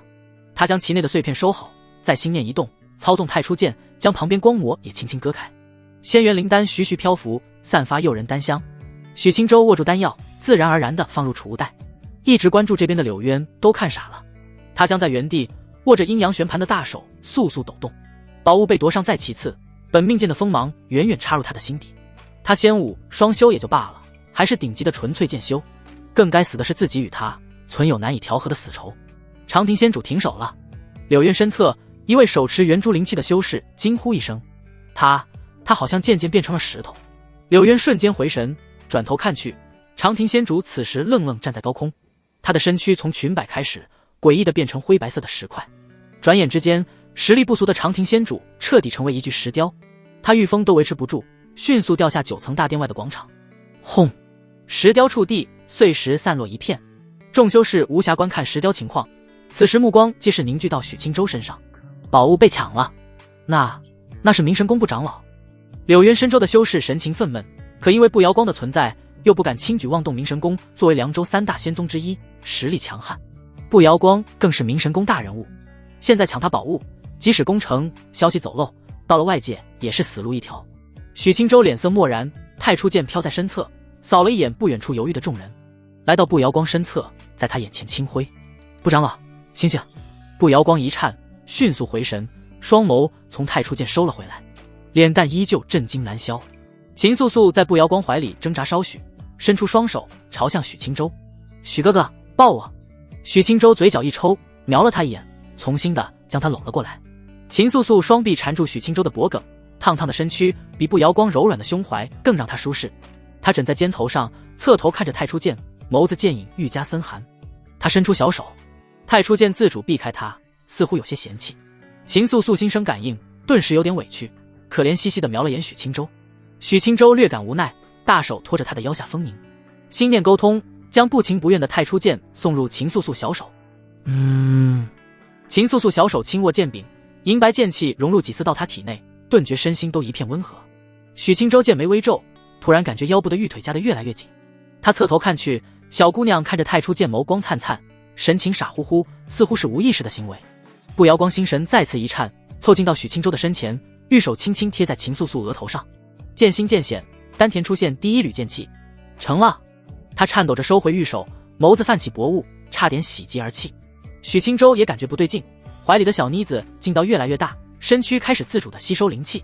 什么情况？他紧皱剑眉，朝向步瑶光沉声询问。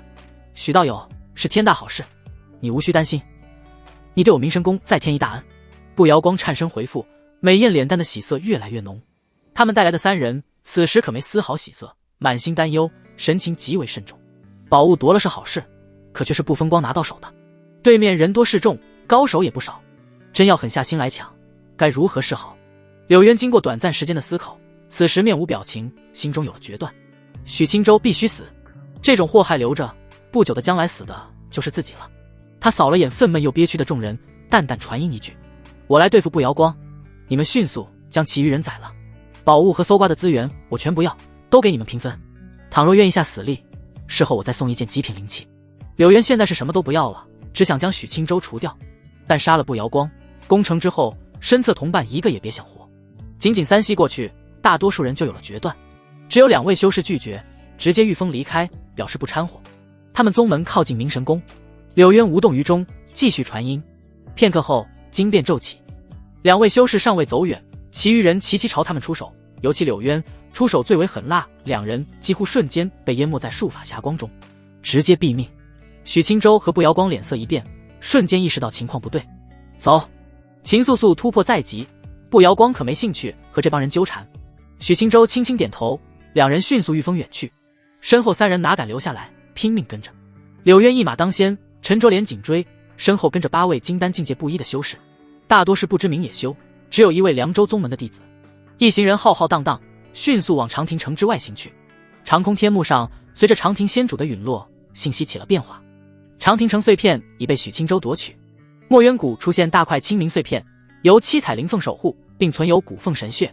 奔逃途中的许清舟目瞪口呆，怎么全服通告了？这秘境怎么知道我名字的？步瑶光仅是瞄了一眼，无心理会。此时柳渊跟疯了似的，全力催动阴阳旋盘，速度一提再提，一副誓不罢休的模样。步瑶光一阵不解，碎片有价值，但不大。仙灵玄丹是好宝贝，但是对柳渊也不是刚需，不至于愿意得罪死明神宫来抢。此时为何这般玉石俱焚的模样？许清舟收回注意力，瞄了眼身后，察觉怀里的秦素素吸收灵气越来越快了。他轻叹一声，要不是你这小妮子暴躁的自己可懒得逃，他非得让身后的柳渊见识太初间的锋芒。天幕信息的变化吸引众多修士的注意力。秘境某处苍翠山谷，一位身穿红裙的美艳女子僵住不动，娇媚脸蛋神情古怪。她刚解决完一位守护金甲神人，此时她妩媚脸蛋愣愣失神，抬头看向天空，一阵气恼。许清舟是我的宝贝徒儿不成？可他才晋级筑基境没几天啊，他来这里一定会死的吧？长亭城，红裙女子自然是美艳动人的木青，她在这秘境待了将近半月，一直没办法收集全碎片。以她修为自保不难，可还有几个仙武双修的修士，连她也极为忌惮。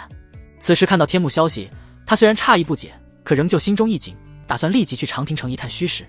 我的宝贝徒儿，你个区筑基境，手拿大块碎片，可别被宰了。他迅速将一侧的碎片和宝物收好，腰间借火葫芦骤然变大，跃上葫芦，一抹红影迅速在天边远去。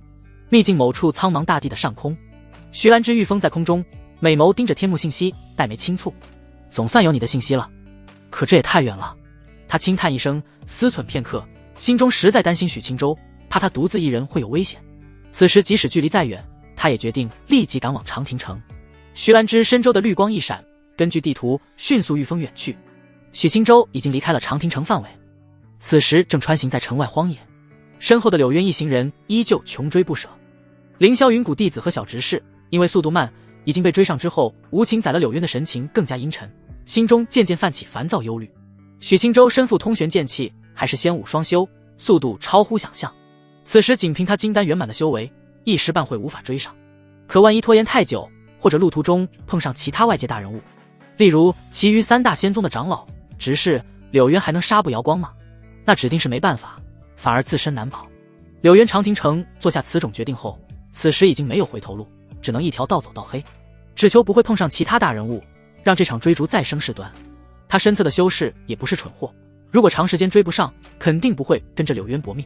许清舟和柳渊有仇，可他们又没仇，他们只求财，宝物注定拿不到的情况下，再折腾图什么？前方，许清舟身周缭绕着澎湃的灵气，秦素素缩在他的怀里，脸蛋恬静，美眸闭合。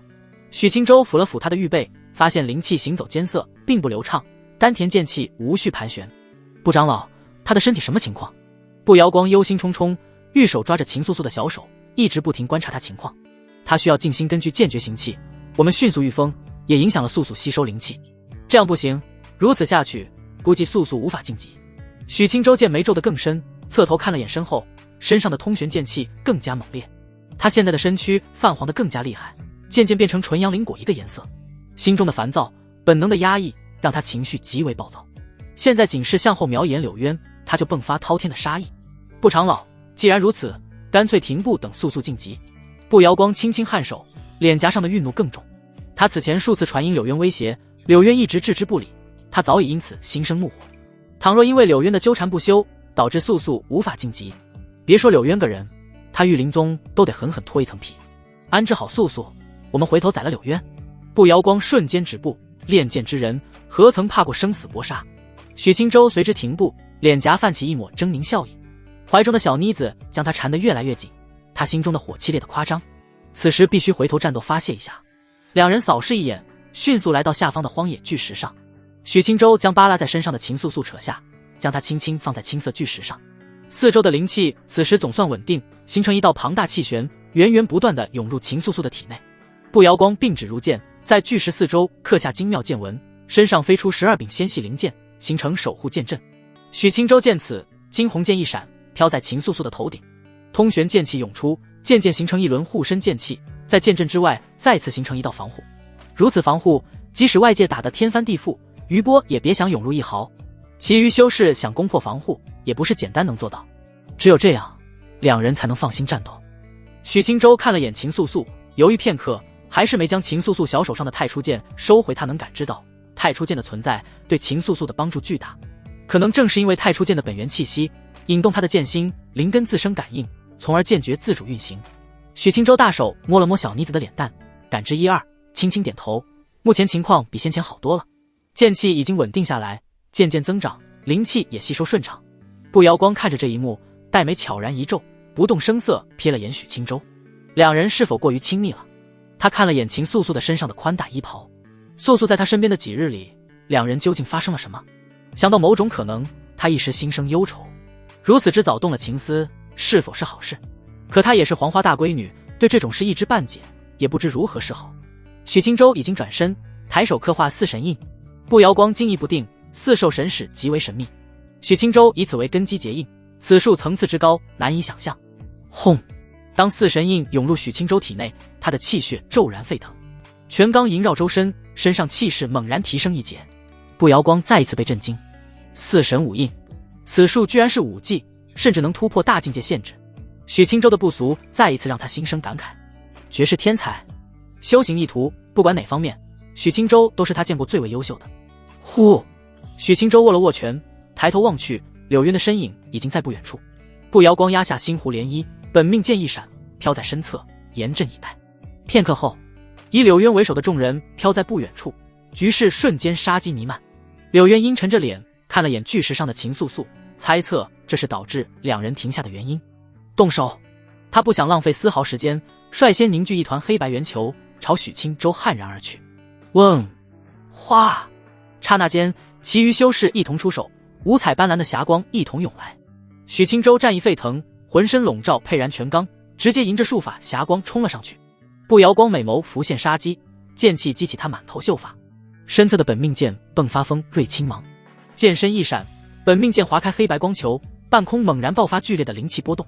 许青州蛮横穿行在爆裂混乱的灵气之中，双目微微散发金芒，他径直冲向柳渊，一拳直接朝他头颅轰去。柳渊深知许青州的武道实力可怕，手中阴阳旋盘直接飘到头顶，洒下浓郁白光。砰！拳头砸在浓郁白光之中，响起一声红中大吕，肉眼可见的涟漪荡向四周。其他8位修士识海一颤，心中皆骇然。好恐怖的武道拳罡！他们咬牙忍住余波，施展各色术法，朝着许青州砸去。步摇光闪身向前，彩裙飘飘，一块银白碎骨丢出，碎骨迅速形成一轮龟甲护罩，将全部术法抵挡在外。许青州粗重的呼吸一口，气血如江河涌动，轻颤的肌肉宛如起伏的山峦。他一拳不成，再来一拳，将柳渊打得步步后退。步摇光瞄了一眼，暂时放下心来。他环视一圈，本命剑灵雨悄无声息，迅速朝其中一位修士刺去。小心！另一侧的修士一惊，急声提醒。叮！情急之下，被刺修士只能拿灵气格挡，可本命剑的锋锐超乎想象，灵气骤然破裂。砰！血雨带起一抹寒芒，直接从他丹田掠过，剑气滞留，他的身躯短短时间化为了冰雕。血雨返回步摇光身侧，他心念一起，冰雕瞬间破裂。其余7人见此脸色一白，没想到这把剑这么恐怖，几乎沾之必死。他们对视一眼，靠拢在一起，不给本命剑挨个斩杀的机会。步摇光脸色不变，周身龟甲环绕，一起出手。随着一位金丹圆满的修士沉声一开口，7人灵气蒸腾而起，齐齐朝步摇光涌去。轰！碎骨固然是不错的灵气，可步摇光实力毕竟被压制厉害，7位金丹的联手攻击还是让其心胸一震，感到莫大的压力。许清舟此时已经陷入疯狂，双拳疯狂砸在白光护罩中，他的双拳布满鲜血，炽烈拳罡肉眼可见，如翻腾的炽热焰火。柳渊不停地凝聚术法，双眼布满血丝，没有丝毫退却的念头，一定要宰了许清舟。砰！白光终于碎裂，许清舟扬起的笑容透着嗜血的冷意，拳头终于砸在柳渊的胸口。柳渊疼得死死咬牙，双目绽放凶光，掌心黑白两色缠绕，直接按在许清舟的胸口。砰！低沉闷响传出，许清舟的后背瞬间炸开，血肉模糊。步瑶光见此一幕，心中一紧，正想上前，7位金丹修士齐齐拦截。许清舟脸色却不变丝毫，发出一声嘶哑的吼声，浑身的骨骼发出轻轻脆响，一拳再次轰然砸下。噗！柳渊脸色涨红，胸口凹陷，直接喷出一口嫣红鲜血。许清舟拳罡一震，身上的袖袍瞬间撕裂，柳渊胸口的骨骼也寸寸断裂。战斗到此时，柳渊难免生出惧意，不应该和这疯子贴身，他完全拿命和自己交手，完全没有防护，一心只求快速锤死自己。柳渊左手伸出，握住许清舟的手臂，另一只手重新握住阴阳旋盘，黑白光芒一闪，他的身躯瞬间形成幻影，消失不见。许清舟捏着拳头，神识观察四周，立即锁定柳渊的位置。此时却突然传来轰然爆炸声，许清舟转身望去，独自对战中金丹的步瑶光，他身周的龟甲砰然碎裂，狂猛的灵气继续向前，直接击打在他的丰腴娇躯上。步瑶光青丝散乱飘飞，脸色猛然一白。许清舟皱眉，没去管柳渊，身如狂龙，直接冲向剩余的7位金丹修士。他的速度极快，带着刺耳尖笑，迅速来到他们的近前。他是武夫，后撤。7位金丹又不是柳渊一样的愣头青，不想和他近身搏命，立即就要远离许清舟。随着7人的散开，远处步瑶光压力顿时一减，他轻呼一口气，气得柳眉倒竖，手持灵剑，身周飘着本命剑，气势汹汹地追杀而去。许清舟直接挑选一位跑得最慢的，瞬间来到他的身后，大手如钢钳扯住他的后颈。金丹中期的修士脸色一白，求饶的话尚未说出口，许清舟已经一拳砸碎他的脑袋。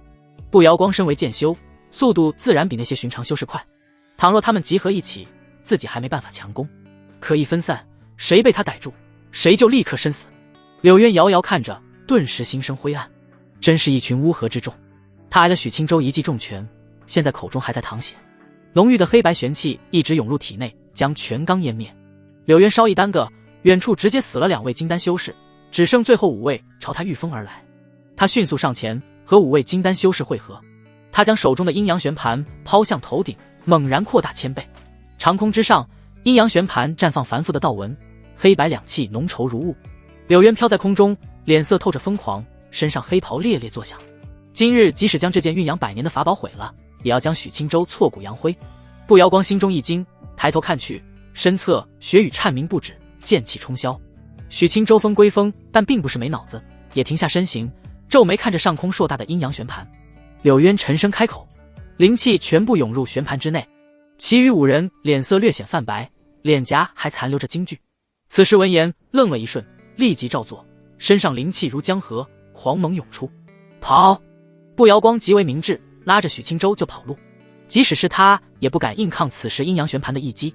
柳渊不仅灵气在疯狂消耗，甚至燃烧了一部分寿元。他不仅要许清舟死，也要步瑶光一起去死。嗡！繁复道纹光芒愈加璀璨，一道黑白两气旋转的光球迅速壮大，恐怖的威势令人心惊。柳渊仅是双目淡然盯着，飘荡的黑发渐渐多了几丝灰白。他扫了眼身侧的5位金丹修士，面无表情。死了3个，可惜了，不然阴阳旋珠下去，元婴也可一击必杀。我连法宝都敢舍弃，寿元都要献出，你们多奉献些也是应该的。他心中暗自默念，双目闪过一抹鬼光，天上的阴阳旋盘猛然一震，琢磨不透的道纹如珠帘垂下。5位金丹修士心中一寒，突然感觉自身灵气失控，正加快速度流失，完全不受自身控制。柳渊，你做了什么？唯一一位金丹圆满的修士大声质问。我动不了了。另一侧金丹7层的修士惊慌开口。我干你嫩娘的柳渊！其余几位脾气暴的已经开骂了。柳渊仅是看着前方，遥遥望着那块巨石上的女子，只要将阴阳玄珠丢在那里，就不怕许清舟撤离。难不成他们愿意眼睁睁看着那小姑娘去死？柳渊冷笑一声，此举可谓孤注一掷，现在让他们跑了，自己注定活不了，与其如此，不如付出惨重代价，殊死一搏。他心念牵引阴阳旋盘，吸力更加猛烈，短短片刻，5位金丹就无力再骂。身处阴阳旋盘之下，法宝威能将他们牢牢束缚。灵气干涸后，他们身躯上的一切都被吸取，转眼成了干尸。阴阳旋盘上的阴阳玄珠此时已经膨胀到100丈大小，黑白两气规则旋转。远处，步摇光回头望去，惊声喃喃：柳渊疯了，居然拼着法宝崩毁，也要置我们于死地。许青州瞥了一眼，淡淡开口：他明显冲着我来的，我不死，他心不安。步摇光一阵无语，换位思考，换做自己有这样一个死敌，不杀以后真没一天能睡得着。他想攻击素素，步摇光思绪收回，脸色骤然一怒。许青州长舒一口气，冷声开口：竭力阻挡吧，我不信真挡不下。步摇光一脸担忧：我的修为压制太厉害，你的境界还是太低了。柳渊付出这么大代价，还献祭5个金丹境，我们想抵挡很难。许青州一愣，失笑一声：如果挡不住，我们抱着素素跑不就是了？又不是一定要晋级。步摇光一阵无语，轻轻摇头：在此阶段强行打断，后果未知，轻则身受重伤，重则剑心受损，代价太大了。不过实在没办法的情况下，我们还是性命为重，顾不得了。许青州轻轻颔首，两人迅速来到巨石之前。许青州上前2步，探查了一番，发现秦素素身上的灵气浓度已经达到金丹水准，甚至丹田金丹已成。他惊声开口：他要晋级到什么境界？步摇光不免露出淡淡骄傲，一步直达元婴境，晋级已经过半了，只等素素凝聚元婴。许青州一阵无语，捏了捏秦素素的素洁脸蛋，感叹道：小妮子没说谎，她的天赋确实吓人，和我比也就差一筹了。步摇光瞥他一眼，目光落在秦素素手中的太初剑上，差的可不止一筹。远处，柳渊慢慢御风而来。许青州察觉这一幕，扒拉秦素素的小手，将太初剑取回。现在可不是帮你晋级的时候，只要挡下柳渊，大把的时间够他晋级。步摇光心念一动，血雨萦绕身前，剑气徐徐浓郁起来。他的本命剑威能和法宝相比也不遑多让，不过真要拼到本命剑崩碎，他还是一阵心疼。本命剑毁了，自己的仙途也渺茫了。早知道将玄天宝珠带着了，毁了法宝总比毁本命剑好。步摇光轻轻摇头，多想无益。许青州浑身通玄灵气涌出，质量虽高，但数量比步摇光差了许多。他唯一的依仗是太初剑的锋芒，希望借此之威直接将柳渊凝聚的圆球戳碎。力量溃散之下固然浩大，可守住方寸之地并不难。柳渊冷着脸来到近前，死死盯着许青州，将我逼到这种程度，你真是该死啊！想起自己付出的代价，他心疼的胸口伤势都加重几分。许青州嗤笑出声：咎由自取，二弟犯错，大弟承担。当初要不是他自己心生邪念，自己都不会和他有交集，又岂能一步一步走到这般田地？柳渊脸色一黑，心中震怒之余，却是涌起深深的悔意。他冷着脸缓缓握拳，阴阳旋盘直接崩碎，瞬间口中溢血，崩碎的圆盘碎片融入到阴阳玄珠中，本就骇人的威势更上一层楼。疯子！步摇光脸色难看的轻声低喃。柳渊如此行事，显然是不想出一丝意外，是要将许青州灭杀。许青州后背尚在淌血，伤势不轻，此时脸色也瞬间凝重起来。步长老，有把握吗？步摇光美艳，脸蛋一僵，苦涩低声道：实在不行，抱着素素跑吧，挡不住大家一起完蛋，避其锋芒，撑死了受重伤。就是可惜了素素。许青州长呼一口气，已经彻底化身小金人。纯阳灵果确实影响了他心智，此时闻言居然沙哑一笑：试试吧，我的可是先天本命剑，还挡不住他一个破法宝。步长老，你在外界可是化神大能，还能敌不过元婴圆满的柳渊。步摇光心情更加沉重，太初剑再厉害，你的修为才是根本。至于自己，压制的太厉害，实力差距本就不大了。柳渊再有5位金丹助力，自己即使能挡住，本命剑肯定没了，性命是否能剩半条都还另说。长空之上，阴阳玄珠已经膨胀到可怕的1000丈大小。柳渊满脸的疯狂，这招秘术他已钻研多年，可如此施展还是第一次，就是可惜了被压制修为。倘若是在外界，化神又有何惧？都去死吧！柳渊一声低沉大吼，正要丢出阴阳玄珠，一边突声：休伤我徒儿！一声骄喝怒骂遥遥传来，远处一道1000丈火海汹涌而来，木青红裙飘荡，站在界火葫芦之上，妩媚脸蛋全被怒火笼罩。许青州身躯一僵，抬头望着那条火焰长河，差点眼泪掉下来。见宝贝师尊站在界火葫芦上，打算直接硬刚阴阳玄珠，他顿时回神，焦急大喊：师尊，你蠢啊！这样冲上去会死的。自己的宝贝徒儿什么实力，自己一清二楚。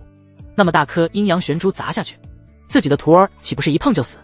木青想到这种可能，心中更加急切。借火葫芦喷出的天地灵焰愈加汹涌。柳渊被吸引注意力，神识查探过去，心中顿时大惊。又来一个金丹圆满，该死的是自己还认识木青，当初凉州颇负盛名的天之娇女。法宝借火葫芦是她身份的象征。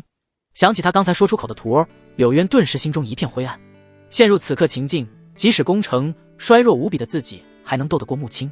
无力回天，必死无疑。罢了，事已至此，死也要拉上你。柳渊不再犹豫，神情彻底陷入癫狂，身躯迅速枯败下去，满头长发转眼成了白色。他头顶的阴阳玄珠再次壮大几分，威力让步瑶光瞬间脸色泛白。这个疯子已经不是搏命了，现在把命都搭进去了。许青州已经管不了太多了，深深呼吸一口气，身前的太初剑微微颤鸣，全部通玄剑气尽皆归于其内。柳渊身躯已经枯如朽木，脸颊皮肤褶皱苍老，露出最后一抹阴森笑意。都去死！随着刺耳的沙哑怒吼，阴阳玄珠悍然而下。木青脸色下的雪白，火池分界，滔天火海彻底沸腾，一条烈焰长河瞬间潜涌。借火葫芦在前，火海一分为二，如丝带般前行，向阴阳玄珠靠拢。师尊不要！许青州心头一惊，师尊居然想以火池分界束缚阴阳玄珠，独立承担滔天威能。步瑶光也一脸震撼，如此行事，木青岂有活路可言？少顷，火池分界转眼成型，已然自成一方火界。阴阳玄珠像一匹凶兽，被困在其中。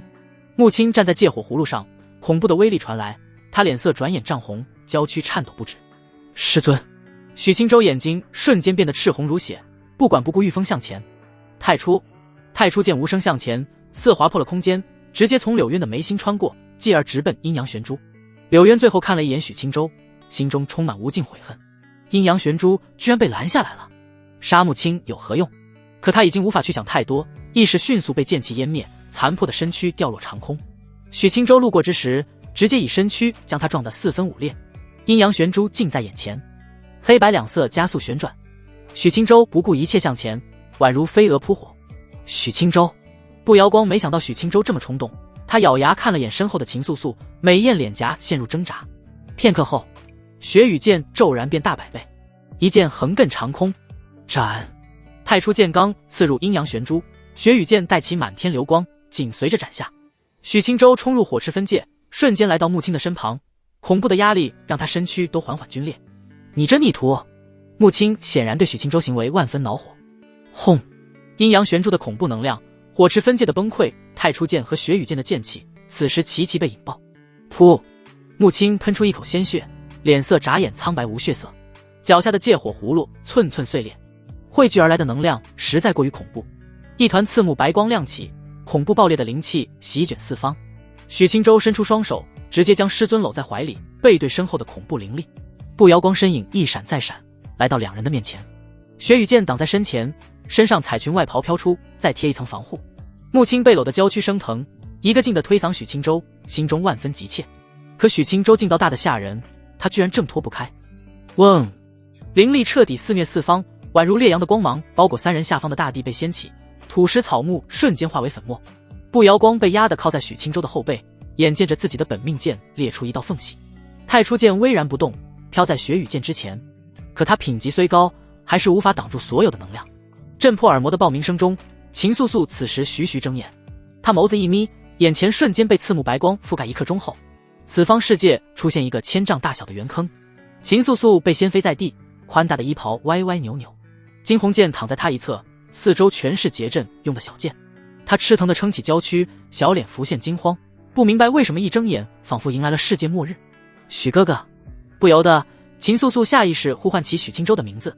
远处，步瑶光嘴角溢出鲜血，仅穿着月白里衣，彩裙法袍已经四分五裂成了碎布。他坐在地上，靠在许青州后背，身上一阵阵抽疼。许青州！他轻轻唤了一声。没事。许青州沙哑的声音传来。你还没事？我打死你这个孽徒！脸蛋雪白的木青气得大骂，红着双眼就要抽他。可他玉手刚高高扬起，瞧见他浑身浴血的模样，还是心疼的轻轻抚着他的脸蛋。许青州后背本就遭受重创，此时即使有步瑶光在前抵挡，后背的伤势还是进一步加重。此时岂止是血肉模糊，连白骨都隐约可见。许清舟颤抖着手，轻轻松开怀里的师尊，气恼地拍了下他翘臀。啪！师尊，你知道那大圆球多恐怖的能量吗？你一个人怎么敢去拦的？木青被抽得柳眉倒竖，怒气羞羞捏着他耳朵。你敢打我？许清舟沉着脸再次抽了他2下。啪啪，肉浪阵阵，可谓用足了力气。打你怎么了？借火葫芦都毁了，有你心疼的？木青俏脸一呆，低头瞧见脚下的碎片，瞬间心疼得难以呼吸。我的葫芦，我的酒。步摇光侧坐在地，转头嘴角抽搐地看着两人。这师徒俩绝对有问题。他心念一动，换回雪羽剑，美眸瞧见剑身上的一道裂缝，心肝也瞬间阵阵抽疼。亏妈了！秦素素瞧见远处3人，心中一喜，提着袍子卖力跑了起来，一步前踏，飞300米高。呀！许哥哥救我！许清舟脸色一僵，无语地看着天上手舞足蹈的蠢姑娘。许清舟顾不得蹲下捡碎片的师尊，心念牵引惊鸿剑。远处，惊鸿剑瞬间御空而去，一剑插入秦素素的长袍后里。秦素素一愣，娇小的身子顺溜地从长袍中滑出，她紧紧穿着小衣小裤，又惊得哇哇叫起来。许清舟，修为对她而言真的有用吗？许清舟身影一闪，先步摇光一步而去。半空，体态玲珑的秦素素落在许清舟怀里。步摇光刚站起身，僵硬着脸蛋看着这一幕，素素的屁股蛋都要露出来了。许清舟即使重伤在身，此时搂着秦素素，也不忘在她腰下丰盈捏2把。许哥哥，你流了好多血。秦素素起初满脸心惊，大眼睛瞬间蕴满泪水，可察觉自己模样，转眼失措害羞起来。医生，我的医生。秦素素小手东遮西捂，脸蛋羞得涨红。如果仅是2人，自己往许哥哥怀里一拱也就算了，可不宜在远处正直勾勾看着呢。木青被吸引注意力，站起身紧盯远处半空，美眸瞬间细细眯起，心中泛起别样滋味。这蠢蠢的小娘皮是谁？明明有金丹圆满的修为，此时这般模样，是故意勾引我徒儿不成？许清舟低头瞅着羞赧不已的小姑娘，她上半身仅有一件雪白的小衣裳，银卧堆雪处绣着一朵淡雅雪莲，可此时正簌簌弹跳。许清舟可还被纯阳灵果所折磨，现在一看，脑海瞬间浮起客栈时的记忆。小衣裳之下，他岂止是看过不行？师尊还在。许清舟瞬间强制性摆脱回忆，控制自己想作乱的大手。他操控惊鸿剑将衣袍送来，秦素素手忙脚乱地穿着，又变成衣袍内小小一只的模样。许清舟拥着她御风前行，落到师尊的身前。步摇光玉手一扯秦素素，将她拉到身前，轻瞪她一眼：丢死人了！秦素素又羞又委屈，秦手低着不敢说话，可眼角余光看去，瞅见许清舟后背的伤势，顿时心急起来，可怜巴巴地看着步摇光。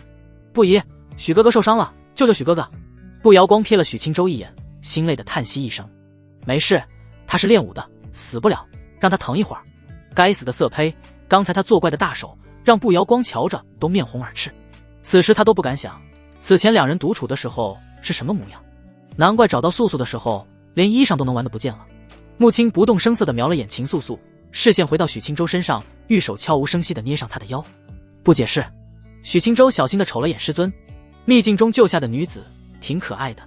木青听得丰满胸脯一颤，玉手狠狠捏着许清舟，满脸冷意。他金丹圆满的修为要你救，他明明是要勾引你。许清舟轻轻握住师尊的玉手。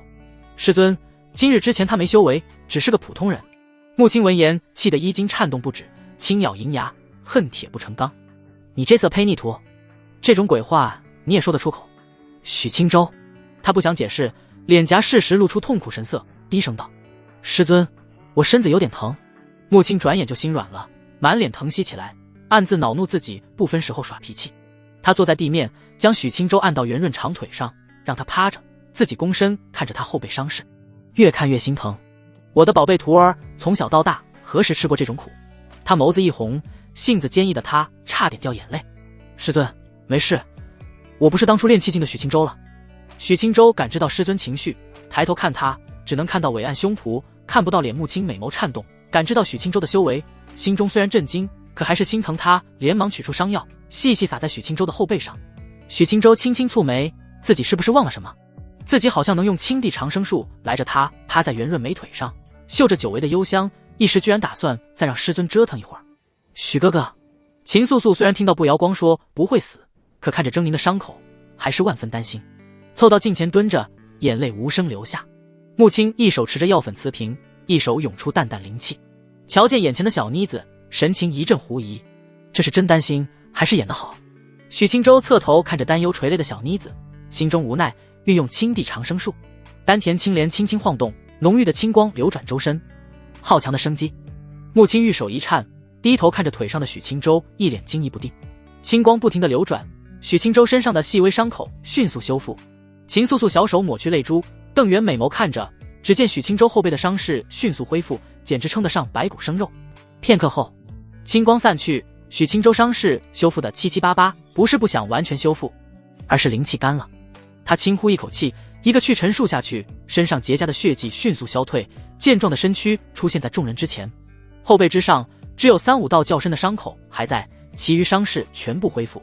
皮肉伤恢复简单，主要现在内伤还颇重，即使许清舟身负青地长生术，也不是一次能解决的。啪！穆青震惊过后，一巴掌不客气地拍在许清舟屁股上。逆徒，有这种高深仙术不早用，戏耍为师是不是？秦素素看得小脸一颤，颇为不满地瞄了一眼穆青，细声开口：许哥哥已经受伤了，姐姐怎么能再打他？穆青美眸瞬间盯着他，凶巴巴道：要你管！秦素素被瞪得小脸一慌，不过还是鼓足勇气反瞪回去：你不想照顾许哥哥，我可以照顾。说完他就要去扒拉许清舟起来。穆青直接伸手捏住秦素素的脸蛋：再挑衅连你一起打！秦素素秀眉一皱，气急地抓着穆青的手。穆青可不惯着他，玉手渐渐用力，他的白嫩脸蛋转眼就通红起来。秦素素疼得眸子泛起泪花，可怜兮兮地求助步瑶光：穆青，别闹了。步瑶光重新披上一件外袍，无奈地走到近前。许清舟也爬起身来，将师尊的手拿开，轻轻揉了揉秦素素的脸蛋。可谁知秦素素转眼就扑到许清舟怀里，嘤嘤嘤哭起来：许哥哥，那个凶婆娘打我！许清舟脸颊僵硬：你这样说话，等会挨打的就是我了。穆青此前还只是逗逗小丫头，现在是真被气到了，妩媚脸蛋秀眉倒数：你说谁凶婆娘？秦素素瞄了他一眼，什么都没说。穆青气恼上前，就要将秦素素从许清舟怀里扯出来。步瑶光再次当和事佬，抓住穆青的手：你都100来岁的人，别和18岁的小孩生气。穆青听见此话更气，瞪了步瑶光一眼：谁和你一样是300-500岁的老妖精？老娘年龄不过100。步瑶光被说的脸色青红交替，咬着银牙怒视他：你要脸吗？当我不认识你是吧？穆青挺胸抬头：老娘99，正是嫩的滴水的年纪。步瑶光娇媚，脸蛋一呆。穆青成名之时至少过去70年了，现在还没100岁吗？许清舟怕3个娘们炒成一锅粥，不敢再继续看戏。他轻捏一把怀里秦素素的山峦，警告他老实点。秦素素轻轻娇吟一声，瞬间吸引穆青和步瑶光注意力，两人目光灼灼。逆徒，你在做什么？许清舟，对我宫弟子放尊重点。秦素素脸蛋红红的低下头，谁能想到许哥哥冷不丁来这么一下。许清舟面对2位美艳女子的目光，大手直接僵住。纯阳灵果害我素素说她晋级后胸口不舒服。步瑶光一把将秦素素拉回来，搂在怀里，美眸羞恼瞪着许清舟：呸，下流！穆青脸蛋微微发烫，自己的徒儿怎么变成这个鬼样子？不仅行为黄黄的，人也黄黄的不对，这颜色不对。穆青心绪再次回归正经事，轻蹙秀眉，抓起许清舟的手，热热的细细查看，气血沸腾不已。徒儿，你这什么情况？许清舟心泪叹息：吃了一颗纯阳灵果。穆青美眸浮现疑惑，这玩意外界并没记载，他没听闻过，这就是你身子变得黄黄的原因。步瑶光也颇为好奇，此时的许清舟比相遇之时颜色变得太多了，像个小金人。许清舟轻轻颔首，眸子落在师尊的美艳脸蛋上。人变颜色问题还不大，主要这东西仿佛让人身中极致情毒。师尊，不瞒你说，现在我难受的想死。穆青脸蛋一红，这自己总不能……他眸子浮现几丝惬意，心慌之下将秦素素扒拉回来。你反正喜欢勾搭我徒儿，你帮帮他。秦素素脸蛋倏然通红。许清舟瞄了他一眼，现在秦素素还真行。步瑶光脸蛋一黑，气急败坏的将秦素素拉在身后，怒视穆青：谁喜欢勾搭你徒弟？你自己想办法。穆青美眸浮现恼怒，瞥了眼许清舟，脸蛋一热：我是他师尊。步瑶光可懒得管这破事，你这师尊一看就不正经，以身饲徒他都不意外。至于素素，他现在有大好前途，现在早失了原因怎么行？秦素素担忧看了眼许清舟，再看了眼穆青，他是当许哥哥师尊的，如此那般，有伤风化。秦素素思忖一二，瞄了眼身前的不疑，稍加犹豫，小声开口：“不疑，你帮帮许哥哥。”步摇光娇躯一颤，脸蛋涨红如血，不可思议地瞪着秦素素、许清舟，都听傻了。如此大刀阔斧，你不疑愿意就见鬼了。果然，啪啪啪，秦素素心大之下的言语，直接让他的翘臀挨了3下狠的。秦素素眼泪汪汪，捂着后丘，怒气羞羞：“不疑你打我作甚？你不愿意我自己来，我一定要救许哥哥。”步摇光一把拉住他，气急败坏，3、500岁的姑娘被逼着上刑场似的。穆青看得差点笑出声。许清舟扫了眼3位姿色各有千秋的美人，没有幸福，只有心累。倘若只有一个娘们，即使是步摇光，他都有办法拿下。可现在3个凑在一起，自己大概率一个也吃不上。造孽啊！先别吵这事了，再等1、2天看看。许清舟直接沙哑开口，结束这场闹剧。自己意志力之神的任务还有1、2天，现在即使商量出结果，自己也不能上马。与其继续吵，不如安静下来，自己慢慢找机会。步摇光羞怒的神色稍缓，耳垂都红了。秦素素刚才口不择言，现在回想起来也难免阵阵脸红心跳。虽然是实话，可大庭广众的，自己刚满18说此话，也太羞人了。穆青视线重新回到许清舟身上，审视一番。如果没有女子帮你，有什么后果？许清舟蹙眉思索，轻轻摇头，不知道。不过我现在极为难受，再忍几天的话，即使你是师尊，也必须得愿意。穆青脸蛋羞红，怒声开口：“逆徒大胆！”许清舟目光火热盯着他。穆青心一慌，轻咬红唇，眼神闪躲的避开，柔声道：“这2天再想想办法。”4人重新安静下来，待在满目疮痍的圆坑中。步摇光都不敢瞅许清舟，生怕要自己上去泄火，只能美眸盯着天幕。良久之后，先离开这里吧，慢慢往墨渊谷赶，路上顺便恢复伤势。步摇光提出建议。穆青和许清舟都没异议，因为借火葫芦已经毁去，大家只能坐着步摇光的灵船离开。4人进入船内，灵船化作一抹流光，迅速远去。等会，我的剑还没回来。而此时的太初剑已经盘旋在灵船四周跟着，得亏他有灵，不然还非得被脑子迷糊的许清舟丢了。许清舟心念一动，太初剑直接划破护罩，冲入船内。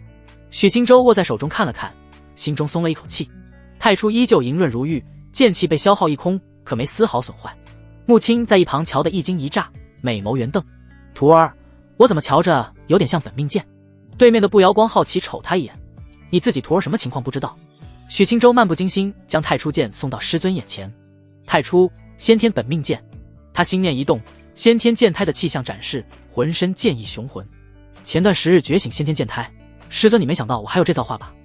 此时别说穆青看傻了，即使是步摇光都瞠目结舌，怎么还有先天剑胎啊？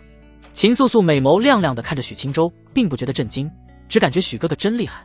穆青满脸不敢置信，忍不住再次伸手，灵气一寸寸的开始查探。这真的是我的宝贝徒儿。许清舟翻了个白眼，反手握住师尊的白嫩小手。师尊，别疑神疑鬼。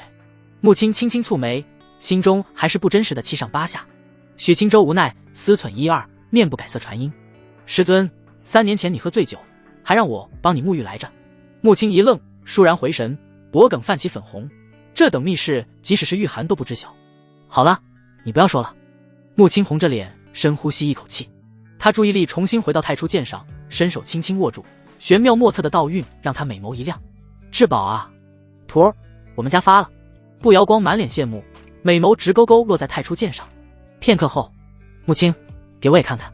穆青抬头瞥他一眼，扫过他丰腴的身子，淡声开口：“帮我徒儿一次，给你看一次。”步摇光听得羞怒，愤愤收回视线，娇哼一声：“谁稀罕看？”许清舟没心思管美人们吵架，甚至他都不敢多看3人，多看一眼都是煎熬。许清舟屏蔽无感，盘坐调息，一边恢复灵气，一边修复伤势。穆青摸了摸宝贝徒弟的额头，见他不会有大问题，也就放下心来，继续喜滋滋看着太初剑。步摇光气呼呼地坐着，瞅见一旁傻乎乎的秦素素，心中更气，空有修为，还是个小废物。秦素素委屈地皱起秀眉，自己安静坐着，怎么也挨骂。步摇光掏出一本书册，里面全是基础法术内容和如何掌控灵气的低级知识，显然是早有准备。他将书籍甩给秦素素，严肃盯着他：“别一整天不知休，光想着情情爱爱，3天之内给我记下这本书全部内容。”秦素素小手捧着高达300页的书籍，一脸苦兮兮：“不宜，3天真记不住。我不管，记不住离开秘境之后，我将带你闭关10年。让你10年不准见许清舟。得亏许清舟屏蔽了五感，不然听见此话，非得好好和他理论理论。秦素素被吓得小脸微白，不敢耽搁分毫时间，满脸认真翻开第1页，凝神细看。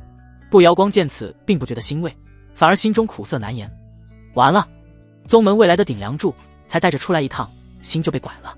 甚至要不是自己早早碰上秦素素，连身子都一并丢了，这可如何是好？回去该怎么和公主解释？幸好勾搭素素的臭男人是天赋让人不理解的许清舟，要是只是一个浑身发黄、只会花言巧语的男子，他杀人的心都有了。灵船陷入寂静，无声前行。1天半后，恭喜宿主完成任务，获得剑影入虚。许清舟睁开眼，五感解除，眸子赤红，呼出鼻息灼热的吓人。终于熬过来了，他根本不去看什么破奖励，现在他只想发泄。受不了，体内纯阳灵元要炸了。哎，徒儿你醒了。穆青也结束打坐，美眸好奇而又担忧地看着他。许清舟直接伸手将美艳师尊搂在怀里，大手立即不老实，大力按了上去。师尊，你真得帮帮我。穆青娇躯一颤，惊慌地按住许清舟的大手，惊声交斥：孽徒不准冒犯师尊。步瑶光美眸瞪得滚圆，脸蛋渐渐泛红。秦素素也收回目光，突然想起了曾经的水池旁自己也被难以自持的许哥哥，他脸蛋滚烫，用书籍遮住，只露出一双明媚眼睛细细看着。许清舟瞥了眼对面两人，目光灼灼盯着步瑶光部长老。我救了素素，又帮他晋级，你还帮我解决一下问题，很合理吧？许清舟直接发出组牌邀请。步瑶光玉手紧握，不可置信盯着许清舟。秦素素脸蛋越来越红，直接添加一把火，朝步瑶光娇声请求道：不宜，帮帮许哥哥。步瑶光彻底绷不住了，羞恼地抓起秦素素的小手，瞪了一眼许清舟：让你师尊帮你解决。话音刚落，心惊胆战的他一刻不敢多待，立即拉着秦素素离开。穆青娇呼一声，伸手挽留：步长老别走。可步瑶光哪会停步，几乎是溃逃着跑了出去。船内转眼只剩下两人。许清舟呼吸越加灼热，大手肆意起来：师尊，徒儿不和你开玩笑，这纯阳灵果是真要命。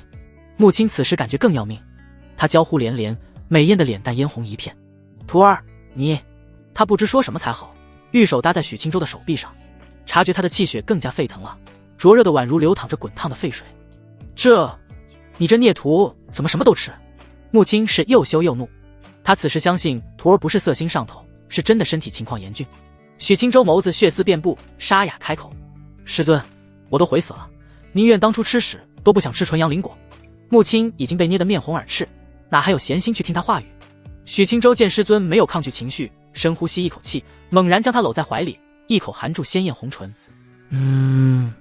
穆青娇躯簌簌颤抖，哗啦，前面桌子上的东西被许清舟随手掀开，穆青被他放在其上。呼，师尊。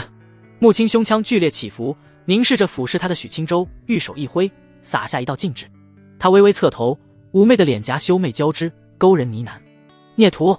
许清舟哪还忍得住，彻底疯了，大手扯在红裙上，撕拉。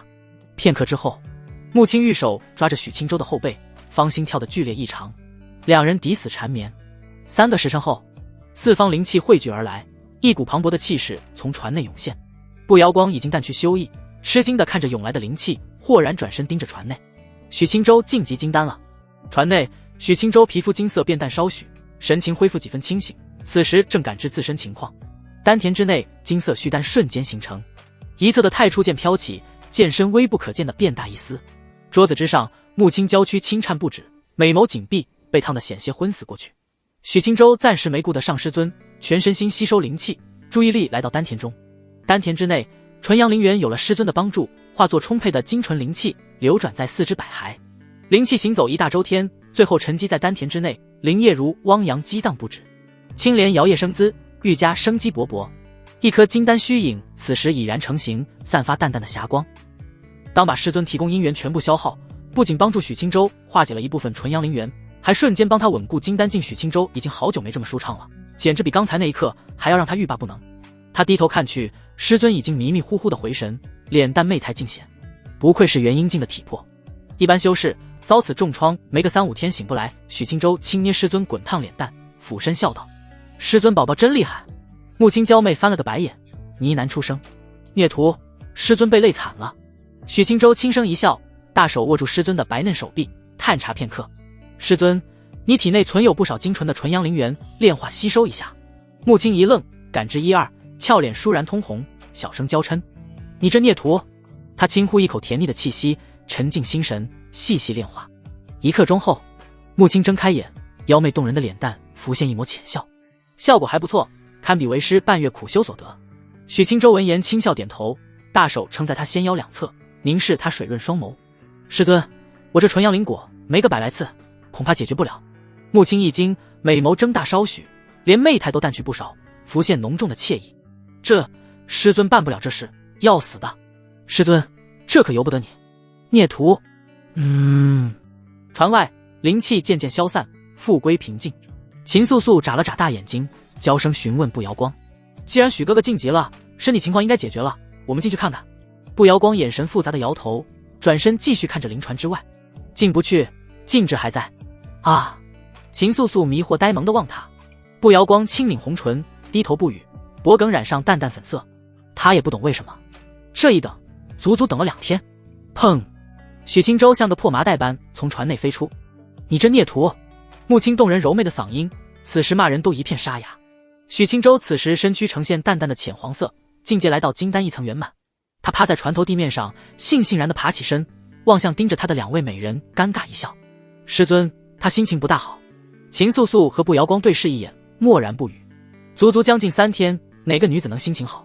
秦素素压下心中稀奇古怪的思绪，上前几步，美眸亮晶晶地看着许清舟，小手抓着他手臂，细细接触，感知片刻。秦素素脸蛋浮现喜色：“许哥哥，你不会烫烫的了，连气血都平和许多。”许清舟讶然，大手揉了揉秦素素的白嫩脸蛋：“你居然还懂得什么叫气血了？”秦素素脸蛋微红，开心地将眼眸笑成月牙：“我最近可用心学习了。”不瑶光看他一眼，有10年闭关惩罚在前，小妮子岂止是认真，简直聚精会神到分毫时间不浪费。本给了他3天时间，不曾想秦素素2天半就全记下了。此时的他秘境内修为金丹圆满，至于站立他的小手足以按住等闲助激进动弹不得。许清舟现在犹如驼山仙猿卸去重担，浑身神清气爽。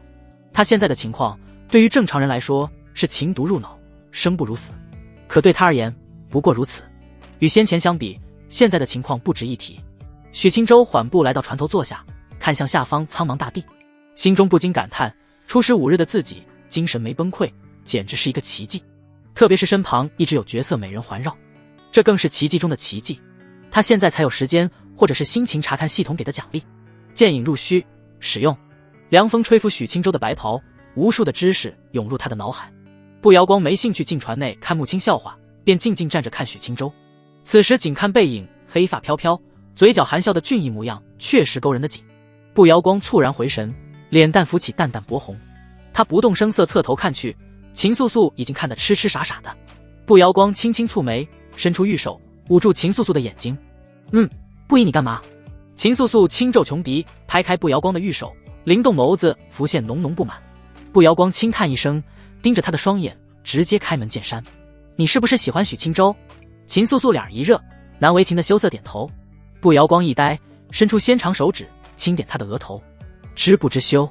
你都不遮掩一下，掩饰稍许吗？”秦素素抬头瞅了眼不瑶光，脸蛋虽害羞，但神情却坚定，细声开口：“喜欢就是喜欢，为什么要遮掩？”不瑶光哑然，一时看着他无言以对。他只是觉得小姑娘不够含蓄，谁曾想娇娇怯怯的秦素素感情这般炽烈耿直。他感觉头疼，不想再管。反正明神宫没有不准弟子动情丝的破规矩，不瑶光不想自讨烦闷了。秦素素浅浅一笑，目光重新落到许清舟的身上，目光被牢牢吸住。可能身为先天剑胎加上本命剑的原因，许清舟天然吸引拥有剑灵根的秦素素。船头，许清舟慢慢睁眼，脑海将关于剑影入虚的知识全部掌握，居然是一式剑术遁法。他心中浮现喜色，自己现在攻杀能力不缺，这类能逃命能追击的遁法确实极为实用。许清舟心念一动，通玄剑气浮现周身，骤然之间，通玄剑气瞬间消失，再次出现。通玄剑气已经出现在秦素素的身前，一同出现的还有许清舟。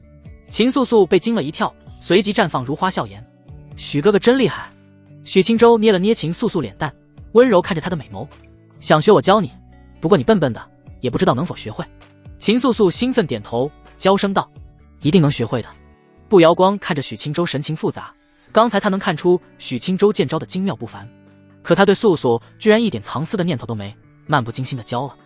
看来许清舟并不是单纯馋素素的身子，对他确实存有真心。不瑶光作此想不是没有道理的。两人认识的时间太短，现在就如此干柴烈火，他很难不怀疑许清舟的险恶用心。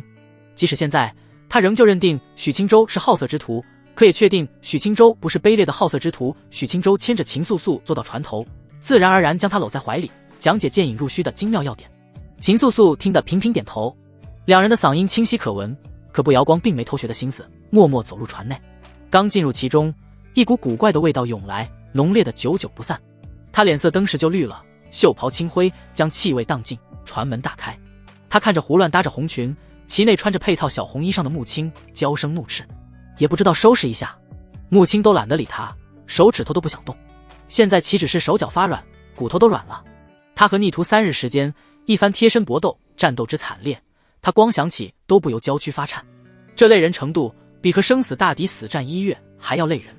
不过难受的时候是难受，舒服的时候也是真的让人沉沦的不想醒来。孽徒真厉害。穆青反正脸蛋嫣红一片，手脚乏力，任由思绪飘飞。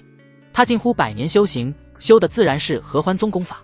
此时被孽徒一番柔圆掐扁，体内沉寂的副作用可谓一泻千里，现在属于是痛并快乐着。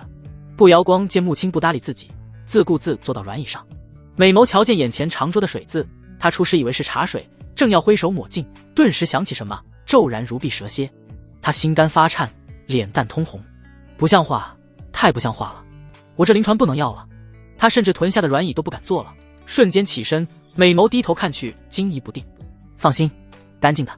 穆青不正经轻掀身上的红裙，媚声轻笑。不瑶光见她风尘女子一般，竟是一股花枝招展的韵味，不由一阵气恼。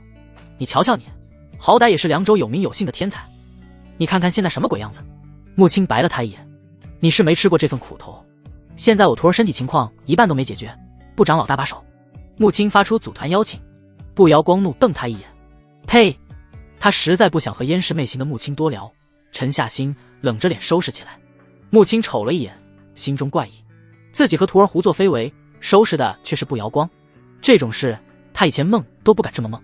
长亭城碎片已被许清舟夺取，墨渊谷出现大块清明碎片，由七彩灵凤守护，并存有古凤神血。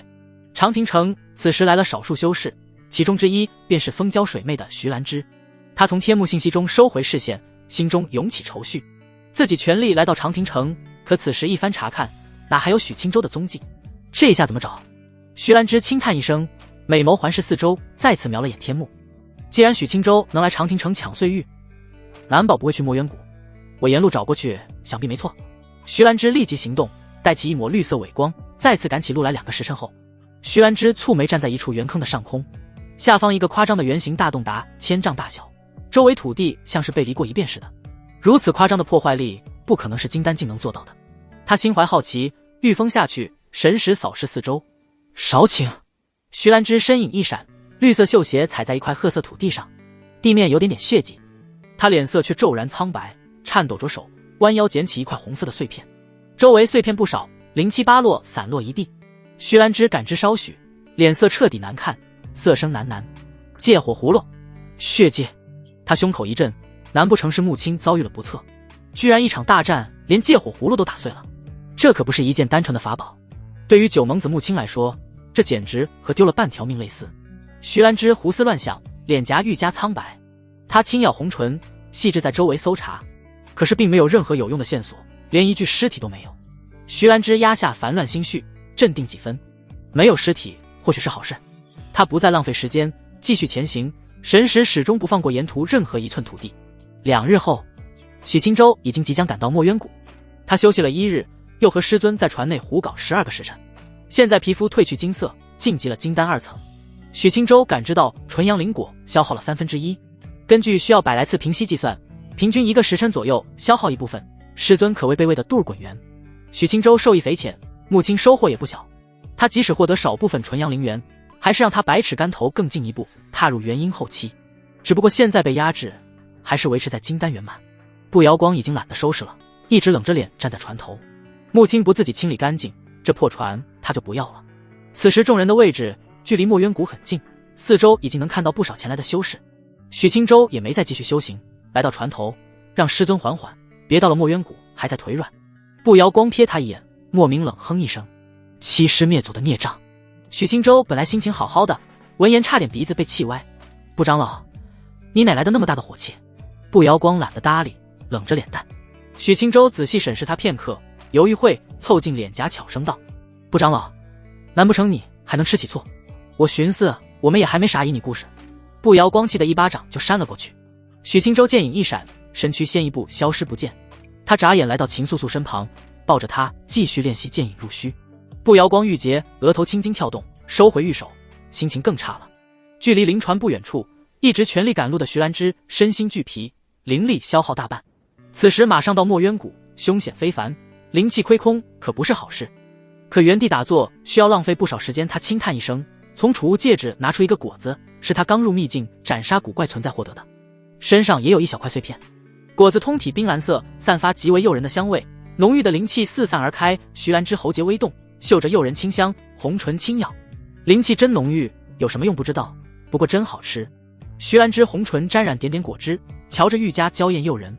可口的果子被她一口接着一口吃完，身上的灵气愈加浓郁。片刻后，徐兰芝雀舌轻舔唇瓣，果子全部吃完。她轻呼一口气，美艳的脸蛋神情平静，抬头看了看天上光幕，默默继续前行。墨渊谷山路崎岖，阴风阵阵，此时已经聚集许多修士，他们大多单独一人，也有少数碰见熟人，从而惊喜地凑在一起。许青州一行人离开玉船，御风在空中徐徐前行，打量四周。不久之后，步摇光冷淡的神情一愣，浮现惊喜。在前方不远处的山坳中，一行穿着明神宫服饰的弟子静静站着，最前方由3位执事带领。他瞄了眼许青州，再扫了眼他背上软趴趴的木青。前方有我明神宫弟子，你们和我一起同行吗？木青美眸瞟了眼远处，趴在许青州后背，双腿夹住他的腰，神情妩媚而又漫不经心。不和你们明神宫凑热闹，我们还得找合欢宗门人呢。许青州拖着腰后蜜桃，轻轻点头。自己能在秘境内相对安全，其他合欢宗弟子则未必。当下寻宝的同时，也得尽力找到合欢宗门人。主要他想找到徐长老。风娇水媚的徐长老刚到芦溪峰就被惦记，万一在秘境内又被不长眼的修士看上怎么办？许青州觉得还是待在身边安全些。秦素素小脸神情黯然起来，自己和许哥哥就要分道扬镳了吗？他不乐意。秦素素侧头瞄了眼步摇光，斟酌复斟酌，小声开口：“不宜，我陪着许哥哥走，离开秘境后我自己会回明神宫的。”许青州嘴角扯起一抹浅笑，素素是越来越黏自己了。木青淡淡瞥了他一眼，神情似笑非笑。几番接触下来，他对这妮子谈不上多有好感，但是青州能将他拐到合欢宗，他还是很乐意见到的。步摇光面无表情，深深呼吸一口，冷冷地瞪了一眼许青州。他直接伸出手，扯着秦素素的耳朵，迅速离开。长空中留下一串嘤嘤嘤的挣扎声。许青州看了眼离开的两人，轻叹一声，倒也没强留秦素素下来。他是明神宫重要弟子，有步摇光守着，身边还有一堆同门，不用担心安全问题。其次，自己以后想见他并不难，难不成出了秘境，自己去明神宫还会不让我进？下次自己拜访明神宫，自己可就不怜香惜玉了。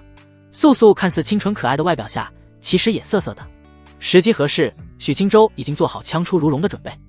木青圆润长腿紧了紧，红唇微张，轻轻咬一口许青州的脖梗。孽徒，舍不得了。许青州侧头一笑，轻轻摇头：“哪有，又不是再难相见。”他两只大手轻握，揉了揉，惬意舒了一口气。师尊，就剩你我两人了，往后的时间，我们要怎么胡作非为，我都不敢想。木青脸蛋一热，玉手环住许青州脖子，在他耳边吐气如兰：“孽徒，再冲撞师尊，我就夹断你。”许青州脸色一僵，师尊说话过于放荡，许青州根本没法接，只能拍了拍他圆滚蜜桃，以示惩戒。木青不满地娇吟一声，长腿轻颤，玉手轻轻掐了一把许青州的胸膛：“孽徒，不许对师尊无礼。”许青州心湖涟漪阵阵，感觉自己又有化身小黄人的趋势。他轻呼一口气，细细感受着满手的柔蜜。师尊，你自己御风，我背着你，心中止不住的想顶撞你。木青魅惑轻笑一声，纤长美腿勾在一起，环住他的腰身，宛如白蟒的双臂搂得更紧了。不要！许青州无奈，只能由着师尊了。等会把自己惹毛了，扎他2枪就老实了。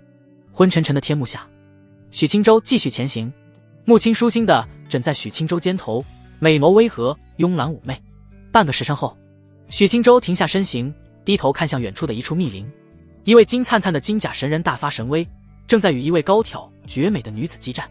高挑女子神色冷静，仙术瞧着不怎么精妙，可身上宝物委实不少，周身彩光环绕，灵剑飞舞，手中一只四足小鼎，瞧着甚至有法宝的气息。穆青美眸睁开，下巴杵在许青州肩头，细细观看，实力很不错。最主要的是，此人实在太富，显露出的灵气皆是上品，手中的小鼎定是法宝无疑。许青州轻轻颔首，下方的金甲神人并无灵智，凭借本身的实力，不顾一切地向高挑女子攻杀而去。可在数件灵气的阻隔下，他不得寸进半分，浑身的伤势越来越重。高挑女子自始至终站在原地，一袭华丽紫裙流光闪烁，似有阵纹在其上流转。她绝美的脸蛋上绣眉轻皱，白皙嫩脸存有丝丝烦闷，一点朱红，瞧着分外诱人。再次过了半刻钟，在数件灵气、十几张高阶符箓的攻击下，金甲神人轰然倒地，化为一滩碎石。绝美女子心念一动，灵气飘回她的身边，渐次收入紫裙大袖中。她缓步来到光魔消失的碎片旁，玉手握住，蹙眉观看一番，瞧不出端倪，收入袖子里。另一侧，一颗金黄的果子飘着，散发诱人的清香。她美眸眨了眨，好奇地将金色果子拿到手中，轻轻嗅了嗅，美眸一亮。什么果子？看不出有什么作用，不过闻着真诱人，不知道好不好吃。远处的许青州察觉到这一幕，嘴角一抽，这秘境纯阳灵果这么泛滥吗？也不知除了自己，还有谁吃下了这玩意。高挑女子犹豫片刻，却舌轻舔唇瓣，没选择吃下。她吃过的天材地宝、山珍海味实在太多，一个果子不至于让她欲罢不能。不知来历的东西，还是不吃为好，以防发生不可预知的意外。她将纯阳灵果收起，环视四周，御风而起。不待她离开，突生意外，一位身穿红袍的男子从密林深处一冲而起，浑身的拳罡骤然炽烈，一拳直奔高挑女子的脊柱而去，出手即是杀招。远处的许青州微微一愣，他此前也没凭借神识察觉到男子的存在。高挑女子修为并不弱，心中虽惊不慌，玉手上的四足小鼎荡开一轮子气，迅速包裹自己娇躯。红袍男子的拳头轰在其上，发出一声巨响，可紫气护罩，没有丝毫破损的迹象。高挑女子转过身来，打量他一番，神色浮现愠怒。灵武殿红袍灵士，你知道我是谁吗？你胆敢向我出手？红袍灵士脸色漠然，不言不语。他看了眼面前紫气护罩，迅速飞身后退。凭借自己的实力，已经无法直接强杀魏灵月，再纠缠下去就没有任何必要了。他刚才潜伏在密林中，观察魏灵月对战金甲神人，初步判断他的境界有金丹圆满，可并无修炼武道的痕迹。身上法宝虽多，可自身实力是硬伤。凭借自己仙武双修的境界，未尝没有斩杀魏灵月的可能。即使自己办不到，自己寻到魏灵月，也有后手对付他。可红袍灵士没想到，魏灵月一直没动用的四足小鼎，威力如此深不可测。魏灵月见他远去的身影，娇声冷哼，手中小鼎漂浮而起，悬在头顶，点点紫光洒下，流光溢彩。他美眸远眺，身影骤然化为紫霞，再次出现，已经来到红袍灵士的前方。咻！一柄赤红小剑从魏灵月的袖子中飞出，小剑毫不留情，狠辣地直刺红袍灵士的额头。红袍灵士神情剧烈波动，浑身拳意汹涌，灵气沸腾，凝聚一道气盾浮在身前。砰！咔咔！小剑刺在气盾上，发出刺耳脆响，气盾出现细密裂缝，灵气止不住的溢散。魏灵月满脸冰冷，红袍灵士的出手让他极为震怒。自己身为大魏女王也，女帝的亲妹妹，在整个大魏王朝，除了自己的姐姐和灵武殿殿主，撑死再加一个国师，除了这三人，他还怕过谁？可不曾想，身份如此高高在上的自己，凉州灵武殿灵士居然敢对自己出手。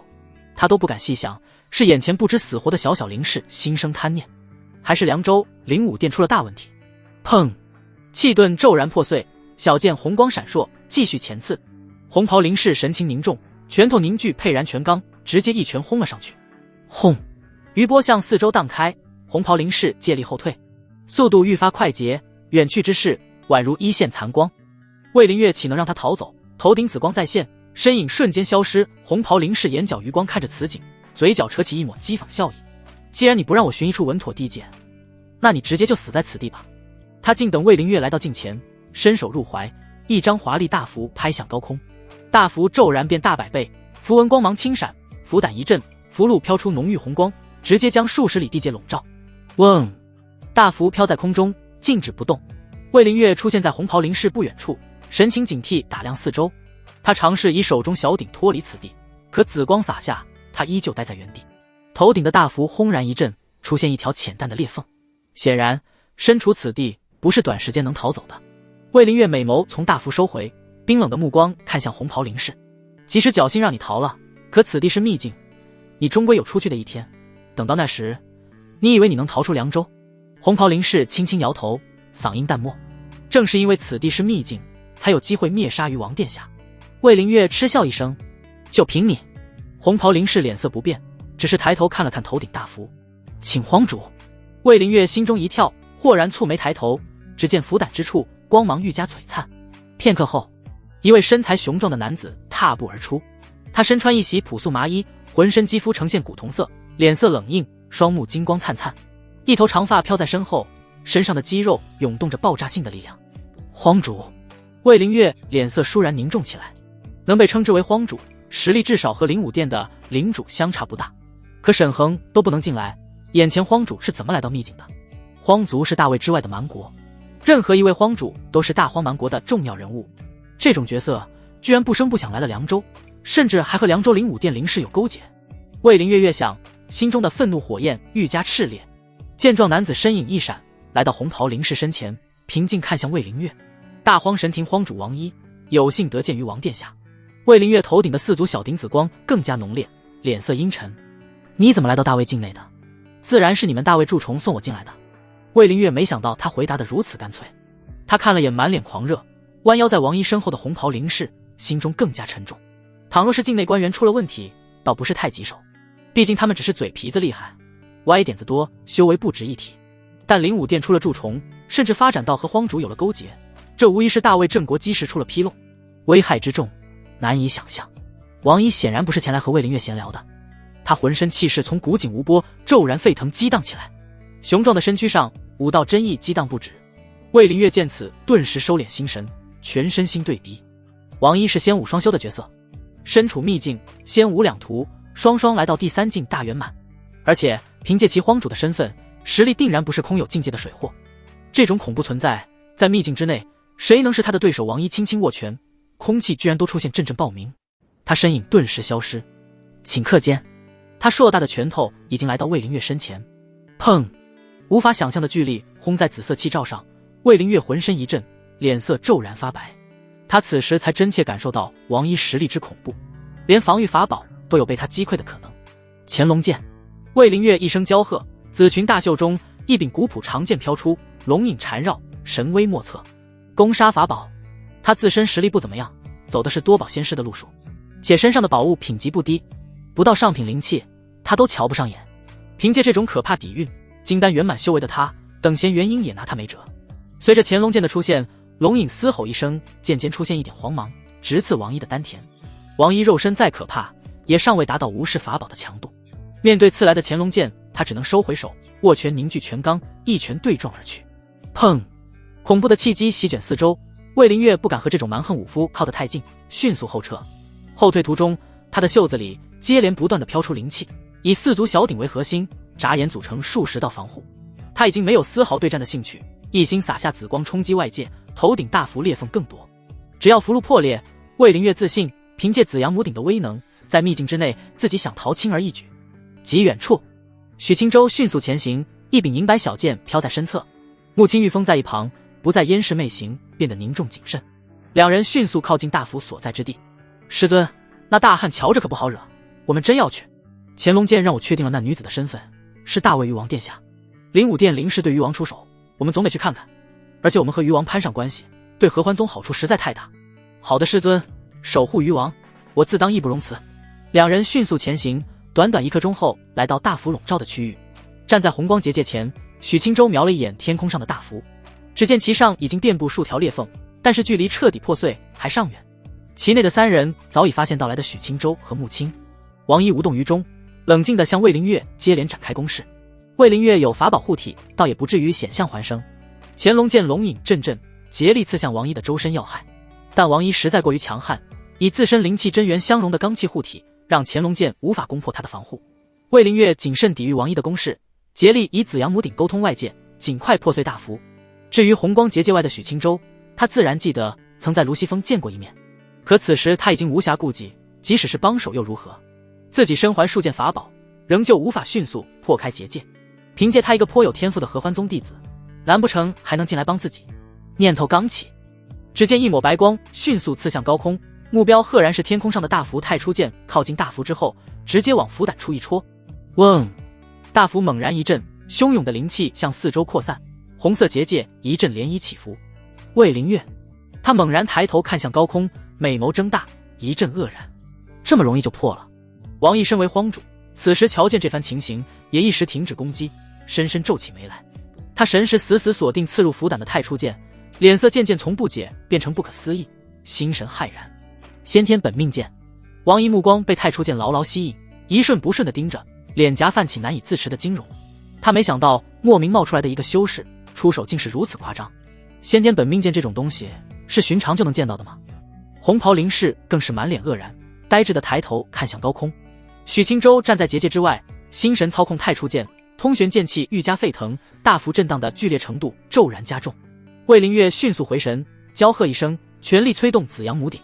浓郁的紫气霎时遍布周身，长空上的大符从符头至符尾出现一条夸张的裂缝，咔咔，大符传出清脆响声，仿佛金石碎裂。穆青神情凝重，严阵以待，生怕大符一破，王一便向两人冲杀而来。王一此时确实已经将注意力从太初剑转到许青州身上，他满脸阴沉，凭借大符的结界，他有把握在大符破碎之前不让魏灵月逃离，甚至直接将他活捉。倘若能将魏灵月活捉在手，凭借他的身份，肯定能吃大魏一笔丰厚的资源。可许青州的贸然出手，让事情的发展急转直下，此时显然已经竹篮打水。没了大符的制约，凭借紫阳母鼎遁入虚空的能力，被压制修为的自己已经无法对魏灵月造成威胁。砰！大符猛然碎裂一半，太初剑刺入符胆之中，肆意爆发通玄剑气。王一一声冷哼，肌肉虬结的身躯武艺更加沸腾，他不再和魏灵月纠缠，身影一闪，直冲许青州而去。穆青脸色一凝，青丝霎时飘荡而起，玉手一挥，一道红色火龙汹涌而去。蛮横的王一不管不顾，火龙在他的前冲之势下节节破碎。穆青轻咬银牙，御风前行几分，挡在许青州身前，凝聚一轮红色护罩，鳞甲纹路玄妙异常。许青州脸色平静，伸出手轻轻拉着师尊的白嫩小手。师尊，站我后面。穆青俏脸神情一滞，黛眉蹙起，不满地瞪了一眼许青州。我是你师尊，你小小猪激进逞什么能？许青州哪能听他的，急速而来的王毅瞧着就骇然吓人。师尊万一挡不住，受伤了怎么办？自己不一样，自己修炼武道，且身怀青帝长生术，受伤不怕。难不成王毅还能一拳打死我？许青州不再以天息术屏蔽自身气息，浑身的气势猛然汹涌而起，武艺凛然，剑意通玄。他轻轻用力将美艳师尊拉到身后，不由分说地挡在他的身前，健壮高大的身躯宛如一座巍峨高山。穆青看着他的背影，俏脸浮现一瞬间的失神。1月之前，自己的宝贝徒儿连突破筑基都走得磕磕绊绊，可现在短短时间过去，宝贝徒儿不仅能把自己顶撞得咿咿呀呀，甚至还能保护自己了。可他能归能，自己可是师尊，他不服气，徒儿再厉害，自己也是保护呵护了他近20年。危险当前，自己更不允许徒儿遭受丝毫威胁。就如当初的柳渊，当初那一击，自己明知挡不住，但仍旧拼着生死道消，也要独自承受全部压力。退开退开，长了点修为，瞧把你能耐的。穆青轻扯许青州白袍，再次站到他的身前。许青州一愣，脸颊笑意温柔，轻轻摇头。他瞄了眼王一，剑旗已经将火龙彻底冲散，大符已经破碎一大半，结界即将破碎。嗡！魏灵月心神沉寂，紫阳母鼎的威能愈加恐怖。砰！大符碎裂，结界破碎。王毅全刚凝结，形成肉眼可见的气旋，即将冲到穆青的身前。许青州轻轻拍了下师尊的翘臀，轻笑一声，剑影入虚。他身影化作剑气流萤，骤然消失，又骤然出现，位置赫然是王一的前行之路。青州，穆青脸色一急，没想到徒儿这么不听话。许青州身影刚出现，伴随出现的还有4方神使，血色神使刚入体，他便一拳轰出。王一满脸冷笑，不知死活。你一个修剑道的金丹修士，和我修武的硬碰硬，螳臂当车。既然如此，便让你求死的死。王一拳罡愈加炽烈，砰！双拳相撞，恐怖的拳罡席卷四方，比单纯的灵气涟漪更加暴力。王一身在半空，身影瞬间顿住。许清舟浑身一震，居然被轰飞出去，迅速砸落在大地上。砰！百丈深坑出现，满天尘土震向高空。穆青眼眶一红，万分的气恼忧心。他迅捷冲向下方，来到深坑中。只见许清舟已经翻身而起，右臂袖袍全部撕裂，嘴角溢出一丝鲜血。许清舟明显陷入颓势，眼神却战意昂扬，毫不气馁。师尊，这大块头的武道真意简直不可想象，气劲之足宛如人形蛮兽。许清舟还是第一次碰见如此强悍的武修。穆青忧心地抓着许清舟的大手，细致查看伤势，哪还有心思听他废话。孽徒，你再不听话，我就不帮你化解纯阳灵果了。显然许清舟不老实站在自己身后，让穆青很是不满。许清舟可没时间和师尊闲聊，至于他的威胁更是丝毫不上心。自己只要略施手段，师尊宝宝还是会不行的，双臂搂着自己紧紧容纳。远空，王一脸色已经变得极为凝重。本以为自己一拳下去，许清舟不死也得重伤，可没想到他居然只是受了点轻伤。自己的武道境界虽被压制，可真实境界达到金身境，体魄早已复归先天，身躯兼任4极品灵宝，武艺更是雄浑浩大。此时与低自己一境的对手交战，不能一拳打死他，自己就已经极为不满。王一能看出许清舟运用秘术强提了武道境界，可即使如此，那又如何？当下情况本质上还是低自己一境。由此可以看出，此人天赋之卓绝，未来成就之可怕。这种逆天修士还明显向着魏灵月，让他心中杀意更加沸腾。王一怎能让他在大魏安然成长？他脸色阴森，再无任何杂念，心中存在的唯一念头就是将许清舟悍然灭杀。砰！他的身影再次消失，长空留下震耳爆鸣。师尊，退开一边！许清舟脸色一凝，直接拉住师尊的玉手，轻轻一抛。穆青猝不及防下被扯得远离几10丈，身形稳定后，他顿时气得柳眉倒竖。孽徒！轰！王一的速度实在太快，两人又再次轰然对撞在一起。大地之中，许清舟被王一轰得一路后退。荒芜的山石土地中，一条数丈沟壑急速形成，顷刻间长达100丈，碎石尘土向四周飞溅，两人战斗的声势让人瞠目结舌。许清舟后背血肉模糊，右臂骨骼发出细碎脆响。青帝长生术，浓郁青光猛然浮现，许清舟伤势肉眼可见的修复，自身状态骤然来到巅峰。许清舟一声轻喝，顿时止住后退之势，凝聚全力，灵气和真元在经脉中流转千百里，恐怖的气劲顿时形成肉眼可见的腾腾气浪，宛如一团白色焰火。两人停在沟壑之中，互相凝视。许清舟怡然不惧，王一心中杀意更加猛烈。许清舟给了他一次又一次意外，他的强大和潜力让他接二连三心生惊骇。太初，远空之中，一抹银白小剑瞬间袭来，直接刺向王一的后脑。穆青望向远处，浑身灵气涌动，一道火红利剑飞出，紧随太初剑而去。王一身影瞬间消失。乾隆剑他敢凭借罡气硬抗，红袍女修的攻击他也敢无视，但太初剑他是真不敢接。一旦挡不住，自己堪比灵宝的身躯，在先天本命剑的面前和豆腐没有区别。许清舟身化剑影来到高空，将上身破烂外袍扯去，露出精壮身躯。太初剑飘在身侧，通玄剑气萦绕周身，双目盯着长空对面的王一，满是挑衅。再来！啪！再来的不是王一，是气呼呼的穆青。他来到许清舟的身侧，毫不留情就在他后脑轻轻甩出一巴掌。孽徒多了几分修为，是不是很得意，居然敢无视师尊了？许清舟脸色一僵，双眼谨慎盯着王一，小声开口：师尊，大敌当前，给我留点面子。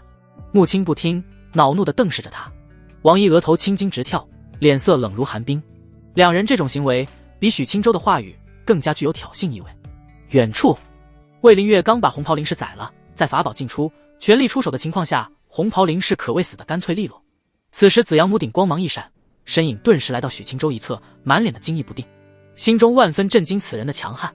此前沈恒对自己说让自己碰上他逃为上策，他还不服气，此时亲眼见到他和王一的交手，他才明白沈恒的眼光之毒辣，不愧是合体境的大修士。许清舟瞥了眼身侧的女王爷，温和一笑：见过鱼王殿下。魏灵月顿时回神，绝美脸蛋扯起轻柔笑意：不必多礼，多谢公子出手帮忙。他的目光落在眼前的精壮身躯上，美感十足，瞧着极为诱人，不由眸子微微避开，不敢多看。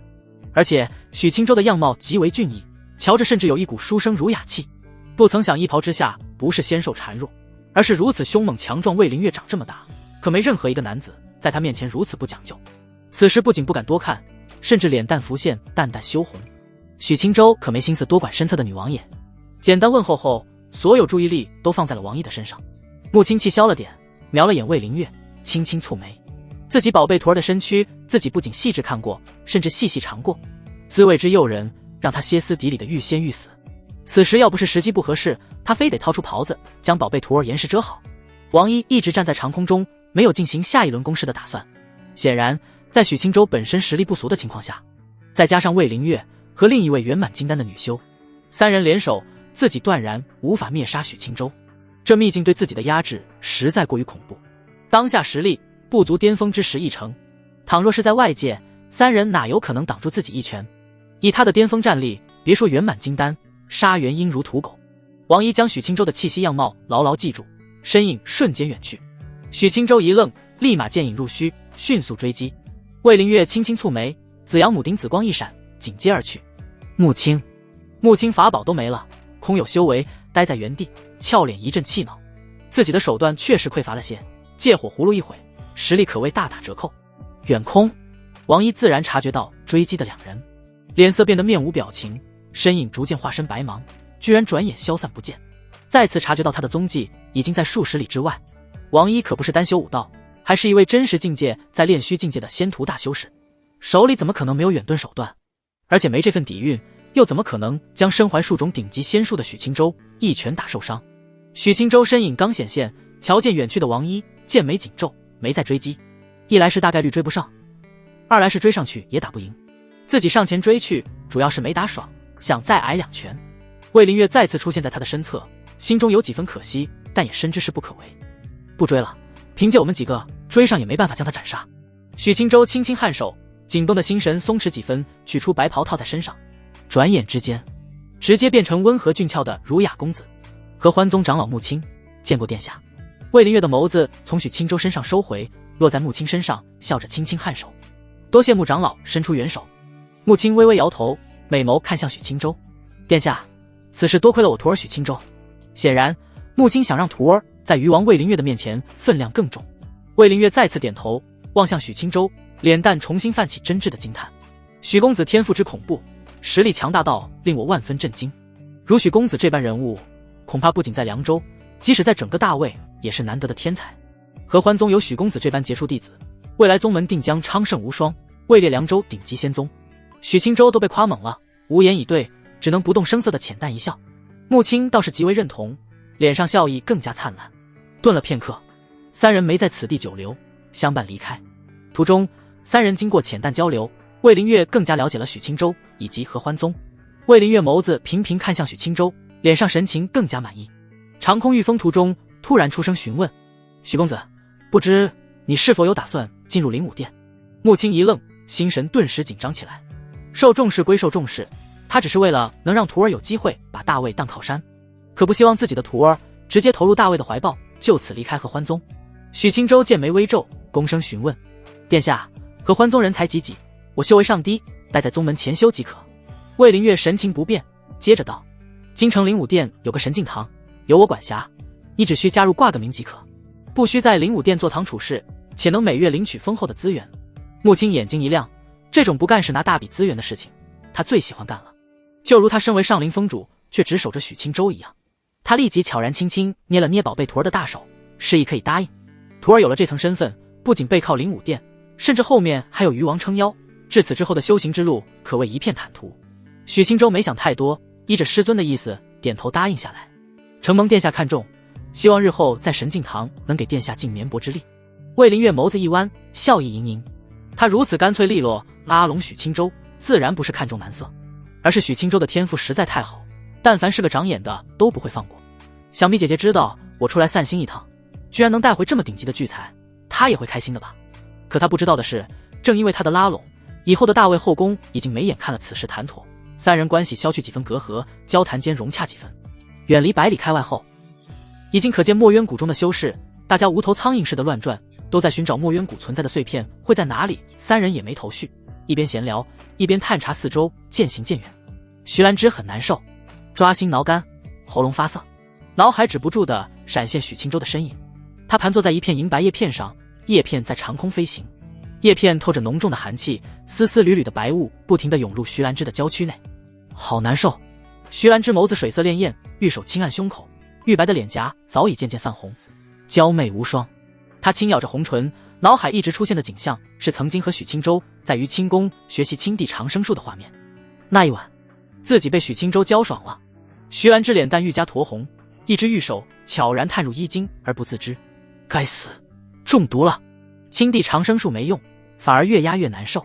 徐兰芝的状态和许清舟不一样，许清舟是浑身发热发红，身躯似烧红玄铁；徐兰芝满心欲望的同时，身躯却是宛如千年寒冰，内在火热和外在寒意交织，简直让她欲罢不能。此时山峦因她的不老实，形态各异，徐兰芝娇躯簌簌轻颤。她木系天灵根的存在，以及修习100余年和欢宗功法的原因，她的难受程度要比许清舟更加难熬。毕竟许清舟修行时日不长，而且多次顶撞师娘，化解了大部分功法副作用。徐兰芝不一样，尚且冰清玉洁的她，此时仿佛在心间燃起了一片燎原烈火。许清舟，她眸子都迷离了。可能是许清舟的存在，给她这方面留下了唯一的回忆。此时脑海全被她充斥，完全无法驱散，无法强压。徐兰芝肌肤透着浓重寒意，纤长美腿交缠在一起，秀足死死弓起。她坐在冰寒玉片上，不仅无法淡去心中的火热，反而随着时间愈加难以忍受。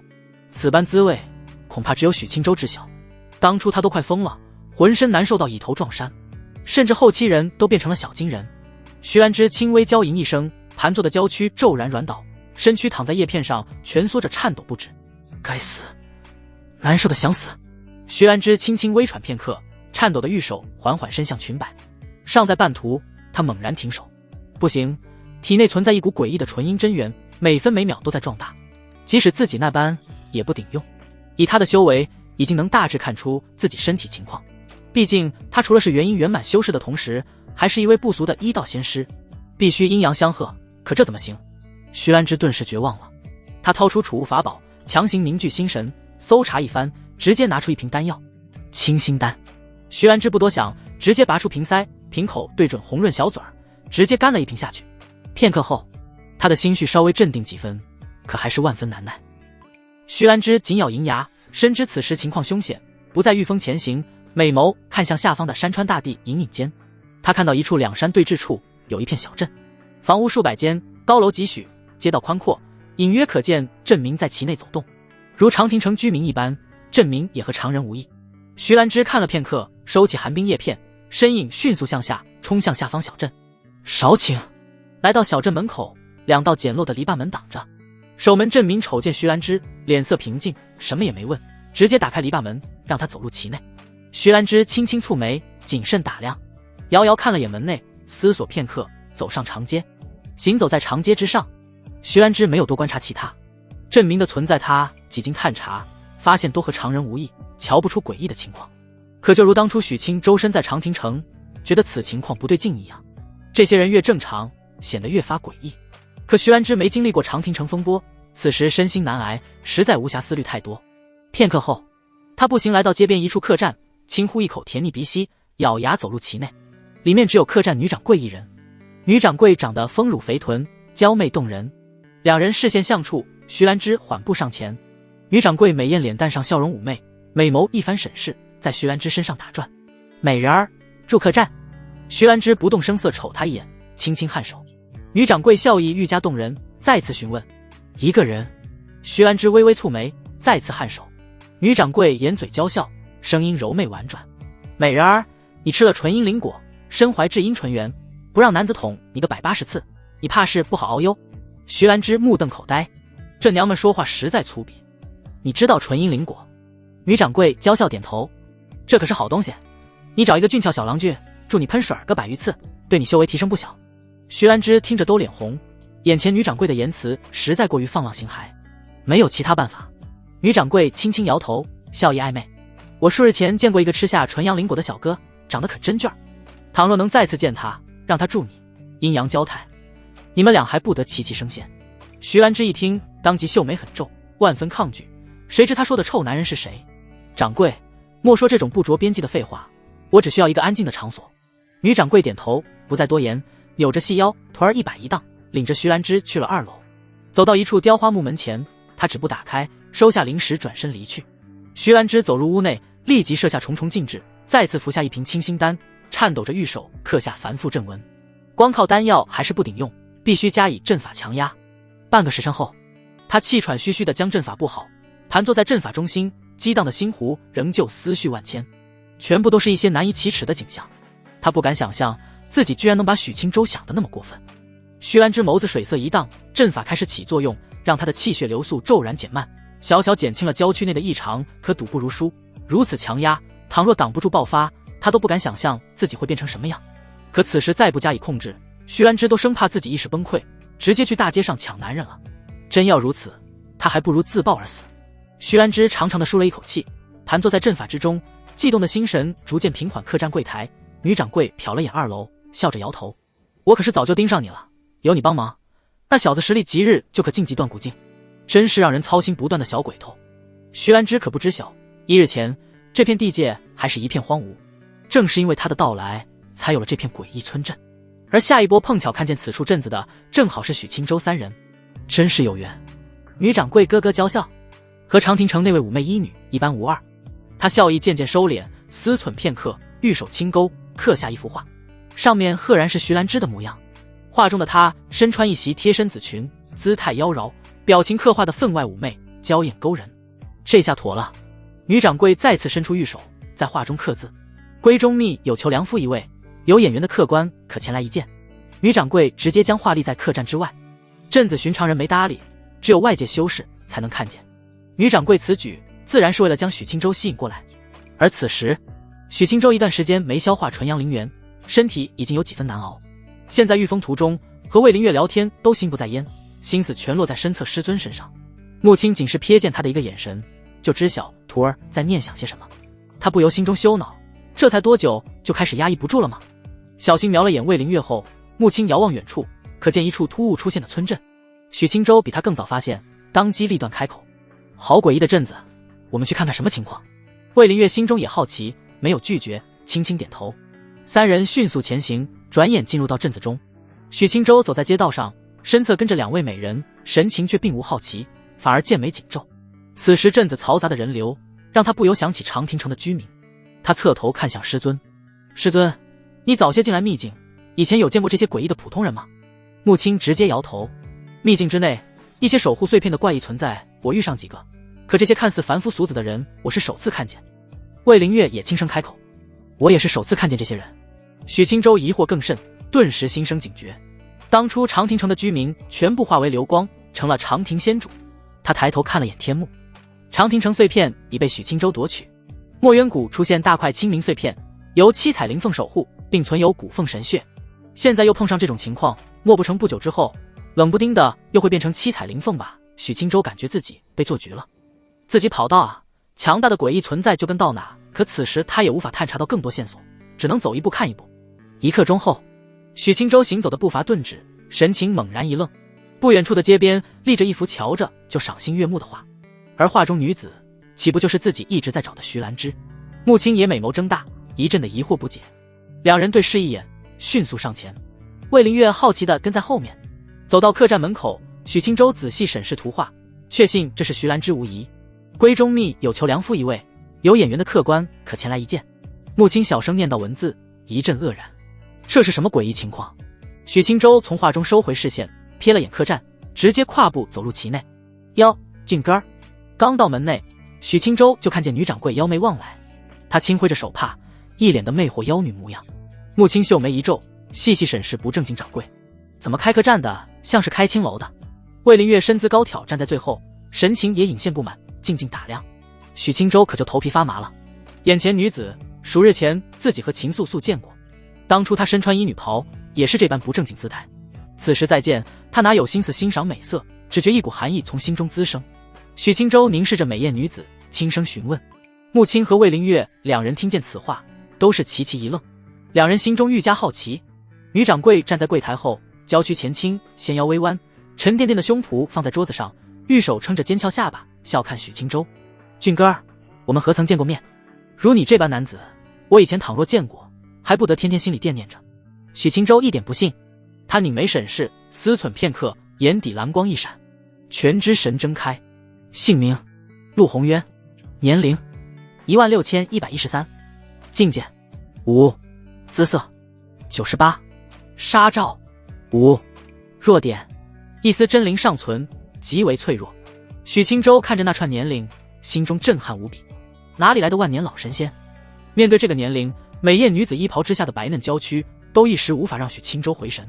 他脸色保持镇定自若，心思急转，看来眼前女子果真有问题，秘境最大的诡异存在应当是这女子无误，一丝真灵尚存。许清舟思绪落在这一条信息上，他顿时安心几分。看来女子诡异归诡异，但恐怕无法对自己造成难以抵抗的威胁。他悄然收回视线，思索片刻，暂时不打草惊蛇，先探究徐兰芝的事情。许清舟目光纯澈，盯着眼前的白嫩美人，轻声开口：掌柜，不好意思，或许是我认错了，木青可太熟悉宝贝坨了。此话一出，他就知道许清舟在说谎，当时心中就凝重谨慎起来。陆宏渊脸现诧异，将娇躯撑起，温软山峦微微一弹。他没想到许清舟如此轻易就放弃探寻，公子当真认错了。许清舟轻轻点头，眼见此景，愣是面不改色。看来上次意志力之神的任务让他成长极多，掌柜，我此次前来是想知晓门口那幅画是何意。陆宏渊压下心中古怪，双手环抱在腰间，轻轻垫着两团风雨，媚声道：如画中所言一致，公子想见一见。许清舟神情不变，纯阳陵园却更加躁动几分。是的，画中人物像是我认识的一位长辈。陆宏渊轻抿红唇，勾起一道好看弧度，笑着走出柜台，背对许清舟：公子随我来便是。许清舟看着他的背影，双眼瞅着那圆滚蜜桃，险些维持不住正经脸色。陆宏渊哪知晓自己被瞧了得干净，犹在风姿娉婷的缓步前行，一摆一荡，尽显妖女本色。行至楼梯，许清舟站在身后，微微抬头，瞬间就有点绷不住了老虎含羞，瞧得他气血沸腾。他不由侧头转身看去，不曾想身后的却是高挑的魏灵月。低头间又是一番诱人风景。许清舟，好大！许清舟急忙把全知神童关了。魏灵月对上许清舟看来的双眼，疑惑地眨巴了两下眸子。许公子，何事？许清舟屏息凝神，轻轻摇头，此事他是一个字不敢透露。转身继续跟着。木青走在最后，来到2楼雕花木门前，陆宏渊止步。许清舟站在门外，神识直接往里探去，发现已经布置了层层禁制，容不得他窥探丝毫。掌柜，画中女子就在屋内。陆宏渊点头一笑，笑眯眯开口：公子进去，一见便知。许清舟剑眉微皱，伸手轻轻敲了敲门。咚咚，屋内徐兰芝顿时被打破平衡状态，气息出现紊乱，难以自持的娇吟一声。她呼吸略显急促，盘坐的身姿顿时软了几分，心中生出惊慌和恼怒。徐兰芝立即神识探出屋外，继而猛然一呆。许清舟，木青。他一时觉得自己是否出现了幻觉。木青的出现还好，可许清舟的出现却让他浑身一颤，本就难以压制的纯阴灵元彻底沸腾。徐兰芝娇躯一颤，死死咬着红唇。她本能的站起身，就要将许清舟扯入屋内，可刚到门口，她胸腔剧烈起伏间，还是将颤抖的玉手收了回来。让他进来，我肯定忍不住的。那岂不是要和他？徐兰芝理智和本能疯狂打架，让他陷入万分纠结的状态中。门外，因为有禁制的关系，许清舟并不能瞧见其内情况。敲门之后，久久不开，不由眉头深皱地看向女掌柜。陆宏渊妩媚一笑，眸子瞥了眼木门：公子直接进去即可。木青性子急切，上前2步，直接推门。恰在此时，禁制悄然消退。吱呀，屋门打开，其内纤尘不染，布置古色古香。徐兰芝正站在门口，脸蛋红得吓人。木青定睛一看，当即确定她就是徐兰芝。徐长，砰！木青口中话语尚未说出，身侧的许清舟就已经被扯了进去。房门猛然关闭，魏灵月瞧得满脸莫名其妙。穆长老，你认识其内女子？木青倏然回神，秀眉皱起。她是我宗大长老。他拍了拍房门，娇声开口：徐长老，让我进去。木青，你且在门外稍等，我与你徒儿有些事需要再谈谈。木青，怎么又守门了？他当时匆匆一瞥，没瞧清徐兰芝情况，现在一脸不解，不明白什么事情让自己进去都不行。陆宏渊脸蛋笑意暧昧几分，不在此事非之地多留，扭着细腰走下楼去。砰砰，徐长老，开门啊！木青有点生气了。嗨，师尊，你且等等，徐长老此事有点紧急。门内，徐兰芝首先刻下重重禁制，不容许出现外界之人丝毫窥探的可能，连一丝声音都不允许透露。做好一切，他才美眸一瞬不瞬地盯着身前的许清舟，眸子火热的吓人。许清舟细瞧了几眼，心中古怪而又担忧。徐长老，你被人下药了。徐兰芝鼻息浓重，直接扑入许清舟怀里，一阵轻蹭。没有，吃下了一颗果子，好难受，帮帮我。果子。许清舟顿时心中有了某种猜测，他伸手将怀里躁动的娇躯按住，大手放在背上细细探查。可不曾想，刚探入徐兰芝体内，他身躯里的纯阳灵元瞬间激荡起来，而徐兰芝更是要疯了，玉手疯狂地撕扯许清舟的白袍。屋内，许清舟因师尊帮忙消下去不少的念头，此时猝然汹涌。他体内的纯阳灵元与徐兰芝服下纯阴灵果形成的纯阴灵元瞬间相互吸引，导致的后果是两人身心都陷入情念欲海。徐兰芝埋在许清舟的怀里，红润小嘴向前，笨拙地印在许清舟的脖颈脸颊上。许清舟，我好难受。许清舟两只大手环住纤腰，此时不由用力几分。他感受着怀里的娇躯，大手悄然向下。徐兰芝发出一声低吟，许清舟彻底忍不住了，拥着他身影一闪，瞬间落到床铺上。双目相对间，两人根本没心思去想其他，现在都只想做一件事。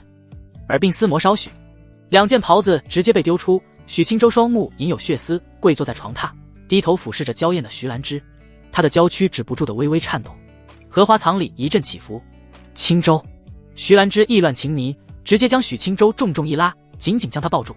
许清舟心神一震，低头含住眼前的诱人红唇。一个时辰后，一番缠绵过去，许清舟体内的纯阳灵元被洗礼，纯阳灵元和纯阴灵元相互纠缠，身躯悄然发生一场无声淬炼。徐兰芝青丝披散，眼眸迷离，境界不知不觉踏入了化神境。轰！猛然间，一股磅礴气势汹涌而出，许清舟万分意外，低声喃喃：踏入断骨境了。纯阳灵元有了纯阴灵元，对体魄的淬炼简直难以想象。他的境界突破导致徐兰芝娇躯一颤，久久之后才松软下来，气喘吁吁。砰砰！开门！穆青脸色黑黑的，怒声娇喝：已经过去一个时辰了，搞什么呢？魏灵月也满心不悦，自己可是大魏女王爷，身份何等尊崇，哪有让她在门外等人如此之久的道理？陷入忘我的两人倏然回神，徐兰芝心中一慌，翻身而起，与许清舟叠坐在床榻。许清舟拥着怀里的诱人娇躯，长舒一口气：徐长老，修行不急，先见一见师尊，外面还等着鱼王殿下。徐兰芝闻言，心中更慌了，此时意识清醒几分，瞧见两人当下架势，顿时心中大羞，本就嫣红的脸蛋变得更加滚烫。都怪你，许清舟。他无奈点头，轻轻咬了口他的红唇，搂在怀里细声安抚片刻，才让徐兰芝镇静几分。先退开。徐兰芝细声开口。许清舟一愣，不动声色点头，退了出去，走下床榻，悉悉索索。两人迅速整理得体，将房内以术法收拾整洁，驱除异味。徐兰芝遂步离开，正儿八经坐在茶案前，端庄优雅。他挥手撤去禁制，眼神示意站着的许清舟去开门。许清舟很听话，快步上前打开房门。门外两个美人都万分不悦，美眸目光灼灼地盯着他。聂陀，你在里面做什么？许清舟侧过身子，方便两人进屋。徐长老受伤了，我帮他疗伤呢。穆青青哼一声，先往屋内看去。这伤我还不能看了。徐兰芝素手放下茶杯，脸蛋瞧着水润无比，可真不像受伤模样。穆青，伤势较为私密，我并不想让外人看见。三人走入屋内，重新关门。穆青扫视一圈屋子，瞧不出异常，他脸色狐疑的在徐兰芝身上扫视。徐长老，你伤哪了？徐兰芝呼吸一滞，低头浅笑。穆青，此事就不谈了。他直接起身，盈盈来到魏灵月身前。见过鱼王殿下。魏灵月轻轻点头，仔细看了眼徐兰芝，再瞥了眼许清舟，没多说什么。四人来到茶案前围坐下来。徐兰芝不愧是当大长老的，短短时间心绪就镇定下来。他一边煮茶，一边随口编了个受伤的经历，再以许清舟身怀不俗疗伤术为由，才有刚才之事。魏灵月不懂不俗疗伤术是什么，穆青倒是知晓，徒儿的青地长生术他不仅见过，还体验过。可知晓归知晓，此时心中仍旧万分狐疑，只觉得自己的徒儿和徐兰芝不对劲，但他没有证据，因为还有外人在场。他沉思一二，没有追问，打算时机合适时夹着宝贝徒儿让他老实交代。气氛颇为诡异的喝了片刻茶后，气氛一时冷淡下来，大家心思各异。魏灵月即使心中有些上不得台面的荒唐猜测，可也不能直接说出来，只能当作胡思乱想，默默喝茶。徐兰芝手提茶杯放到唇边，细细抿了一口，姿态一如既往的优雅。许清舟瞄了一眼，心生复杂。刚才的徐长老哪是这副姿态，痴狂的让他难以招架东。茶杯放在桌上，徐兰芝看向穆青：“穆青，我来墨渊谷途中，曾看到你破碎的借火葫芦。”穆青勾起回忆，心中一疼，长叹一声，将自己的经历细声说出。徐兰芝听完，脸色一沉：“柳渊这混蛋！”许清舟轻声开口：“他死的灰都不剩了。”徐兰芝瞟了他一眼，美眸神采一闪而逝。他现在对许清舟可谓万分满意，各方面都挑不出瑕疵。青舟，才过去数日时间，你怎么晋级的金丹境？穆青脸色一变。许清舟轻声开口：“顺水推舟，加上师尊的鼎力相助。”魏灵月心生好奇，几日晋级金丹境？你师尊怎么帮你的？穆青不由露出几分窘迫，悄然瞪视一眼聂图。许清舟脸色不变，浅笑解释：“殿下，数日潜心修行而已。”魏灵月瞅了他一眼，这明显是敷衍，不想回答。可他也是随口一问，并没细致探究的兴趣。再次喝了片刻茶，许清舟说了因楼下那幅画，自己才直接找到这里。徐兰芝听得俏脸含怒，神识扫去，发现画早已撤去。许清舟知晓，大概率是那万年老妖精刻意为之，便传音让徐兰芝消气。徐兰芝蹙眉低头，觉得女掌柜也是变相的救了自己，便渐渐安分下来，没直接杀向一楼。随后四人商讨起了墨渊谷此地的情况，一番细聊，聊不出头绪，便打算在客栈暂时安顿下来。穆青拉着许清舟离去，魏灵月也没多待，三人下去重新开了3间房。魏灵月重新上楼后，眼睁睁看着穆青和许清舟结伴进屋，他睁大眸子看着，古怪摇头，独自一人进了屋子。徐兰芝的隔壁屋内，许清舟刚进门，穆青立即回手一瞪，俏脸面无表情凝视着他：“你撒谎了。”许清舟关上房门，小心瞄了眼师尊。以师尊对自己的了解，此前自己的解释断然骗不过他。显然，他是想知道自己在徐兰芝屋内具体做了什么。师尊，能不说吗？穆青上前2步，美眸狠狠瞪他一眼，伸手一掏：“不说。”许清舟脸色一僵，当即就老实了。穆青脸色不变，牵着许清舟缓步前行，走到绣榻前。许清舟被拿捏要害，只能亦步亦趋地跟着。穆青收回玉手，坐在绣榻上，抬头看向眼前的聂图，眸光触到某处，俏脸一红：“你坏东西！”许清舟老脸一红，微微弓腰：“可师尊，你冷不丁的，情不自禁。”穆青冷冷瞥他一眼，侧过头：“别说废话了。”许清舟收敛神色，思忖片刻，小声开口：“师尊，你知晓此前我吃过纯阳灵果吧？”穆青不想头对头，直接琴手微抬，视线回到他的脸上，颔首。许清舟顿了顿，低头瞧着眼前的美艳脸蛋，不由蹲下身来，平视着他。徐长老也吃了类似的东西。师尊，你知道的，这东西害人不浅。徐长老危在旦夕，意识不清醒，徒儿见此，哪能袖手旁观？穆青美眸睁大几分，心中固然有几分猜测，可当猜测变成事实，还是让他一阵恼怒无措。他直接伸出手捏住许清舟的耳朵，嗔怒道：“你知道他和玉涵什么关系吗？”许清舟脸色倏然僵硬，涩声开口：“徐长老是师娘的师尊。”穆青胸脯剧烈起伏，满脸复杂地看着聂图：“你当真太荒唐了！徐长老知道你与玉涵的关系吗？”许清舟揉了揉脸，他自然是知晓的，不过他瞄了眼妩媚师尊，接着道：“不过他不知道我把师娘给顶撞了。”穆青心中万分古怪，聂图现在怎么会发展成这样？不仅他师娘率先沦陷，现在本师尊甚至玉涵的师尊都被他霍霍了，难不成是因为自己让玉涵帮他晋级，让其开了先河？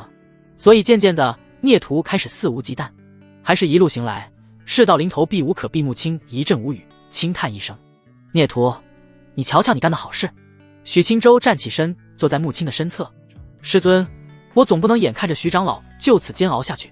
我遭受过5日纯阳灵果的折磨，简直生不如死。”穆青斜视他一眼，细细思索，突然开口：“我了解徐长老，他要是不愿意，即使自爆都不会让你碰一根手指头。老实交代，你曾经是不是和他有些我不知道的亲密接触？”许清舟，亲密接触，这就要说起那晚的彻夜传道了。但是那一天结果可能是对的，但过程许清舟自认为纯洁得很。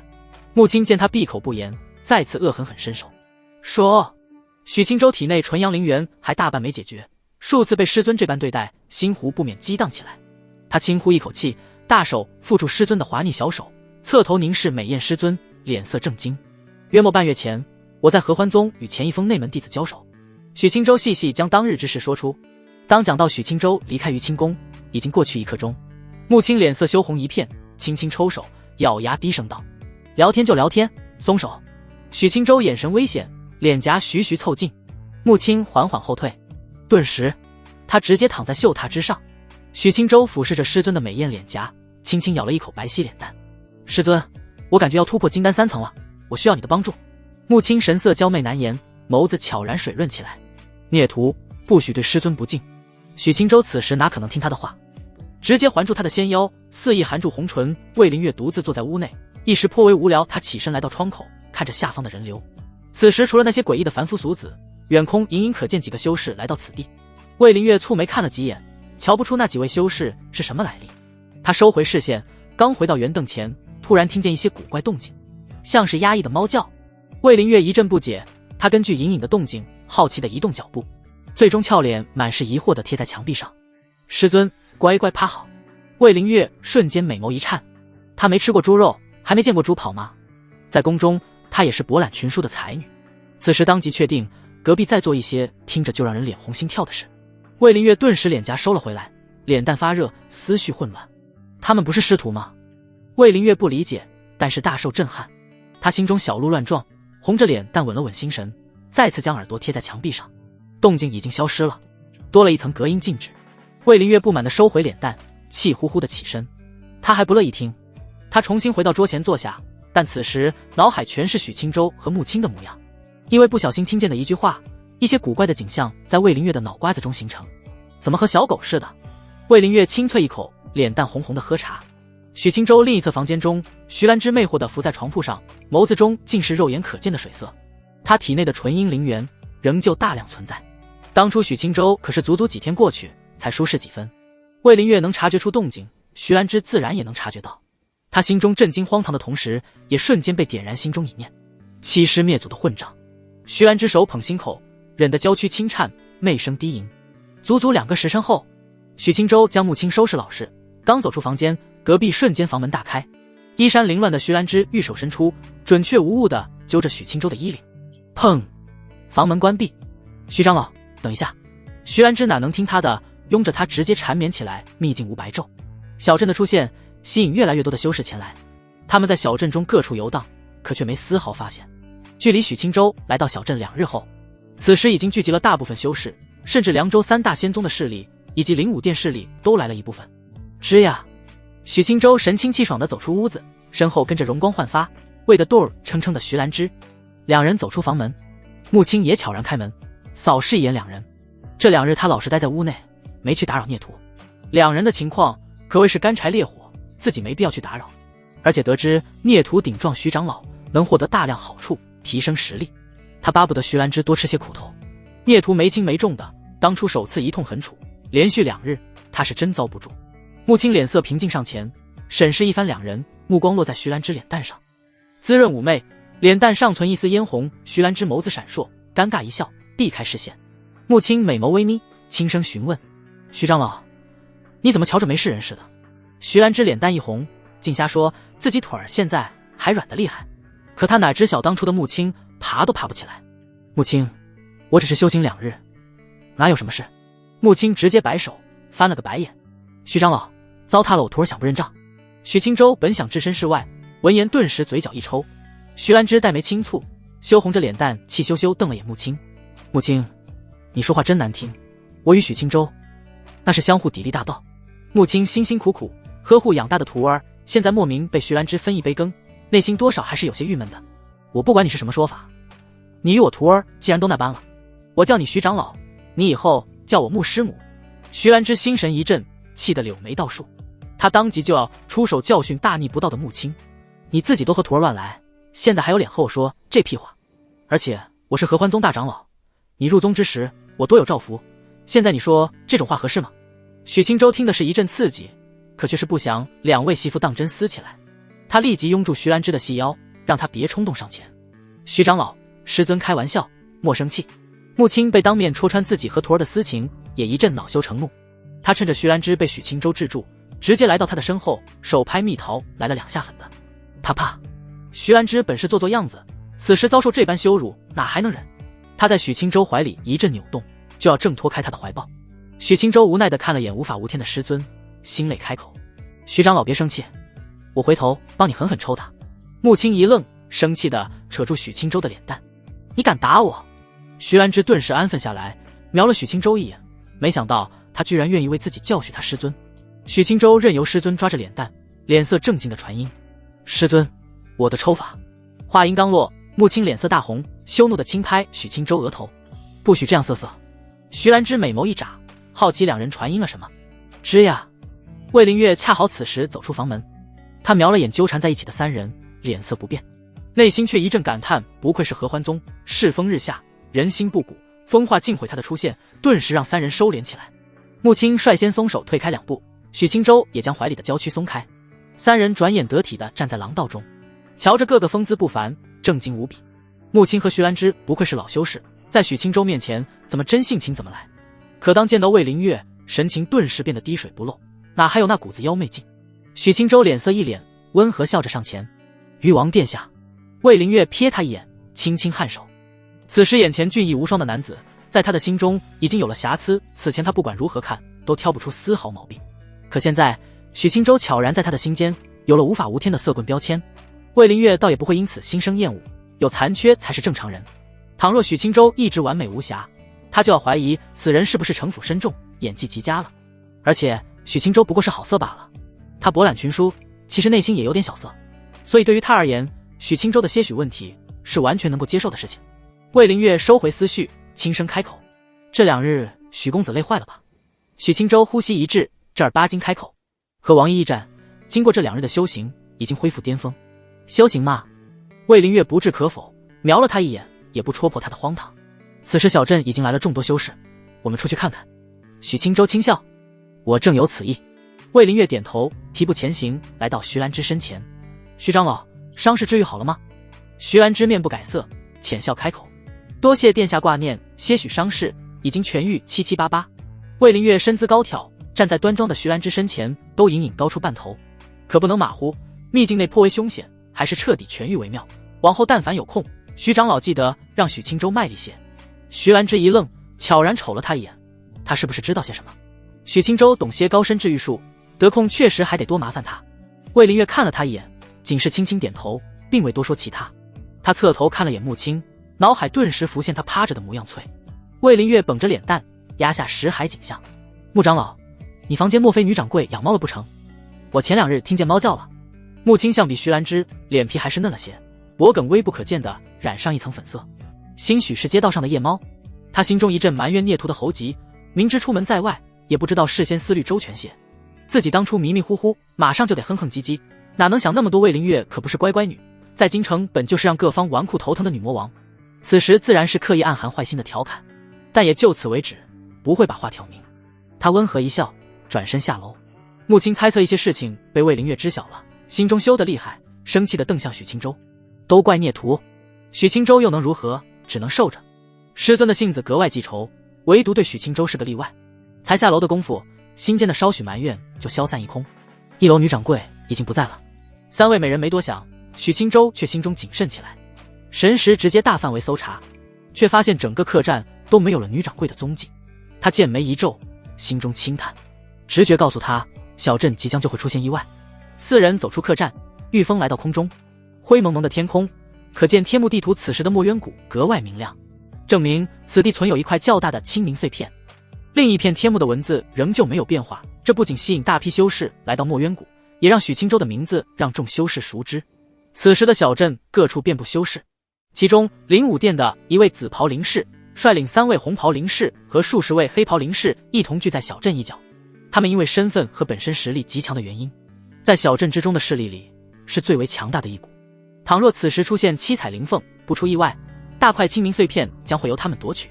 除灵武殿之外，剩余最为强横的势力自然当属凉州的3大顶级仙宗：明神宫、凌霄云谷、千象阁。此时明神宫由步摇光统筹，身边聚集数十位同门；凌霄云谷由柳红棉率领，可此时不知因为何事，表情极臭，伟岸胸怀蕴有一股怒气。千象阁自然是由儒雅的慕容华为主，他此时身处小镇的边缘高山之下，正细致打量山壁，神识仔细搜查。小镇中没有查到七彩灵凤的踪迹，那距离最近的2座高山自然就很有探寻的必要了。许清舟环视四周，侧头瞄了眼魏灵月：“殿下，你不回灵武殿那边主持大局？”魏灵月朝远处瞄了眼，轻轻摇头。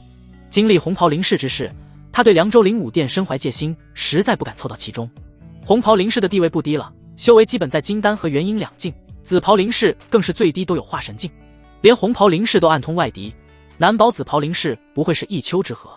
此时秘境之内，虽然大家都被压制修为，可魏灵月仍旧不敢掉以轻心，万一紫袍灵士也和王一沆瀣一气，他猝不及防之下，难保不会有阴沟翻船的可能。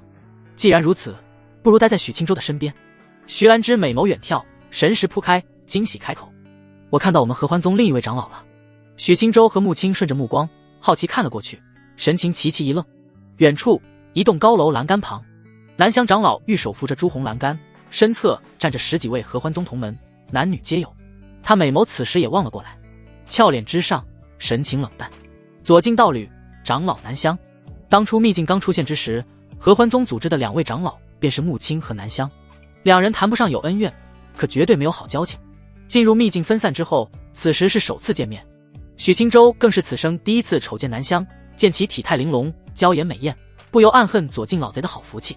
徐兰芝瞄了一眼穆青，思忖稍许，低声道：“穆青，我们和宗门弟子会合。”穆青轻轻颔首，他只是和左近有恩怨，南乡和他没什么纠葛。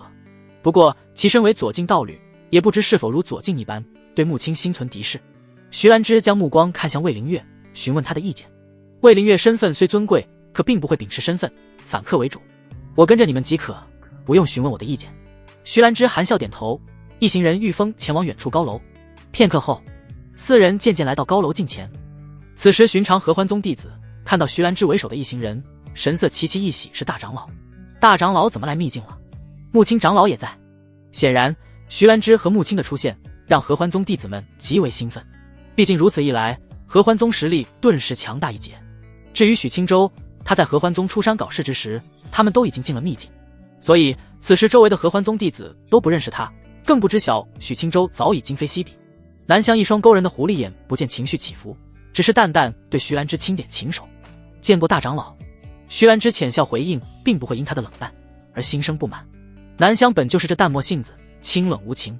4人站到高楼之上，徐兰芝轻声道：“南乡长老，我身侧的是鱼王殿下。”2位合欢宗执事和9位核心弟子神情都是一震，刚才他们还在猜测魏灵月的身份，不曾想地位如此不俗。南乡神情起伏不大，微微抬头看着魏灵月：“见过鱼王殿下。”身后的合欢宗弟子就恭敬多了，行礼躬身，嗓音透亮：“见过鱼王殿下。”魏灵月含笑点头，伸手虚扶，示意众人不必多礼。许清舟静静看着眼前合欢宗同门，他谁都不认识，其余人同样不认识他，见其穿着合欢宗长袍，认为他只是寻常同门。徐兰芝上前2步，凝视南乡：“南乡长老，秘境之行还顺利吗？”“没有什么大收获，仅是收取到3块小碎片，还丧生了1位执事。”南乡平静回复。穆青插嘴，好奇询问：“哪位执事出了意外？因为何事？”南乡眸子落在他的脸蛋上，淡声道：“前一封李执事，我凑巧探查到他的尸体，胸口破开一个大洞，像是被1位午休偷袭，一招都没撑过去。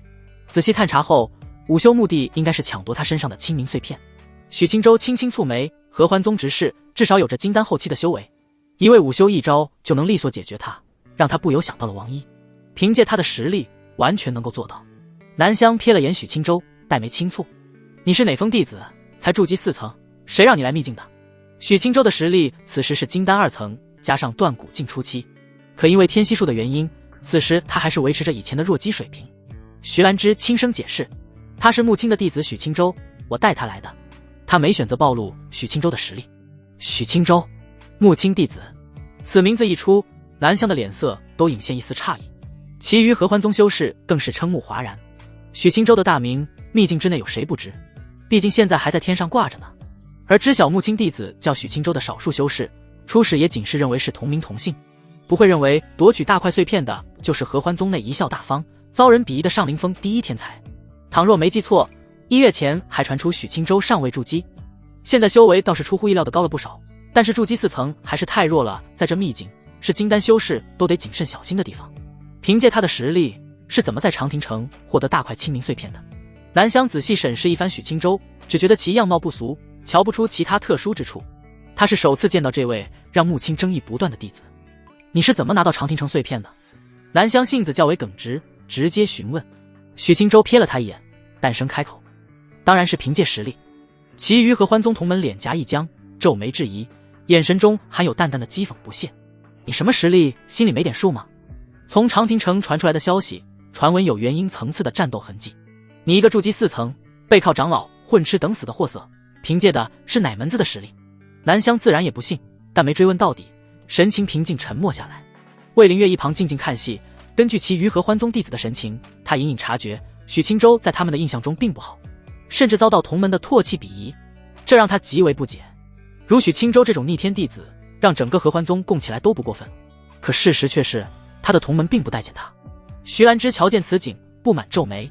此时的他心中有没有许青州不知晓，但身子却是灌满了。以前他看见他人对许青州的鄙夷，并不会有多大的情绪起伏，现在瞅见周围一圈弟子的眼神，他内心本能的不舒服，脸蛋浮现不满。他正想上前要为许青州证明，远处突然传来一声轰然巨响，突如其来的巨大动静吸引众修士的目光。徐兰芝也不例外，心中一惊，抬头向远处看去，只见小镇后方的2座高山中心，此时崩出2个大洞，大洞之内漫出5色霞光，霞光汇聚在2山之间，形成一团七彩凤形。山脚之下，慕容华满脸愕然，他的手掌还按在山壁之上。慕容长老太厉害了，这么快就瞧出了端倪。瞧霞光模样，大概率是七彩灵凤无疑。慕容长老身为凉州有名的纯正如修，脑子和我等确实不一样。慕容华不动声色收回手，他可什么都没干，只是伸手摸了摸，谁曾想会出这等意外。2座高山的异状顿时将小镇之内的众势力吸引。高楼之中的许青州一群人立即御风来到上空，遥遥远望。2大仙宗和灵武殿更是直接凑到高山近处。慕容华皱眉看向身后的大片修士，率领弟子们御风来到高空，不待在七彩灵凤的下方。此时高山近前最前方站着灵武殿和3大仙宗，其余势力和散修在后面好奇观看。小镇上的凡夫俗子此时和长亭城居民一样，身躯顿时僵住，抬头看着七彩灵凤，身体渐渐化为霞光汇聚而去。徐兰芝也想和其余势力一样凑近一些，可被许青州劝阻。徐长老，我们在远处看着就行，不着急凑过去。经历过长亭城风波后，他知晓七彩灵凤大概率不好对付，与其凑到近前，不如让前面的人先试探七彩灵凤的实力。徐兰芝对许青州无条件信任，带着众人就在高楼之上远眺，没选择过去凑热闹。南湘轻轻蹙眉，侧头询问大长老，大块清明碎片以及高品天才地宝古凤神血，我们不参与争夺吗？徐兰芝轻轻摆手，不急。南湘默然，淡淡瞟了眼许青州，没想到他的一句话让徐兰芝如此幸福。穆青自然也不急，静静站在许青州身旁。魏灵月皱眉看着灵武殿，心中生出忧虑。他此时希望灵武殿能获得碎片，甚至最终获得仙品功法，但是因为荒主王一的出现，他又担心凉州灵武殿早已烂透，到头来让荒族夺取最大机缘。魏灵月轻声叹息，看了眼许青州，当下能确定他身上至少有一块大碎片，倘若要集齐碎片才能结束秘境争夺，获得仙品功法，那王毅即使将其余碎片都拿到手，最后还是得面对许青州。既然如此，最坏的情况最起码不会在他毫无所觉的情况下出现。2山之间，随着小镇居民的消失，七彩灵凤渐渐凝实，浑身羽毛不再是霞光模样，透着实物质感。他七彩双翼展开，长达数百米，一双凤眸霞光流转，隐隐可见凤眸之内蕴有2团光球，左眼之内是一块清明碎片，右眼之内飘着3滴猩红鲜血。许青州察觉到这一幕，顿时心中一沉，他居然将碎片和古凤神血放在了眼睛里。如此一来，许青州就无法像在长亭城那般直接越过守护兽，以本命剑破开光魔，拿着宝物就跑了。立！七彩灵凤发出一声嘹亮凤鸣，双翼一挥，在高空中盘旋一圈。灵武殿紫袍灵士率先出手，挥出一轮环形斩击，迅捷往七彩灵凤的脖颈割去。砰！环形斩击刚到近前，七彩灵凤口中喷出一团霞光，轻而易举将斩击破碎。紫袍灵士神情凝重，他的真实境界达到化神后期，在秘境之内，即使被压制到金丹圆满，实力也名列前茅。他的一击却被七彩灵凤随手解决。凭借他的眼光，当即知晓七彩灵凤至少有元婴境界的实力。倘若七彩灵凤灵智不低且身怀不俗灵术，想要解决它，不是自己一个人能办到的，必须出动大量的金丹高层修士。其余三大仙宗的主事人自然也能看出，一时之间他们都不急着出手。步摇光拉着秦素素蹙眉后退，秦素素怕怕的瞧了眼巨大的七彩灵凤，抽了抽小手。不宜，我看到许哥哥了，我想去他那边，天上那只大鸟太吓人了。秦素素此时的修为超越大多数人，可战斗能力还极为稚嫩，心性也不佳，可没丝毫的战斗兴致。当然最主要的原因是他想黏在许清舟的身边。步摇光蹙眉瞥他一眼，瞄了眼身后远处的合欢宗一行人，他思考片刻，直接松手。可以让你待在许清舟身边，但解决七彩灵凤后，你必须老实和我离开。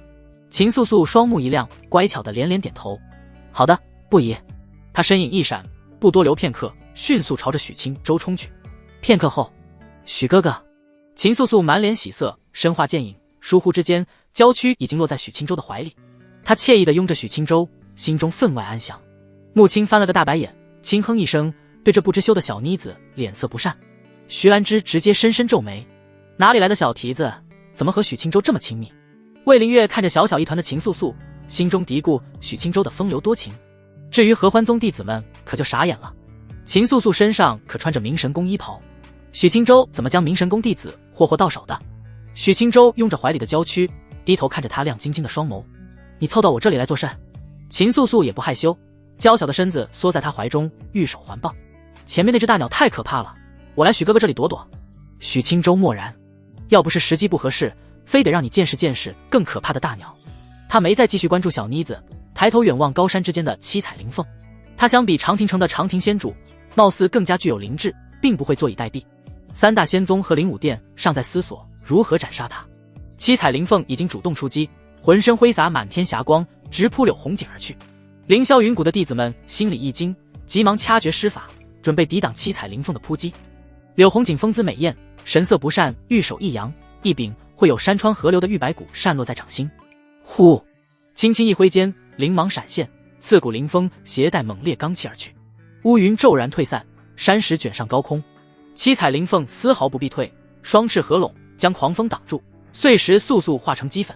柳红锦彩裙翻飞，青丝起伏间，玉手再次一挥，一道飓风继续席卷而去。立！七彩灵凤长鸣一声，腾空而起，双翅向前猛然挥动，天空浮现点点七彩灵光，灵光向前迅捷刺去，仿若下了一场令人胆寒的七彩灵雨。面对寒光闪烁的千万道灵芒，众修士不敢大意，纷纷取出护身灵宝抵挡。砰砰，灵芒如雨落，各处灵宝叮当作响不停，激起阵阵灵气涟漪。柳红锦仅是持扇在前，数百道灵芒不得寸进丝毫。步摇光浑身剑气流溢，脸色淡然。面对七彩灵凤的攻击，慕容华和紫袍灵士各有手段，瞧着皆是轻而易举。其余修士相比拔剑的四人，阻挡起来显然颇具压力，其中少部分散修更是不慎抵挡不住，被灵芒轰砸在地。许清舟一行人站得远，并不会受到波及。七彩灵凤的灵术刚停止，三大仙宗和灵武殿众修士默契联手，一同围杀而去。由四大高手领衔，身后跟着多达100位的金丹，声势之大，令人骇然。外围的散修眼见此景，面面相觑片刻，秉承富贵险中求的想法。但凡有金丹后期修为的修士，都紧随其后，希冀着七彩灵凤垂死之际能趁乱夺得机缘。许清舟远望满天灵树轰砸，七彩灵凤实力即使高达元婴境，也在众多修士的围攻下立即陷入颓势。许清舟将怀里的小妮子推开些许，让她站在一旁。他瞧了眼申舟，将秦素素推到师尊的身侧。师尊，帮我照看片刻，我得上去夺宝了。此话一出，除了和许清舟知根知底的几位美人，其余同门顿时愕然。现在情况之激烈，是你能上去夺宝的？凭你的修为，贸然上去，结果肯定是无声无息的死去吧。南湘的妩媚脸蛋首次浮现不悦，觉得许清舟在胡闹。穆青瞥了眼秦素素，嫌弃的撇撇嘴，让小妮子自己待着，我才懒得保护她。秦素素秀眉轻蹙，朝穆青不满的轻哼一声，我有修为，你不情愿，我还不乐意待在你身边呢。许清舟心累无比，瞅了眼战况愈加焦灼的战场，已经不能继续等了。他当即将秦素素推到师尊的伟岸怀里，身化剑影骤然消失。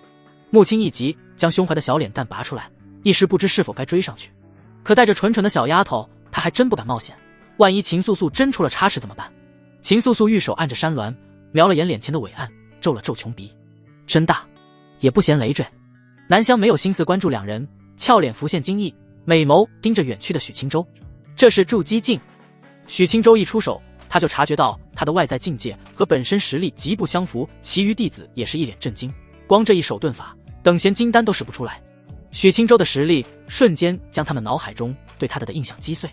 穆青和秦素素一脸忧虑地望着许青州，只见他瞬间冲入修士群中，剑气护体，如一尾游鱼迅速向前。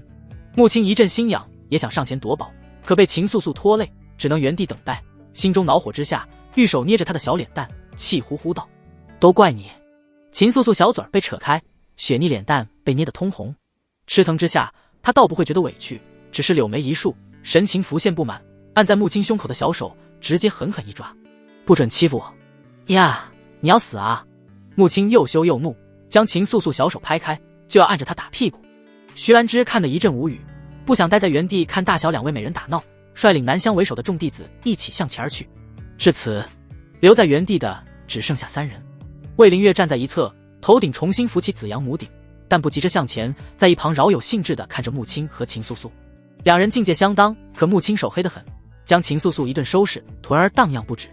秦素素气得咋咋呼呼，一口一个老女人骂着，银牙暗咬，小手不老实地抓着穆青的衣襟。两人可以说是闹得很不体面。魏灵月却看得一阵兴奋，连远处战况都无法吸引他的视线。许青州眼观六路，在纷杂的灵术之中，凭借强横体魄和通玄剑气，蛮横地向前凑去。而此时的七彩灵凤在围攻之下，已然是弥留之际，身上的七彩霞光一阵流散。提名不止，少请。徐兰芝率领众同门刚穿过外围，正想往3大仙宗所在地凑，蓦然爆发一声轰然巨响。许青州此时刚走到明神谷势力一旁，前方不远处的七彩灵凤飘在空中，一个金光灿灿的斩字浮在他的额头。而斩字之后，慕容华衣袍翻飞，面色冷峻。他单手向前，手按斩字，七彩灵凤浑身一震，数百米身躯顿时皲裂。千相阁弟子见此大喜，直接调转身形，阻挡其余修士上前，方便自家长老夺宝。慕容华自然知晓时间紧迫，凝聚全力，七彩灵风在他最后悍然一击之下，身躯彻底破碎，2颗眼珠子飘在半空，光膜徐徐消退。慕容华不耽个分毫，飞身上前。他正要伸手取宝，一道健壮身影突然从远处高山之巅瞬移而来，速度之快，骇人心神。慕容华心中一凛，连手都来不及收回，一拳无匹全钢已然轰在胸膛。砰！拳意之足，气劲之大，让慕容华双目一颤，浑身气机都霎时凝滞。王一，他脸上神情沉静，并未选择继续招慕容华动手，收拳回身，大手直接握住大块的清明碎片。慕容华满脸不甘，神情震怒，何方宵小？他气急败坏之下，周身漂浮一串金色文字，以字为剑，就要洞穿王一的丹田。王一回身一拳，金字长剑崩碎成金光，残余劲气将慕容华掀飞而去。慕容华的出手没对他造成丝毫威胁。哼！王一脸颊隐现不屑，倘若是1对1遇上慕容华，他非得将慕容华直接打杀当场。他身影一闪，来到3滴古凤神血之前，正要伸手取走，一抹银白刺来。王一心中大怒，只能收回手，凝聚浑厚罡气，抵挡着森寒一剑。叮！太初剑刺在罡气之上，王一大手不由一颤，罡气浮现蛛网裂纹。许青州紧随而至，拳意凝聚于掌间，一式仙人扶顶，就要拍碎王一的狗头。王一身影疏忽后退，毫厘之间避开许青州的攻击，一番你来我往，实则是电光火石间。此时大部分修士才明白发生何事。慕容华十拿9稳的碎片和神血被不知名修士夺取，且他本人居然被打伤击退，此景已经足够令人心颤。可更让人难以置信的是，如此强大的修士又在一位不知名年轻修士的手下被逼退，一番争夺让人看得目不暇接。许青州没立即追向王一，直接先把古凤神血笑纳了。慕容华，他刚平息下来的灵气顿时有气的紊乱的风险。慕容华深呼吸一口气，瞧了眼许青州，脸色稍缓。此人当初自己卢西风见过，是自己极为欣赏的年轻天才。他将目光落在王毅身上，脸色瞬间阴沉。他能成为凉州3大仙宗之一的核心长老，实力自然极强。他不明白究竟是哪里来的过江龙，能毫不犹豫地抢到他的头上。王一可没兴趣和众修士交手，以他现在压制下来的实力，一次性打这么多人，10成10死路一条。他阴森地瞧了眼许青州，施展遁法，身影瞬间消失。许青州将太初剑收回眉心，身化剑影，紧随而去。慕容华一肚子气，周身浮现一个游字，身躯化为一抹金色残光，掉在最后。紫袍林氏扫视一圈周围，脸色平静，带着2位红袍林氏追在慕容华后面。柳红锦此前脸色本就不好看，此时瞧见王一，俏脸更是一阵冰寒。王一抢夺过一次凌霄云谷，甚至将随行的一位长老给活生生打死了。碎片被夺他不心疼，长老死了，那就当真是损失惨重。此时瞧见重新出现的王一，他自然不会让其再次逃走，娇躯踩在玉白古扇之上，迅速追去。此时仅剩下步摇光一位颇具分量的修士，他转身望了远处，秦素素和穆青不再闹腾，正忧心忡忡地远眺许青州。步摇光心中稍安，本命剑浮现，御剑前追。徐兰芝可不放心许青州一人追向王一，立即跟在最后。大修士们的速度太快，顷刻之间只能看到几抹尾光。南香蹙眉瞧了眼，轻叹一声，凭借他的实力倒是勉强能跟着，可身后的弟子却要抛下其余势力和他陷入同样的困境，不能不管不顾前追，只能带着弟子们慢慢前行。墨渊谷碎片被王一所夺，最后一块大碎片出现在神灵辅岛，凑齐3块大碎片，其余小碎片将自动融合，形成完整清明仙域。此时天空光幕文字在变，另一片光幕中，墨渊谷的璀璨白芒消退，最刺目的光芒出现在中心的神灵辅岛，集合3大碎片，将组合成清明仙域。仙品功法太极眼道绝江线，一块在许青州手里，一块在王一手里，最后一块在神灵辅导。修士们一阵哗然，因为天幕信息的透露，3块大型碎片全部修士都知晓了踪迹。穆青神情凝重，拥着秦素素和魏灵月一同前行追去。和南香会合之后，南香瞧了眼天幕，让合欢宗执事领着弟子慢行，他脱离弟子们，和穆青迅速前行。远处王一身影在最前方，许青州速度丝毫不慢，与他距离不过100丈之间。王一瞄了眼天幕信息，侧头向后看去，一阵皱眉。许青州的实力在当初一别之后提升极大，此时自己即使和他单打独斗，也没有实权的把握将他斩杀，这让他极为不解。明明仙武双屠他都没有达到第3境大圆满，可发挥出来的实力简直强大到吓人。而之所以会如此，当然是因为先天本命剑、青地长生术、武神秘典等原因。许青州一身所学皆是顶级术法，倘若以后能完善，可是当下世界不存在的极品仙法。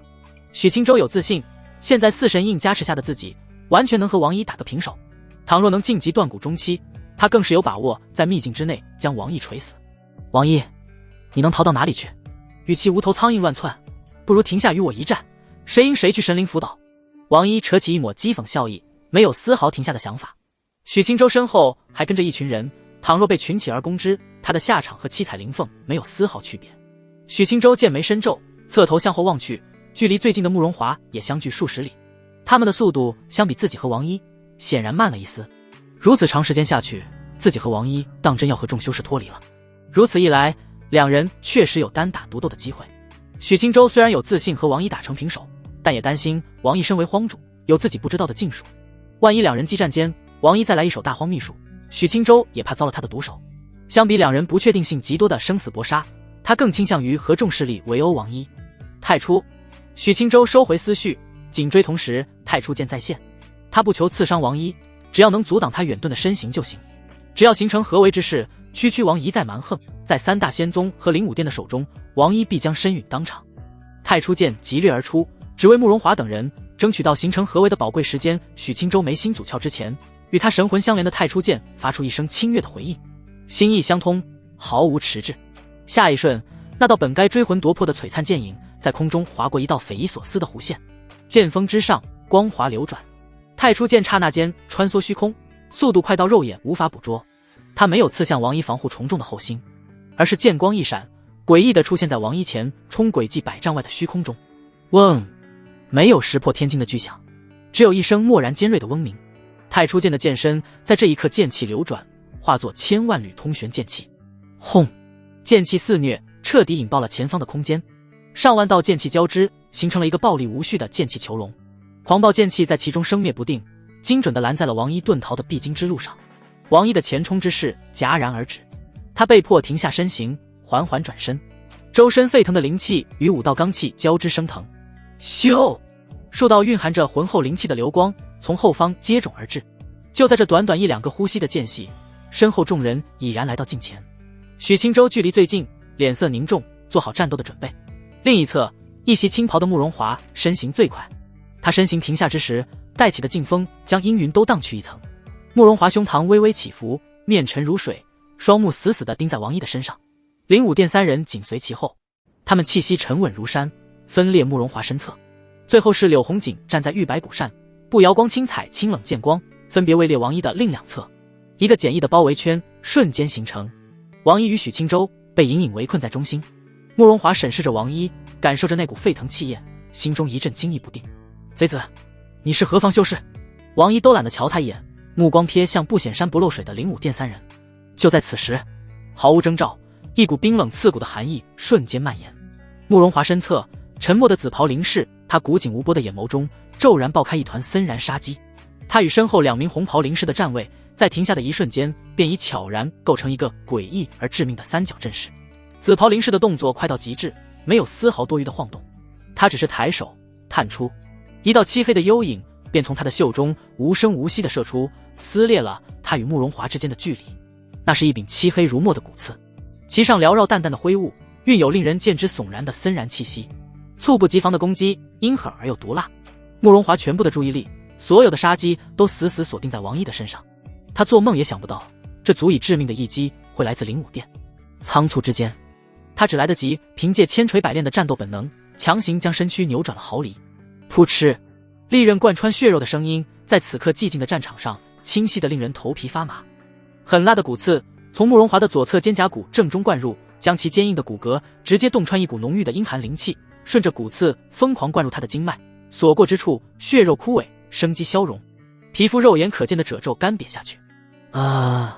慕容华发出一声痛苦压抑的闷哼，一口漆黑的逆血从他口中狂喷而出，溅落长空。他艰难地扭过头，视线越过被洞穿的肩膀，看向灵武殿三人，神情无法置信。灵武殿，你们，他想不明白，为什么受伤的总是他。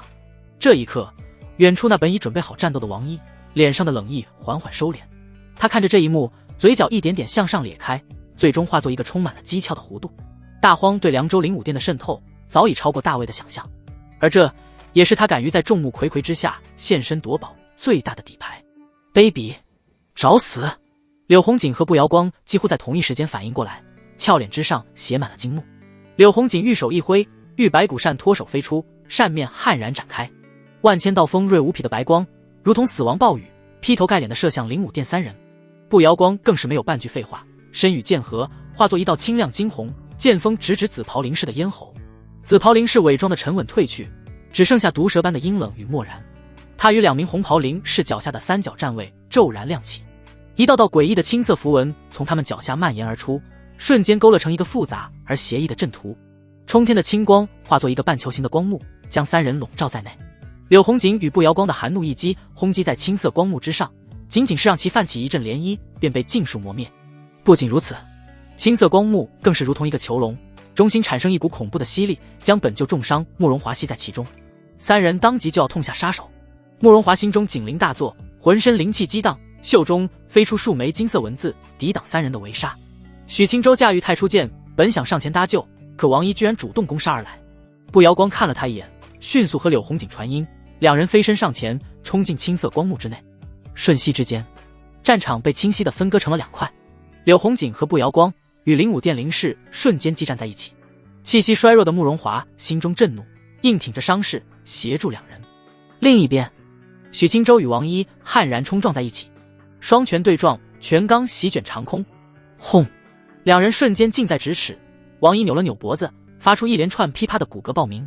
他那双充满了侵略性的眼睛，如同最顶级的猎食者，死死锁定了许青州。你真以为你能战胜我？他顿了顿，残酷一笑。你的命和那块碎片，我一并都要了。许青州的眼神冰寒彻骨，讥讽一笑。他没一句多余的废话，心念一动，体内青地长生树的磅礴生机与武神秘典的霸道血气，以前所未有的姿态疯狂交融，一股融合了仙道灵韵与武道真意的恐怖气势冲霄而起，搅动风云。许青州仙武两道的气势攀升至绝巅的刹那，王毅心无波澜，拳意沸腾。轰！两人身躯齐齐倒飞而去，转眼之间，两人就已经相隔100丈。下一瞬，王毅脸色一凝，健壮身躯肌肉隆起，一拳轰出，没有功法光华，没有灵气异象，只有凝练到极致的纯粹拳罡。拳罡所过之处，前方的空气被瞬间挤压，形成一道肉眼可见的气旋。两人之间的一切阻隔被蛮力撕开，拳罡笔直地映向许青州的面门。许青州的黑发向后尽数掀起，面对这足以崩碎山岳的一击，他非但没有后退半步，反而向前踏出一步。刺骨剑气自他体内迸发，迅速席卷四周。他右手二指并拢，指尖之上一缕凝练到极致，几乎化为实质的通玄剑气疯狂吞吐。嗡！迎着炽烈拳罡，许青州双指点出，轰！震耳欲聋的巨响传出，狠狠灌入在场每个人的脑海。一圈环形气浪以摧枯拉朽之势向着四面八方疯狂席卷，两人下方坚硬的岩石大地裂痕瞬间炸开，山林被夷为平地，掀起的烟尘与碎石直冲云霄，遮蔽天日。紧接着数百丈大地寸寸塌陷，崩解粉碎。第一次交锋竟是势均力敌，王一硬挺猛烈余波，双眼之中闪过更加浓重的杀意。许青州力量的凝练程度，仙武两道几乎毫无滞涩的融合感，他比之上次交手之时强了何止1倍。这小子的成长速度让身为荒主的他也觉得一阵荒谬。念头刚落，王一战意高昂，一声低吼，双拳在刹那间再次挥洒而出，漫天拳影瞬间占据了许青州的全部视野。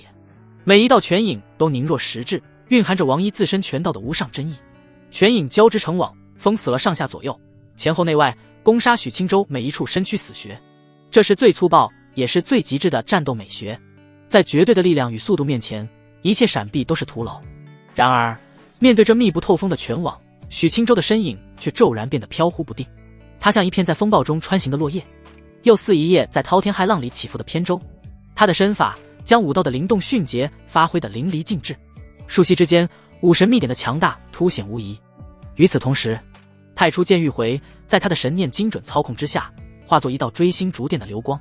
剑光每一次闪烁都从一个匪夷所思的刁钻角度直刺王一舟身上下的气海、神庭、天枢等各大要穴。一时间战场中心光影交错，拳风撕裂空气的尖啸与剑锋划破长空的锐鸣连成一片。两人的实力爆发出令人心胆俱裂的压迫感，让远处正在激战的步遥光等人感到一阵阵不可思议。许青州的强大完全出乎他们的预料，数十个呼吸过去，王毅脸色阴沉，已经没把握快速拿下许青州，他的耐心瞬间被消磨殆尽。该死，再拖下去后面的修士就得追上来了，到了那时自己就真要被围杀。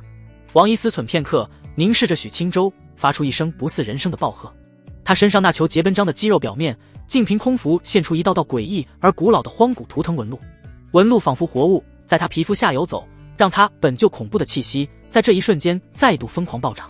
当面对再次从侧后方无声无息飞刺而来的太初剑，此时王一竟不闪不避，反手一拳结结实实地轰在了剑身之上。轰！通玄剑气被撕裂，发出一声刺耳欲聋的巨响。灵性十足的太初剑竟被他这狂暴到不讲道理的一拳硬生生荡飞了出去。倘若没有太初剑的存在，王一断然不至于如此束手束脚。因为诡异纹路的出现，王一双目尽赤，肌肉膨胀，整个人状若魔神。他双拳合握，猛然高举过顶，一股让人战栗的恐怖气息在他拳上疯狂汇聚凝练，周遭100丈范围内的天地灵气都在他这一拳的引动下变得狂躁不安，发出呜咽般的哀鸣。致命的威胁感如同一根根冰冷的钢针，狠狠刺入许青州的每一寸神魂。这一拳的威能已经隐隐超越了第3境修士所能达到的极限。王毅凝聚的一击居然有达到元婴层次的迹象。许青州深深吸气，周遭狂暴的灵气被他鲸吞入体，他的眼神变得前所未有的凝重，再无任何保留。他心念一动，身躯骤然涌出鲜艳红丝，4道气息截然不同却又同样浩瀚磅礴的神兽虚影在他的身后依次浮现，顶天立地。青龙扶摇而上，白虎踏空而立，朱雀展翅燃烧，玄武盘踞震空。4神印的虚影一经出现，瞬间化作4道嫣红流光，齐齐灌入许青州的体内。咔嚓，他体内的骨骼在这一刻发出清脆的爆鸣，一股更加强大的气息从他体内轰然爆发。许青州的武道境界在4神印的加持之下，在此刻被强行提升到了断骨中期。他眼角的余光飞速瞥了一眼另一边的战场，青色阵法中慕容华的气息更加微弱，如风中残烛，肩膀灰雾尚未驱除，仍旧在他体内兴风作浪。在灵武殿3人的联手之下，柳红锦和步遥光左支右绌，并不轻松。远空，王毅凝聚的恐怖气团已经炽烈到让人无法直视。许青州心念一动，被砸飞的太初剑发出一声高亢的剑鸣，率先破空而去，剑影流光，直接刺向王一的眉心要害。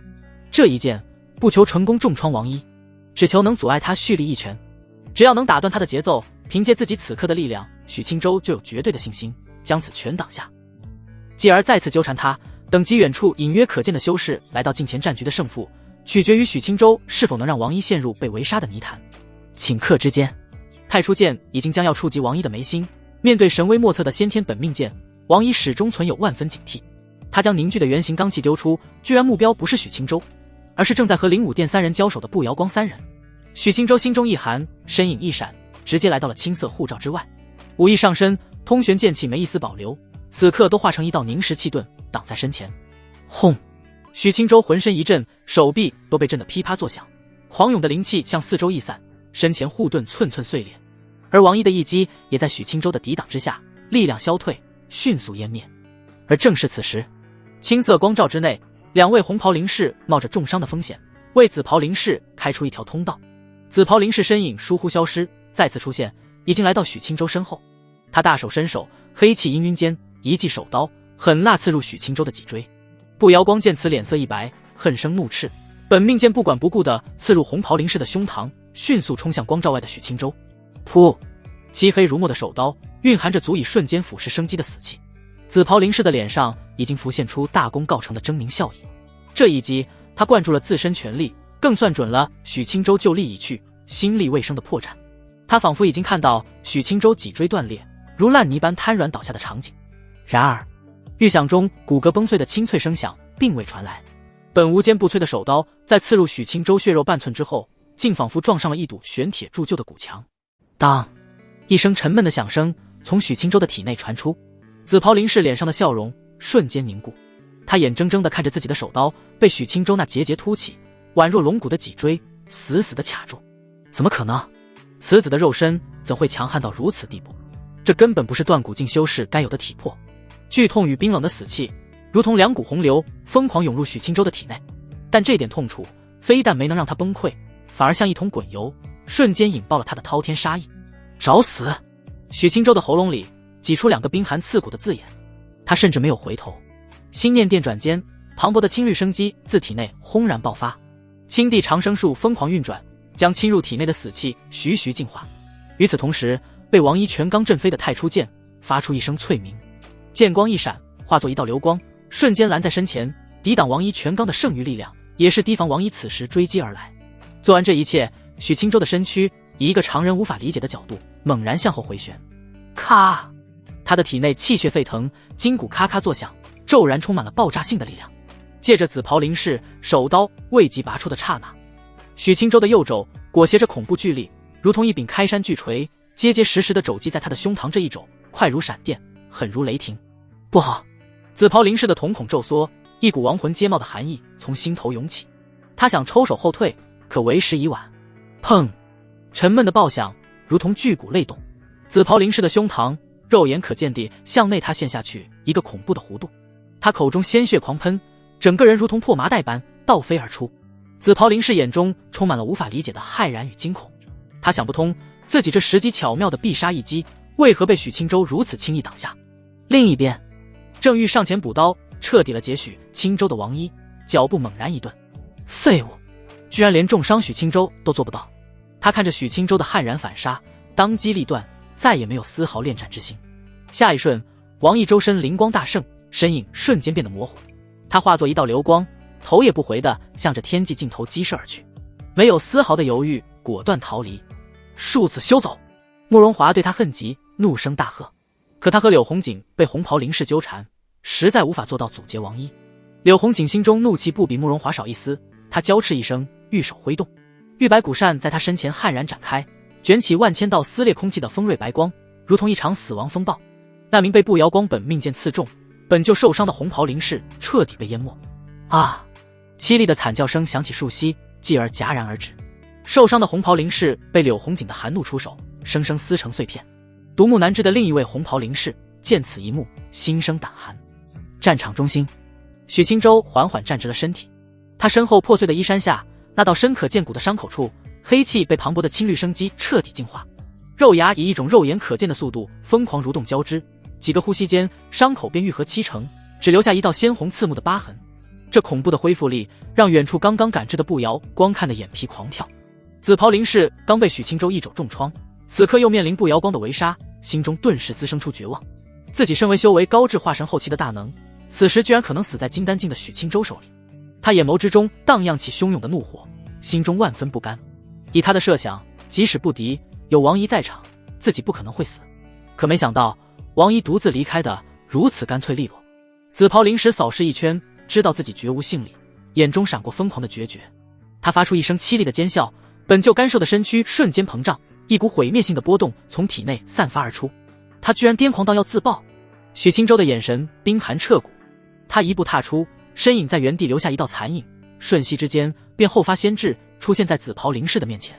太初剑落于掌心，四神印加持下的所有力量，连同精纯无比的通玄剑气，在这一刻尽数汇于掌间，一臂伸出，太初剑精准无比的点在了紫袍林氏的眉心扑，一声轻响，紫袍林氏暴涨的气息如同被戳破的气球，瞬间倾泻一空。他疯狂而狰狞的表情凝固在了脸上，眉心处太初剑贯穿了他整个头颅。紫袍林氏眼中的神采迅速暗淡，连同他那即将爆开的神魂，被这一指蕴含的霸道剑意彻底湮灭成虚无。他的尸身无力地从空中坠落。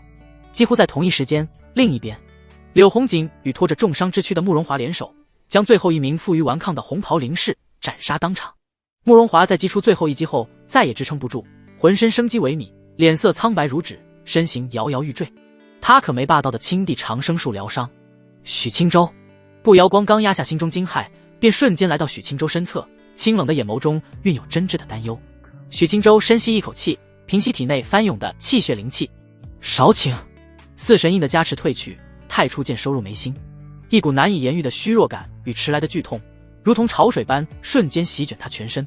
他的脸色唰的一下变得苍白，身形控制不住的微微晃动了一下。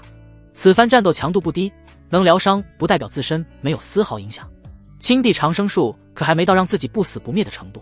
就在此时，数十道流光从远方天际飞速赶至，正是一流势力的首领和修为不俗的散修，其中徐兰芝、南香、穆青和魏灵月也身在其中。他们刚刚来到近前，便被眼前这惨烈的一幕彻底惊呆了。生机萎靡，几乎只剩半条命的慕容华，以及脸色苍白，仿佛随时都会倒下的许清舟。他们不敢想，短短时间，这里究竟爆发了何等恐怖的大战。清舟，徒儿，许哥哥，美人们的惊呼声带着一丝颤抖，他们没有丝毫犹豫，一个闪身便来到许清舟身前，拥住了他的身体。秦素素眼眸含泪，凑到许清舟的身前，小手轻轻扯着他的袖子，都不敢用力。穆青和徐兰芝脸色凝重，各自握着一只手，细细查看伤势。片刻后，两人轻吐一口气，放心许多。气血灵气损耗较大，并没什么让人心惊的重创。秦素素见两人表情，顿时心安下来。这时他才有空看一眼同样身陷战场的敬爱不已。清舟，怎么回事？徐兰芝轻声询问。魏灵月站在他一侧，低头看着下方的灵武殿紫袍林氏的尸体，心中万分沉重。许清舟扫视一圈周围，瞄了眼魏灵月，低声简略说出过程。徐兰芝和穆青美眸一颤，脸颊浮现不可思议。魏灵月玉洁额头青筋直跳，气得胸脯起伏。他即使先前有所预料，可也没想到凉州灵武殿当真烂到这般程度。徐兰芝环视周围，各方势力的修士聚在一起，慕容华被紧急围着疗伤，散修们面面相觑，一阵莫名其妙。灵武殿来的灵士们脸色苍白难看，不明白自家领头人怎么全死干净了。此时仅剩一位红袍灵士主持大局，他正想凑到魏灵月这边，不曾想魏灵月美眸满含杀气的瞪他一眼，不准让其靠近。唯一的红袍灵士瞬间傻眼了。魏灵月冷漠地收回目光。徐兰芝将灵武殿的破石压下，玉手一翻，一艘雕刻着精致云纹的灵舟凭空出现。先上灵舟，给青舟疗伤。他的声音里充满了不容置喙的关切。许青舟觉得多此一举，可穆青也觉得很有必要，拉着他直接上了灵舟。其余人跟上。秦素素见敬爱的不疑没受伤，也就继续陪着心头一直挂念的许青舟，没选择回明神宫的众修士间。灵舟之内别有洞天，空间宽敞雅致，灵气氤氲。徐兰芝小心翼翼地扶着许青舟坐下，美眸一扫，当看到他背后破碎的衣衫以及那道虽已愈合却依旧残留着血迹的崭新疤痕时，他的心狠狠地揪了一下。他温婉动人的俏脸上写满了难以掩饰的心疼与后怕。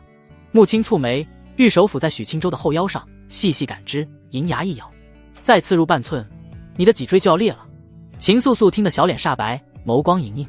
许青州无所谓的摆摆手，捏了捏秦素素的小手，惬意靠坐软榻，漫不经心开口：“这不是没断，而且即使断了，于我而言也不是什么难以承受的重创。”秦素素连忙伸手入怀，掏出储物法宝：“许哥哥，我有明神宫极品疗伤药，疤痕瞧着真吓人。”许青州笑着看他一眼，摇头拒绝：“用不上那玩意儿，我自己疗伤数日就能完全治愈。”秦素素秀眉一皱，轻咬红唇：“上药好得快些。”徐兰芝赞同点头，穆青更加干脆，提起许青州，将他按在软榻，撕拉，破碎长袍撕去，露出健壮腰身。灵州门口，魏林月瞧得脸蛋一红，南湘的神情也隐约不自在起来。两位美人避开眸子，不约而同地退了出去，没在灵州内待着。许青州见三位美人的架势，也没继续不听话抗拒，舒心趴着，任由他们折腾。秦素素玉手在储物法宝搜了搜，取出一个温润的白玉小瓶，是他身上最好的疗伤灵药。瓶塞打开，一股清雅的药香瞬间弥漫开来。许青州在三位美人的面前，浑身放松下来，身体虚弱感顿时重了几分。秦素素瞧了瞧徐兰芝和穆青，轻移莲步坐在长桌上，她用纤长的食指沾起一丝清凉滑腻的灵膏，轻轻地涂抹在许青州那道狰狞的疤痕上。指尖传来的是男子充满爆发力的机体触感，以及那温热的体温。秦素素的脸颊不受控制地泛起一抹动人的红晕。穆青瞥了他一眼，将许青州的双腿抬起，放在自己的膝盖上，玉手放下，灵气滋润他的体魄。徐兰芝见此，盈盈坐下，玉手伸出，把许青州的头颅枕在双腿，玉手运起清光，轻缓消除许青州的疲惫和虚弱。许青州一时间愣住了，可谓瞬间疲惫尽消。半刻钟后，秦素素的素白指尖离开，已经细致涂抹好灵药。她低头温柔看着许青州，巧笑倩兮。许青州纯阳灵果的效果大半还未驱除，此时被众美环绕下，他顿时心痒难耐，呼吸不复平静。这可苦了徐兰芝，轻微的温热让她脸蛋一热，她娇艳的脸蛋此时酡红一片，美态尽显。灵州内的气氛一时间变得旖旎和暧昧起来。就在此时，许青州双眼微睁，穆青按着他的腿，早已察觉异状，美眸微眯，玉手轻拿，想使唤。秦素素目光被吸收，低头看去，脸蛋倏然通红。记得当时青石之上长剑图中客栈里面，他双眸登时都迷蒙了，此时再看，秦素素心中顿时泛起别样的涟漪。深州可都是媳妇，许青州被如此挑衅，在纯阳灵元的催动之下，心头瞬间火热。他翻身而起，大手轻扯，直接将脸蛋羞红的秦素素搂在怀中。秦素素满心羞意间，红唇被咬，娇躯顿时感到久违的滚烫。穆青和徐兰芝见此，脸蛋一热，心中不满，怎么开始欺负起小妮子了？穆青还好，徐兰芝却是芳心难耐，她的意志力在纯阴灵元的刺激下早已荡然无存。她低声发出微吟许青州的眼角余光，见此，把娇羞迷离的秦素素轻轻推开，一把将徐兰芝拥在怀里。长袍飞扬，青丝晃动灵州之内，已然无法见人素素。没过多久，步瑶光来到灵州外，急声呼喊。此时的灵州莫名被施加禁制，他总不能强闯，而正是因为禁制，他心中一片焦急。该死的许青州刚结束战斗，莫非就要和欺负素素？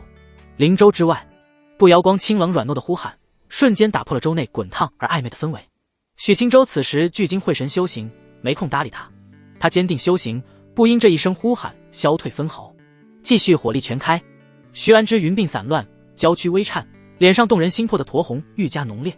他四肢如八爪鱼，即使万分羞赧也不管不顾。两人属实是忘我了。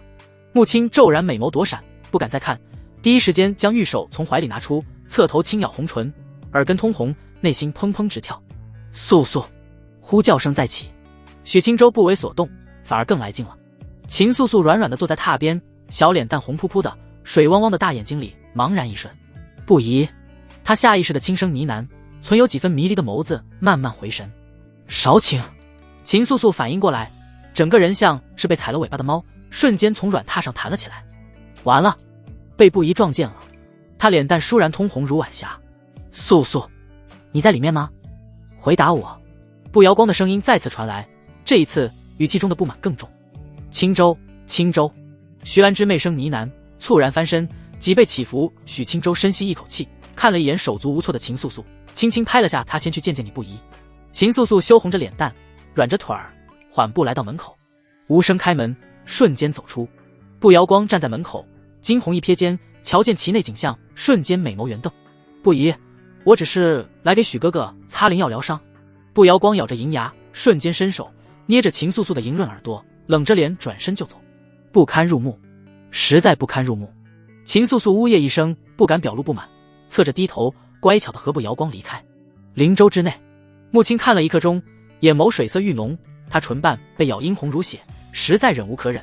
红裙轻退5天后，神灵辅导。此时王姨速度全开，已经不再想抢夺小碎片，他只想率先将神灵辅导的大碎片拿到手，然后想办法除掉许青州，将他手上的碎片抢夺。3大碎片合一，清明仙域重组，此方秘境也就到此为止了。王姨御风在长空之中微微抬头，神灵辅导居然真是漂浮在空中，阴云缭绕间，像是一座锥形的山。神灵辅导之上，一座玉白高塔耸立而起，直入云端。此时就近的修士已经来到此地，王姨并不是第一个。他简单观察片刻，遮掩气息，身影一闪，迅速飞入神灵辅导中。魏灵月很不满，她身为大魏第一女王爷，居然在灵州之外守了5天，陪伴她的只有南香和偶尔出来透风的穆青。许青州那混蛋，5天时间一步也没离开灵州。魏灵月实在无法理解许青州为什么能待这么久，而徐兰芝她更是惊为天人，实在太强大了。南香冷淡的性子也觉得一阵荒唐，觉得没羞没臊的3人把合欢宗脸面丢尽了。他已经度过了初始的震惊阶段，接受了许青州不仅顶撞了他师尊，还把堂堂大长老也那般对待了。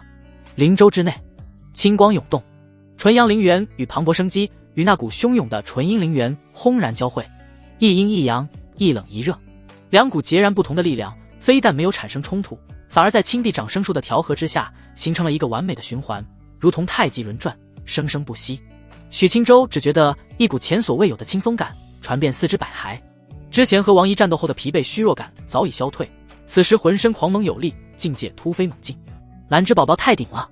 青地长生术作用下，徐兰芝只感觉一股温润而霸道的纯阳气息，顺着2人握着的双手涌入她的经脉，气息精纯无比，带着一股浩瀚的生命力和炽烈的灵气，让她刚劲极化神境的修为居然再次隐隐有了一丝松动的迹象。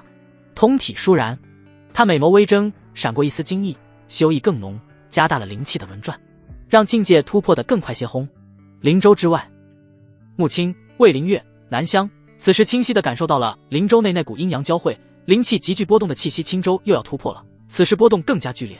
穆青的俏脸微微泛红，细声呢喃，神情又羞又喜。魏灵月和南香对视一眼，耳根微红，默然不语。灵州之内已是另一番光景，许青州与徐兰芝进入了一种玄妙的修炼状态，2人青地长生术运转，阴阳2气在不断循环往复，每一次流转都在充盈着他们的丹田灵气。许青州体内纯阳灵元如同冰雪消融，尽数化为了他突破的资粮。他那高速旋转的金色丹丸光芒愈发璀璨，金丹表面那代表着金丹3层的3道丹纹清晰无比，而第3道丹纹的虚影正在这磅礴的灵气与药力冲刷之下，以一种肉眼可见的速度由虚转实。嗡，仿佛有什么无形的桎梏在他体内被轰然冲破。轰，一股远比之前更加强横、更加凝练的气势猛然从许青州的周身汹涌，灵州周围的灵气仿佛受到了某种吸引，形成了一道肉眼可见的巨大漩涡，疯狂地向着许青州涌来。灵气如倒灌江河，许青州的实力每一秒都在增强。徐兰芝竭力配合，让许青州突破得更加顺利。半个时辰后，许青州猛然睁开双眼，眸中金光一闪而逝。金丹4层，成了！5天的辛勤修炼，成功迈入金丹中期。他能清晰地感觉到自己体内的灵气总量翻倍暴涨。不仅如此，他内视己身，发现本就强横的体魄更加雄壮，气血之盛让徐兰芝满心痴迷。那节被紫袍灵士手刀击中的脊椎骨，此刻伤势不仅完全恢复，通体还隐隐泛起了一丝温润的玉色光泽，身躯的坚固程度比之前强了不止一筹。他的断骨境修为虽然没有突破，但也在此番修炼之下夯实了根基，精进了一大截。断骨中期，1线之隔，仙武2道，齐齐精进。许青州缓缓吐出一口浊气，感受着体内前所未有的强大力量，嘴角不由自主地勾起一抹弧度。他看向徐兰芝，只见其美眸微睁。门内，许青州神清气爽地推门而出，他的身后，徐兰芝一只手扶着门框，云鬓散乱，几缕湿润的青丝贴在脸颊，妩媚动人的脸颊上残留着未褪尽的深色潮红，一双秋水长眸，水光潋滟，视线上无法聚焦，几乎要站不稳身子。灵州之外，等候多时的魏灵月、南湘、穆青三人齐齐侧目。魏灵月瞧见徐兰芝这般模样，再看看精神饱满，甚至气息比5日前强横一截的许青州，一股无名火气直冲脑门。他堂堂大魏女王爷，居然给这对荒唐的男女当了5天的护卫，简直过分！许公子让本王在此苦等5日，真是好大的雅兴。魏灵月开腔，话语里夹着明显的不满。许青州活动了一下筋骨，坦然迎上魏灵月的目光，小心一笑。不过是疗伤之余，偶有感悟，不敢懈怠，请肯修行罢了。魏灵月发出一声轻哼，眼神狠狠剜了他一下，信你个鬼！南湘依旧是一副生人勿近的清冷模样，只是在许青州出来的一瞬间，那双古井无波的眸子不动声色地多打量了2眼，似乎在评估他此刻的实力。穆青莲不轻疑，走了上来。他先是好奇地围着自己的宝贝徒儿转了一圈，确认他不仅伤势尽复，而且气息凝练雄浑，状态前所未有的好，这才满意的点点头。随即他的目光变得促狭起来，望向还扶着门框喘息的徐兰芝。多谢徐长老，费心费力助我这不成器的徒儿修行。穆青特意在费心费力4个字上加重了语气，那带着促狭意味的话语让徐兰芝本就滚烫的脸颊又添了几分灼热。他下意识地将头扭向一边，不去看穆青的眼睛，那残留着淡淡红晕的耳根此刻都透着一股诱人的粉色。望我的修炼情绪褪去，此刻只剩下汹涌的羞赧与难为情。就在这气氛微妙的时刻，远方的天际，那座悬浮于阴云之中的神灵浮岛轮廓已经无比清晰，近在眼前。此时天空中各方势力都在向前御风而去，数百道颜色各异的流光划破长空，带着破风的呼啸，目标直指那座神秘的浮岛。许青州一行人也没再耽搁，徐兰芝轻呼一口气，稳定情绪，挥手收起灵舟，几人灵气运转，化作数道惊鸿，追着前方的光芒而去。片刻之后，众人抵达了神灵浮岛的边缘。这座巨山像是被一只无形的仙人巨手从大地之上硬生生拔起，倒悬于9天之上，山体呈上宽下窄的锥形，气势磅礴。此时浮岛之上已经聚齐了大批修士，神灵浮岛不似秘境其他地界那般荒芜死寂，此地的灵气浓郁的几乎要化不开，每一次呼吸都带着甘甜的湿润感，吸入肺腑，四肢百骸都传来一阵舒泰。奇花异草遍地，飞瀑流泉随处可见，氤氲的灵雾缭绕在山石草木之间，瞧着便像是一处仙家福地。许青州双脚踩在地面，能清晰地感受到大地的厚重感。他眉头微蹙，扫视一圈，弯腰伸手，尝试去拔一株离自己最近、散发着莹莹宝光的灵草。然而他的手指毫无阻碍地穿了过去，那株灵草在他的指尖荡起一圈涟漪，随即恢复原状，仿佛只是水中的倒影。幻境。徐兰芝等人也发现了不对劲，纷纷尝试触碰周围的景物，结果都是一样。此地瞧着是天宫仙境，可除了那浓郁到能清晰感知的灵气，其余一切东西都宛如镜花水月，可望而不可及。众人的目光不约而同地投向了浮岛的中心，在那里，一座通体由玉白晶石铸就的100丈高塔巍然耸立，塔尖笔直地刺入上方的阴云之中。此时高塔之下已经聚集了上百名修士，这些人里有各大宗门势力的长老，也有气息强横、独来独往的散修，但无一例外，所有人都被一道无形的屏障挡在了塔外，无法寸进。这塔有结界，根本进不去。该死！老夫金丹圆满修为，方才全力一击，连让这结界起一丝波澜都做不到。人群中传来阵阵议论，充满了不甘与疑惑。许青州一行人落在人群外围，立刻感受到了那股隔绝一切的强大静止之力。他抬头望向高塔，塔身光滑如镜，每隔一段距离有一道精致华美的栏杆，其余瞧不出任何端倪。许青州收回目光，开始谨慎地打量四周人群。他不信王一会不来神灵辅导。经过5日的发酵，灵武殿3人身死，王一乃是荒族荒主的消息早已传开。魏灵月在5日之前就将此事原原本本地告知了3大仙宗的长老，正因此现在的灵武殿队伍显得格外沉默。那名仅存的红袍灵士此刻满心灰暗，站在人群的角落，眼神警惕地扫过身后的每一个手下。他一个都不敢信，但最严峻的是各大势力也不相信他。魏灵月更是连靠近灵武殿区域的想法都没有。于是往日里高高在上的凉州灵武殿，此刻竟被所有势力心照不宣的孤立远离。千相阁众修士更是毫不掩饰眼中的敌意，自家被重创的长老现在还在全力疗伤，这笔账都拜灵武殿所赐。许青州一行人穿过人群，凑到明神宫众修士近前。秦素素一见许青州，立刻笑嘻嘻地迎了上来。步瑶光只是瞥了许青州一眼，旋即娇媚地翻了个白眼，扭过头去，一副不想搭理这色胚的模样。许清舟也懒得去贴他的冷屁股，和秦素素闲聊了几句，打探了一下情况。他目光重新落回那巨大的结界上，心念一动，打算以太初剑试试这结界的深浅。他刚要抬手，一道慵懒的、充满了无尽魅意的女子嗓音，毫无征兆的从结界内悠悠传来。那声音不大，却清晰地落入在场每一个人的耳中。诸位，欢迎来到清明福地。喧闹的人群瞬间死寂，所有人齐齐一惊，猛地抬头看他。只见那座玉白高塔的中段，一圈环形的栏杆之后，一名身着墨色旗袍的绝美女子正斜倚在那里。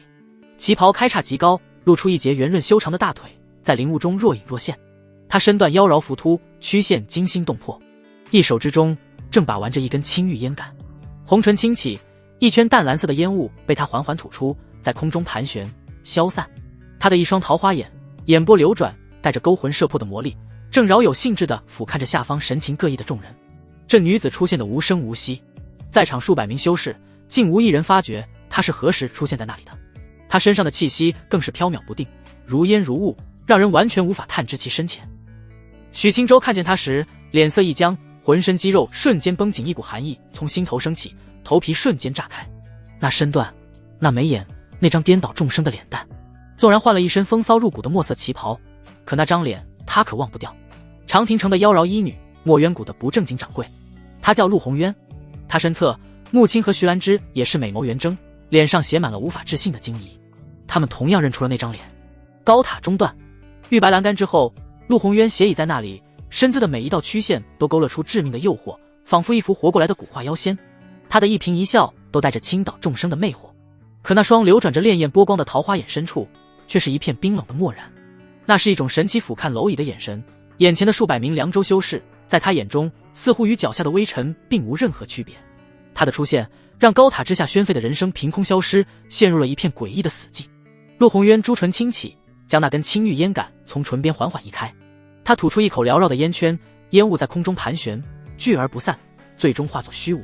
声音柔媚入骨，却清晰地钻入每个人的识海。你们之中，有些人身上带着清明碎片。此言一出，死寂的人群中顿时起了几分压抑不住的骚动。陆红渊对下方的反应视若无睹，唇角勾起一抹浅淡的弧度。我呢，是此福地的主人，你们可以称我为清明仙王。仙王这两个字如同两座无形的山岳，狠狠砸在所有修士的心头。众人齐齐心神俱震，呼吸都停滞了一瞬。上万年了，青莲界再无一人飞升成仙，飞升早已是只存在于古籍中的传说。当今世界，何人敢以仙自称，还妄称仙王？难道这座凭空出现的神灵福岛，这座清明福地是从界外而来？一时间，无数道惊疑的目光死死锁定在那道妖娆的身影上。陆红渊的目光在下方的人群中缓缓扫过，视线带着一种奇异的穿透力，让每一个被他看到的人都感觉自己被彻底看穿，毫无秘密可言。最终，他的目光在许清舟的身上有了数息的停留。许清舟，心脏在那一刻仿佛被一只无形的手攥住，让他神情微变。他果然认出我了。陆红渊嘴角的笑意变得耐人寻味，随即不紧不慢地移开了目光。此秘境的开启，我本想让你们待个数年，甚至几十年，相互厮杀，直到最后一人为止。他的声音依旧慵懒，内容却让所有人背脊发凉。可现在，因为某人的出现，我已经没那个兴致等那么久。许清舟的脸色微微一僵，尽管有些自作多情，但他有一种强烈的直觉，上面那个女人说的某人就是自己。陆红渊将青玉烟杆重新放回唇边，勾魂夺魄的狐狸眼半眯着，惬意地啄了一小口。高塔之下，无人喧哗，所有人都屏息凝神，沉默地看着他青烟袅袅，模糊了他绝美的容颜。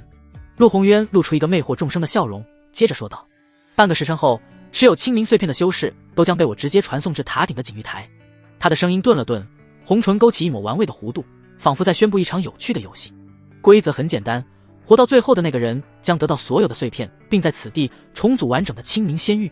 至于奖励，你们知晓。他伸出一根纤纤玉指，指尖白皙如玉，遥遥指向塔顶之上。众人顺着他的指引看去，是那片偶尔有阴云拂过的虚空光幕。仙品功法太极眼道诀，这简简单单的8个字让所有人心头一颤。此番秘境争夺最大的机缘，可不就是这仙品功法？不少修士的呼吸微微变得粗重，双眼之中燃起炽热的贪婪。仙品功法，那是只存在于传说中的东西，是足以让任何一个宗门一跃成为此界真正霸主，传承万世的不朽根基。而现在，持有碎片之人半个时辰后就将开始最终的争夺战。陆宏渊收回俯瞰的目光，神情依旧慵懒，仿佛只是说了一件微不足道的小事。只有半个时辰了，他的话语意味深长，众人心头一凛，几乎是瞬间，所有人都明白了他这句话的潜台词。半个时辰后，身上没有碎片的人将彻底失去争夺仙品功法的资格。那么在这半个时辰的一瞬间，场内的气氛变得微妙起来，各大势力还好，但散修们一道道不怀好意的目光开始在人群中游移，寻找着那些可能持有碎片的猎物。陆宏渊婉转一笑，正要转身离开，娇躯却又是一顿。他笑着转过身来，补充了一句，提醒一句，仙品功法需要配合清明仙玉修行，而清明仙玉只有一块，且认主后其余人无法使用。此话一出，所有人的脸色都变了，许青州的双眸也是微微一颤。如此一来，就算他获得了功法，也只能自己修行，即便他愿意传授给师尊和宗门，没有清明仙玉，其他人也无法同修，这仙品功法就成了一张废纸。更关键的是，这句话彻底断绝了各大势力之间合作的可能。但凡身上有碎片的人，谁不想上去挣上一挣？谁愿意将这万载难逢的仙缘拱手让人？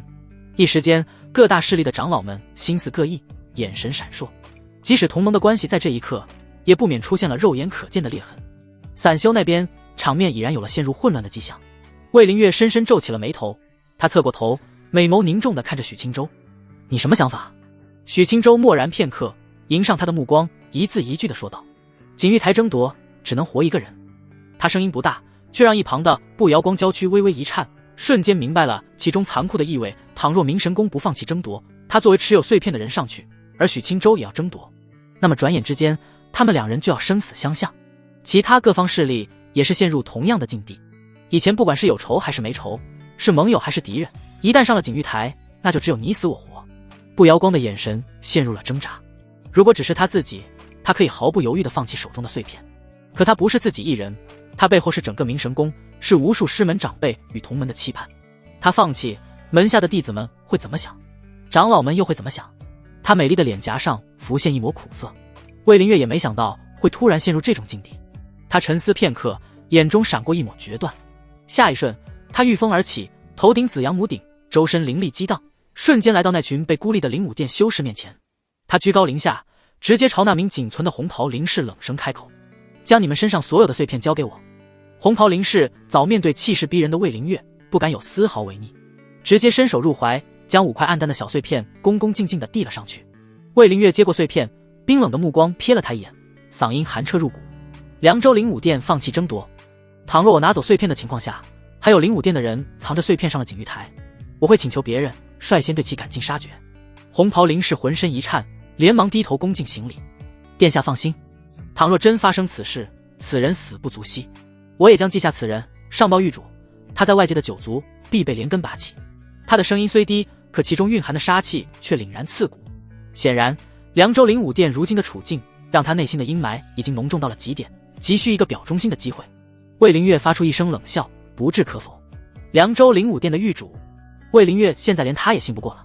等秘境一破，他绝不敢回凉州灵武殿，必须立刻传信给姐姐，让他派人前来凉州主持大局。魏凌月回到许青州身侧，伸出手，白净如玉的手掌躺着5块小碎片。我相信你能战胜所有人。他的声音不大，却带着一种不容置疑的信任。许青州蹙眉看着眼前的碎片，犹豫了一瞬，还是默默接过。穆青见状，秀眉蹙起，伸手捏了捏许青州的手，徒儿，你真有把握？实在不行，就让别人去抢吧，我们不稀罕那功法。他的声音里满是担忧。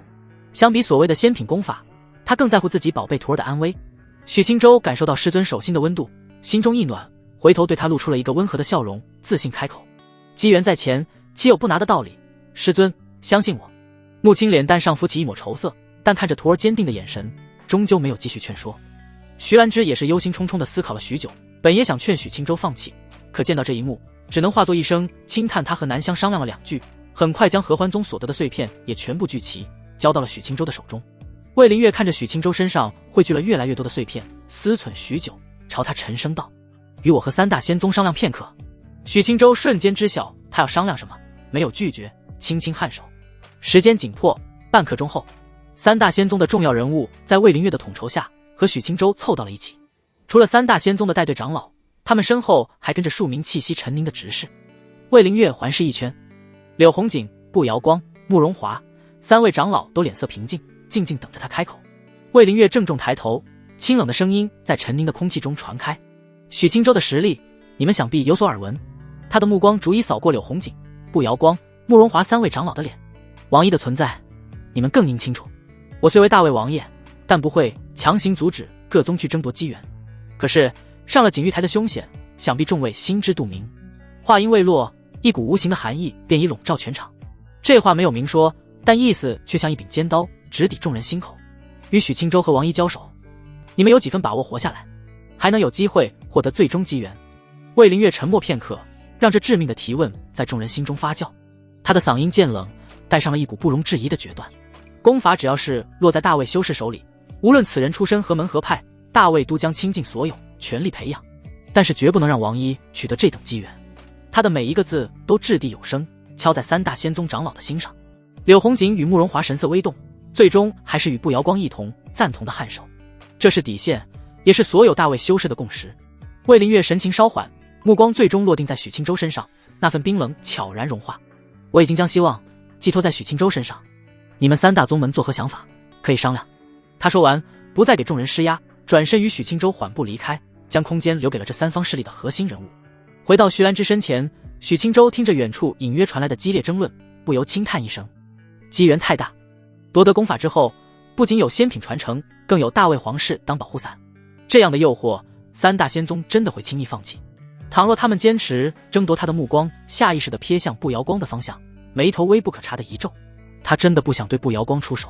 此刻秘境内的气氛已经彻底引爆，人心浮动，杀机四起，远处已经爆发出零星的冲突，血光乍现，惨叫声不绝于耳，都是些被贪婪冲昏头脑的散修在做最后的疯狂。而各大势力则依旧按兵不动，每个人都心情沉重。他们明知希望渺茫，却又无法甘心就此放弃，在煎熬中等待着最后的时刻。半个时辰即将过去，步摇光带着身后的几名执事走了回来。他原本沉重的脸色，此刻竟轻松了几分，看向许青州的眼神里带着一种释然。他玉手递出，掌心静静躺着8枚暗淡的小碎片。明神宫不参与争夺。许青州闻言，心中微动。步摇光的声音很轻，却异常坚定。希望太小，与其莽撞前去，折损宗门精英，不如将希望寄托在你身上，免得徒增伤亡。他顿了顿，补充道：但明神宫交出碎片，也有一个条件，我们希望你能成为我明神宫的一等客卿。这是他与宗门执事们激烈商议后的最终结果。起初执事们并不同意，但当步摇光提出他本人放弃争夺，让执事们自己持碎片上锦玉台时，他们又不乐意了。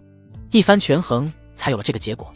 魏灵月蹙眉看了他一眼，声音压得很低：凌霄云谷和千象阁呢？步摇光轻叹一声，目光不自觉地瞄了眼许青州。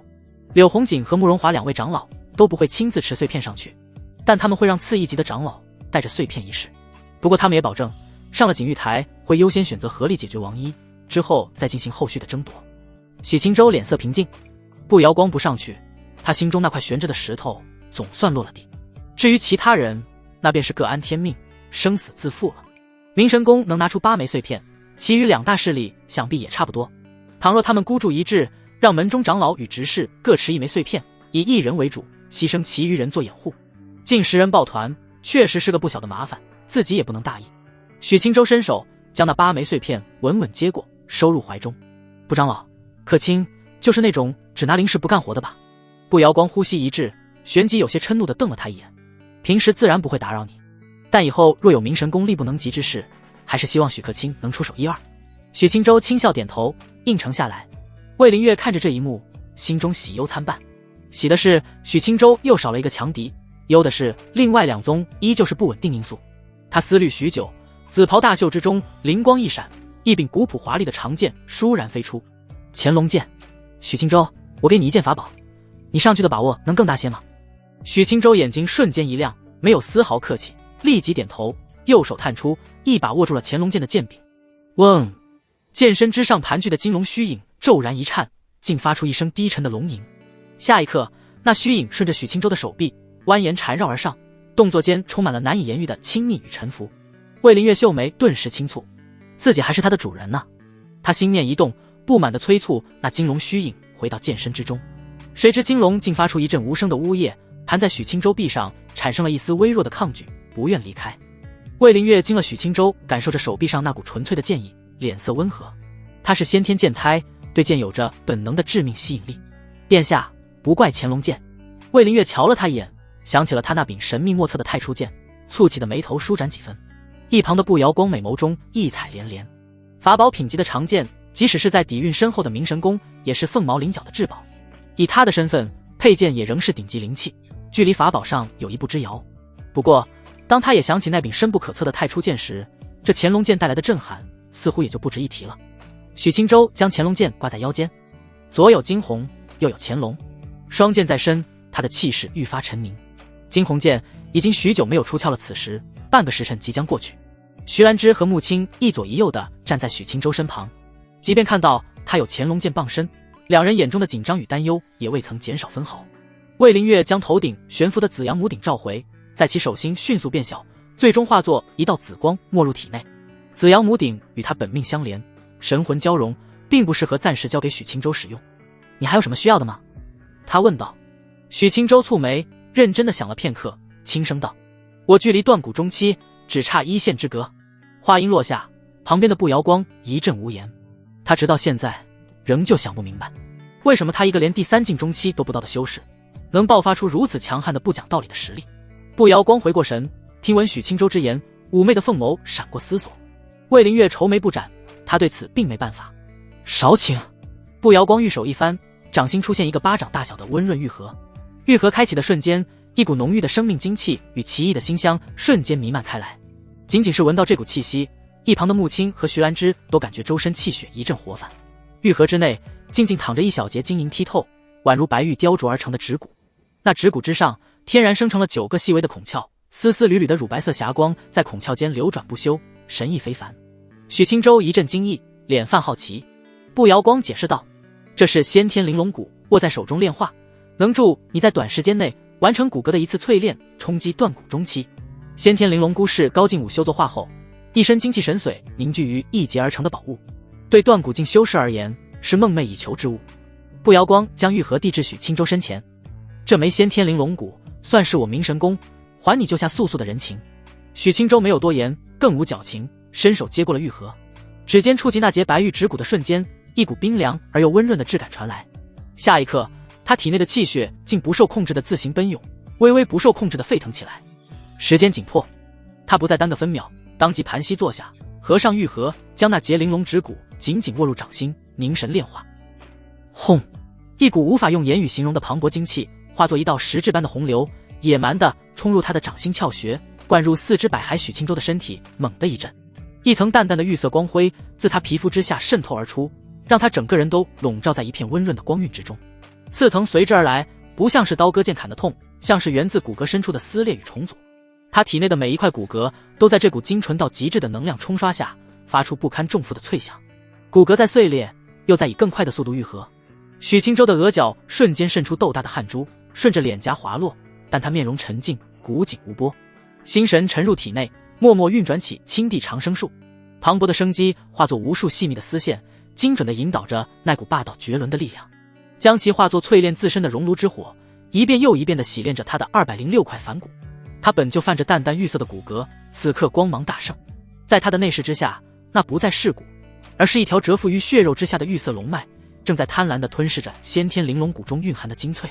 许清舟骨骼被淬炼，再将更为精纯的能量反馈给血肉，滋养着全身。坚固、强韧，一种源自生命本源的纯粹力量感，正在他的躯体深处疯狂地酝酿。如此惊人的异象，早已吸引了在场所有人的目光。凌霄云谷的阵营中，慕容华眼角一跳，心中暗自嘀咕，让长老继续争夺机缘是否妥当。千相阁那边，柳红棉秀眉紧蹙，他瞥了一眼身旁那位气息枯败的老者。你尽力而为。老者布满皱纹的脸上是一种看透生死的平静，他浑浊的眼球动了动，发出一声悠长的叹息，其中只有坦然。老朽也没几年好活了，能为宗门夺得1线机缘是幸，无法强求，坦然赴死也无妨。秦素素不知何时已蹲在了地上，双手托着下巴，大眼睛里满是紧张与好奇，一眨不眨地盯着许清舟。他身后的明神宫众执事原本因放弃争夺而生出的几分不甘，此刻也悄然消散。他们不是蠢人，看得出许清舟此刻展现出的潜力。一旁的穆青和徐兰芝玉手紧张地握在一起，兰香脸蛋浮现惊容，此时愈加看不透许清舟了。魏凌月与步瑶光神情凝重的并肩而立，他们的感知敏锐，能清晰地察觉到许清舟体内那股节节攀升，正从狂暴逐渐转向沉凝的气血之力。时间缓慢流淌，远处那些散修之间爆发的惨烈厮杀与临死前的哀嚎，已经渐渐变得稀落，最终归于死寂。半个时辰的血腥争夺即将走到尽头。就在此刻，嗡！一声源自许清舟体内的颤音响起，他体内奔腾的气血猛然一滞，仿佛大江入海前最后的停顿。下一瞬，如火山之底的岩浆积蓄到了极致，轰然喷发。轰隆！筋骨齐鸣，其音如龙。一股雄浑厚重、刚猛无仇的阳刚气魄自他周身冲天起，他周身的空气被这股气血之力引动，形成一道肉眼可见的扭曲力场，让靠得最近的秦素素都忍不住后退了2步。成功晋级断骨中期。许清舟猛然睁开双眼，他摊开手掌，那节先天玲珑骨的所有能量已经消耗殆尽，化作一捧细腻的飞灰，从他指缝间簌簌滑落，消散于风中。许清舟缓缓起身，他只是简单的活动了一下筋骨，全身便发出一阵玉石碰撞般的清脆声响，连绵不绝。他能感觉到自己的骨骼已经从内而外的化作了真正的温润玉质，坚不可摧。举手投足间都蕴含着一股爆炸性的力量。多谢步长老。他看向步瑶光，语气真诚。步瑶光看着他此刻的身影，比之前更显雄健挺拔，气息内敛，却沉凝如山，自有一股渊庭月至的气度。他轻轻摇头，唇角勾起一抹柔和的弧度。无需客气。他的话音刚落，整座高塔毫无征兆的剧烈一震，轰隆一声巨响传出，高塔中段妖娆惹火的旗袍身影不知何时又出现在了栏杆之后。他依旧斜倚在那里，俯瞰下方的修士，朱唇轻启。时间到了。下一刻，许清舟只觉得一股无法抵御的牵引力自高塔轰然降临，将他整个人瞬间笼罩。他甚至来不及做出任何反应，怀中那些汇聚在一起的清明碎片自行发出了淡淡的光芒，与那股牵引力产生了共鸣。眼前的景象开始扭曲模糊，白光一闪，天旋地转。当许清舟的视线再次恢复清明时，周遭的一切都已改变。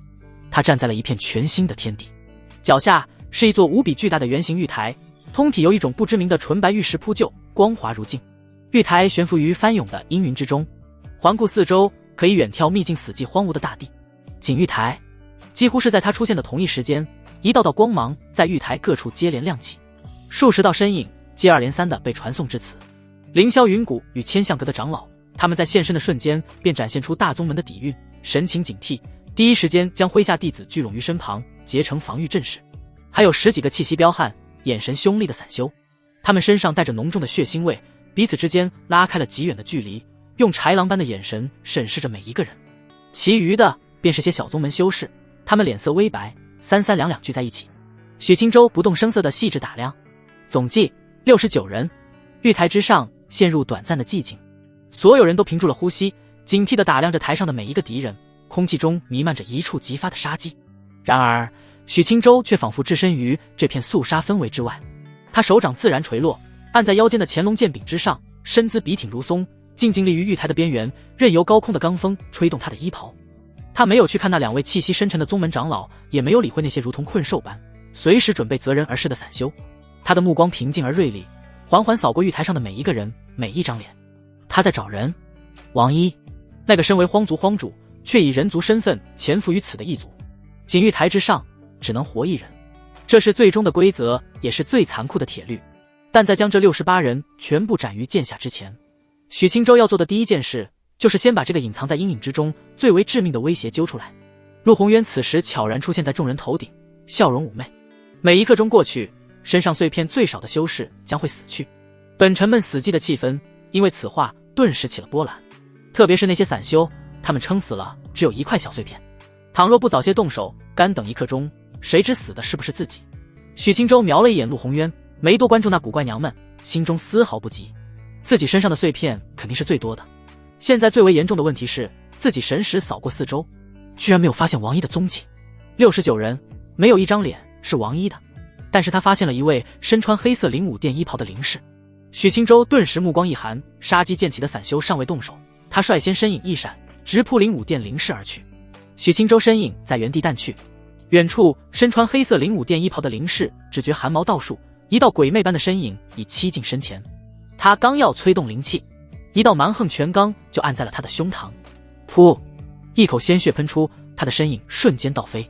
黑袍林氏正想凝气控制身形，一抹冰冷的剑光已无声无息地掠过他的脖颈，眼前的世界开始天旋地转。他最后看到的是自己正在喷血的无头残躯。扑通！尸体栽倒在玉石铺就的台面上，温热的鲜血迅速蔓延开来。许清舟的身影重回玉台边缘，仿佛从未离开过。他微微摇头，不是王一，太弱了。他一连串的动作快到极致，玉台上绝大多数人甚至没看清发生了什么。千相阁的长老瞳孔骤然一缩，对许清舟的实力心生骇然。凌霄云谷中气息枯败的老者，视线在许清舟与上在抽搐的尸体间来回扫视，脸色平静。剩下的散修们因这突如其来的一抹血色，彼此间的距离又拉远了几分，眼神中的戒备与凶光更甚。许清舟对周遭的反应置若罔闻，他只是静静地站在那里，手掌按着剑柄，不急着出手，静静等待着。他身上的碎片最多，他耗得起。王一可以伪装成任何人，但陆宏渊定下的规则，杀的是碎片最少的人。只要他在这台上，就总有藏不住的时候。时间一息一息的流逝，玉台上的气氛压抑的让人几乎窒息，每一秒的流逝都像是死神在颈后吹气。终于一刻钟到了，啊！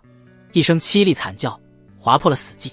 一名瑟缩在角落的小宗门修士，身体毫无征兆的扭曲干瘪，一身的血肉精气被一股无形而霸道的力量瞬间抽干，转眼之间，他化作一具皮包骨的干尸，而后砰的一声碎裂成漫天飞灰。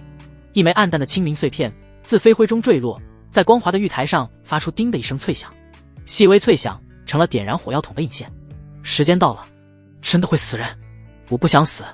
一名散修双目瞬间赤红，理智被求生的欲望彻底吞噬，挥舞着长刀瞬间冲向地面上的清明碎片。混战一触即发，杀！10几名散修瞬间厮杀在一起，刀光与术法交织，灵气轰然爆散。为了活下去，为了抢夺渺茫的生机以及最后的仙法机缘，大多数人都陷入了疯狂。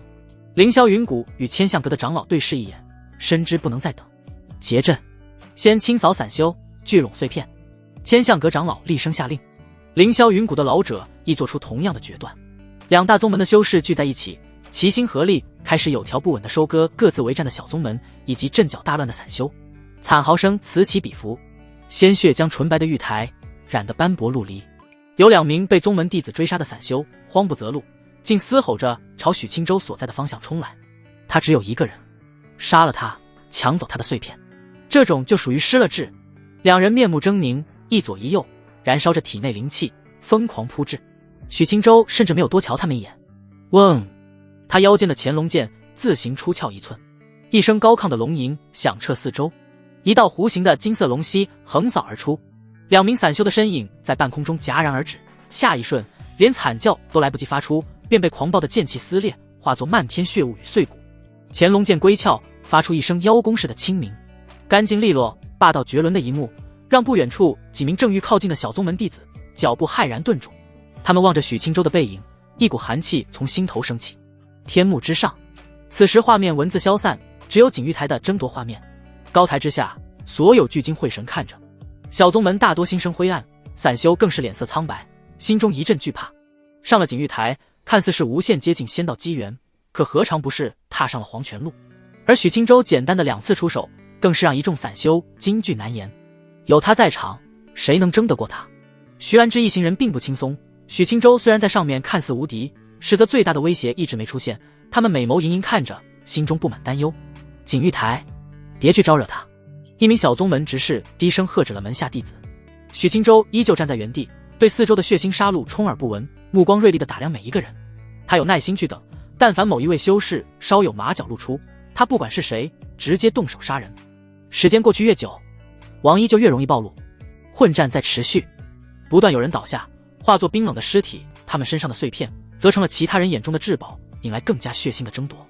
又是1刻钟过去，玉台上再次有2人在绝望的嘶吼中化作飞灰，居然还是2大仙宗的弟子。死亡的阴影让剩下的人更加癫狂，战况愈发惨烈。2大宗门虽实力强横，弟子训练有素，但在这种不死不休的绞杀中，也开始出现伤亡。一名千相阁的弟子被3名悍不畏死的散修围攻，饮恨当场。许清舟始终没有卷入其中，但凡有不长眼的修士试图攻击他，都会在靠近他3步之内被一道霸道的龙形剑气斩断生机。渐渐的，他所站立的区域成了一片无人敢于踏足的绝对禁区。时间无情流逝，玉台上的人影越来越少，从最初的69人变成了50人、30人，最终最先死光的居然是小宗门的修士。2大宗门也有不小伤亡，可实力依旧雄厚。散修还剩下5人。喧嚣的锦玉台终于短暂安静了下来，空气中充满浓得化不开的血腥味，以及劫后余生者的粗重喘息。许清舟的目光从剩下5名劫后余生彼此猜忌的散修身上掠过。王一，我不信你没来。5位散修脸色泛白，神情都是莫名其妙。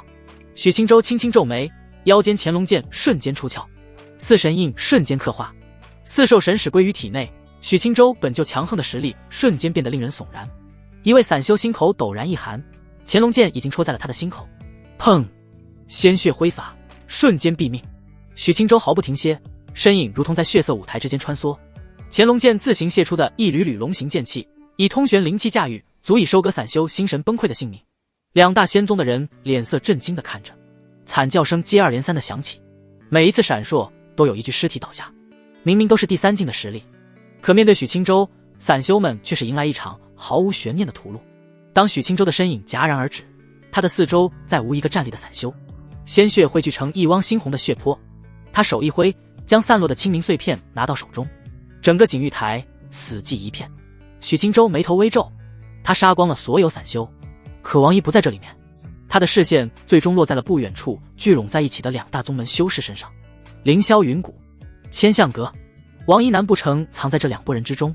高台之下，柳红锦和慕容华的脸色也瞬间难看起来。自家宗门上台的弟子都是精挑细选，难不成这也能出问题？倘若王一真藏身在自家宗门，首先魏灵月那里，他们就不好解释。千象阁的带队长老脸色凝重，瞬间意识到了什么，他挥手示意门下弟子立马散开，同时警惕着凌霄云谷的人。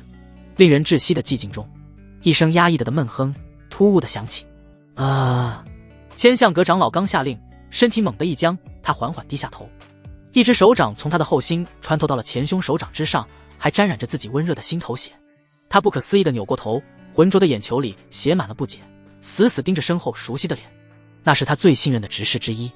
此刻那位执事的脸上挂着一抹冰冷的讥诮，他的双眸之中闪烁着一对诡异绝伦的重瞳，漆黑的瞳孔深处赫然浮现出对称的6角星纹。千象阁长老的身体彻底僵住。为什么？微弱的声音从混杂着血沫的喉咙里挤出。被他视作亲信的执事脸上没有一丝波澜，诡异的重瞳静静回望着他，漆黑的瞳孔深处对称的6角星纹正在缓缓转动。那只蝼蚁早就死了。王一的声音。千象阁长老的瞳孔彻底暗淡下去，手掌抽出，他的身体如一截朽木向前栽倒在冰冷的玉石台面上。四周的弟子顿时四散开来，震怒地盯着突然下杀手的同门。被王一附身的执事甚至没有多看地上的尸体一眼，他的目光穿过血腥的平台，径直锁定了远处的许清舟。许清舟3个字在玉台上回荡，带着不属于王一独有的沉重威压。咔嚓，只是身躯的皮肤表面开始浮现出细密的裂纹，如同一个即将被撑爆的瓷器。一股诡异的漆黑能量正从那些裂缝中疯狂渗出。神灵辅导的情况出乎我的意料，我根本不敢以本体上来。王一低声自语，这具躯壳太脆弱，承载不了我肉身的力量。他缓缓活动了一下五指，周身氤氲着漆黑的能量。你的实力更强了，不过你可别小看了荒族秘术的强大。用这残破的身躯，我未尝不能杀了你，再夺走这方秘境的仙源。千象阁幸存的弟子们脸上布满了惊恐和愤怒。杀了他！凌霄云谷的老者第一个下令，满脸冷冽。2大宗门的弟子纵然心神俱震，仍凭着宗门精英的素养，瞬间做出反应，法器高举，灵力催发，目标齐齐指向王一。但许清舟比所有人都快，在王一暴露身份的瞬间，他腰间的乾隆剑就已发出渴望饮血的清明。他甚至没有立即拔剑，身影已在原地消失。王一诡异的重瞳猛然收缩，他抬起一只手，漆黑的能量在身前瞬间汇聚成一面厚重的盾牌。下一刻，一只泛着温润玉光的拳头结结实实地印在了盾牌之上。咚！激烈的撞击声震得整片玉台嗡嗡作响。王一脚下的玉石地面应声开裂，整个人向后滑出一步。许清舟的身影在不远处重新显现，神情没有丝毫变化。你所谓的荒族秘术，就这点能耐？许清舟一脸不屑。王一从只是被撕裂的喉咙里发出的笑声尖锐刺耳。我用这副孱弱的身体能挡住你一拳，你该感到荣幸。说话间，执事的身体再次膨胀，衣袍下的肌肉球节奔张，身高都拔高了数寸。他眼中的六角星纹转得更快，投射出令人心悸的黑光。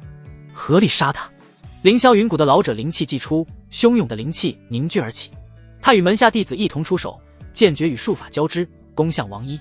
千相阁的弟子们在悲愤交加中发起了最猛烈的攻击，数十道五光十色的攻击化作一片狂暴的能量风暴，齐齐涌向王一。王一却无视了他们，他的眼睛只盯着许青州，双臂缓缓张开。荒芜之界，一圈灰败死寂的能量以他为中心轰然扩散，迎上了攻击风暴。没有惊天动地的碰撞，凌厉的术法和剑光在接触到灰色能量的瞬间，如冰雪消融，无声无息地化为乌有。灰色领域继续扩张，瞬间席卷了整个平台。纯白的玉石染上一层黑光，几名靠得近的宗门弟子骇然地感觉到自身的生命力正在被强行抽离，他们惊恐万状地暴退，脸色惨白如纸。许青州，锦玉台是一个囚笼，你能借助这些蝼蚁的力量，我未尝不能，而恰好他们也逃不出去。王一不早些出手，不是不想吸收更多人，而是人太多，他挡不住。挡不住就不是借助生命力，而是被瞬间围杀了。王一的声音在他锦玉台中回荡，带着胜券在握的自信。在这片领域里，我的实力完全踏足元婴层次。许青州站在灰色领域之中，丝毫不受影响。一层淡淡的青光在他周身流转，将吞噬生机的死寂能量尽数隔绝在外。青地长生术更不讲道理，是吗？他抬起了右手，一柄小剑出现在他掌心，剑身古朴，道韵流转。可他出现的瞬间，即使是乾隆剑也如同奴仆遇见了君王。太初剑，他左侧腰间的乾隆剑发出嗡鸣，盘踞的金色龙影瑟缩不安，发出阵阵龙吟。许青州向前踏出一步，右手的太初剑向前急掠。王一的脸色凝重起来，他自从遇上许青州，一直最为忌惮太初剑。他感觉到一抹刺骨剑光涌来，并非针对当下肉身，而是直指他藏于其中的意识本体。王一抽身后退，周身的黑色能量瞬间凝实如玄铁。然而太初剑的轨迹没有受到任何阻碍，凝实的能量墙在剑锋之前如水波般自行分开，没有造成一丝一毫的阻滞。与此同时，许青州的左手按在了乾隆剑的剑柄上，吼！一声高亢的龙吟骤然炸响，乾隆剑自行出鞘，璀璨夺目的金光轰然爆发，通玄剑气化作肉眼可见的金色，在许青州身周沸腾。灰色的锦玉台上，他仿佛身上燃起了一团金色火焰。许青州面色沉静，目光冷冽，向前挥剑，一条凝实的金色龙影脱离剑身，咆哮着缠绕剑锋，化作一道金色剑芒，直刺王一。两柄剑，太初剑无声无息，抹杀存在，直指王一本体。乾隆剑霸道绝伦，宣赫张扬，毁灭执事的身躯。王一脸色微变，荒芜之界迅速涌出一股吸力，两大仙宗的弟子灵气抵挡不住，身躯迅速干瘪。凌霄云谷的长老老脸愤怒，只有他和数位执事才能抵挡荒芜之界的同时，还有余力出手。其余弟子都在无声无息间死去，而王一受到滋养，身躯的能量波动更加剧烈。破！他发出一声咆哮，执事的身体在这一刻进一步开裂。他双拳齐出，黑色能量化作两只狰狞的巨大兽头，分别咬向两柄剑。咬向乾隆剑的兽头在接触金色剑芒的瞬间，就被那股纯阳剑气当场搅碎，炸成漫天黑光。金色龙影于是不减，重重撞在王一胸口。轰！王一被轰得倒飞出去，胸前被烧出一个触目惊心的透明窟窿，而另一只咬向太初剑的兽头却没有被击碎。太初剑无声无息将漆黑能量嚼碎成虚无，悄无声息前行，继续刺向王一的眉心。王一的重瞳里第一次显露出浓重惊骇，他强行扭转身躯，全身的骨骼都发出了清脆的断裂声。是太初剑的剑锋擦着他的肩膀划过，剑锋所及之处直视肉体的整条手臂，从肩膀到指尖被剑气搅碎成飞灰，飘散在风中。那是本命剑。凌霄云谷的老者喃喃自语，他握着自己灵气的手竟在不受控制的剧烈颤抖。许青州没有给王一任何喘息的机会，身影前冲，化作一道残影，手中的乾隆剑再起锋芒。太初剑自身具备灵性，剑尖一转，浑身继续刺来。刚才还自信满满的王一，现在完全落入了下风。执事的身体在许青州的双重攻击下正在飞速崩溃，裂纹遍布全身，漆黑的能量像决堤的黑血向外疯狂流淌。你的实力怎么提升这么多？王一的声音里充满了难以置信的狂怒。斩杀散修时的许青州出手可没用全力，现在全力之下顿时让王毅心态崩溃。这才过去多久？许青州的实力提升的何止才1成，可惜了，来的不是你的本体。许青州低声喃喃，手中的剑更快了。锦玉台上只剩下太初剑的威名与乾隆剑的龙吟。许青州的眼神清明如镜，他看清了王一借来的身体即将迎来崩溃。他的通玄灵气在这一刻同时灌入双剑之中。太初剑的剑身泛起一层混沌般的银白光芒，乾隆剑的剑身则爆发出太阳般耀眼夺目的金色光芒。去死吧！他双手交错，太初剑为剑尖，乾隆剑身后协助，两股剑气缠绕，一同向前斩去。顷刻之间，他们在王一的身上交汇，王一的重瞳碎裂，浑身的黑色能量如烟雾袅袅升起。王一停下了所有动作，脸上金幕瞬间凝固，通玄剑气瞬间爆发千万，被夺舍的直视身躯瞬间化作细碎血沫，一团漆黑能量包裹一枚6星圆珠漂浮而起。许青州身影一闪，气血如江河倾泻，一拳将6星圆珠砸碎。轰！许青州！王一最后一声怒吼散去，6星圆珠瞬间崩碎成粉，荒芜之界轰然崩塌，灰色能量退去。陆鸿渊自始至终漂浮在空，着着青玉烟感，巧笑倩兮。四周宗门弟子和散修的尸体倒了一地，凌霄云谷的长老满脸震惊地站着，他身周站着寥寥几名凌霄云谷和千象阁的执事。锦玉台的中心静静站着许青州，太初剑悄然隐没回眉心，乾隆剑发出一声满足的清鸣，自行归入腰间的剑鞘。他站在那里，衣衫依旧洁白，呼吸平稳悠长，俊逸风流。高台之下，一声声压抑不住的惊喜欢呼在明神宫的阵营中炸开。徐安之玉手紧捂着红唇，眼眶水雾迷蒙，那是喜悦和爱意交织的泪光。他纯阴灵元还没驱除干净，木青满脸的骄傲与欣慰，仿佛在看一件自己亲手雕琢而出的完美璞玉。宝贝徒儿真棒，许哥哥是最强的。秦素素用力挥舞着小拳头，小脸涨得通红，声音清脆，满是纯粹的崇拜。就连一向清冷的南湘此刻看着天幕中的挺拔身影，心湖也掀起了滔天巨浪，俏脸浮现出他自己都未曾察觉的迷离之色。他脑海中关于许青州的所有传闻在这一刻被彻底击碎，然后重塑。修士群中的死寂被打破，山呼海啸般的议论声冲天起，席卷了整片区域。散修和小宗门修士看向天幕画面的眼神满是无法遮掩的震惊，那真的是断骨境和金丹境能拥有的力量。那位诡异之士最后爆发的气息分明踏入了元婴层次，竟被他2剑斩了。明明都是第3境，但我们和他真的是一个境界的修士吗？他们讨论的不是许青州的胜利，而是震惊于他发挥出来的绝强实力。3大仙宗的阵营此刻气氛迥异，明神宫的弟子们带着笑意激烈讨论，庆幸着宗门做出了最正确的选择。而凌霄云谷与千象阁的弟子们则是一片死寂，每个人的脸上都写满了凝重。以当下情况，自家宗门能争得过许青州？锦玉台上，血色未干，许青州转身看去，目光平静地落在场上仅存的几道身影上。凌霄云谷气息枯败的老者，以及他身后2名神情紧绷的执事，还有3名衣袍染血、灵气紊乱的千象阁执事。他们望着许青州，眼神混杂着敬畏，还有一丝不甘。许青州的语气没有波澜，像是在陈述一个既定的事实。我不会主动出手，你们若想动手，我奉陪。他顿了顿，声音依旧平淡。若是不想动手，就没等1刻钟后自行了断一人。许青州身上碎片最多，带到最后的一定是他。几名执事脸上残存的血色瞬间退得一干二净。等时间过去，竟等自己被规则直接抹杀。凌霄云谷的老者布满皱纹的脸上满是苦涩，最后居然落得一个等死的下场。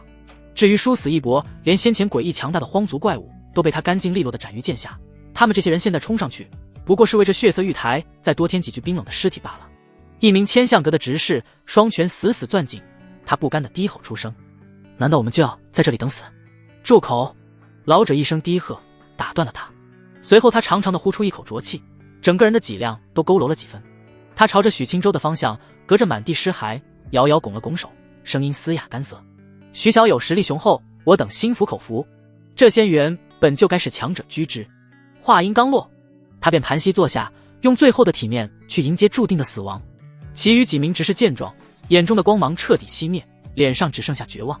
许青州看着他们，沉默了片刻，他微微蹙眉，旋即抬起头，目光投向锦玉台上方。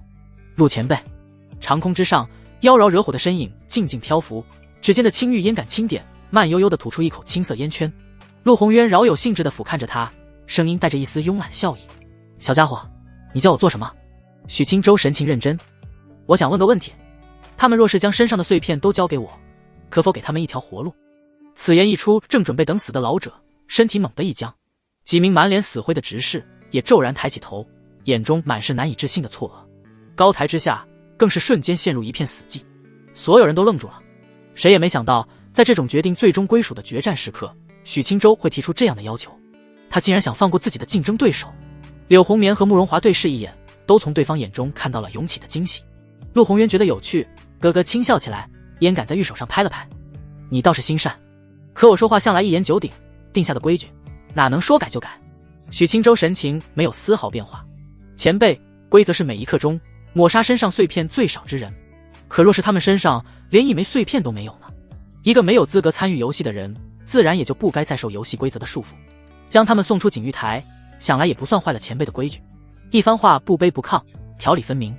高台之下的魏灵月和步摇光美眸中瞬间泛起夺目的异彩。许青州心思倒是缜密灵巧。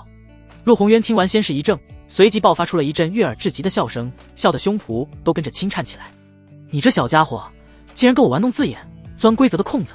他俯视着许青州，妩媚的眼波流转，笑容愈发勾人。也罢，看在你长得俊俏又这么会说话，瞧着就让我开心。今天我便为你破例一次，只要他们愿意交出所有碎片，我便送他们离开。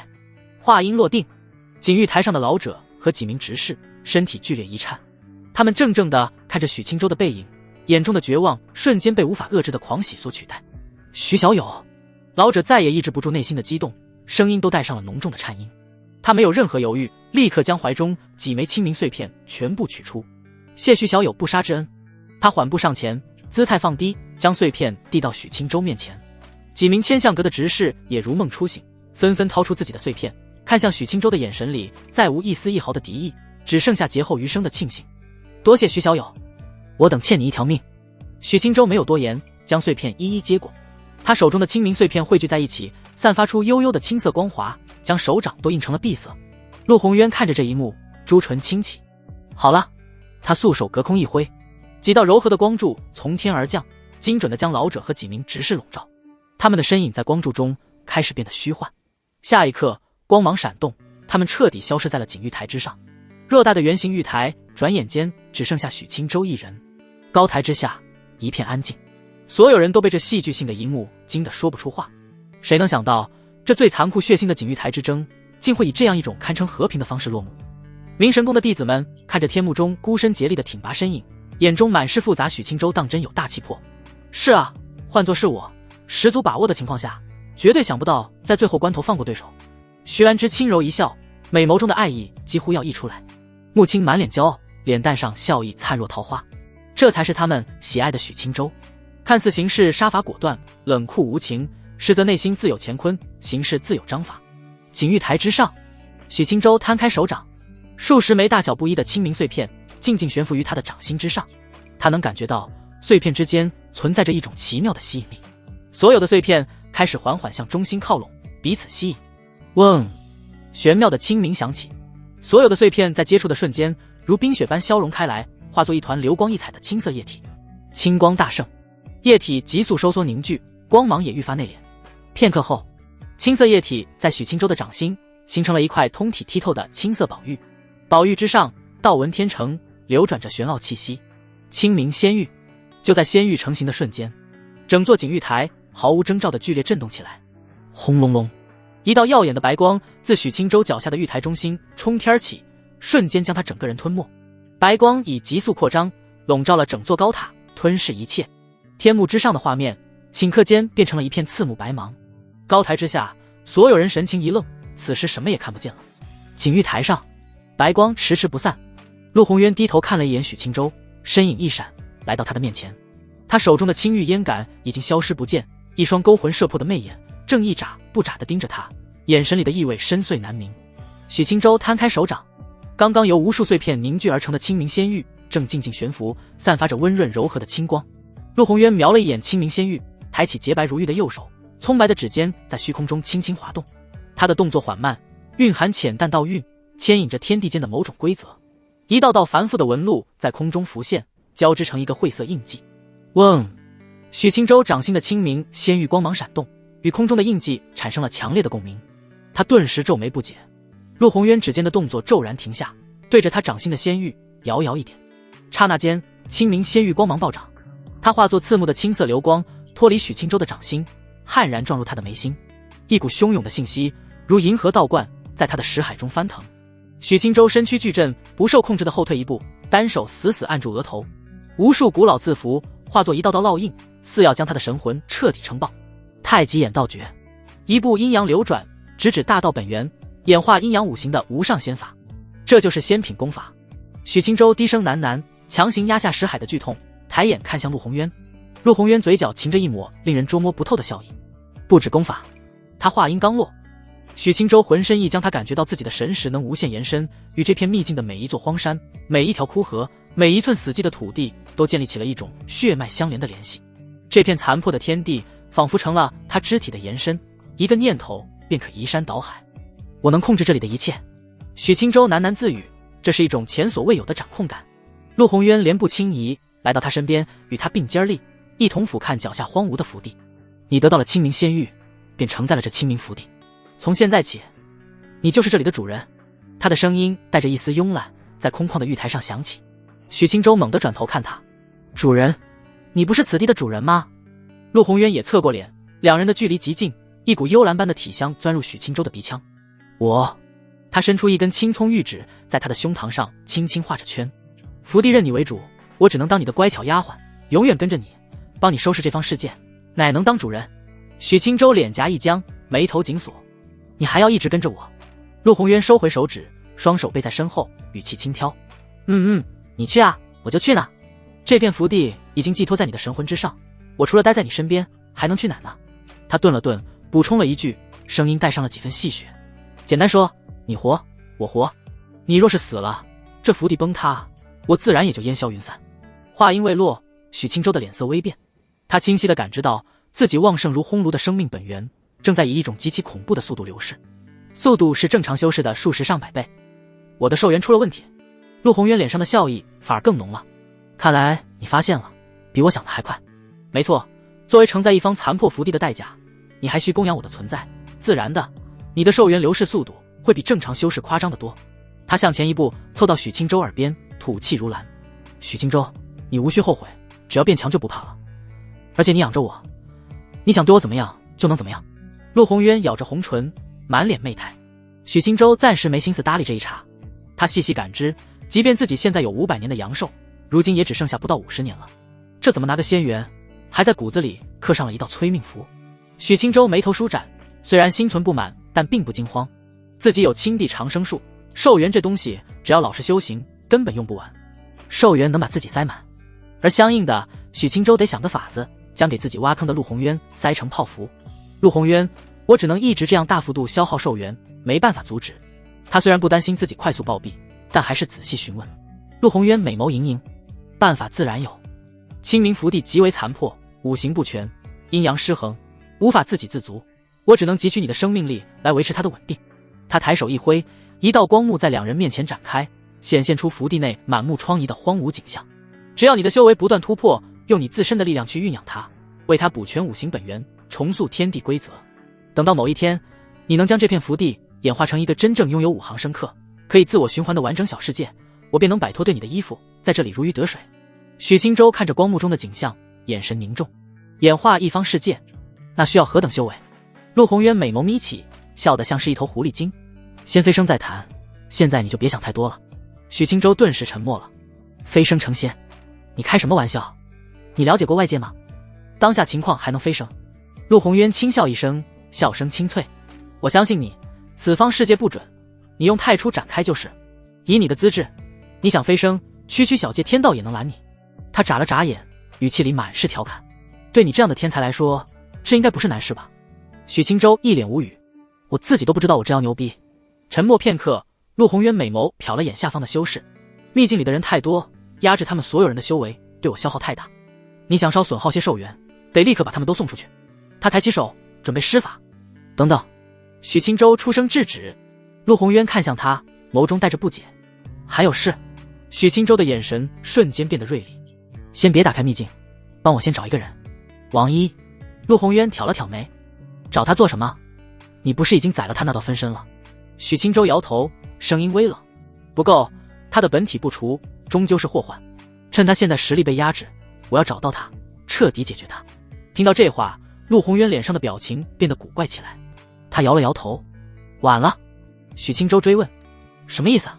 陆宏渊叹息。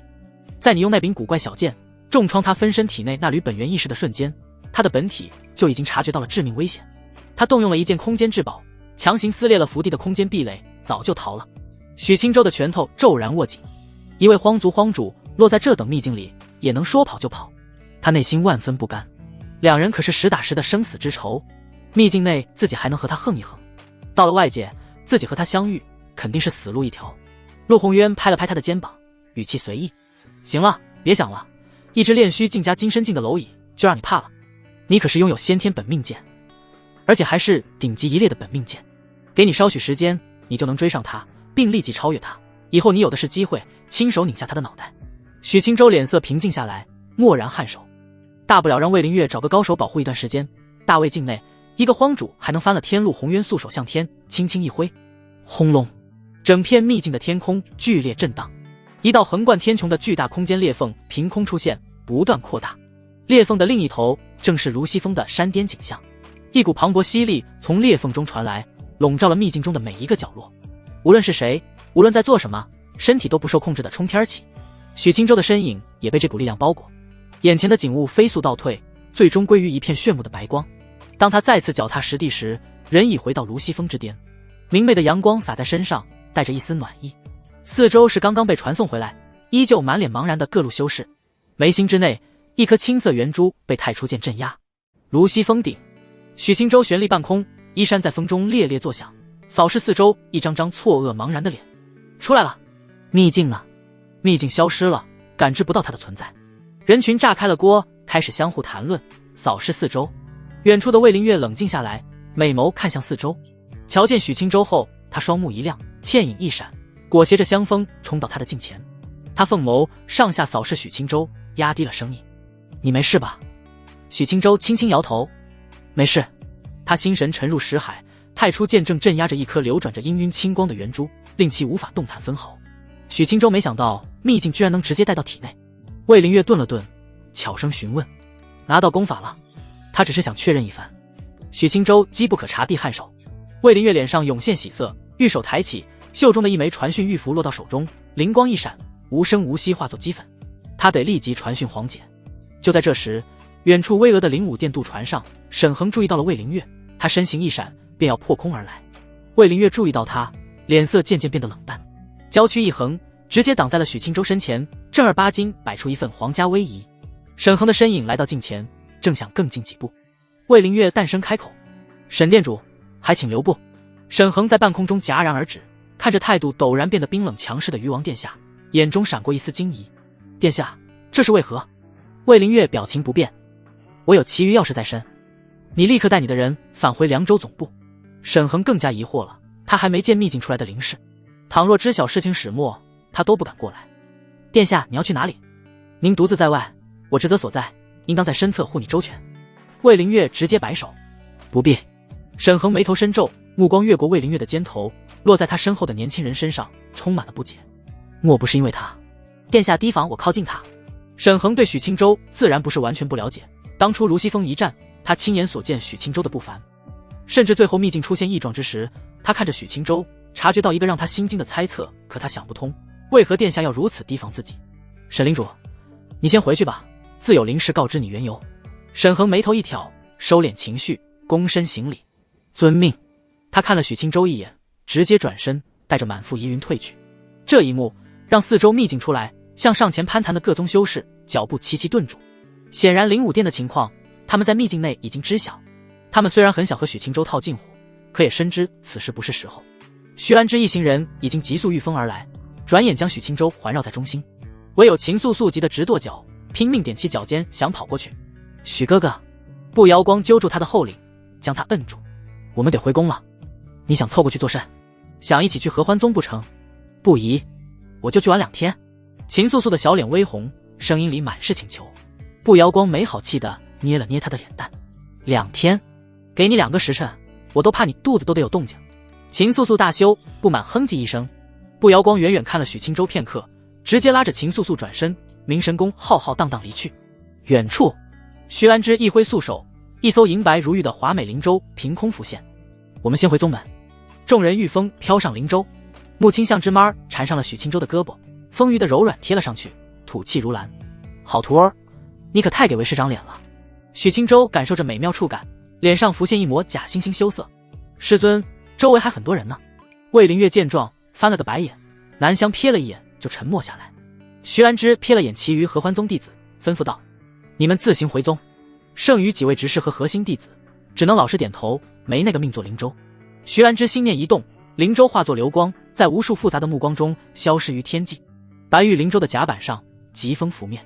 一刻钟后，魏灵月望着下方飞速倒退的云海，神情严肃。凉州灵武殿，我一个都信不过。黄姐那边收到消息，她自有决断。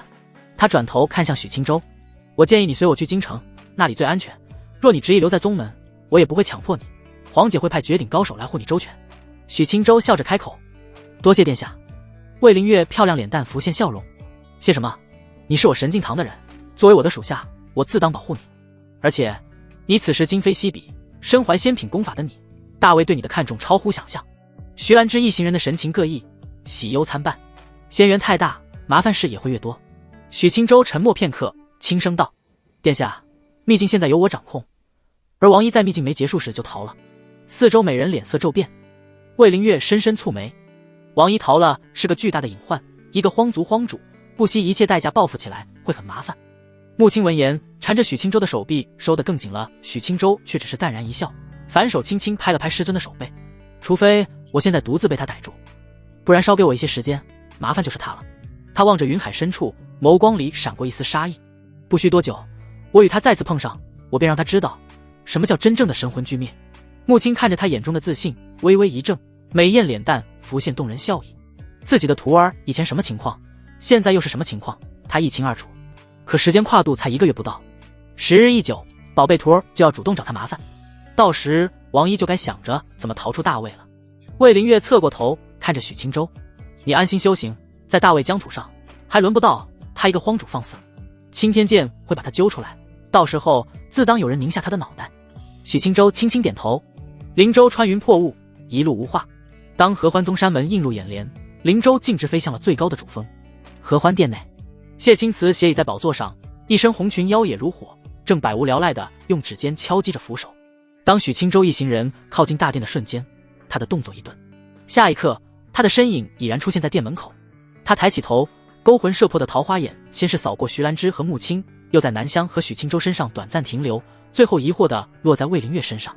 怎么去一趟秘境，还带了一个娘们回来？徐兰芝收起灵舟，众人御风来到殿门口。谢青瓷脸颊上浮现浅笑，桃花眼径直望向徐兰芝。徐兰芝心领神会，上前一步，声音沉静：宗主，这位是鱼王殿下魏灵月。他随即侧身为魏灵月引荐：殿下，这位便是我合欢宗宗主谢青瓷。谢青瓷脸上的慵懒瞬间收敛，美眸中闪过一丝惊异，仔仔细细地打量了魏灵月一圈，红唇轻启：见过鱼王殿下，殿下驾临，我宗蓬荜生辉。他心中浮现更深疑惑，堂堂大魏鱼王，皇室贵胄，来他这小小的合欢宗做什么？合欢宗在大魏修行界可没什么牌面。魏灵月噙着一抹恰到好处的微笑，看向眼前风华绝代的合欢宗主：谢宗主客气了。谢青瓷仪态变得端庄，微微颔首，目光最终落在了许青州身上，轻轻一瞥，随即引着众人进入合欢殿内。一刻钟后，合欢殿内死寂无声。谢青瓷勾魂的桃花眼失去了焦点，直勾勾地盯着许青州，仿佛在看一个怪物。仙品功法，2剑斩杀元婴境荒主，先天本命剑，仙武双修都在第3境中期，种种离奇的事情狠狠砸在他心湖之上，太不可思议了。谢青瓷喃喃自语，心湖彻底被颠覆，掀起万丈狂澜。他看着许青州的眼神彻底变了，不再是看一个杰出的弟子，而是像在看一尊行走的仙缘，一个能让合欢宗一步登天的中兴之主。我的继承人有了。徐兰芝看着自家宗主失态的模样，轻咳一声，打破了沉寂。宗主，事情的经过大致便是如此。谢青瓷猛地回神，愣愣点头，脑中已是一片轰鸣。徐兰芝瞥了他一眼，摇摇头，没有多留。他知道宗主需要时间消化这些信息，于是便带着众人告辞。大殿门口，南湘清冷的身影独自一人，看了眼许青州，化作一道流光，返回了前一峰。徐兰芝却没有回自己的于清峰，而是与许青州一行人径直飞向上林峰。片刻之后，上林峰熟悉的院落遥遥在望，众人还未落地，两道婀娜身影便从院内快步迎出，正是师娘宝宝裴玉涵与温柔美人白凤。他们感应到数道强大的气息降临，好奇地出来查看。当裴玉涵的目光看到许青州的瞬间，娇美脸蛋上惊喜绽放，眼眶刹那间便被水雾笼罩。许青州身形落地，她提着裙摆，如同一只乳燕投林般冲了过来。青州，她声音带着压抑不住的激动，猛地扑进许青州怀里，死死将她抱住，温软的身躯轻轻发颤。你终于回来了，我好想你。许青州感受着怀中师娘的思念，心中安详，大手轻抚着她的玉背。师娘，我回来了。裴玉涵没有松手，反而将脸蛋深深埋在她的胸膛，贪婪地呼吸着熟悉的气息。再让我抱一会儿。一旁的穆青看着自己的道侣抱着自己的宝贝徒弟，美眸一翻，撇了撇嘴，酸溜溜暗自嘀咕：玉涵，我们都还看着呢，你羞不羞？徐兰芝与魏灵月安静地看着这一幕，神情各异。魏灵月嘴角抽了抽，心中再次对许青州的色胚程度有了清晰认知。外面彩旗飘飘，家里也红旗招展。徐兰芝神情复杂，看着自己的亲传弟子裴玉涵，再想到自己如今与许青州的关系，端庄俏脸不自觉地浮现一抹绯红。若是玉涵知道自己和青州睡觉觉，他不会怪我吧？如此一来，青州岂不是他师爹了？呸呸呸！各论各的。白凤静静地站在不远处，秋水美眸满是柔情，只是静静地望着他，便心满意足。裴玉涵听见穆青的调侃，恋恋不舍地松开手，他抬起婆娑泪眼，仔仔细细地端详着许青州的脸庞。许青州温和一笑，为他拭去泪花，介绍了一番魏灵月。裴玉涵和白凤闻言皆是心头巨震，连忙恭敬行礼。魏灵月和善的让他们不必多礼。许青州的目光越过师娘，落在了白凤身上，他没有半分犹豫，转身走向白凤，当着所有人的面张开了双臂。白道友，我回来了。众美人齐齐脸色微变。许青州此时当众摊牌，向所有人表明了他与白凤之间非同寻常的关系。裴玉涵美眸猛然睁大，玉手下意识地捂住了红唇，满脸的惊讶不解。在自己的眼皮子底下，青州是怎么和白凤纠缠上的？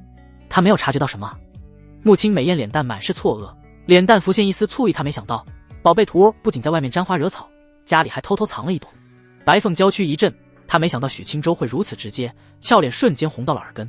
他羞意上冲，眼眶一热，重重地扑进了许青州的怀抱。青州，许青州将他紧紧拥入怀中，笑容恬淡。片刻后，穆青终于忍不住了，语气有点吃味儿：行了行了，人都回来了，怎么还抱个没完了？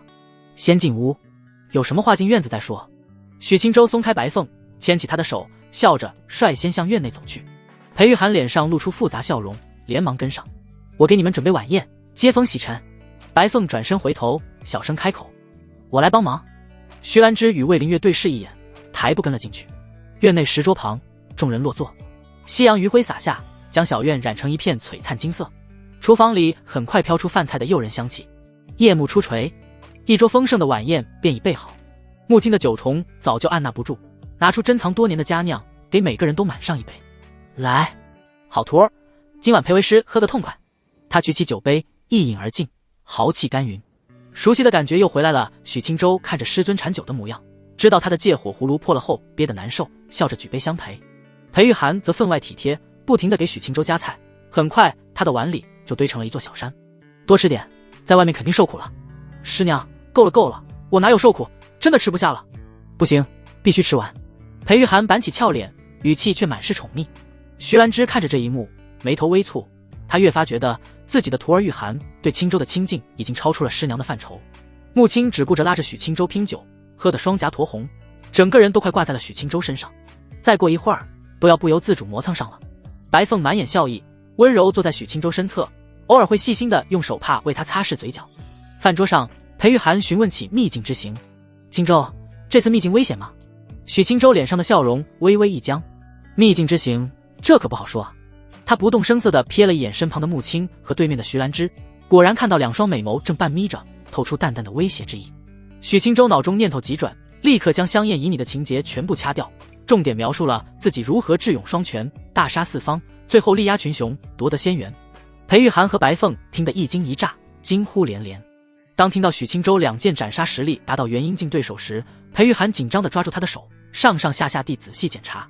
许清舟连忙安抚：“师娘，我好好的，区区元婴小儿，不足为虑。”裴玉涵呼吸一滞，俏脸失神片刻，不过随即松了口气，脸上露出骄傲的喜色。一顿饭在乐融融的氛围中结束。饭后，穆青已经喝懵了。徐兰芝作为长辈，开始安排住处殿下。今夜便委屈您在客房暂住一晚，明日我再为您寻一处清静的独立院落。魏灵月摇了摇头，目光在院中扫过。徐长老不必费心，我住在上林峰就很好。徐兰芝微微一愣，轻轻颔首。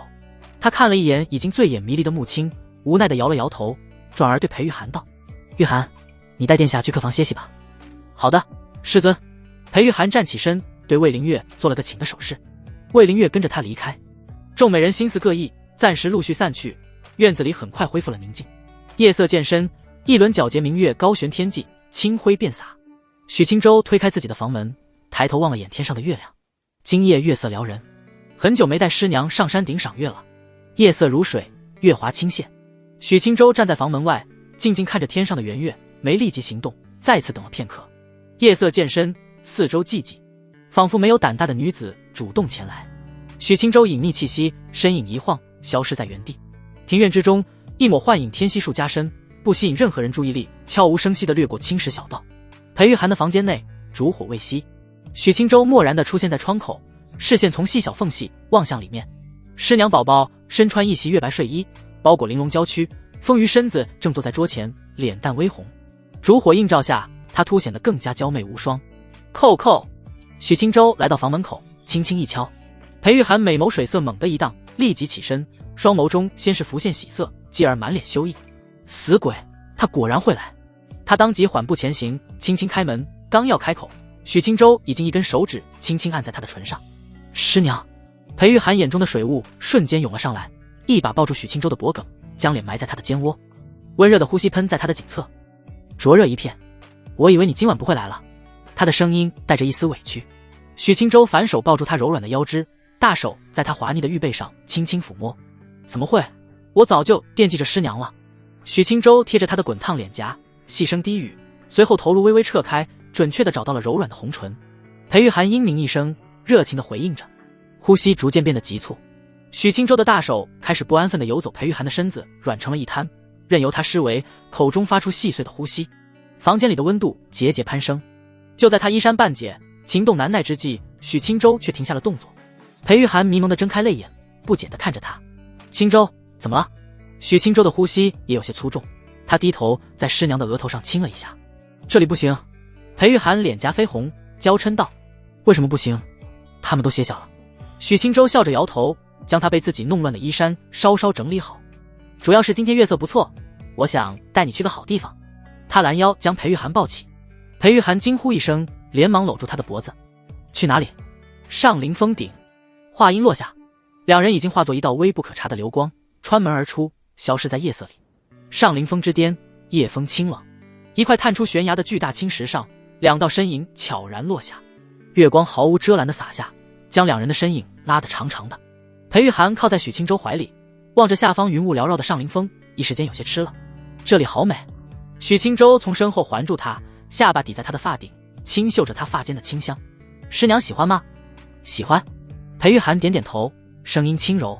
只要是和你在一起，哪里都喜欢。许清舟轻笑一声，双手开始不老实起来，他的手掌从他的腰间缓缓上移。裴玉涵身子一颤，没有阻止，反而顺从地向后靠得更紧了。清舟，你怎么？你就在这里。这里多好，只有月亮看着我们。许清舟的声音带着一丝沙哑，解开他腰间的系带，柔软的丝绸寝衣顺着他圆润的肩头滑落，皎洁的月光照在他洁白无瑕的肌肤上，镀上了一层圣洁的光晕。裴玉涵羞得闭上了眼睛，长长的睫毛微微颤抖。许清舟转过他的身子，让他面对着自己。师娘，我心里一直在想你。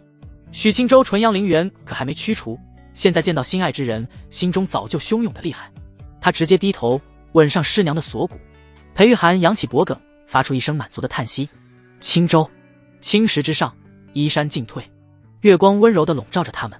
而在不远处的林间，一棵巨大的古树枝桠上，一道妖娆的身影斜倚着树干。穆青的一双美眸正直勾勾地望着青石上的景象，他的脸颊不知何时已经布满了醉人的酡红，呼吸也变得急促起来。他原本只是想偷偷跟来，看看自己的宝贝徒儿和玉涵要做什么。你其实知道，就是想知道细节。没想到看到的却是这样一幅活色生香的画面。他看着玉涵和宝贝徒弟，汹涌的情绪从心底升起，难以言喻的兴奋，止都止不住。他美眸迷离，红唇轻启，发出一声机不可闻的娇喘。好徒儿。